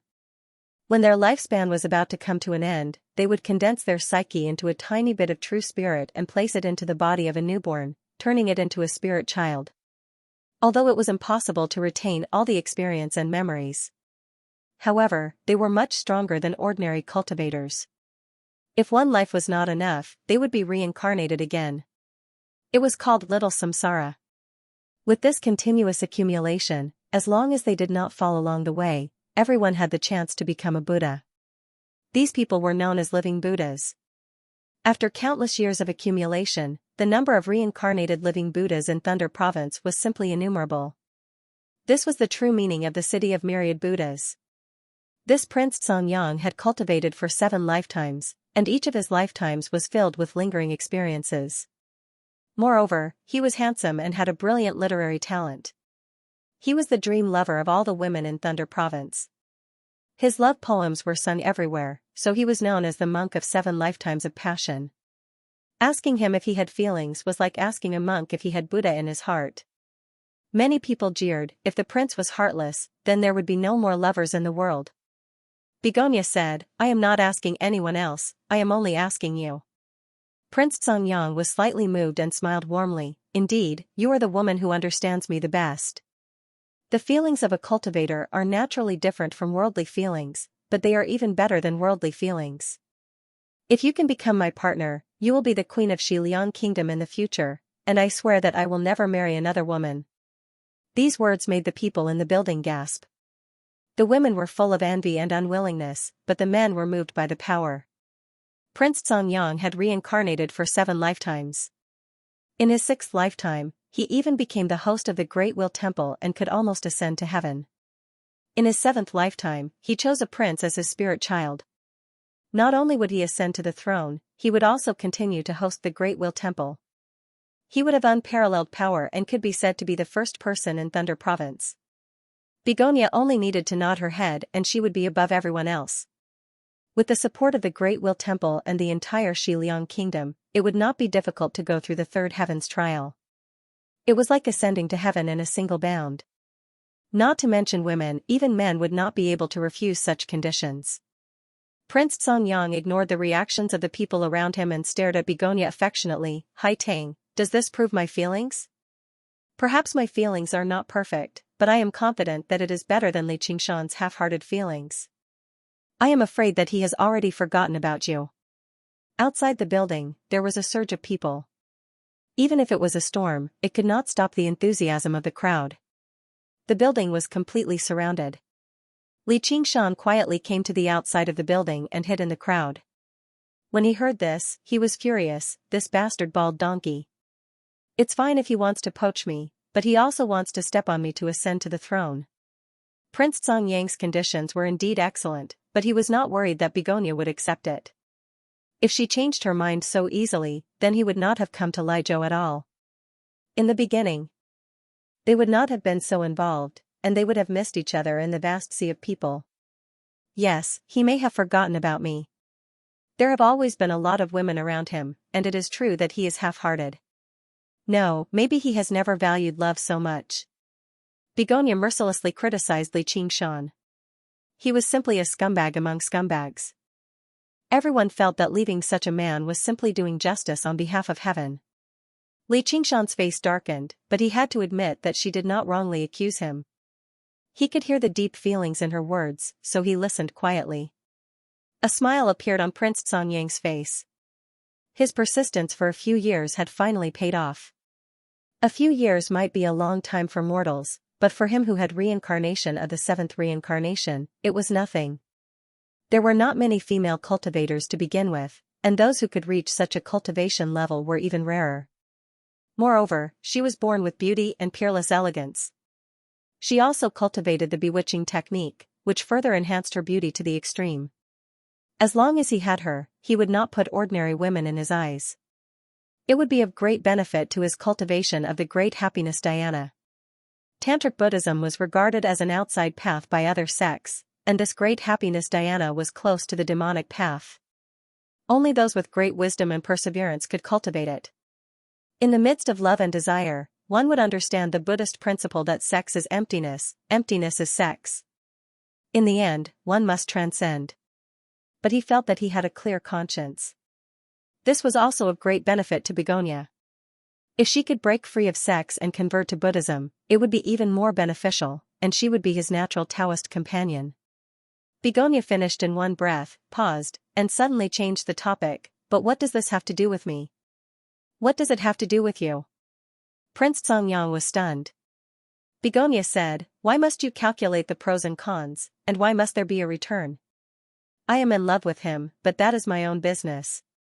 Don't tell me that if Buddha does not give you benefits, your highness will not believe it? Prince Xianxia was sullen. How can a mere evildoer be compared to Buddha? Why is your highness confused? I am not talking about Xianxia, but love. In my heart, love is more important than Buddha. But even if Xianxia is wrong, he has never asked me for anything in return, and he does not owe me anything. Besides, he is very strong. Your Highness, I am grateful for your care all these years. I really do not want you to be involved in this. I will take my leave now. Begonia bowed and turned back to her room. Both inside and outside the building were silent. As people of Liuzhou, nothing was more important than Buddha. They could not accept this statement, but they were moved. Wait, where are you going? Prince Xianxia felt that he was losing something very important, and his heart was empty. Naturally, I am going to find him. Begonia looked back and smiled, without any regrets. Prince Xianxia was even more reluctant, and could not help but say, he is the enemy of Xia Kingdom, the enemy of Renhuang, he will not live for long. So what? Begonia was surprised. She did not think that this was a big deal, but considering the thoughts of ordinary people, she thoughtfully said, well, that is why your highness dares to be so persistent, not afraid of offending him. Why do you say this? I have already expressed my love to you a few years ago. Prince Xianxia angrily said, but he was somewhat guilty. Because at that time, he first confirmed that Xianxia was exiled from 9 regions, but he did not expect him to come back. No one was willing to provoke a strong enemy. Qiu Haitang didn't pursue the matter further. Alright, don't be angry. If your highness can accompany me and explain these words to him, even if I have wronged you, I will definitely apologize to you. You are sending me to my death. How could Prince Xianxia agree to that? Xianxia had slain the corpse emperor and destroyed the Lingua temple. Just how terrifying was his strength? Just how violent was his personality? Even the turtle dragon was unable to do anything to him for a moment. If he went to him and said that he liked his woman, wouldn't that be like eating arsenic? He was tired of living? Begonia smiled slightly. I will plead for your highness. He will not die. He is actually not as terrible as the rumors say. If I were you, I would definitely go even if I have to die. As long as I can make the one I love believe in my love and remember my face, so what if my soul is scattered and scattered? Her body seemed to glow with invisible light, attracting everyone's eyes, but people could not look at her directly. There was a kind of inconceivable feeling. Mortals lightly talked about life and death, mostly because of a momentary emotion, and it was just a few decades of life. For cultivators, it was hundreds or thousands of years of freedom. Moreover, they would stay young, not be tortured by illness, and have the opportunity to become an immortal. If they were killed, their soul might scatter and they would not even have the chance to reincarnate. As a cultivator who pursued longevity, it was really shocking for her to say such words.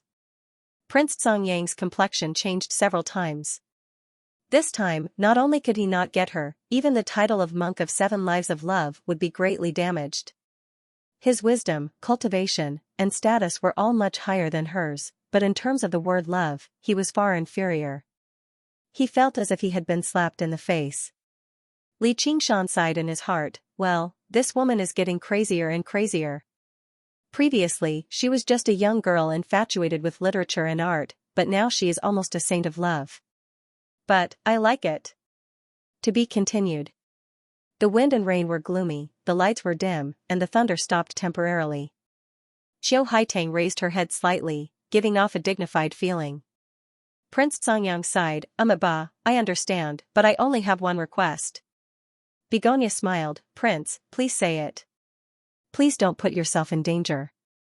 I will do my best to protect you. Prince Xianxia looked very sincere and did not give up because of her refusal. As long as she stayed in Thunder State, one day he would be able to touch her heart. Begonia kept smiling, Prince Xianxia, thank you for your kindness, but this is my own path, and I have to walk it myself. Maybe you are Ananda, but I am not a modern woman. Prince Xianxia was stunned.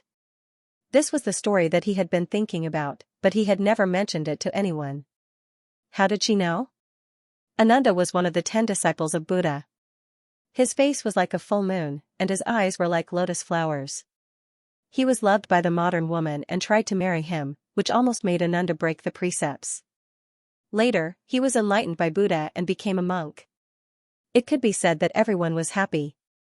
In his heart, the infatuated Begonia was similar to the modern woman, and he was certainly the venerable Ananda.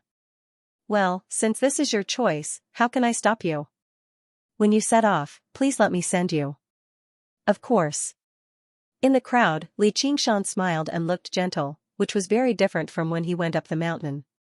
He thought, I wanted to destroy this sex den, but this monk doesn't seem to be a big evil person.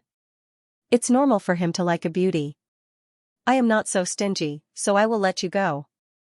It could be seen that the Buddha and the devil were only separated by a thought. Begonia's true love had indeed enlightened him and saved the city of Buddha from a great disaster. He was about to walk out of the crowd and hold her in his arms. Suddenly, he felt 3 breaths approaching quickly. There were human cultivators, powerful monster kings, and a Buddhist monk king, and these 3 breaths were somewhat familiar. Hey, have my whereabouts been discovered? In the blink of an eye. 3 people were in front of the building. Headmaster Qiu, long time no see. The leader was a sinister and handsome young man. He wore a crown prince's dragon robe and was exceptionally eye-catching. He walked into the building, ignoring Li Qingshan who was in the crowd. Prince Si Qing. Begonia frowned slightly. She knew that Si Qing had a deep grievance with Li Qingshan. Back in the Rui commandery of the Green Province, his subordinate Dan had wanted to take her by force. In the end, he had died to Li Qingshan's hands. Long time no see. You are even more beautiful, no wonder Prince Xianxia is so moved. Si Qing's every word was filled with malice. He was sent to Lizhou to make the Xiliang kingdom completely surrender to the Xia kingdom. This seemed glorious, but in fact, it was something that only the last crown prince would do. For the past few days, he had been living in the prince's mansion of Xiliang on the top of the mountain. When he heard the noises in the city at night, he felt even more agitated. Until he heard the 3 unforgettable words, Li Qingshan, new and old hatred surged in his heart and he could not hold it in any longer. It tore through the air. Your Highness, so you're acquainted with Haitang. Prince Xianxia stepped forward and bowed. He stood in front of Si Qing. He had already investigated the various experiences of Begonia, so he naturally knew about the grievances and entanglements. Si Qing glanced at him. He knew that his identity was special, and his strength was not below his own. He was the key person in this mission, so it was not good to fall out with him. Junior brother Xianxia, you are the monk king. How can you be so wild and come to this filthy place?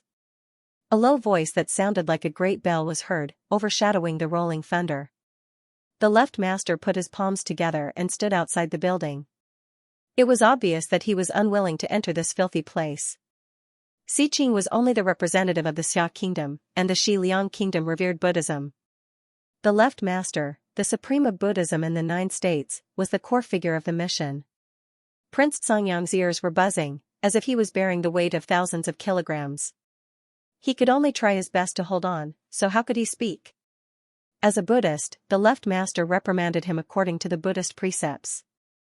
It was completely fair and square, and could not be refuted. Master, don't talk nonsense. Our sect is also a sect that has been passed down for thousands of years. How can you say that it's a filthy place? Begonia's face was filled with anger. Whether it was the big or small formula or the rouge mind dyeing method, they all needed to be honed in the mortal world. This was their cultivation method. Hee, it's a strong rouge horse.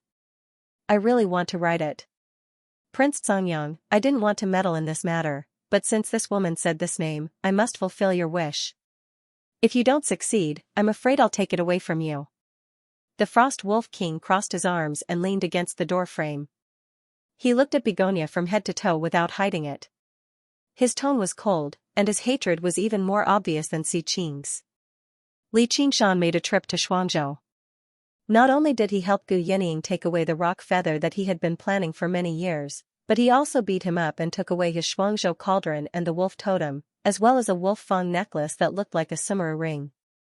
It was almost all of his savings. This deep hatred was like a mountain and a sea. The more barren a place was, the more powerful the demon clan was. It was the same in Thunder State. Other than the Shiliang Palace and the Big Wheel Temple, the demon clan was also a big force. The Frost Wolf King and the Thunder State Demon King were old acquaintances, so he was also in the envoy group. All three of them had a blood feud with Li Qingshan. Because of all kinds of coincidences, they came to the city of Buddha and heard the name Li Qingshan, which led to a disaster. Boom! A bolt of lightning flashed across the sky, illuminating everyone's face. Everyone's expression changed. In the crowd, Li Qingshan was shocked.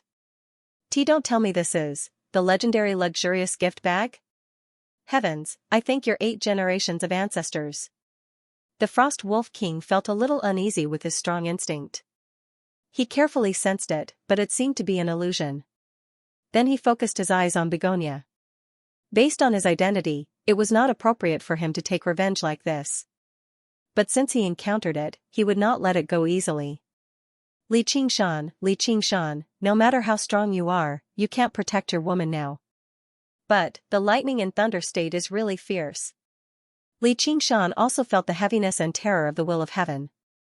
If the spirit turtle did not sense it, he would not only have to face these 3 enemies, but also Prince Xianxia, the entire prince's mansion of Shiliang, and the Big Wheel Temple of Tantra if he wanted to take Qiu Haitang away. At that time, when the mountain guarding formation was opened, the rolling thunder would strike down. At the same time, he had to protect Begonia. Even if he had unparalleled supernatural power, he would still be in danger of failing. This was the beauty of the spiritual turtle transformation. It was indeed the spiritual turtle suppresses the sea. But it was okay to be a spiritual turtle, but not a tortoise. Li Qingshan did not roar and step out of the crowd. Instead, he quietly squeezed out of the crowd and approached the defenseless left master. Floating astronomy. The torrential rain poured down. Li Qingshan was like a tiger in the forest, creeping forward silently.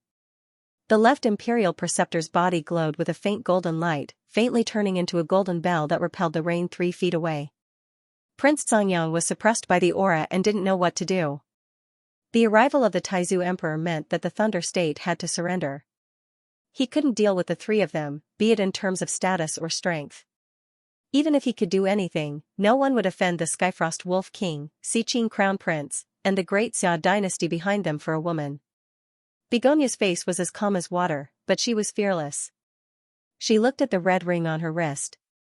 Was everything really destined? At this moment, Li Qingshan walked out of the crowd. The left imperial preceptor suddenly shivered. A chill ran down his spine and straight to his head. Prince Xianxia was stunned for a moment as he looked at the man walking out of the rain. He looked like an ordinary drop of water that would melt into the rain at any time. He had a strange feeling that if he didn't focus on him, he would completely ignore his existence. Begonia also noticed the man walking out of the crowd and couldn't help but be stunned. Her peach blossom eyes were immediately covered with a layer of mist, becoming more and more misty. Her red lips moved as if she had thousands of words to say. A majestic bolt of lightning struck the building. The lightning tore through the darkness and was as bright as day. Boom! The thunder roared and the earth shook. The left imperial preceptor turned around and asked, "You are?" "Damn you!" Li Qingshan threw a punch. The left imperial preceptor's vision darkened. The iron fist filled his vision and blocked the heaven and earth. It was as if a mountain was pressing down on him. It was difficult to dodge and impossible to resist. "Demon, how dare you!" With a roar, layers of golden light burst out from his body. Like an endless tide on the coastline, he instantly pushed his 1,000-year cultivation to the extreme. The big red embroidered golden Xianxia on his body suddenly swelled like an indestructible seawall. It was the treasure of the Lingua Temple. The iron fist broke through the layers of golden light. As soon as it came into contact with the Xianxia, it immediately shattered like a butterfly and gently imprinted on the left imperial preceptor's back. Xianxia retracted his fist and ignored him. He threw his head back and let out a long howl. Demonic chi soared into the sky, scattering the rain and tearing the dark clouds apart as he pounced toward the Skyfrost Wolf King. His eyes turned crimson like a tiger. Xianxia. The Skyfrost Wolf King had just reacted to the situation. When he met those crimson eyes, he felt as if he had fallen into a nightmare. His mind surged, and his aura was seized. He was unable to control himself. Why was he here? In an instant, he felt as if he had returned to thousands of years ago, when he was still a wild wolf. Facing a ferocious tiger on the hunt, he was just the unlucky prey. He couldn't help but want to retreat. "I can't retreat. If I take even half a step back today, I will definitely die." He bared his fangs and howled as he pounced on Xianxia. It emitted a chilling aura. Everything was covered in a layer of white frost. Wolf and tiger, frost and fire, fangs and claws. The two monster kings were like two wild beasts pouncing on each other. The tiger stripes formed a king character on Xianxia's body. He unleashed the tiger demon's fury, unleashing a violent aura that dispersed the layers of frost. As an acquired demon, he unleashed a will that could destroy everything. Even a lion would use its full strength when hunting a rabbit. A thought suddenly appeared in the Skyfrost Wolf King's mind. "I've lost." They had not even truly clashed, but their wills had already clashed countless times, defeating him countless times until he was completely subdued. This was no longer a clash between two ferocious beasts. Instead, it was an unlucky prey facing a terrifying predator. Even the thought of resisting had been crushed. With his mind stolen, his aura scattered, and Xianxia reached out and collapsed. He grabbed the Skyfrost Wolf King's neck with his left hand and plunged his right into his chest. He dug out a frosty white demon core and suppressed it with the spirit turtle. In just a single exchange, the renowned 10-demon king, the Skyfrost Wolf King, had suffered a crushing defeat at the hands of Xianxia. Let alone escape, he could not even detonate his demon core. It was truly a fate worse than death. The Skyfrost Wolf King was filled with fear. "Impossible. How can my will, which has been tempered by hardship, be so fragile? I can't even defeat a guy who's not even a fraction of his age." As if he could hear his thoughts, Xianxia tossed him onto the ground and stepped on him. He sneered. "That's because you're not a wolf. You're just a dog. Even that piece of trash over there is more of a wolf than you are." Xiqing, who had been referred to as trash, had the weakest cultivation and the slowest reactions. He only moved when Xianxia clashed with the Skyfrost Wolf King. He did not charge towards Xianxia, nor did he flee. Instead, he lunged towards Begonia. Only by capturing her as a hostage would he have a chance at survival. Begonia was only at the second heavenly tribulation. She was definitely not his opponent. "Assimilate." Xianxia spread his fingers and bellowed. Xiqing froze in the air, completely immobilized like an insect in amber. Begonia's beautiful face was already very close to him, but she couldn't get any closer. She made up her mind and detonated her nascent soul. "Xianxia, I'll kill this woman even if I have to die. I'll make you regret it for the rest of your life. Destroy." Xianxia clenched his fist, and the air trembled.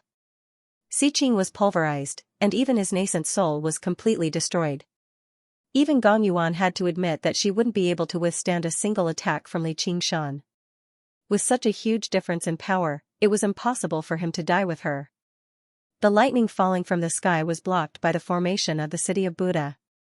Everyone inside and outside the building felt as if the lightning had exploded above their heads, and they all fell to the ground. In an instant, Li Qingshan had blasted the state teacher, defeated the Wolf King, and killed Si Qing.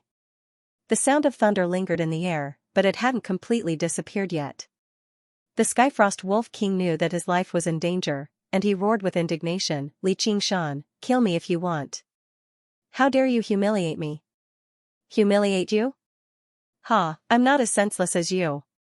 Wolves and dogs are the same family, and their bloodlines are the same. They are wolves that run in the wilderness, and dogs that are domesticated and watch over people's homes. I've seen many monster kings, but it's rare to see someone as stupid and useless as you. If it weren't for the fact that you think I can't do anything to you just because you have the Chua dragon, how would you dare to bark here?" Li Qingshan's words were sharp, and he stomped hard on the Wolf King. The Skyfrost Wolf King spat out a mouthful of blood, and he could no longer maintain his human form. He reverted to his original form and lay on the ground like a dead dog. Foe of Buddha, despicable. The left Imperial Preceptor's face was as pale as paper. He stood outside the building with his palms together, and the torrential rain poured down on him. Blood seeped out of the corner of his mouth, and it was immediately washed away by the rain. "Bald donkey, this is how you plotted against my little end, isn't it? Do you know the cycle of karma and retribution now? As a senior monk of the Buddhist sect, how could you watch these two pieces of trash bully an innocent girl? Not only did you not stop them, you even helped them. I only wish I could punch you a few more times." After punching the left Imperial Preceptor once, Li Qingshan no longer paid him any attention. He only treated the man as a dead man. The power of this punch was a combination of several divine arts and the 9-heaven life soil. It was far more terrifying than the ape demon annihilation technique. The left Imperial Preceptor's body trembled with rage and hatred. A crack climbed up his bald head, and his body crumbled like a clay statue. Floating astronomy. P.S. I want to hear more of your voices and receive more of your suggestions. Search for the official WeChat account Dread and add me to support the legend of the great sage. On the Dragonhead Mountain, in the royal palace of Grand Xia, Si Qing's life lamp was suddenly extinguished. Chualong was alarmed and walked out of the hall, gazing at the starry sky with a solemn expression. Although he couldn't monitor the faraway Thunder Province, he could clearly sense the destruction of the diplomatic mission. Si Qing was several generations away from him and didn't have much of a relationship with him, but he was still a core member of the Great Xia dynasty.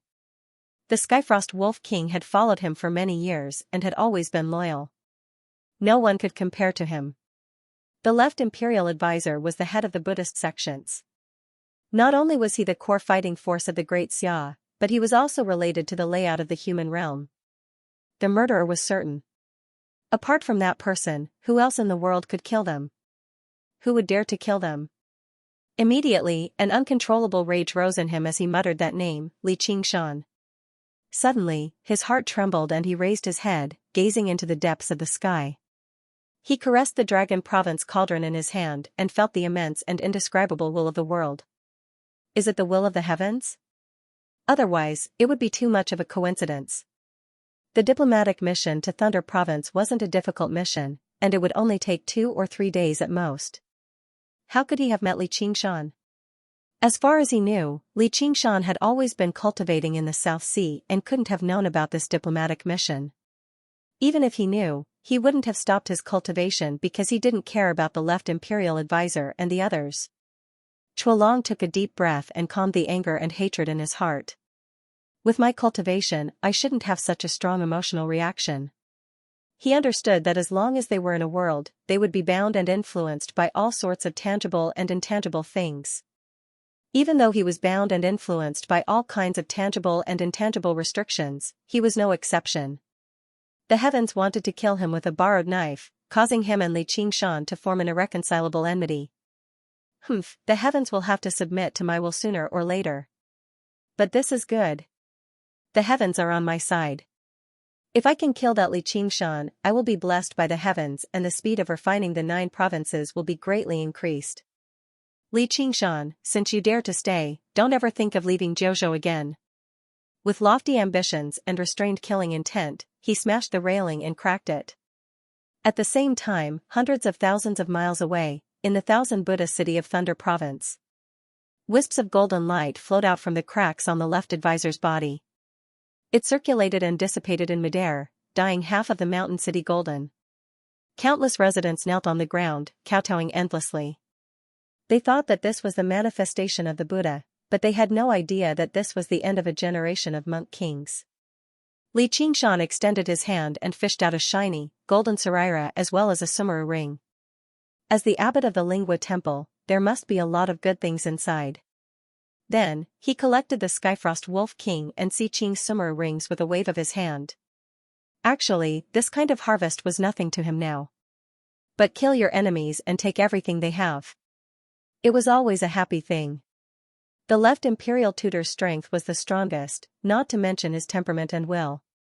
As a religious fanatic, he was not someone the Skyfrost Wolf King could compare to. At least, he would not be defeated.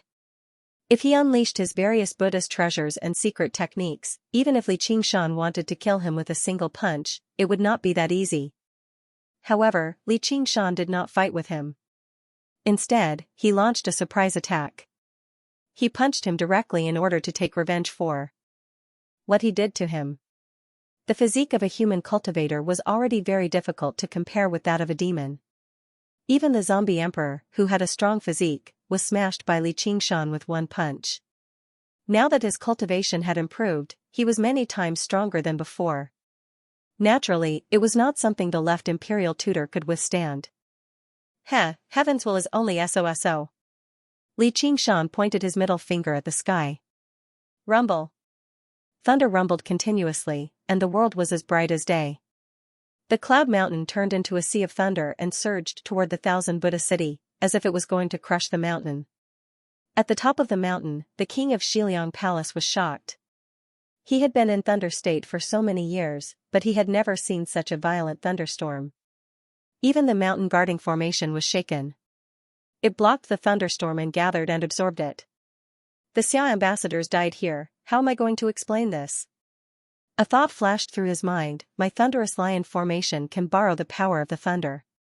With such a favorable time and place, I wonder if I can. He glanced down the mountain and met a pair of red eyes. He was shocked and retracted his gaze, pretending that he did not see anything. He sent a telepathic message to Prince Songyang, my son, Li Qingshan is not to be underestimated. Other than Chualong, no one in the world can defeat him.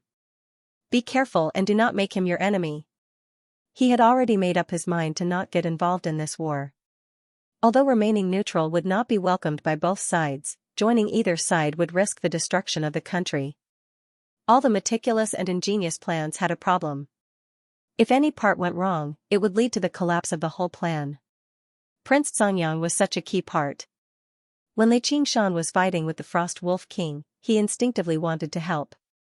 However, in the blink of an eye, the Frost Wolf King was defeated, the Crown Prince of Xiqing was killed, and the left master of Imperial Tutor fell. He was so shocked that he immediately gave up on the idea. He broke out in a cold sweat and thought, this Li Qingshan is really violent. If I were to take action, I would probably be a dead man by now, and I would also make a great enemy for the Big Wheel Temple and the Xiliang Kingdom. After listening to the king of Xiliang's words, he thought, oh no, I don't know if he heard what I said just now. Thousands of thoughts flashed through his mind, but none of them dared to make an enemy of Li Qingshan. He also had no time to think about Begonia. After all, compared to his personal feelings, the survival of the Xiliang Kingdom and the Big Wheel Temple was more important. In fact, he even regretted provoking her. Fortunately, I have not been rude all these years. I only hope that she will put in a good word for me. Hai Tang, I saved you again. How are you going to thank me? Li Qingshan smiled and looked at Begonia who was on the stairs. He also deeply felt the changes in her. This peach blossom-like woman was more beautiful and blooming. Her figure was still so good, but she had hidden her charm deep. You are the one who caused trouble. Why should I thank you? Begonia took a deep breath and tried hard to suppress the surging feelings in her heart. Her breasts rose and fell with it. It was thrilling. However, outside the building, except for Li Qingshan, no other pair of eyes dared to stay on her. They all lowered their heads. In front of this fierce tiger, they were as timid and docile as a flock of sheep. Prince Xianxia's heart was sour. Although her voice was cold, it no longer had the feeling of being 1,000 miles away. Instead, there was a hint of coquettishness. This was a feeling that he had never felt before. A shadow shrouded him. Li Qingshan stood in front of him and patted his shoulder. "Hey, you seem to have said a lot of bad things about me just now." Prince Xianxia's heart trembled. He really heard it. Under the gaze of that pair of red eyes, how could he speak? Only then did he know the great horror between life and death. My Legend of the Great Sage will have more fresh content on the official WeChat platform. At the same time, there will be a 100% lucky draw for everyone. Now open WeChat, click on the plus sign on the top right, add friends, search for the public account Dread. And follow it. Hurry up. To be continued. P.S. I want to hear more of your voices and receive more of your suggestions.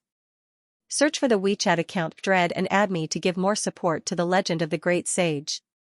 After 7 reincarnations, he thought that he was indifferent to life and death, but at this moment, he realized that he wasn't so carefree.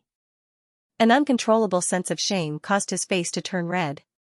He raised his head and looked straight at Li Qingshan. "Yes, those are my heartfelt words. Even if you kill me, it won't change my mind." "Oh? I didn't expect you to have some courage." Li Qingshan was a little surprised. He looked deeply into his eyes and released the will of great destruction. It was as if the great carefree heavenly demon was at the top of the world of lust, looking down on all living beings and laughing at the self-righteous persistence of all cultivators. Prince Xianxia's body trembled. He bit his lips until blood flowed out, and then he cried like a child. Accompanied by a fragrant wind, Begonia came up and grabbed Li Qingshan's arm. "Hey, don't scare people, he didn't say anything wrong." "Prince Xianxiang, are you okay?" Li Qingshan laughed and admitted, "That's true." He said meaningfully, "But it seems that I don't need to kill him." He changed his mind. Prince Xianxiang's face was gloomy, and his aura was extremely weak. He directly fell by a large realm, and his expression was abnormally sad. The great joy zen that he cultivated for 7 reincarnations was broken. This was more painful than killing him. Begonia said, "How can you be like this? He has been helping me all these years, but he only said a few bad words about you." Li Qingshan gently stroked her angry beautiful face. Sure enough, she was happy and angry at the same time. "I'm doing him a favor. I can be considered half a Buddhist. This kid doesn't even know that he has embarked on the evil path. He looks free and easy, but he is actually frivolous and self-righteous. If he meets a powerful opponent, I'm afraid he will be easily killed like the Skyfrost Wolf King. Even if he is lucky and doesn't meet an opponent, he will fall deeper and deeper. In fact, he wasn't so kind, but when he heard him say 'even if you kill me, it won't change my mind,' it was like watching a proud child say 'I'm not afraid of death,' so he couldn't help but give it a try." In the end, he was indeed bragging. The child said that he was not afraid of death, but he did not understand what death meant. If no one had taught him, he might never have understood how it felt to die on the streets for such a small matter. Even in death, he thought that he was not afraid of death. Suddenly, Meng-Chi began to understand the feelings of the great freedom heavenly demon lord. There were too many Buddhists who liked to talk big, such as 5 skandhas are all empty and deliver all living beings from suffering. There were too many narcissistic self-deceptions that could be seen through with just a finger. It was an instinctive reaction. Xiao Haitang was skeptical. "Really?" Li Qingshan smiled but didn't say anything. He turned around and shouted, "Monk, let me ask you again. Can I change your mind?" Prince Xianxiang said dejectedly, "Yes." Li Qingshan laughed. "That's right." Stroking his chin, he sized him up. "I don't know what technique you practice, but it's rare to see someone so fake and weak. Generally speaking, the will of the Buddhist sects was relatively firm. He paid great attention to the cultivation of the mind. If it were the dauntless monk, even if he felt fear, the dauntless monk would not be able to do anything. He also had to shout enemy of Buddha. He had only obtained a trace of the great freedom heavenly demon lord's aura, not the real great freedom heavenly demon lord. How could he break someone's technique so easily? Against the Skyfrost Wolf King, he mainly used his strength to crush it. Otherwise, even if he called him old dog 100 times, he would still bare his teeth at him. He would have to turn him into a dead dog. Prince Xianxia recalled the path he had walked and couldn't help but sweat profusely. Actually, Tantric Buddhism emphasized asceticism the most. There were very few who practiced the Great Joy Zen because it was too easy to go berserk. Only those with great wisdom and determination could cultivate, and he believed that he was such a person with great wisdom and determination. He had never thought much of those ascetics. Now he realized how foolish he was. He enjoyed the pleasures of the world while thinking that he was untainted by dust. He was really possessed. With my talent and comprehension, if I persisted in the ascetic practice, I might have ascended in my third life. Why would I need to reincarnate 7 times? If I couldn't realize this, I might not be able to ascend in this life. How many more lives could that little soul of mine last? Thinking of this, he put his palms together and bowed deeply to Xianxia. Ba, thank you for breaking my Great Joy Zen. From now on, I don't dare to call myself a love monk. He took a deep look at Qiu Haitang with undisguised adoration, but he saw himself in her peach blossom-like eyes. He resolutely threw down that page of love poem and walked out of the door. In the rain, he could hear him chanting loudly, "All love will pass, impermanence is hard to last. Life is full of fear, life is at stake in the morning dew. Love gives birth to worry, love gives birth to fear. If I am separated from my lover, there is no worry nor fear." From now on, Li Zhou lost a love monk and gained a new ascetic monk. Xianxia pondered, so it's the Great Joy Zen, I've heard so much about you. Interesting, after I broke his technique, he wants to thank me. No wonder the Mahasbara could become a great deity of Buddhism. But the real Mahasbara demon master probably wouldn't be as gentle as me when facing the Dharma. Once he couldn't withstand the test, even if he didn't die, he would become a demon. I'm not afraid of becoming a demon, but if there is no worry or fear, wouldn't life be very boring? Begonia looked at Prince Xianxia's back disappearing in the rain and murmured, I saw his infatuation, he wasn't as sincere as he thought, but I didn't expect it to be like this. Xianxia said loudly, just now, who was so bold to wrongly accuse me? Am I, Xianxia, such a narrow-minded person? It's just that my beloved woman is being pursued, what's the big deal? When Begonia heard him say beloved woman in public, her cheeks couldn't help but blush, making her look gorgeous. She bit her red lips and said in a low voice, I've wrongly accused you. Since you're wrong, you have to be punished. Xianxia carried her in his arms and strode upstairs. Begonia moaned, but didn't resist. Xianxia smiled and whispered in her ear, where's your boudoir? I don't know. Xianxia raised his head and sniffed, found it. The dark clouds in the sky dispersed, and the sky was clean as if it had been washed. The stars were bright and dazzling. In the hall, everyone was still in shock and looked at each other. Like a flock of frightened sheep, even though the danger had passed, they didn't know what to do. The women suddenly had a new dream lover, and felt that all the men around them were not good enough to look at. The men also lost interest and left, but there was a faint feeling of blood boiling, thinking that men should be like this. Xianxia stepped into the boudoir that was filled with fragrance. It was not the smell of any perfume, but the smell of her body. He couldn't help but bury his head in her neck and took a deep breath. Begonia's ears and temples were rubbing against each other, and she also felt his body temperature, breath. Her mind was intoxicated, but she still couldn't believe it, after waiting for so long, it's finally here? My novel, The Legend of the Great Sage, will have more fresh content on the official WeChat platform. At the same time, there will be a 100% lucky draw for everyone. Open WeChat now, click on the plus sign on the top right, add friends, search for the public account Dread and follow it. Hurry up. Floating Astronomy. P.S. I want to hear more of your voices and receive more of your suggestions. Search for the WeChat public account Dread and add me to give more support to the legend of the great sage. Xianxia also felt her mood at the moment and hugged her tightly. The silver moonlight shone down from the glass ceiling and enveloped them like a veil. You don't blame me for wrongly accusing you? Begonia stroked his handsome face. She knew that all men would care about this, but she had to do it. Whether Prince Xianxia was sincere or not, he had helped her a lot. How could she repay his kindness with enmity and let him suffer because of her? Li Qingshan laughed. Actually, you didn't wrongly accuse me. I just didn't like him and wanted to teach him a lesson. I didn't expect it to be so effective. Destroying the cultivation method of my rival in love is really a great thing in life. You. I knew it. Begonia was angry and amused at the same time. She glared at him and said flirtatiously, narrow-minded. So what? How can my woman be coveted by others? Humph, I love you, but that doesn't mean I belong to you. Ah. Her righteous declaration turned into a bone-chilling moan. You are. Li Qingshan didn't want to talk nonsense with her. His big hands suddenly climbed up to the peaks and wantonly kneaded.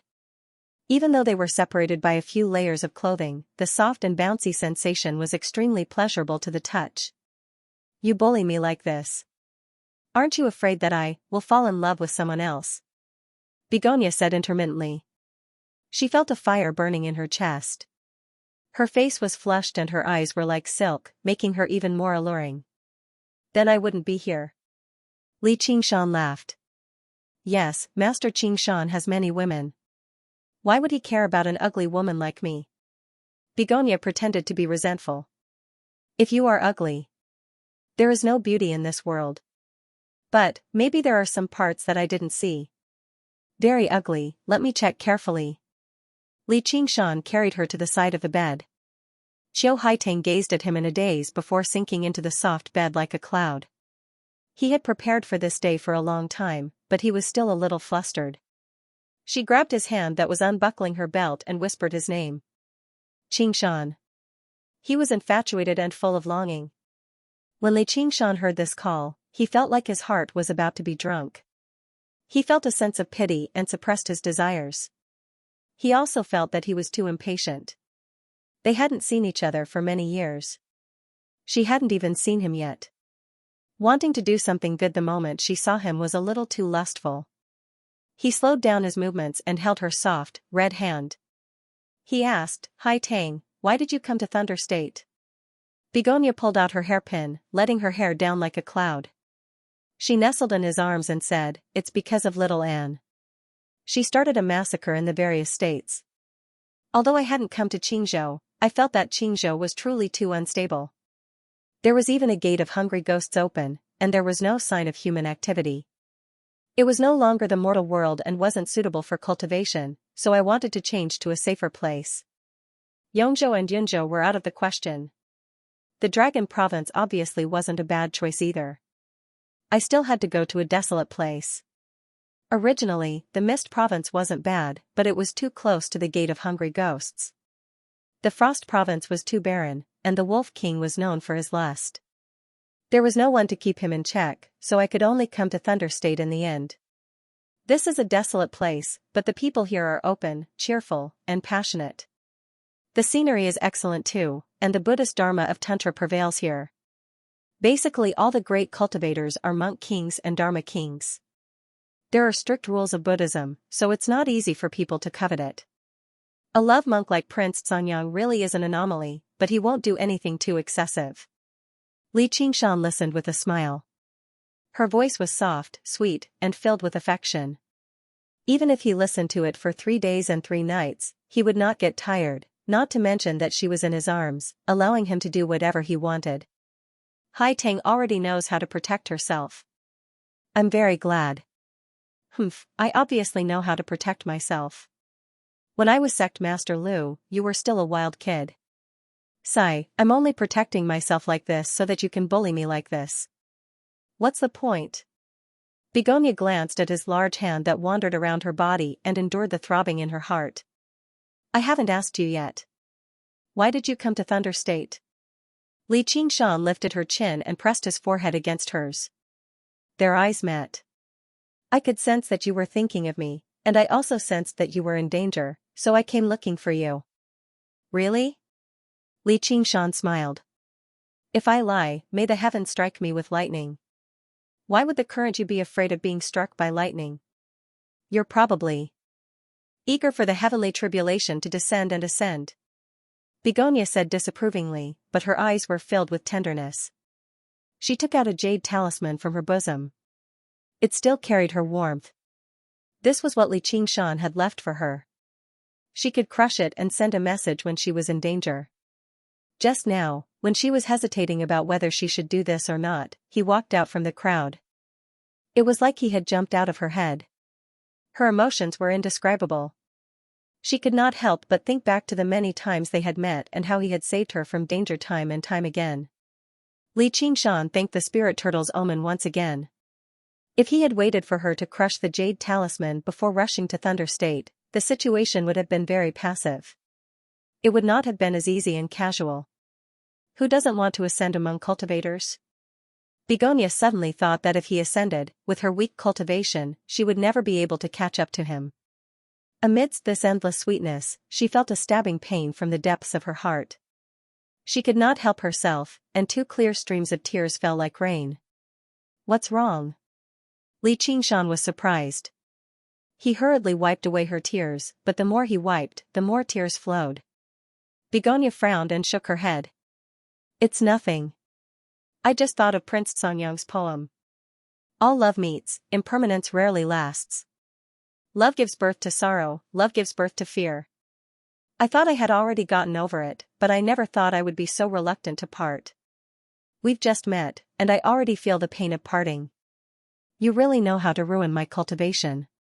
Seeing her like this, Li Qingshan felt sorry for her. Don't listen to his nonsense. People will die eventually. Is it because we are destined to die that we have to suffer and struggle every day? Then why do we pursue immortality? Because we are afraid of losing it, we don't dare to get it. We even pretend that we don't care and deliberately belittle those precious things. That is a hypocritical coward. Qiu Haiteng blinked. Am I a precious thing? You are the person I cherish. Although I am fickle, fond of beauties, and rarely lovesick, but. As Li Qingshan spoke, he could not continue. He was indeed not the kind of man who put true love above everything else. Even when he fell in love with Gu Yenying at first sight, he could not forget her. Only when he missed little and more, but little and was like a part of his body to him. It had nothing to do with love. Begonia smiled through her tears. I didn't ask you to be like me. Otherwise, wouldn't we be crying to each other? It is because of this that you can always protect me. I am not that greedy. She stuck out her tongue and felt a little guilty. Wasn't what she wanted to do so greedy? That strand of lovesickness was to firmly bind the person she loved. My novel, The Legend of the Great Sage, will have more fresh content on the official WeChat platform. At the same time, there will be a 100% lucky draw for everyone. Open WeChat now, click on the plus sign on the top right, add friends, search for the public account Dread and follow it. Hurry up. Floating Astronomy. P.S. I want to hear more of your voices and receive more of your suggestions. Search for the official WeChat account Dread and follow me to give me more support. Yes, that's right. When you're alive, live well. When you're happy, live to your heart's content. When the day comes that you have to die, die calmly. Li Qingshan could not help but touch her face when he saw how cute she was. You really can't grow up. Begonia felt that his words were like knives. Although they were simple, they easily cut through the chaos in her heart. She did not know how to deal with that matter. Seeing how he doted on her like a child, she felt even sweeter. I've changed a lot. You're clearly no different from back then, but you treat me like a child. Is that so? Li Qingshan touched his cheeks. With his demonic and divine bloodline, even if he did nothing, his lifespan would still be over 10,000 years. A mere century was nothing at all. Obviously, he would not age with his current appearance. Of course, Begonia was not talking about his appearance, but his heart. The human heart was constantly changing, growing, and even aging. In fact, he had experienced far more things than Begonia. All sorts of scenes passed by like smoke. He was chased to death by the Dragon King of the Sea and resurrected from the Phoenix's nirvana. He wandered and searched in the illusion created by the Sea King of Mirage Sea, Shin Mengdai.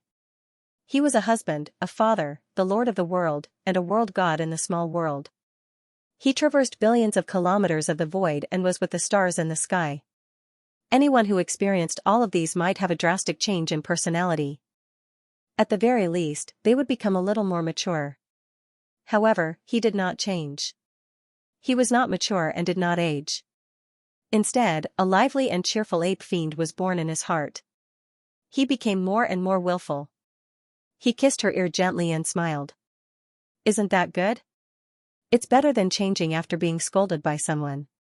I'll give up what I love and walk another path. Do you think everyone is as stubborn as you? Xiao Haitang raised the corner of her lips, her eyes filled with admiration. Sometimes, the smarter a person is, the easier it is to get lost. Fortunately, I'm not that smart. Speaking of which, what the hell was a love monk? This great Joyzen was basically a heretical path. Since he was a monk. Just eat vegetarian and pray to Buddha. Why are you thinking about women? Don't look down on him. Prince Songyang is known as the 7 Lives of Passion monk. He is the dream lover of countless girls in Thunder State. Not only is he infatuated with me, but he can also compose poems. I don't know how good it is. Sigh, it's a pity that I met a demon too late. Xiao Haitang adjusted her tone and pushed the hair on her left shoulder to the back. Her last sigh was filled with regret. Li Qingshan raised his eyebrows. Compose a poem? Yes, I kept them all. There's a thick stack. Begonia took out a stack of poems from her summer ring. He said playfully, do you want me to read it to you? That way, you can broaden your horizons and learn what true love is. Sure. Li Qingshan licked his lips. His aura was already somewhat dangerous. Begonia did not care and continued to tease the tiger's whiskers. She cleared her throat and began to read. As expected of the love monk's love poem. The words were elegant and the rhythm was elegant. Moreover, it was filled with admiration for her. She read half a poem. Suddenly, she let out an N and stopped. She felt his large, scorching hand directly under her shirt. That soft and delicate touch was no longer blocked by clothes. Li Qingshan felt his fingertips sink into a ball of softness. As if it was about to melt, he blew a breath into her ear and said with a smile, why aren't you reading? Begonia snorted. She grabbed his mischievous hand and continued to read in a fit of pique. The fire in his palm penetrated through her skin and grabbed her heart. Her breathing became more rapid and her face became redder. Her body melted into his embrace like water. She felt something change under her butt. She squirmed uneasily, wanting to move further away. Li Qingshan took a deep breath. She could actually be so seductive. His left hand pressed on her lower abdomen and made her sit tightly in his embrace. She sank into a ball of softness. His right hand picked up the red bean and gently rubbed it. Begonia moaned and grabbed his hand with both hands. The poem manuscript scattered all over the bed. She could not continue reading anymore. Her face was so red that it seemed like water was about to drip out. She was as beautiful as a peach and a peerless beauty. She glowed with unprecedented charm. This was the kind of beauty that would only bloom in front of the person she loved. You only know how to touch me. Begonia bit her red lips and said intermittently. Li Qingshan said proudly, what's the big deal about writing poems? If I want to, I can write hundreds or thousands of poems. Really?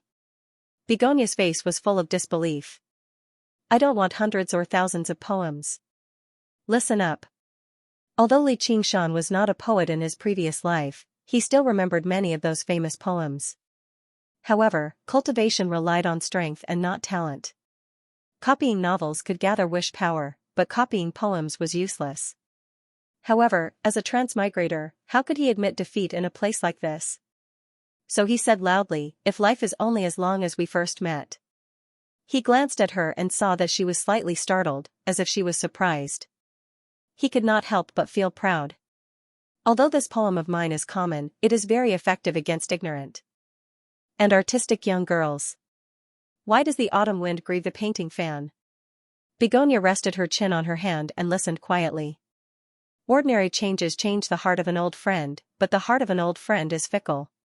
Li Shan's poem ends in the middle of the clear night, the night rain and the bell finally disappears. How is it better to be a man in a brocade gown, with wings and branches attached to each other? Begonia sighed slightly. This is only the first line of this poem, but it is better than all the love poems I have read. If your hands were more honest, it would be even better. It turned out that when Li Qingshan was a plagiarist, he did not stop touching her. Like a beautiful jade in his hand, he could not help but gently caress it. Hey, now you're convinced. Where did you copy it from? At this time, it doesn't fit the occasion. It's an original work, piracy must be investigated. Li Qingshan did not expect her to be so sensitive, so he would not admit it even if he was beaten to death. What's wrong with it?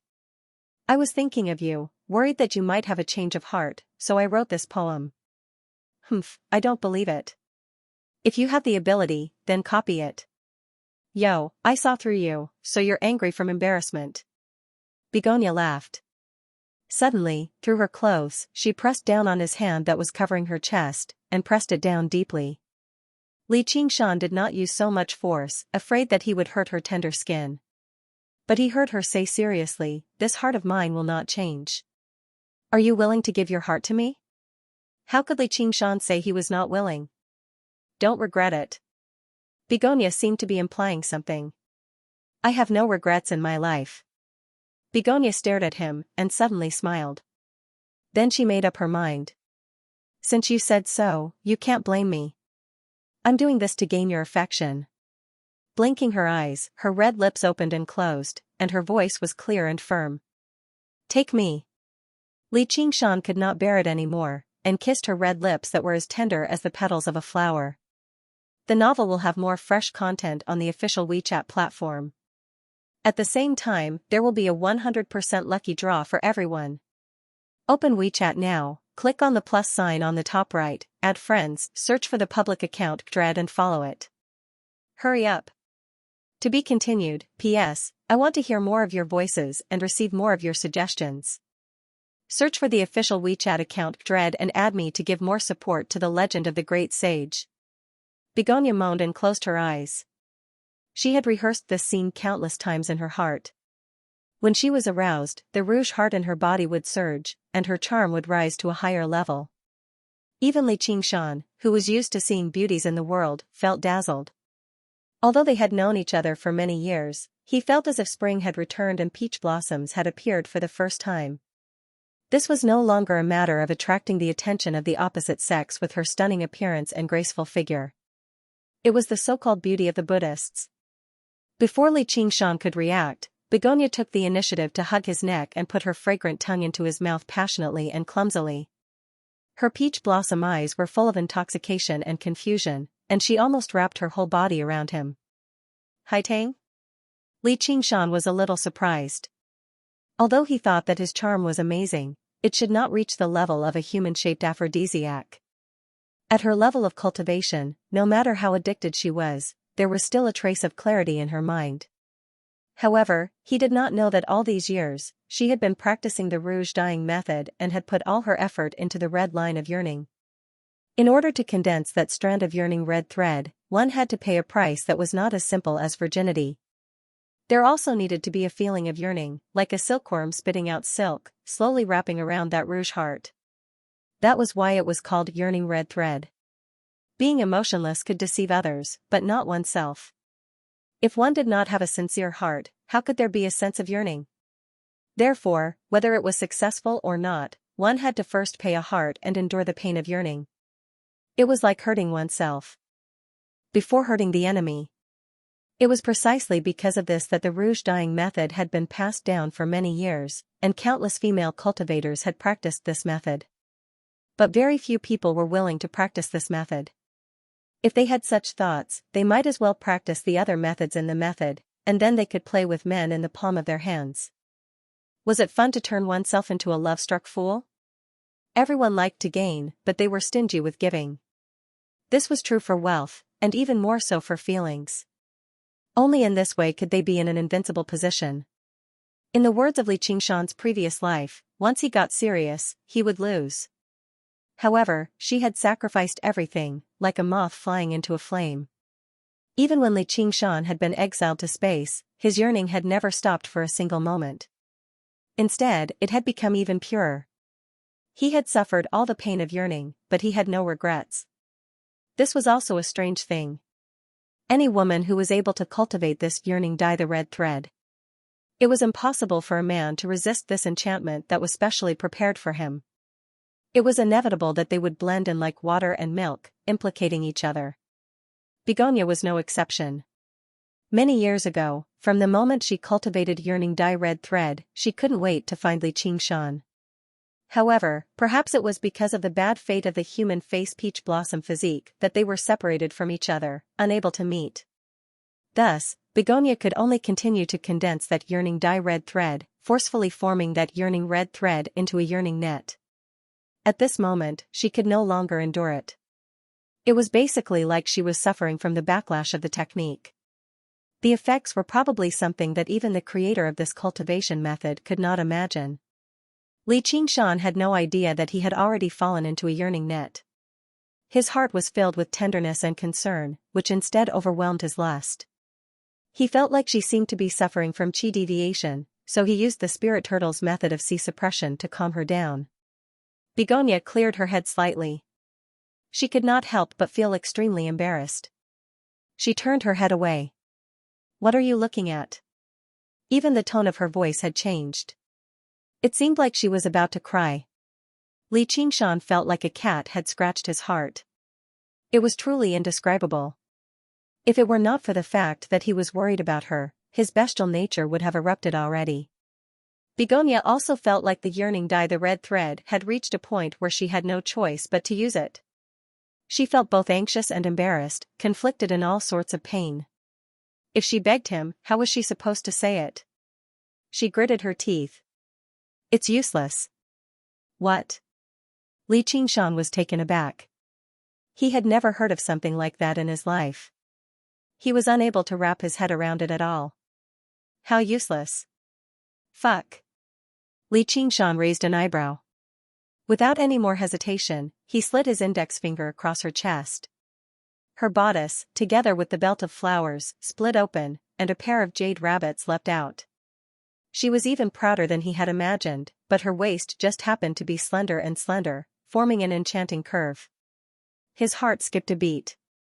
His index finger slid across her smooth abdomen and continued downwards, splitting the bright red dress and the silk underpants together. He felt a hint of wetness on the tip of his finger, and a soft moan rang out by his ear. She did not try to hide her beauty at all, lying on the torn clothes and scattered love poems like a white goat. She was dyed red, giving off a soul-stirring charm. At this moment, Xianxia forgot about everything around him. He grabbed her round, firm thighs and separated her tightly closed legs. He pressed forward, knocking open the door and entering the flower path. Begonia opened her mouth, but no sound came out. Her tightly shut eyes suddenly snapped open, and a sliver of pain flashed through them. A clear tear fell from the corner of her eye, like a drop of dew falling from a peach blossom petal.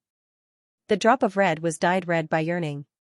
In that moment, Xianxia was drowned by the tide-like feelings of yearning. His heart seemed to be entangled by an invisible thread, tightening bit by bit. He lost control of his mind as a result. A gleam of light flashed through his eyes. The spirit turtle instinctively tried to suppress it, refusing to lose control like this. No matter how wondrous the heart-dyeing art was, it was only a second heavenly tribulation cultivation method. No matter how deep her yearning was, it was no match for the deathly stillness of the deep sea. Even the waves of the ocean could be suppressed, let alone the ripples of emotions. This was the path of cultivation. There was no such thing as true love being invincible. There was only a clash of spirit against spirit, a clash of strength against strength. The victor was the master, and the loser was the slave. Begonia seemed to sense something. Her eyes became rather flustered, and her body trembled uncontrollably. She seemed extremely weak. If this was a war, she would have already lost everything. But why did she have to treat this as a war? Xianxia smiled and let go of his mind. He bent over and merged with her completely, kissing her deeply on the lips. He allowed the thread of red to stir up huge waves in his mind. He embraced her warm body and accepted all of her yearning. He allowed her to turn him into anything. This was not a curse, but the bliss of the boundless secular world. Perhaps the appearance was illusory, but it was definitely not fake. Li Qingshan felt the miniature world in his body being activated as well. The ape demon scratched its head in joy. The ape demon transformation that it had just broken through began to circulate once more. Suddenly, he came to a realization. The ape demon had always been obsessed with illusion, chasing after the moon in the water foolishly. It was not as rational and patient as the spirit turtle, completely ignoring the great principle of appearance is emptiness, emptiness is appearance. It allowed itself to sink into the joy that was destined to be lost. There was no need to feel disappointed. There was no need to be afraid of losing. We had nothing in the first place. If life was like a dream, why not throw yourself into it a little more seriously? When the moon was fished out, a new moon would be born in the water. The novel, The Legend of the Great Sage, will have even more new content on the official WeChat platform. At the same time, there will be a 100% chance of a lucky draw for everyone. Open WeChat now, click on the plus sign at the top right, add friends, search for the official account Dread and follow it. Hurry up. Floating Astronomy. P.S. I want to hear more of your voices and receive more of your suggestions. Search for the official WeChat account Dread and add me to support The Legend of the Great Sage. Qingshan. Begonia moaned softly. She had never felt so happy in her life. It was as if her soul had flown to the heavens and reached the pure land of ultimate bliss. All the pain she had endured was compensated tenfold or even 100-fold. With the red thread of yearning connecting them, their minds were connected. Li Qingshan also felt endless joy and understood all of her thoughts, including what the red thread of yearning was. At this moment, the delicate body in his arms trembled. A gentle and pure aura flowed into his body through their connection. Li Qingshan was slightly surprised. He did not expect her primordialine energy to be so pure and contain such a strange power. He had the experience of dual cultivation with Gong Yuan before.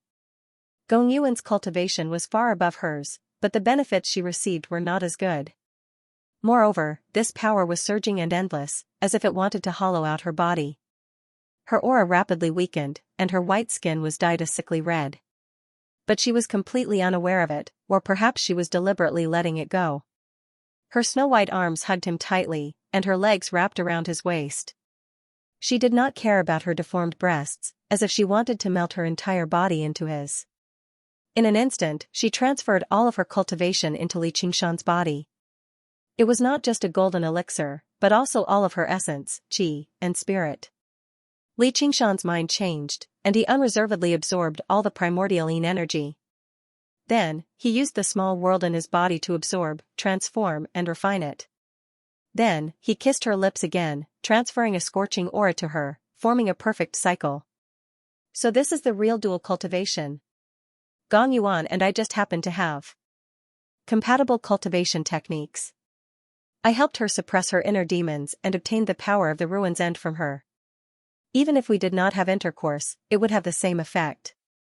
Now, she has almost become my human cauldron, which can be used to collect yin to replenish yang. Similarly, I am also her human cauldron, refining her essence and collecting yang to replenish yin. Be it Buddhism or Taoism, they all had dual cultivation techniques. It could be seen how amazing this dual cultivation technique was. Even monks and Taoists wanted to study it. It was just that it was too easy to get lost in this Tao technique. Therefore, they were not welcomed by Orthodox Buddhists and were even condemned as heretics. But regardless of whether they liked it or not, yin-yang dual cultivation was one of the 3,000 great Taoists, and no one could deny it. It belonged to the dual cultivation school of Taoism, which was also divided into two schools. One was to cast a wide net and use all the opposite sex in the world as human cauldrons, plucking yin to nourish yang, or plucking yang to nourish yin. This cultivation method allowed one to progress extremely quickly. It was just that the aura he had plucked was mixed, and it took time to refine it, so it was easy for him to reach a bottleneck. The advantage was that he had enough experience, so it was not easy for him to fall into the trap of love. In the world of cultivation, there was no concept of men and women that mortals had. Even if they kept their virginity, it was basically for the sake of cultivation, not for the so-called chastity. They were actually very casual about such matters. However, there were many demonic Tao cultivators. He was too lazy to spend so much energy to cultivate a suitable cauldron. He did not hesitate to kill the goose that laid the golden eggs. He destroyed the life foundation of the cauldron and even plucked them to death, which was why he gained so much notoriety. However, compared to those demonic Tao cultivators who massacred people and refined souls, he was not considered a great evil. The other was to find a suitable partner to become a dual cultivation partner. This would be beneficial to both of them, and their auras would be abnormally pure. Such a partner was not easy to find. His talent in cultivation could not be too bad, otherwise, he would become a burden. He also had to be compatible and could not be forced at all. He also had to pay a huge psychological price, and it was easy for him to fall into the trap of love. It was especially dangerous for female cultivators.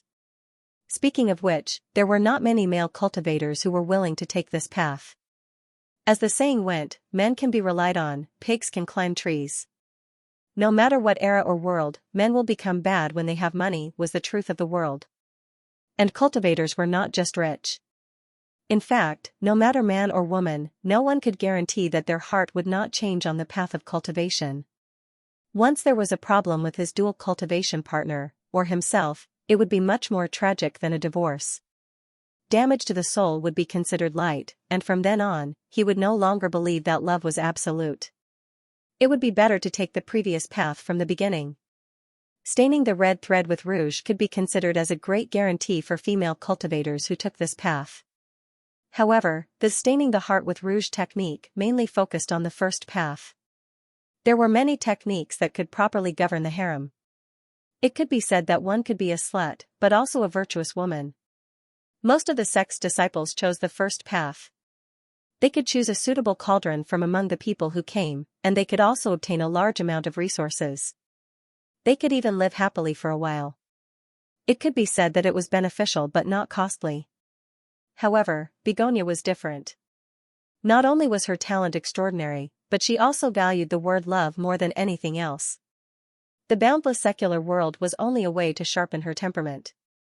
She wholeheartedly waited for her Mr. Right. Otherwise, her cultivation would have been much higher than it was now. Li Qingshan held her in his arms, and lightly stroked the long black hair on her back. "You're really a fool. If I refused your red thread of yearning, not only would your cultivation be destroyed, your life would also be in danger. Have you never thought that you would fail?" "I've thought about it. Giving everything to you like this, and then dying in your arms isn't bad either." Begonia didn't care in the slightest. Li Qingshan felt that her thoughts were purely from the bottom of her heart. There wasn't the slightest bit of falsehood, and there wasn't even any fear. Instead, there was a kind of romantic and dreamy color to it. "Idiot, consider my feelings for a bit." However, you didn't refuse. The corners of Begonia's lips rose slightly. "You don't blame me? I've already fallen for your trick. From now on, I'll be wholeheartedly devoted to you, and I'll be completely obedient." "How can I blame you? Didn't you already plan it all out?" At this point, how could the little thoughts in her heart be hidden from Li Qingshan?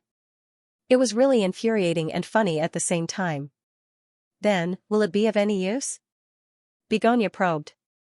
She had endured so much pain and taken such a huge risk just to firmly hold on to his heart. From then on, they would be together, never to be separated. "It's useless." Li Qingshan judged without holding back. His temperament had been tempered, and compared to the ape demon's stupidity, the bull demon's stubbornness was even more bone-deep. How could he be restrained so easily? "Damn it, what kind of lousy technique is this? It caused me to suffer for so many years." So it was all a lie. Begonia was greatly disappointed. If it was just to become dual cultivation partners with him, there wouldn't be so much trouble. Just as this thought flashed through her mind, her eyes suddenly widened. How could she have such a thought? Her tone was completely wrong. "It seems like it's still useful." Li Qingshan chuckled. This red thread of yearning had indeed made their hearts and minds match. Their connection was even closer than that of ordinary dual cultivation partners. He was indeed deeply infatuated with her. However, rather than saying that he was controlled by the technique, it would be better to say that he was moved by her feelings. Dual cultivation partners influenced each other. She was just a small river, but he was a vast ocean. It was needless to say who influenced who. Begonia still wanted to say something, but Li Qingshan grabbed her legs with both hands and pressed her under his body. Her body was almost folded in half, and he began to conquer her. The blazing fire of lust instantly ignited her. She could no longer think about anything else. At the same time, a majestic aura surged into her body, and the seawater began to flow backward. The aura on Begonia's body skyrocketed, filling her limbs and bones. The rouge heart shone with unprecedented light, and even her body was being tempered and strengthened continuously. Although she didn't achieve the goal of completely taming Li Qingshan. But a powerful dual cultivation partner was of great help to Cultivation. Li Qingshan's cultivation was far higher than hers. They were more than a big realm apart. The small world in his body was almost equivalent to a super furnace. If not for the fear that she couldn't bear it, it wouldn't be difficult for her to go through 3 heavenly tribulations. For cultivators, this was the most important thing. Only a weirdo like her would tame Li Qingshan as her first goal. This was not opportunistic. For this day, she had prepared her whole life and sacrificed everything. It could be said to be a great perseverance and a great blessing. That thought that was different from ordinary people was more important than great wisdom. The spring tide surged in the building, and the moonlight was as bright as water. However, the Xiliang palace at the top of the mountain was silent. Li Qingshan's existence.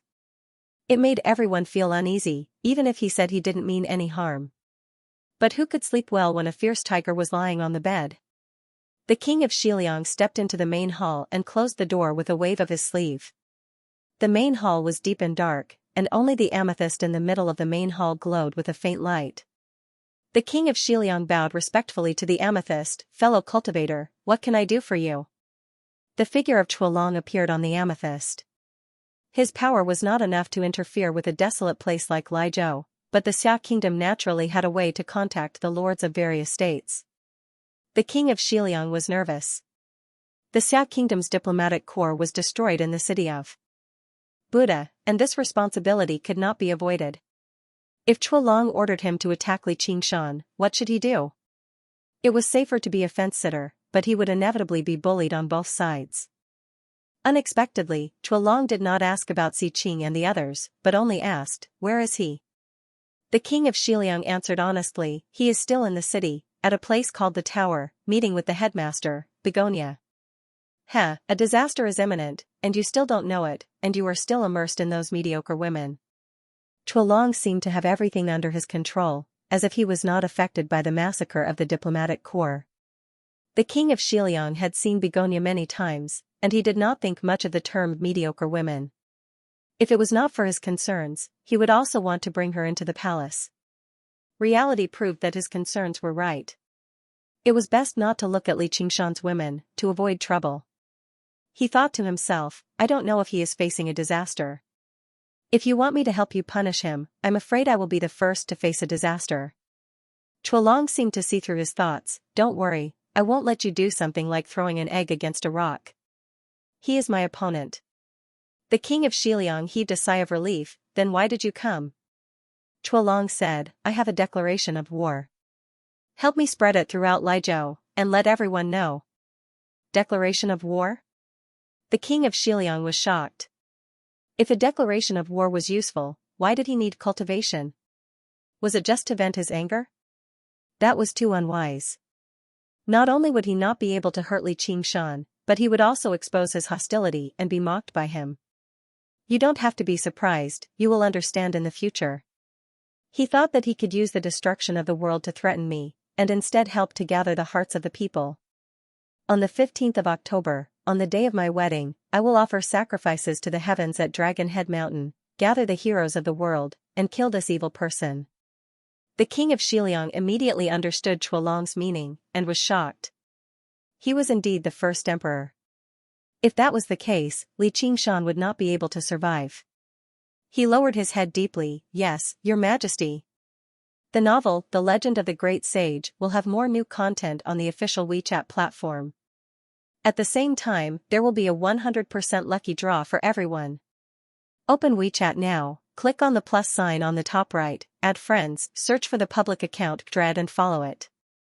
Hurry up. Floating astronomy. The stars shone resplendently in the clear sky, and destiny flowed. Li Qingshan raised his eyebrows slightly and listened attentively. What's wrong? Begonia asked. Nothing. Li Qingshan shook his head with a smile. It was a warning from the spirit turtle. From the moment he flipped the table, destiny had begun to shift. The danger grew heavier and heavier, and just now, it was even more profound. It went without saying that the turtle dragon must have found some way to deal with him again. This was the most powerful opponent he had ever encountered in his life. A 50% chance of victory was already too much. Once he was defeated, it would be almost impossible for him to survive. Right now, it was like watching the wheel of destiny slowly crush down. No one knew whether they could withstand it or not. The reason why he was still standing here was probably because running away was a worse choice. There was great terror between life and death. How could he be an exception?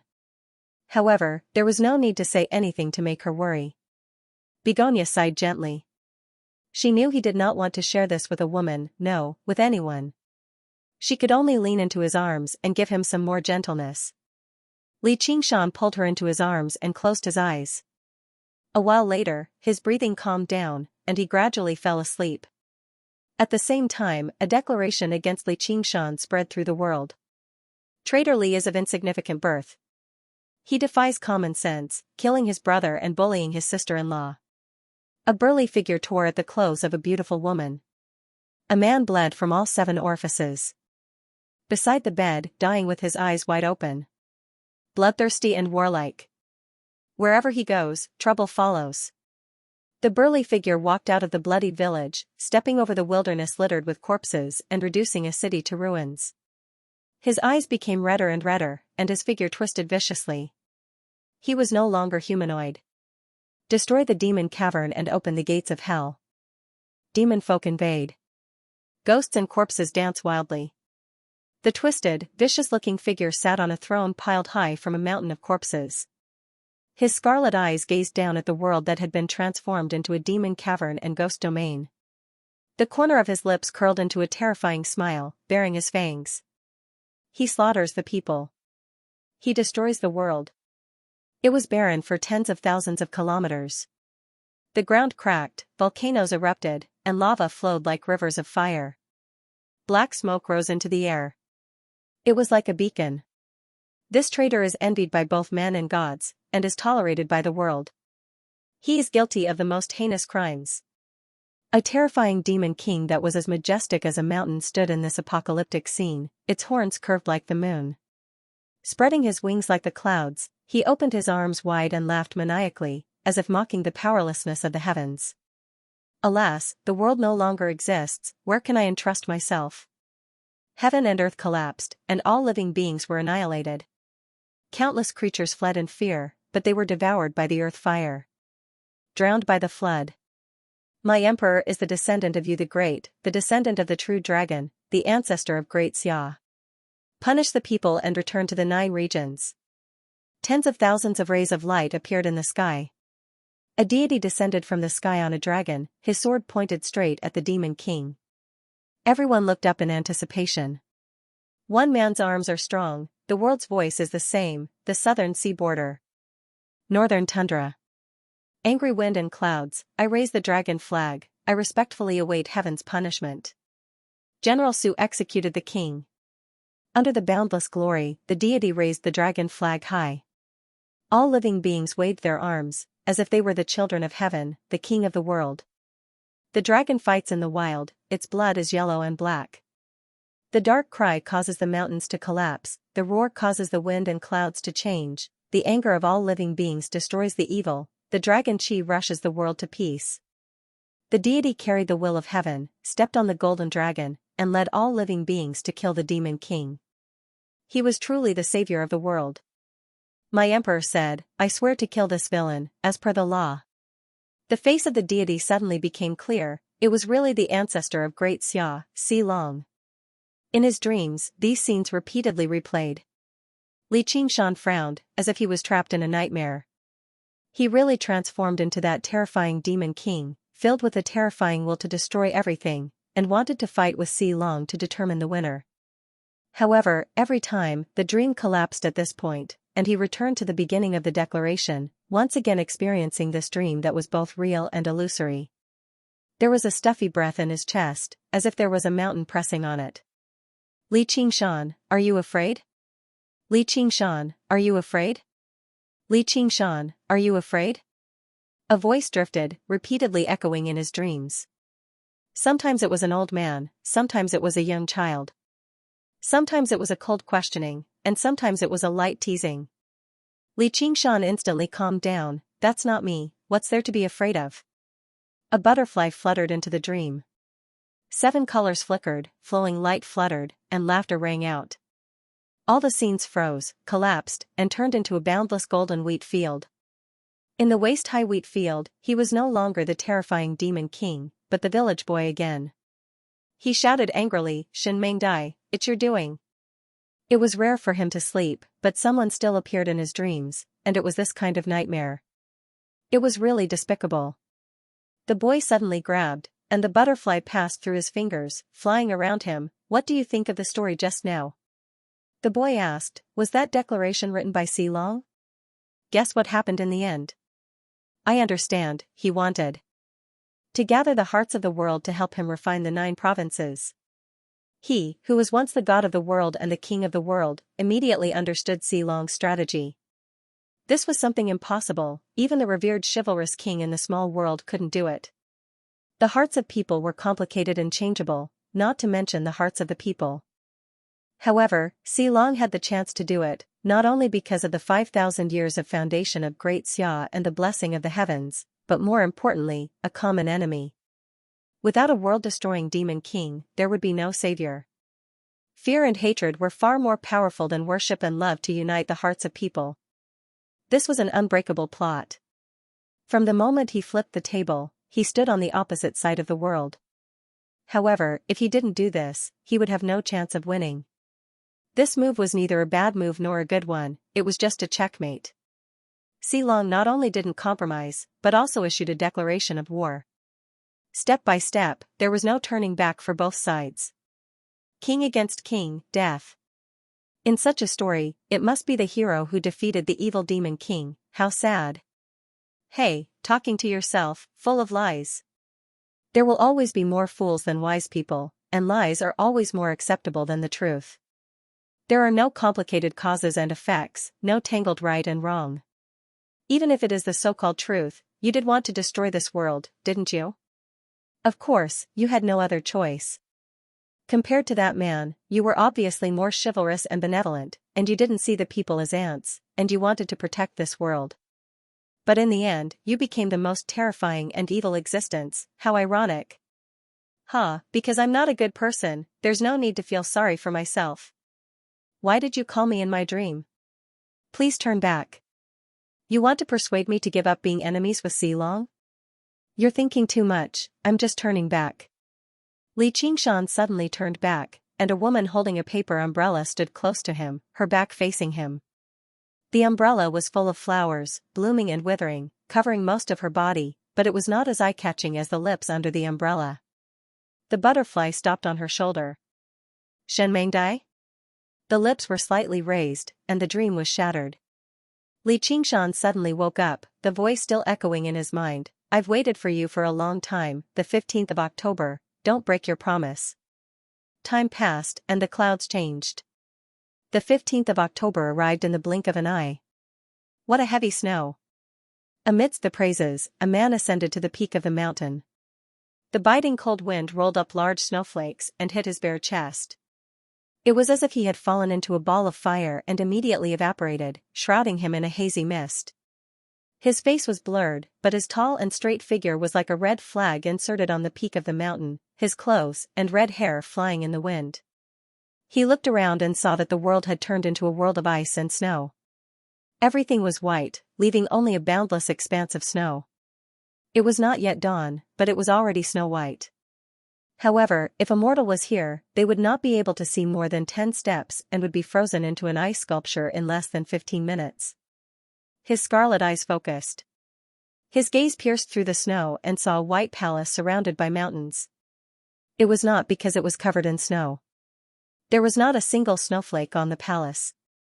It was not snow white either, but a warm and gentle white, as if it had been carved out of white jade. On the archway in front of the palace, the words Jasper Palace were engraved. The writing was extremely gentle. As soon as one saw the character, one could not help imagining what kind of person the writer was. It was undoubtedly a woman, but it was hard to say what kind of woman it was. He could not help but think of the woman holding the umbrella in his dream, as well as that faint smile. He still could not be sure if it was an illusion created by Shin Mengdai, the Clam King of Mirage Sea, or the owner of this Jasper Palace, the Nine-Tailed Fox Queen. Thinking of this, he took out a large cauldron from his summer ring and filled it with water. Then, he threw a skinned dog into the water. Then, he added in various ingredients such as onions, ginger, cinnamon, and fragrant leaves. Of course, some might say that it was a wolf, the king of the Frost Prefecture, the Skyfrost Wolf King. But in his cauldron, it was just a dog. Even though the Yao core had been taken out, the flesh and bones were filled with spiritual energy. There was no need to process it, not even to bleed it. The soup used to cook the meat was water from the ruins of End. He had asked Gong Yuan for it, and the dog meat fell into it. Ice was formed on it first. Fortunately, this dog meat had an extraordinary origin. Otherwise, even pig iron would freeze and shatter into pieces if it fell into it. The cauldron was a magic treasure for concocting pills. Otherwise, it would not have been cooked at all. The value of such a magic treasure for alchemy was extremely high. It was worth more than 10 ordinary magic treasures. Moreover, it was a spoil of war obtained from the left advisor. Even the various condiments were spirit grasses cultivated by the agriculture school, paired with various precious spirit medicines. He could not remember where they had come from. It seemed to have come from the summer ring of that agriculture school grandmaster during the Battle of Great Buddha Mountain. After the man finished all the preparation work, he raised his head and looked at the sky. "Get down here." With a flash of brilliance, a young man descended from the sky. He was dressed in 7-colored clothes and had an exquisite crown on his head. His hair was meticulously combed to the back of his head, making him seem even more handsome and extraordinary. He had the air of a king. She gracefully bowed to the man. "Big Daddy." Li Qingshan smiled and asked, "Your subordinates didn't stop you?" Li Fingyuan's face reddened. That day, he had been obstructed by the Feathermen. He felt a little guilty towards Li Qingshan for not doing his best to save little Anne. He patted his chest and said, "No matter what others say, I will definitely lend you a helping hand, old man. Even if you want to destroy the world, I will accompany you to the end." The feathered people would definitely not be willing to participate in the war. Even if they had to choose a side, they would definitely not choose Li Qingshan.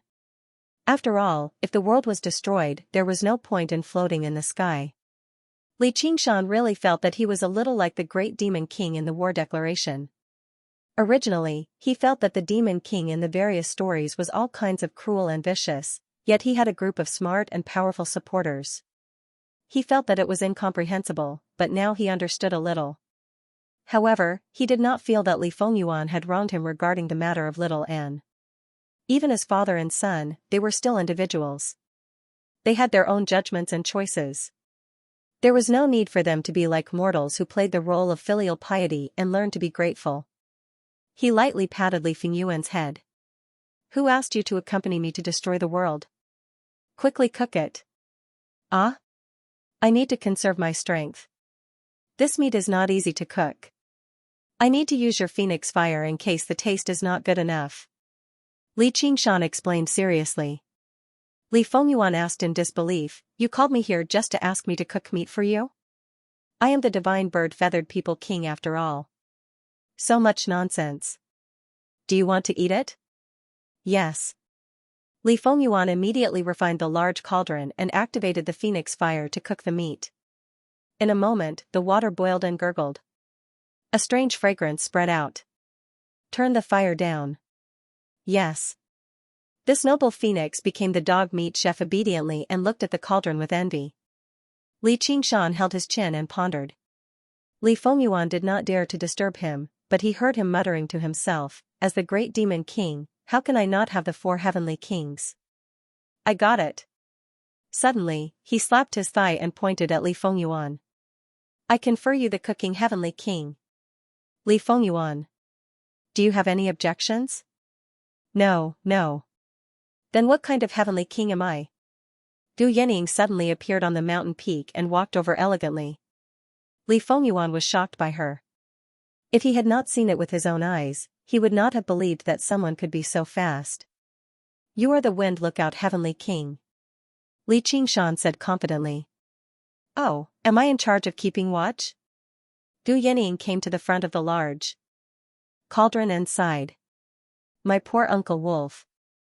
Not only was he killed, he also had to be sacrificed. She took a deep breath and said, it smells so good. Li Qingshan smiled and said, if I die, I can be fried, cooked, and made into a feast. It's better than rotting in the ground and being fed to the insects. Then I will definitely eat everything, not even a mouthful of soup. A voice came from afar. After saying the last word, the person had already sat in front of the cauldron and was full of murderous intent. He licked his lips and looked at Li Qingshan, as if trying to distinguish which piece of meat on his body was more delicious. Li Fengyuan's heart trembled. He felt like he was facing a great enemy and instinctively became alert. Li Qingshan smiled and said, isn't this the bird-shooting heavenly king? Don't give me such a bad nickname. Luo Ho Xiaoming glared at Li Qingshan, his murderous intent condensing the wind and snow. He had gone through 3 heavenly tribulations and had grown a lot taller. As expected of a natural god, and one who had been a god, his cultivation speed was like that of a wild dog released from its leash. Li Fengyuan felt the blood in his body freeze, as if he was looking at a boundless sea of corpses. He was no match for this person with just this aura. When did the 9 provinces have such a peerless master? Li Qingshan did not seem to feel it. He dug his ear with his little finger and said, it's too late. Don't delay the work of the meat-cooking heavenly king. Do you still want to eat? The clear sound of the bell pierced through the stagnant murderous intent towards Luo Ho Xiaoming. Finally, I can eat something decent. Luo Ho Xiaoming instantly retracted his murderous intent, as if it had never existed. Regardless of whether it was this guy in front of him or the white-boned successor, neither could be suppressed by their auras. However, if that wasn't the case, he would not be sitting here. Li Qingshan revealed a gentle smile and said, my last heavenly king is here. Little and floated over and landed gracefully beside Li Qingshan. Li Fengyuan looked at the 3 heavenly kings and suddenly felt that it was an honor for him to be able to become the meat-cooking heavenly king. Moreover, he had gotten it through the back door. Floating astronomy. Li Fengyuan calmed down a lot when he thought about how he was cooking the Skyfrost Wolf King, one of the 10 demonic kings. He comforted himself. It's not that my job is too lowly, it's just that big old dad doesn't know how to give names. The Skyfrost Wolf King is called the Wolf God, so I'm the cooking god Li Fengyuan. He felt like he was a lot more domineering, but he didn't dare to mention this to Li Qingshan. He could only keep it to himself. The aroma was getting thicker and thicker. Even gods couldn't stand still after 3 rolls of dog meat. It's about time. Luo Ho Xiaoming couldn't help but say. Azuras loved good food and wine. The sky was getting brighter. Dawn was coming soon. Yes, let me have a taste. Li Qingshan raised his ending flower blade. This huge blade was clearly not suitable for cutting meat. If it continued to fall, it would definitely split the cauldron in half. Good boy, I'll make you the meat-cutting king. Who wants to be the meat-cutting king? The ending flower blade soul said angrily. It shrunk the blade into a short blade. Open the pot. Li Qingshan ordered. Li Fengyuan opened the cauldron. Steam billowed with a strong aroma, and a beam of spiritual light shot into the sky. Don't tell me this is a dish from the legends. Li Qingshan could not help but grip his dying flower blade firmly. In fact, many precious pills would emit spiritual light when they came out of the cauldron. After all, so many spiritual herbs were used, and they were filled with spirit qi. The ingredients used in this cauldron of soup were extremely luxurious. It wasn't strange at all that it had such an effect. Li Qingshan cut a piece of dog meat with a determined heart. With a thought, the soup floated in front of him. He opened his mouth and swallowed it.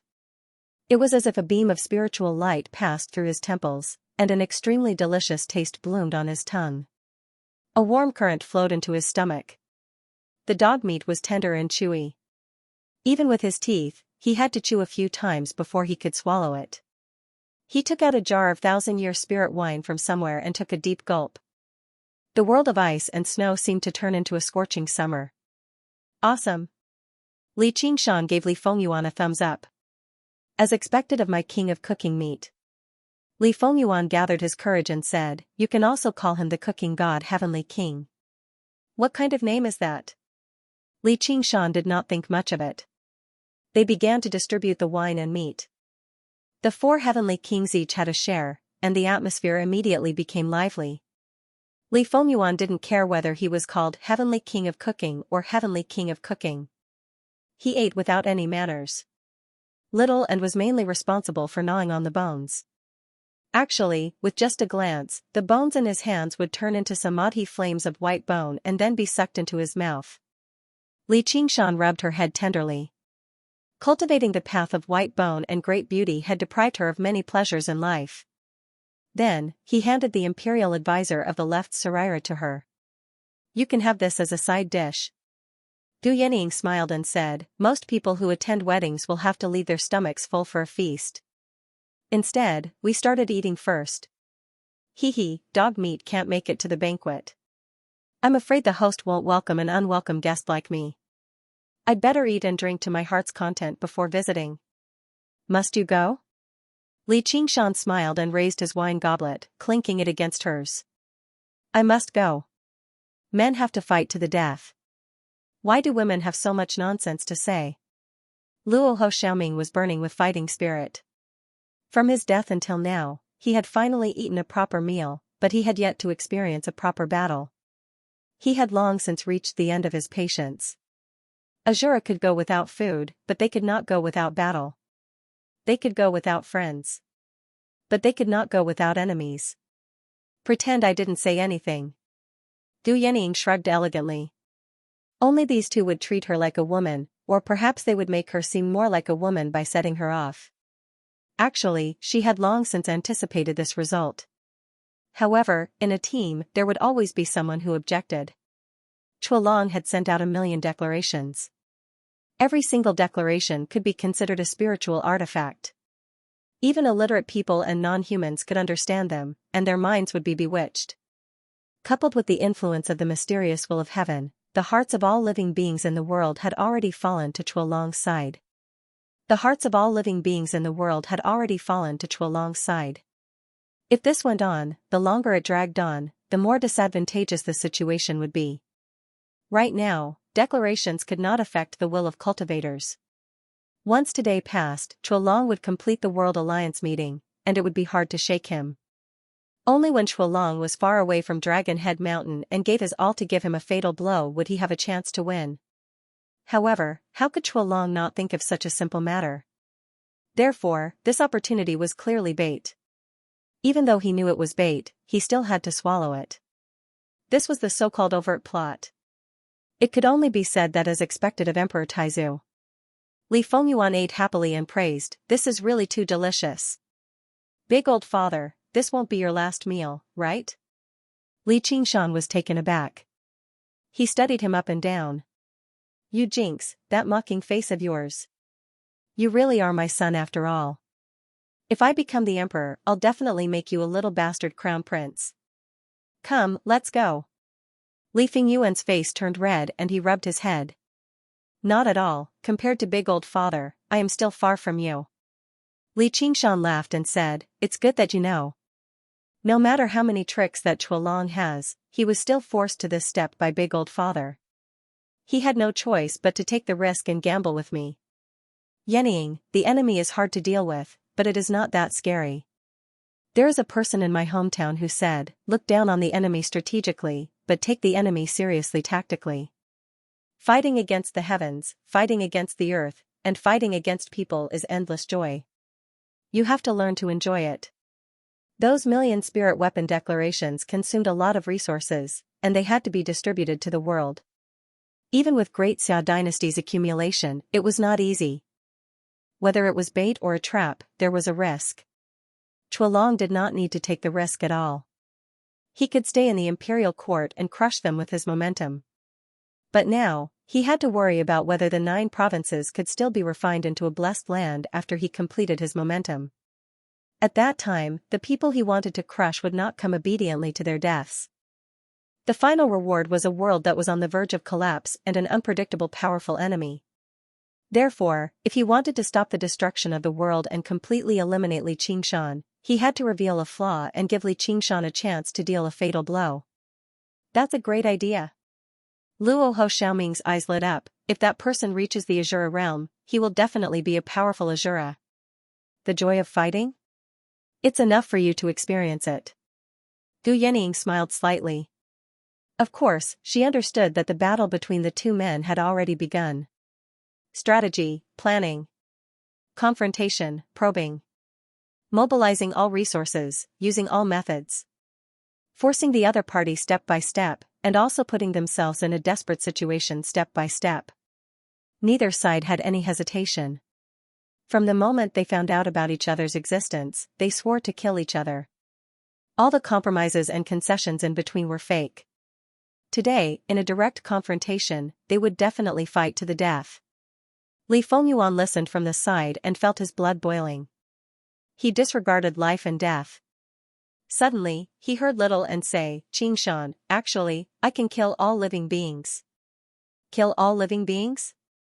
Li Fengyuan's blood instantly froze. Floating astronomy. Luo Ho Xiaoming and Gu Yening both looked at Little and saw that her expression was calm. There was not a hint of malevolence on her face, and there was not a hint of killing intent on her body. She spoke as if it was something as normal as eating and drinking. In her eyes, there was only the existence of Li Qingshan. Li Qingshan was also stunned for a moment. This was somewhat unexpected. From a certain perspective, this was similar to his destruction of the world. However, he had ordered the void-devouring beasts to devour the kingdom of the 9 provinces just to force the Chua dragon to reveal an opening.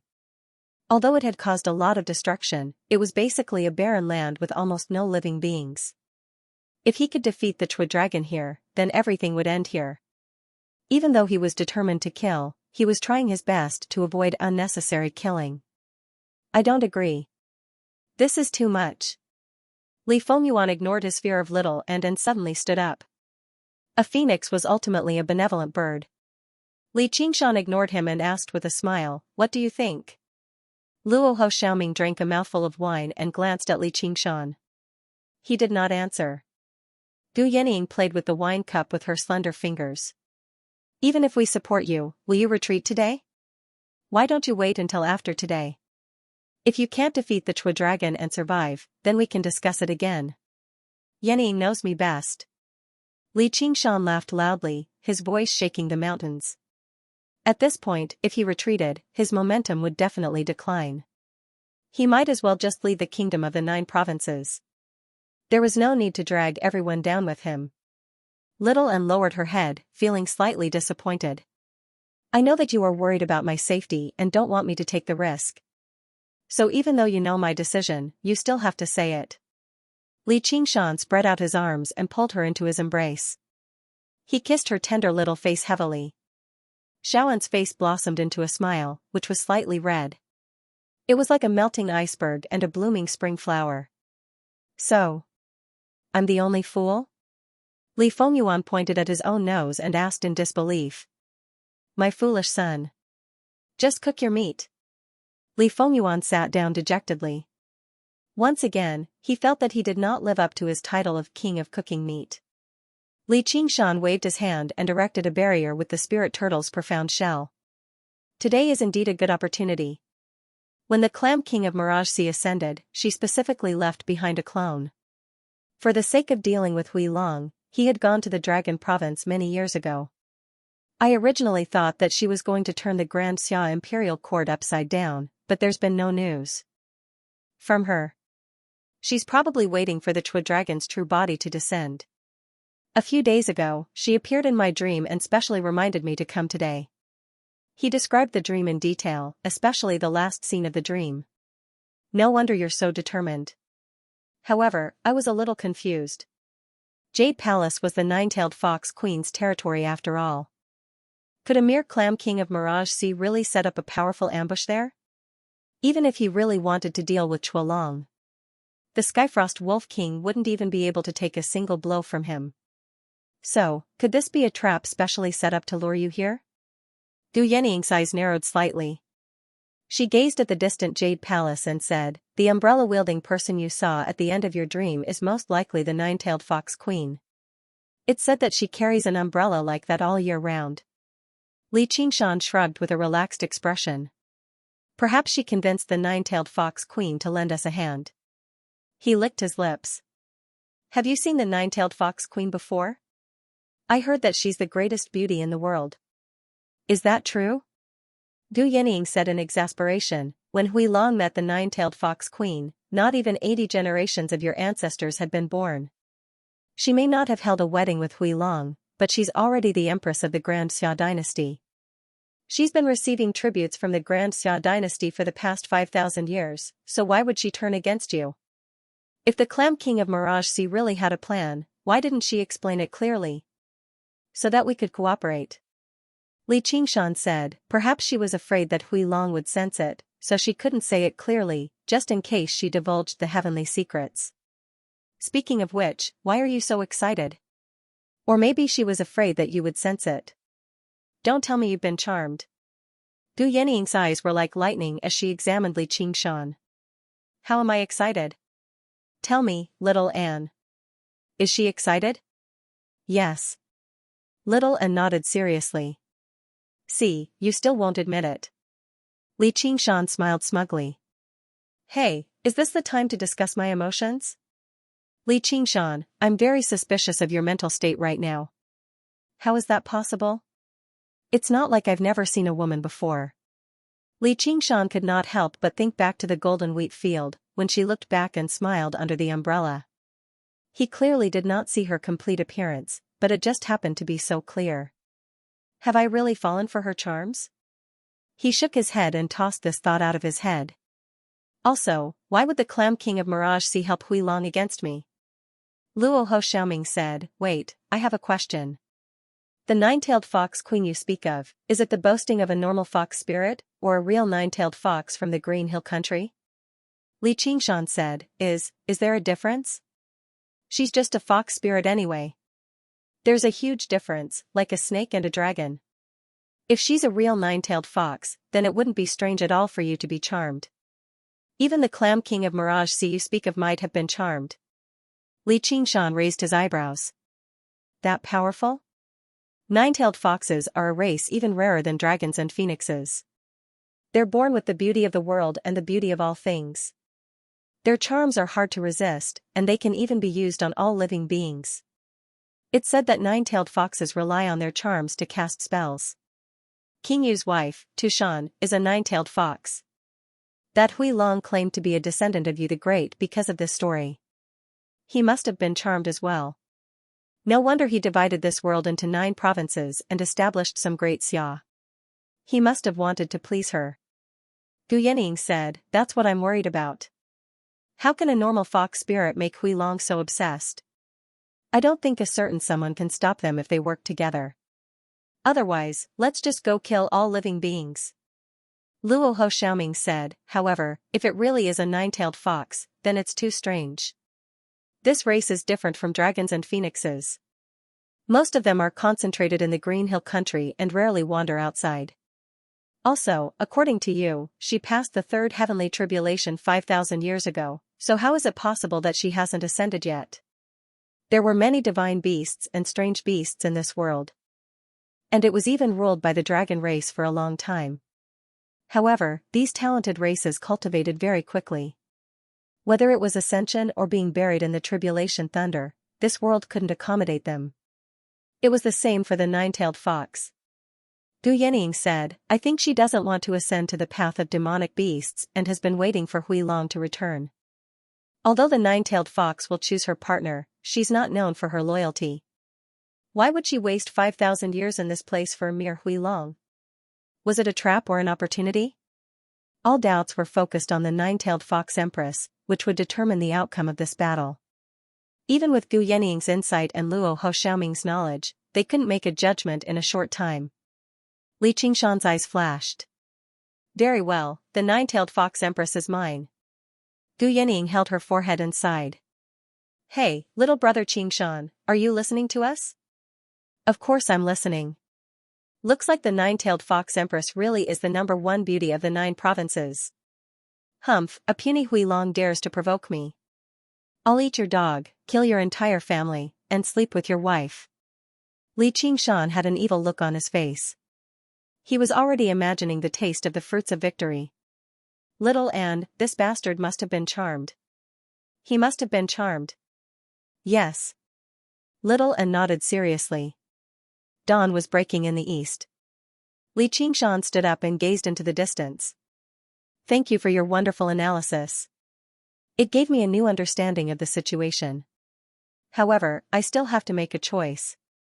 I can either retreat out of fear and slaughter the common people, or I can fight to kill the Huilong. I choose the latter. So what if I've been charmed? So what if it's a trap?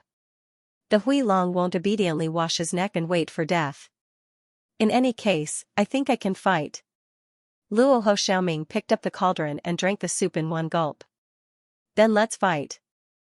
Alright, I really don't know how you managed to make it this far. Gu Yannying had a helpless look on her face. She, who was always far-sighted, had only acted impulsively once for the Kuanping feather. She really wasn't used to this kind of brainless charge. I've always had little and to help me strategize.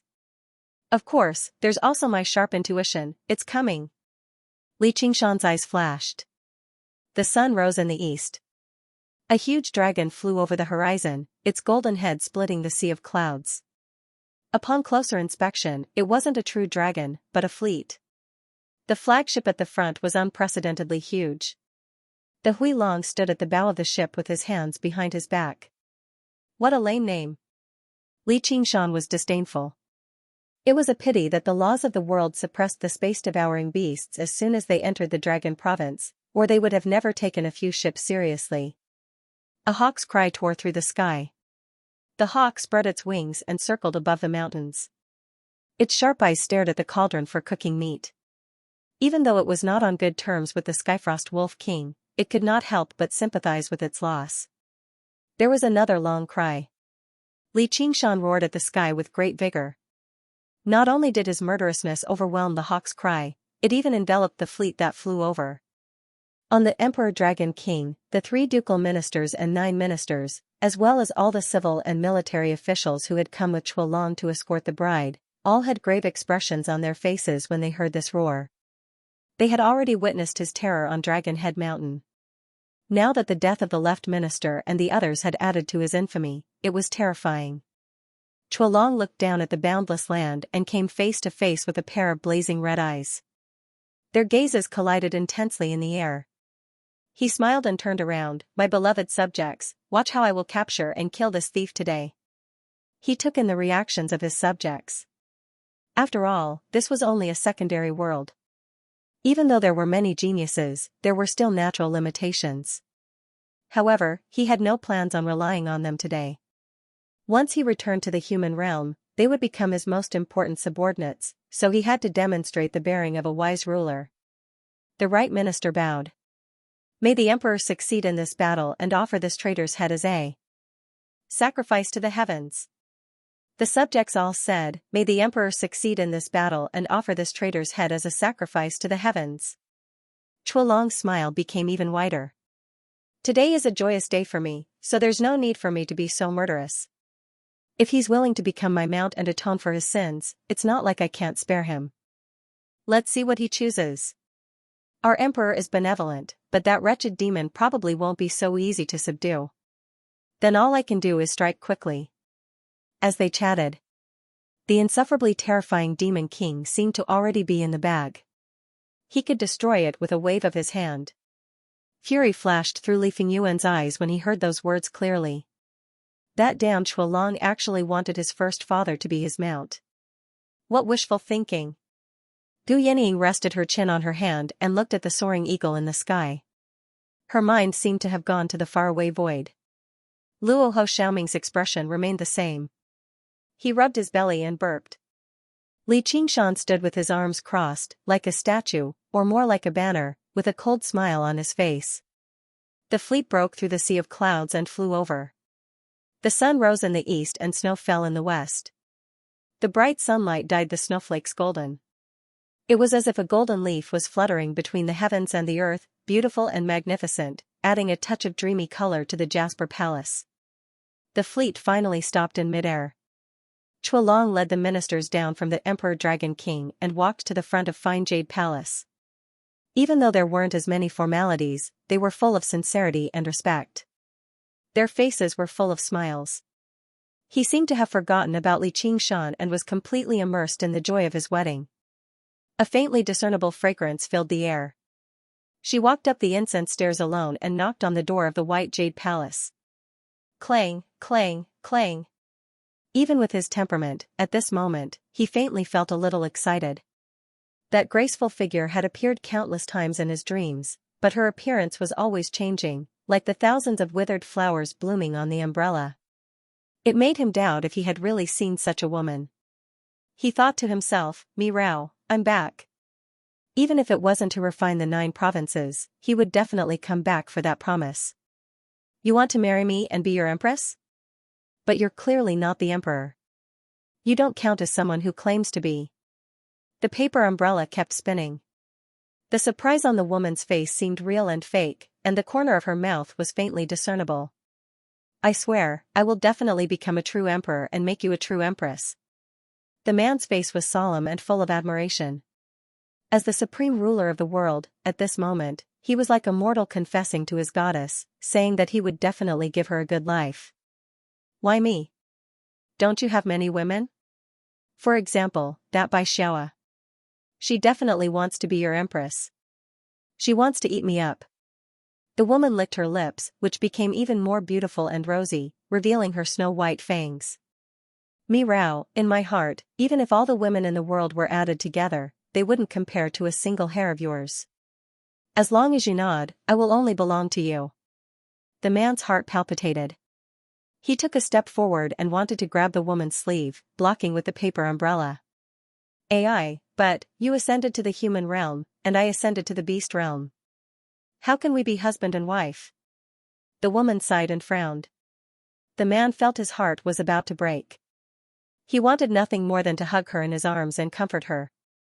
He said loudly, "I can bring you to the human realm. That will probably bring you great trouble." The woman smiled bitterly, "Our clan is always like that." The man's expression darkened. In this world, although he was the supreme ruler of the world, he was nothing in the human realm. An innocent man would get into trouble because of his wealth. Taking her as his wife was like a child carrying gold in a busy market. Many deities had fallen because of their clan. He believed that the woman he admired was even more beautiful than the woman in the legends. "You are right. My power is far from enough, but I will not give up.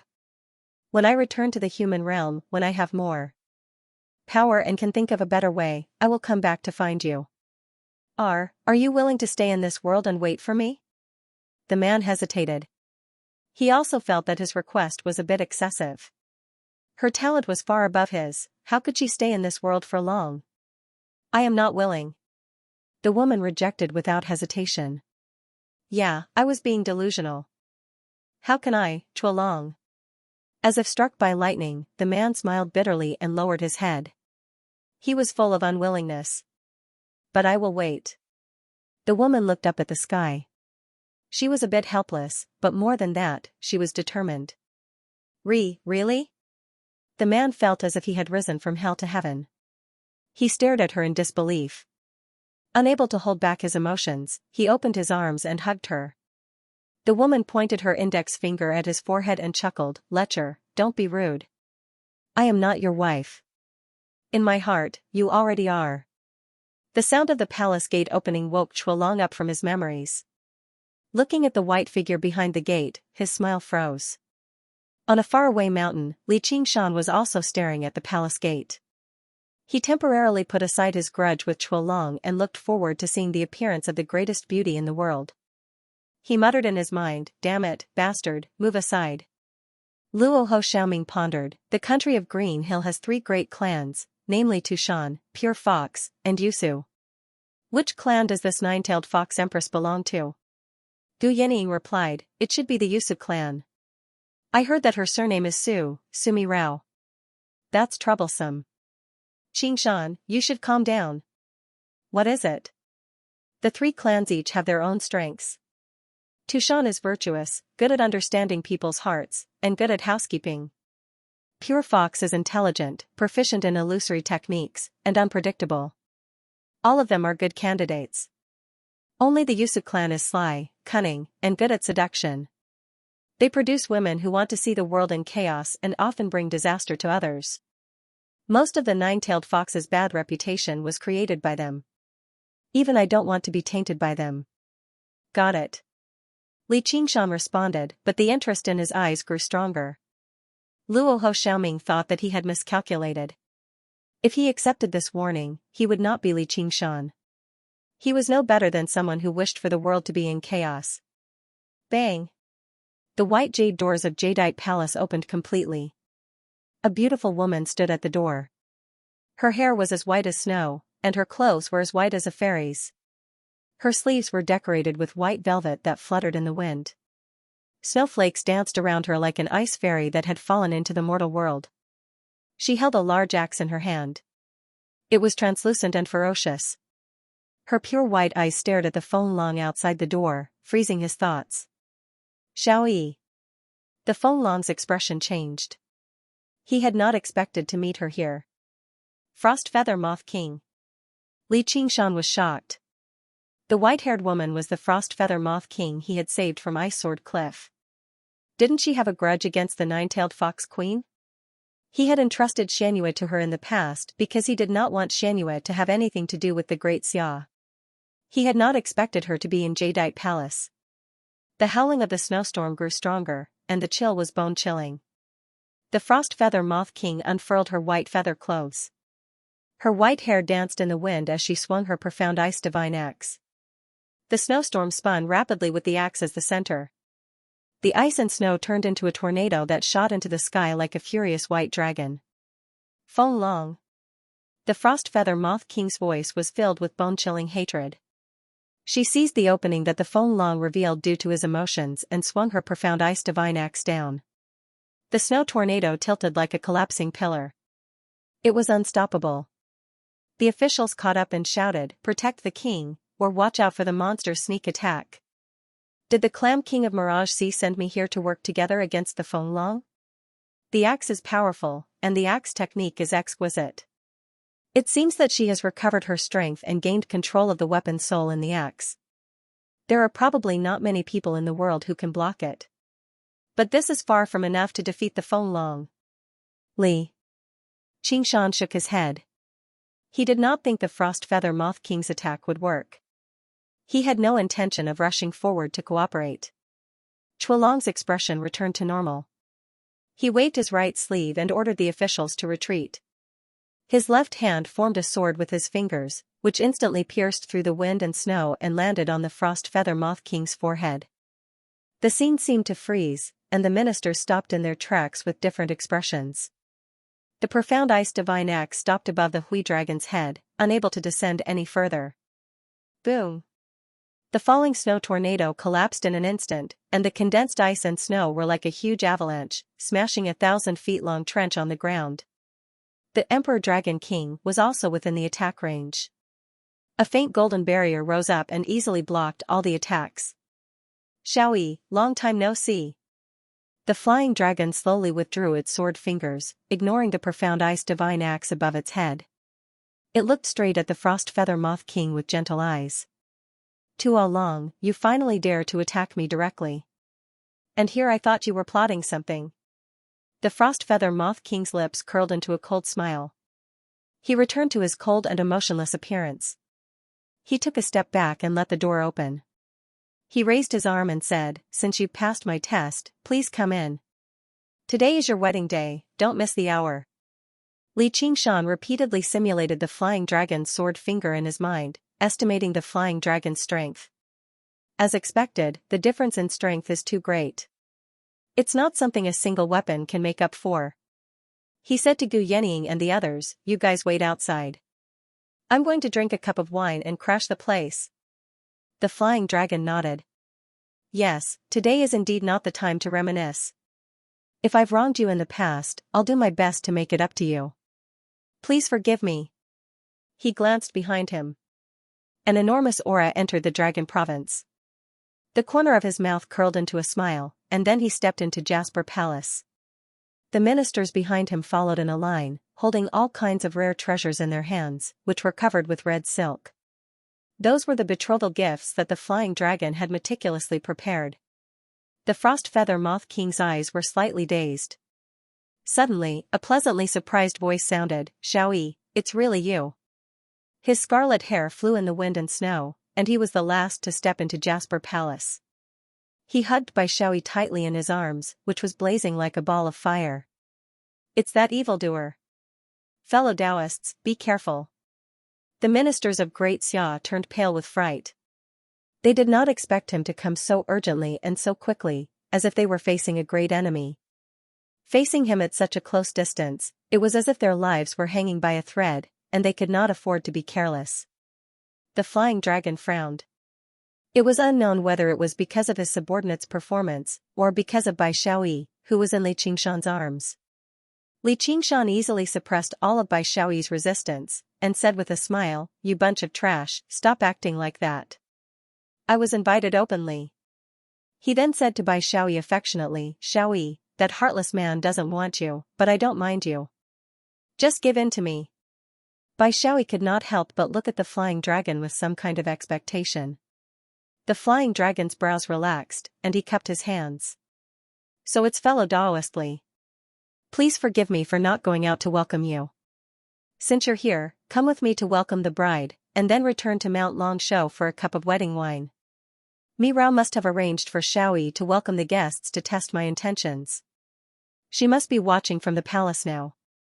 If I get too close to her, Mi Rao will definitely be unhappy and think that I still have feelings for her. Forget it, a little impatience will spoil great plans. Li Qingshan, after today, you will make all of your women your playthings." Li Qingshan could clearly feel the malice. "Alright, I have the same intention. As the saying goes, it's better to squash enmity than keep it alive. Let's have a good talk." The more the other party endured, the more it proved his killing intent. What a hypocritical bastard. Feeling that Bai Xiaoyi was no longer struggling in his arms, he let go of her and said, "Let's leave this place." He strode toward the flying dragon. 1 step, 2 steps, 3 steps. The demonic aura continued to rise like a ferocious tiger. Both parties quickly approached each other. The flying dragon smiled faintly. The ministers were ready to fight, like a giant dragon entrenched in battle. The battle was about to begin. Bai Xiaoyi suddenly floated forward, and the profound ice divine axe landed between the flying dragon and Li Qingshan. "Sister Su invites the two of you to the palace as guests. I'm afraid that fellow Daoist Li won't dare to agree." The flying dragon smiled. He was unwilling to go against the wishes of Sister Su. Li Qingshan raised his eyebrows. "I want to see the bride's appearance and persuade her properly, so that she won't be entrusted to the wrong person." Bai Xiaoyi asked, "What if the bride refuses to change her mind?" "She might have to kill the groom." "What if the bride refuses?" "Then we can only kill them as well, and let them share the same fate." The anger in the flying dragon's eyes flashed. He could laugh it off when Li Qingshan said that he wanted to kill him, but he could not allow others to threaten her. End of chapter 13:17. Don't forget to subscribe, like, and share the video to support the channel.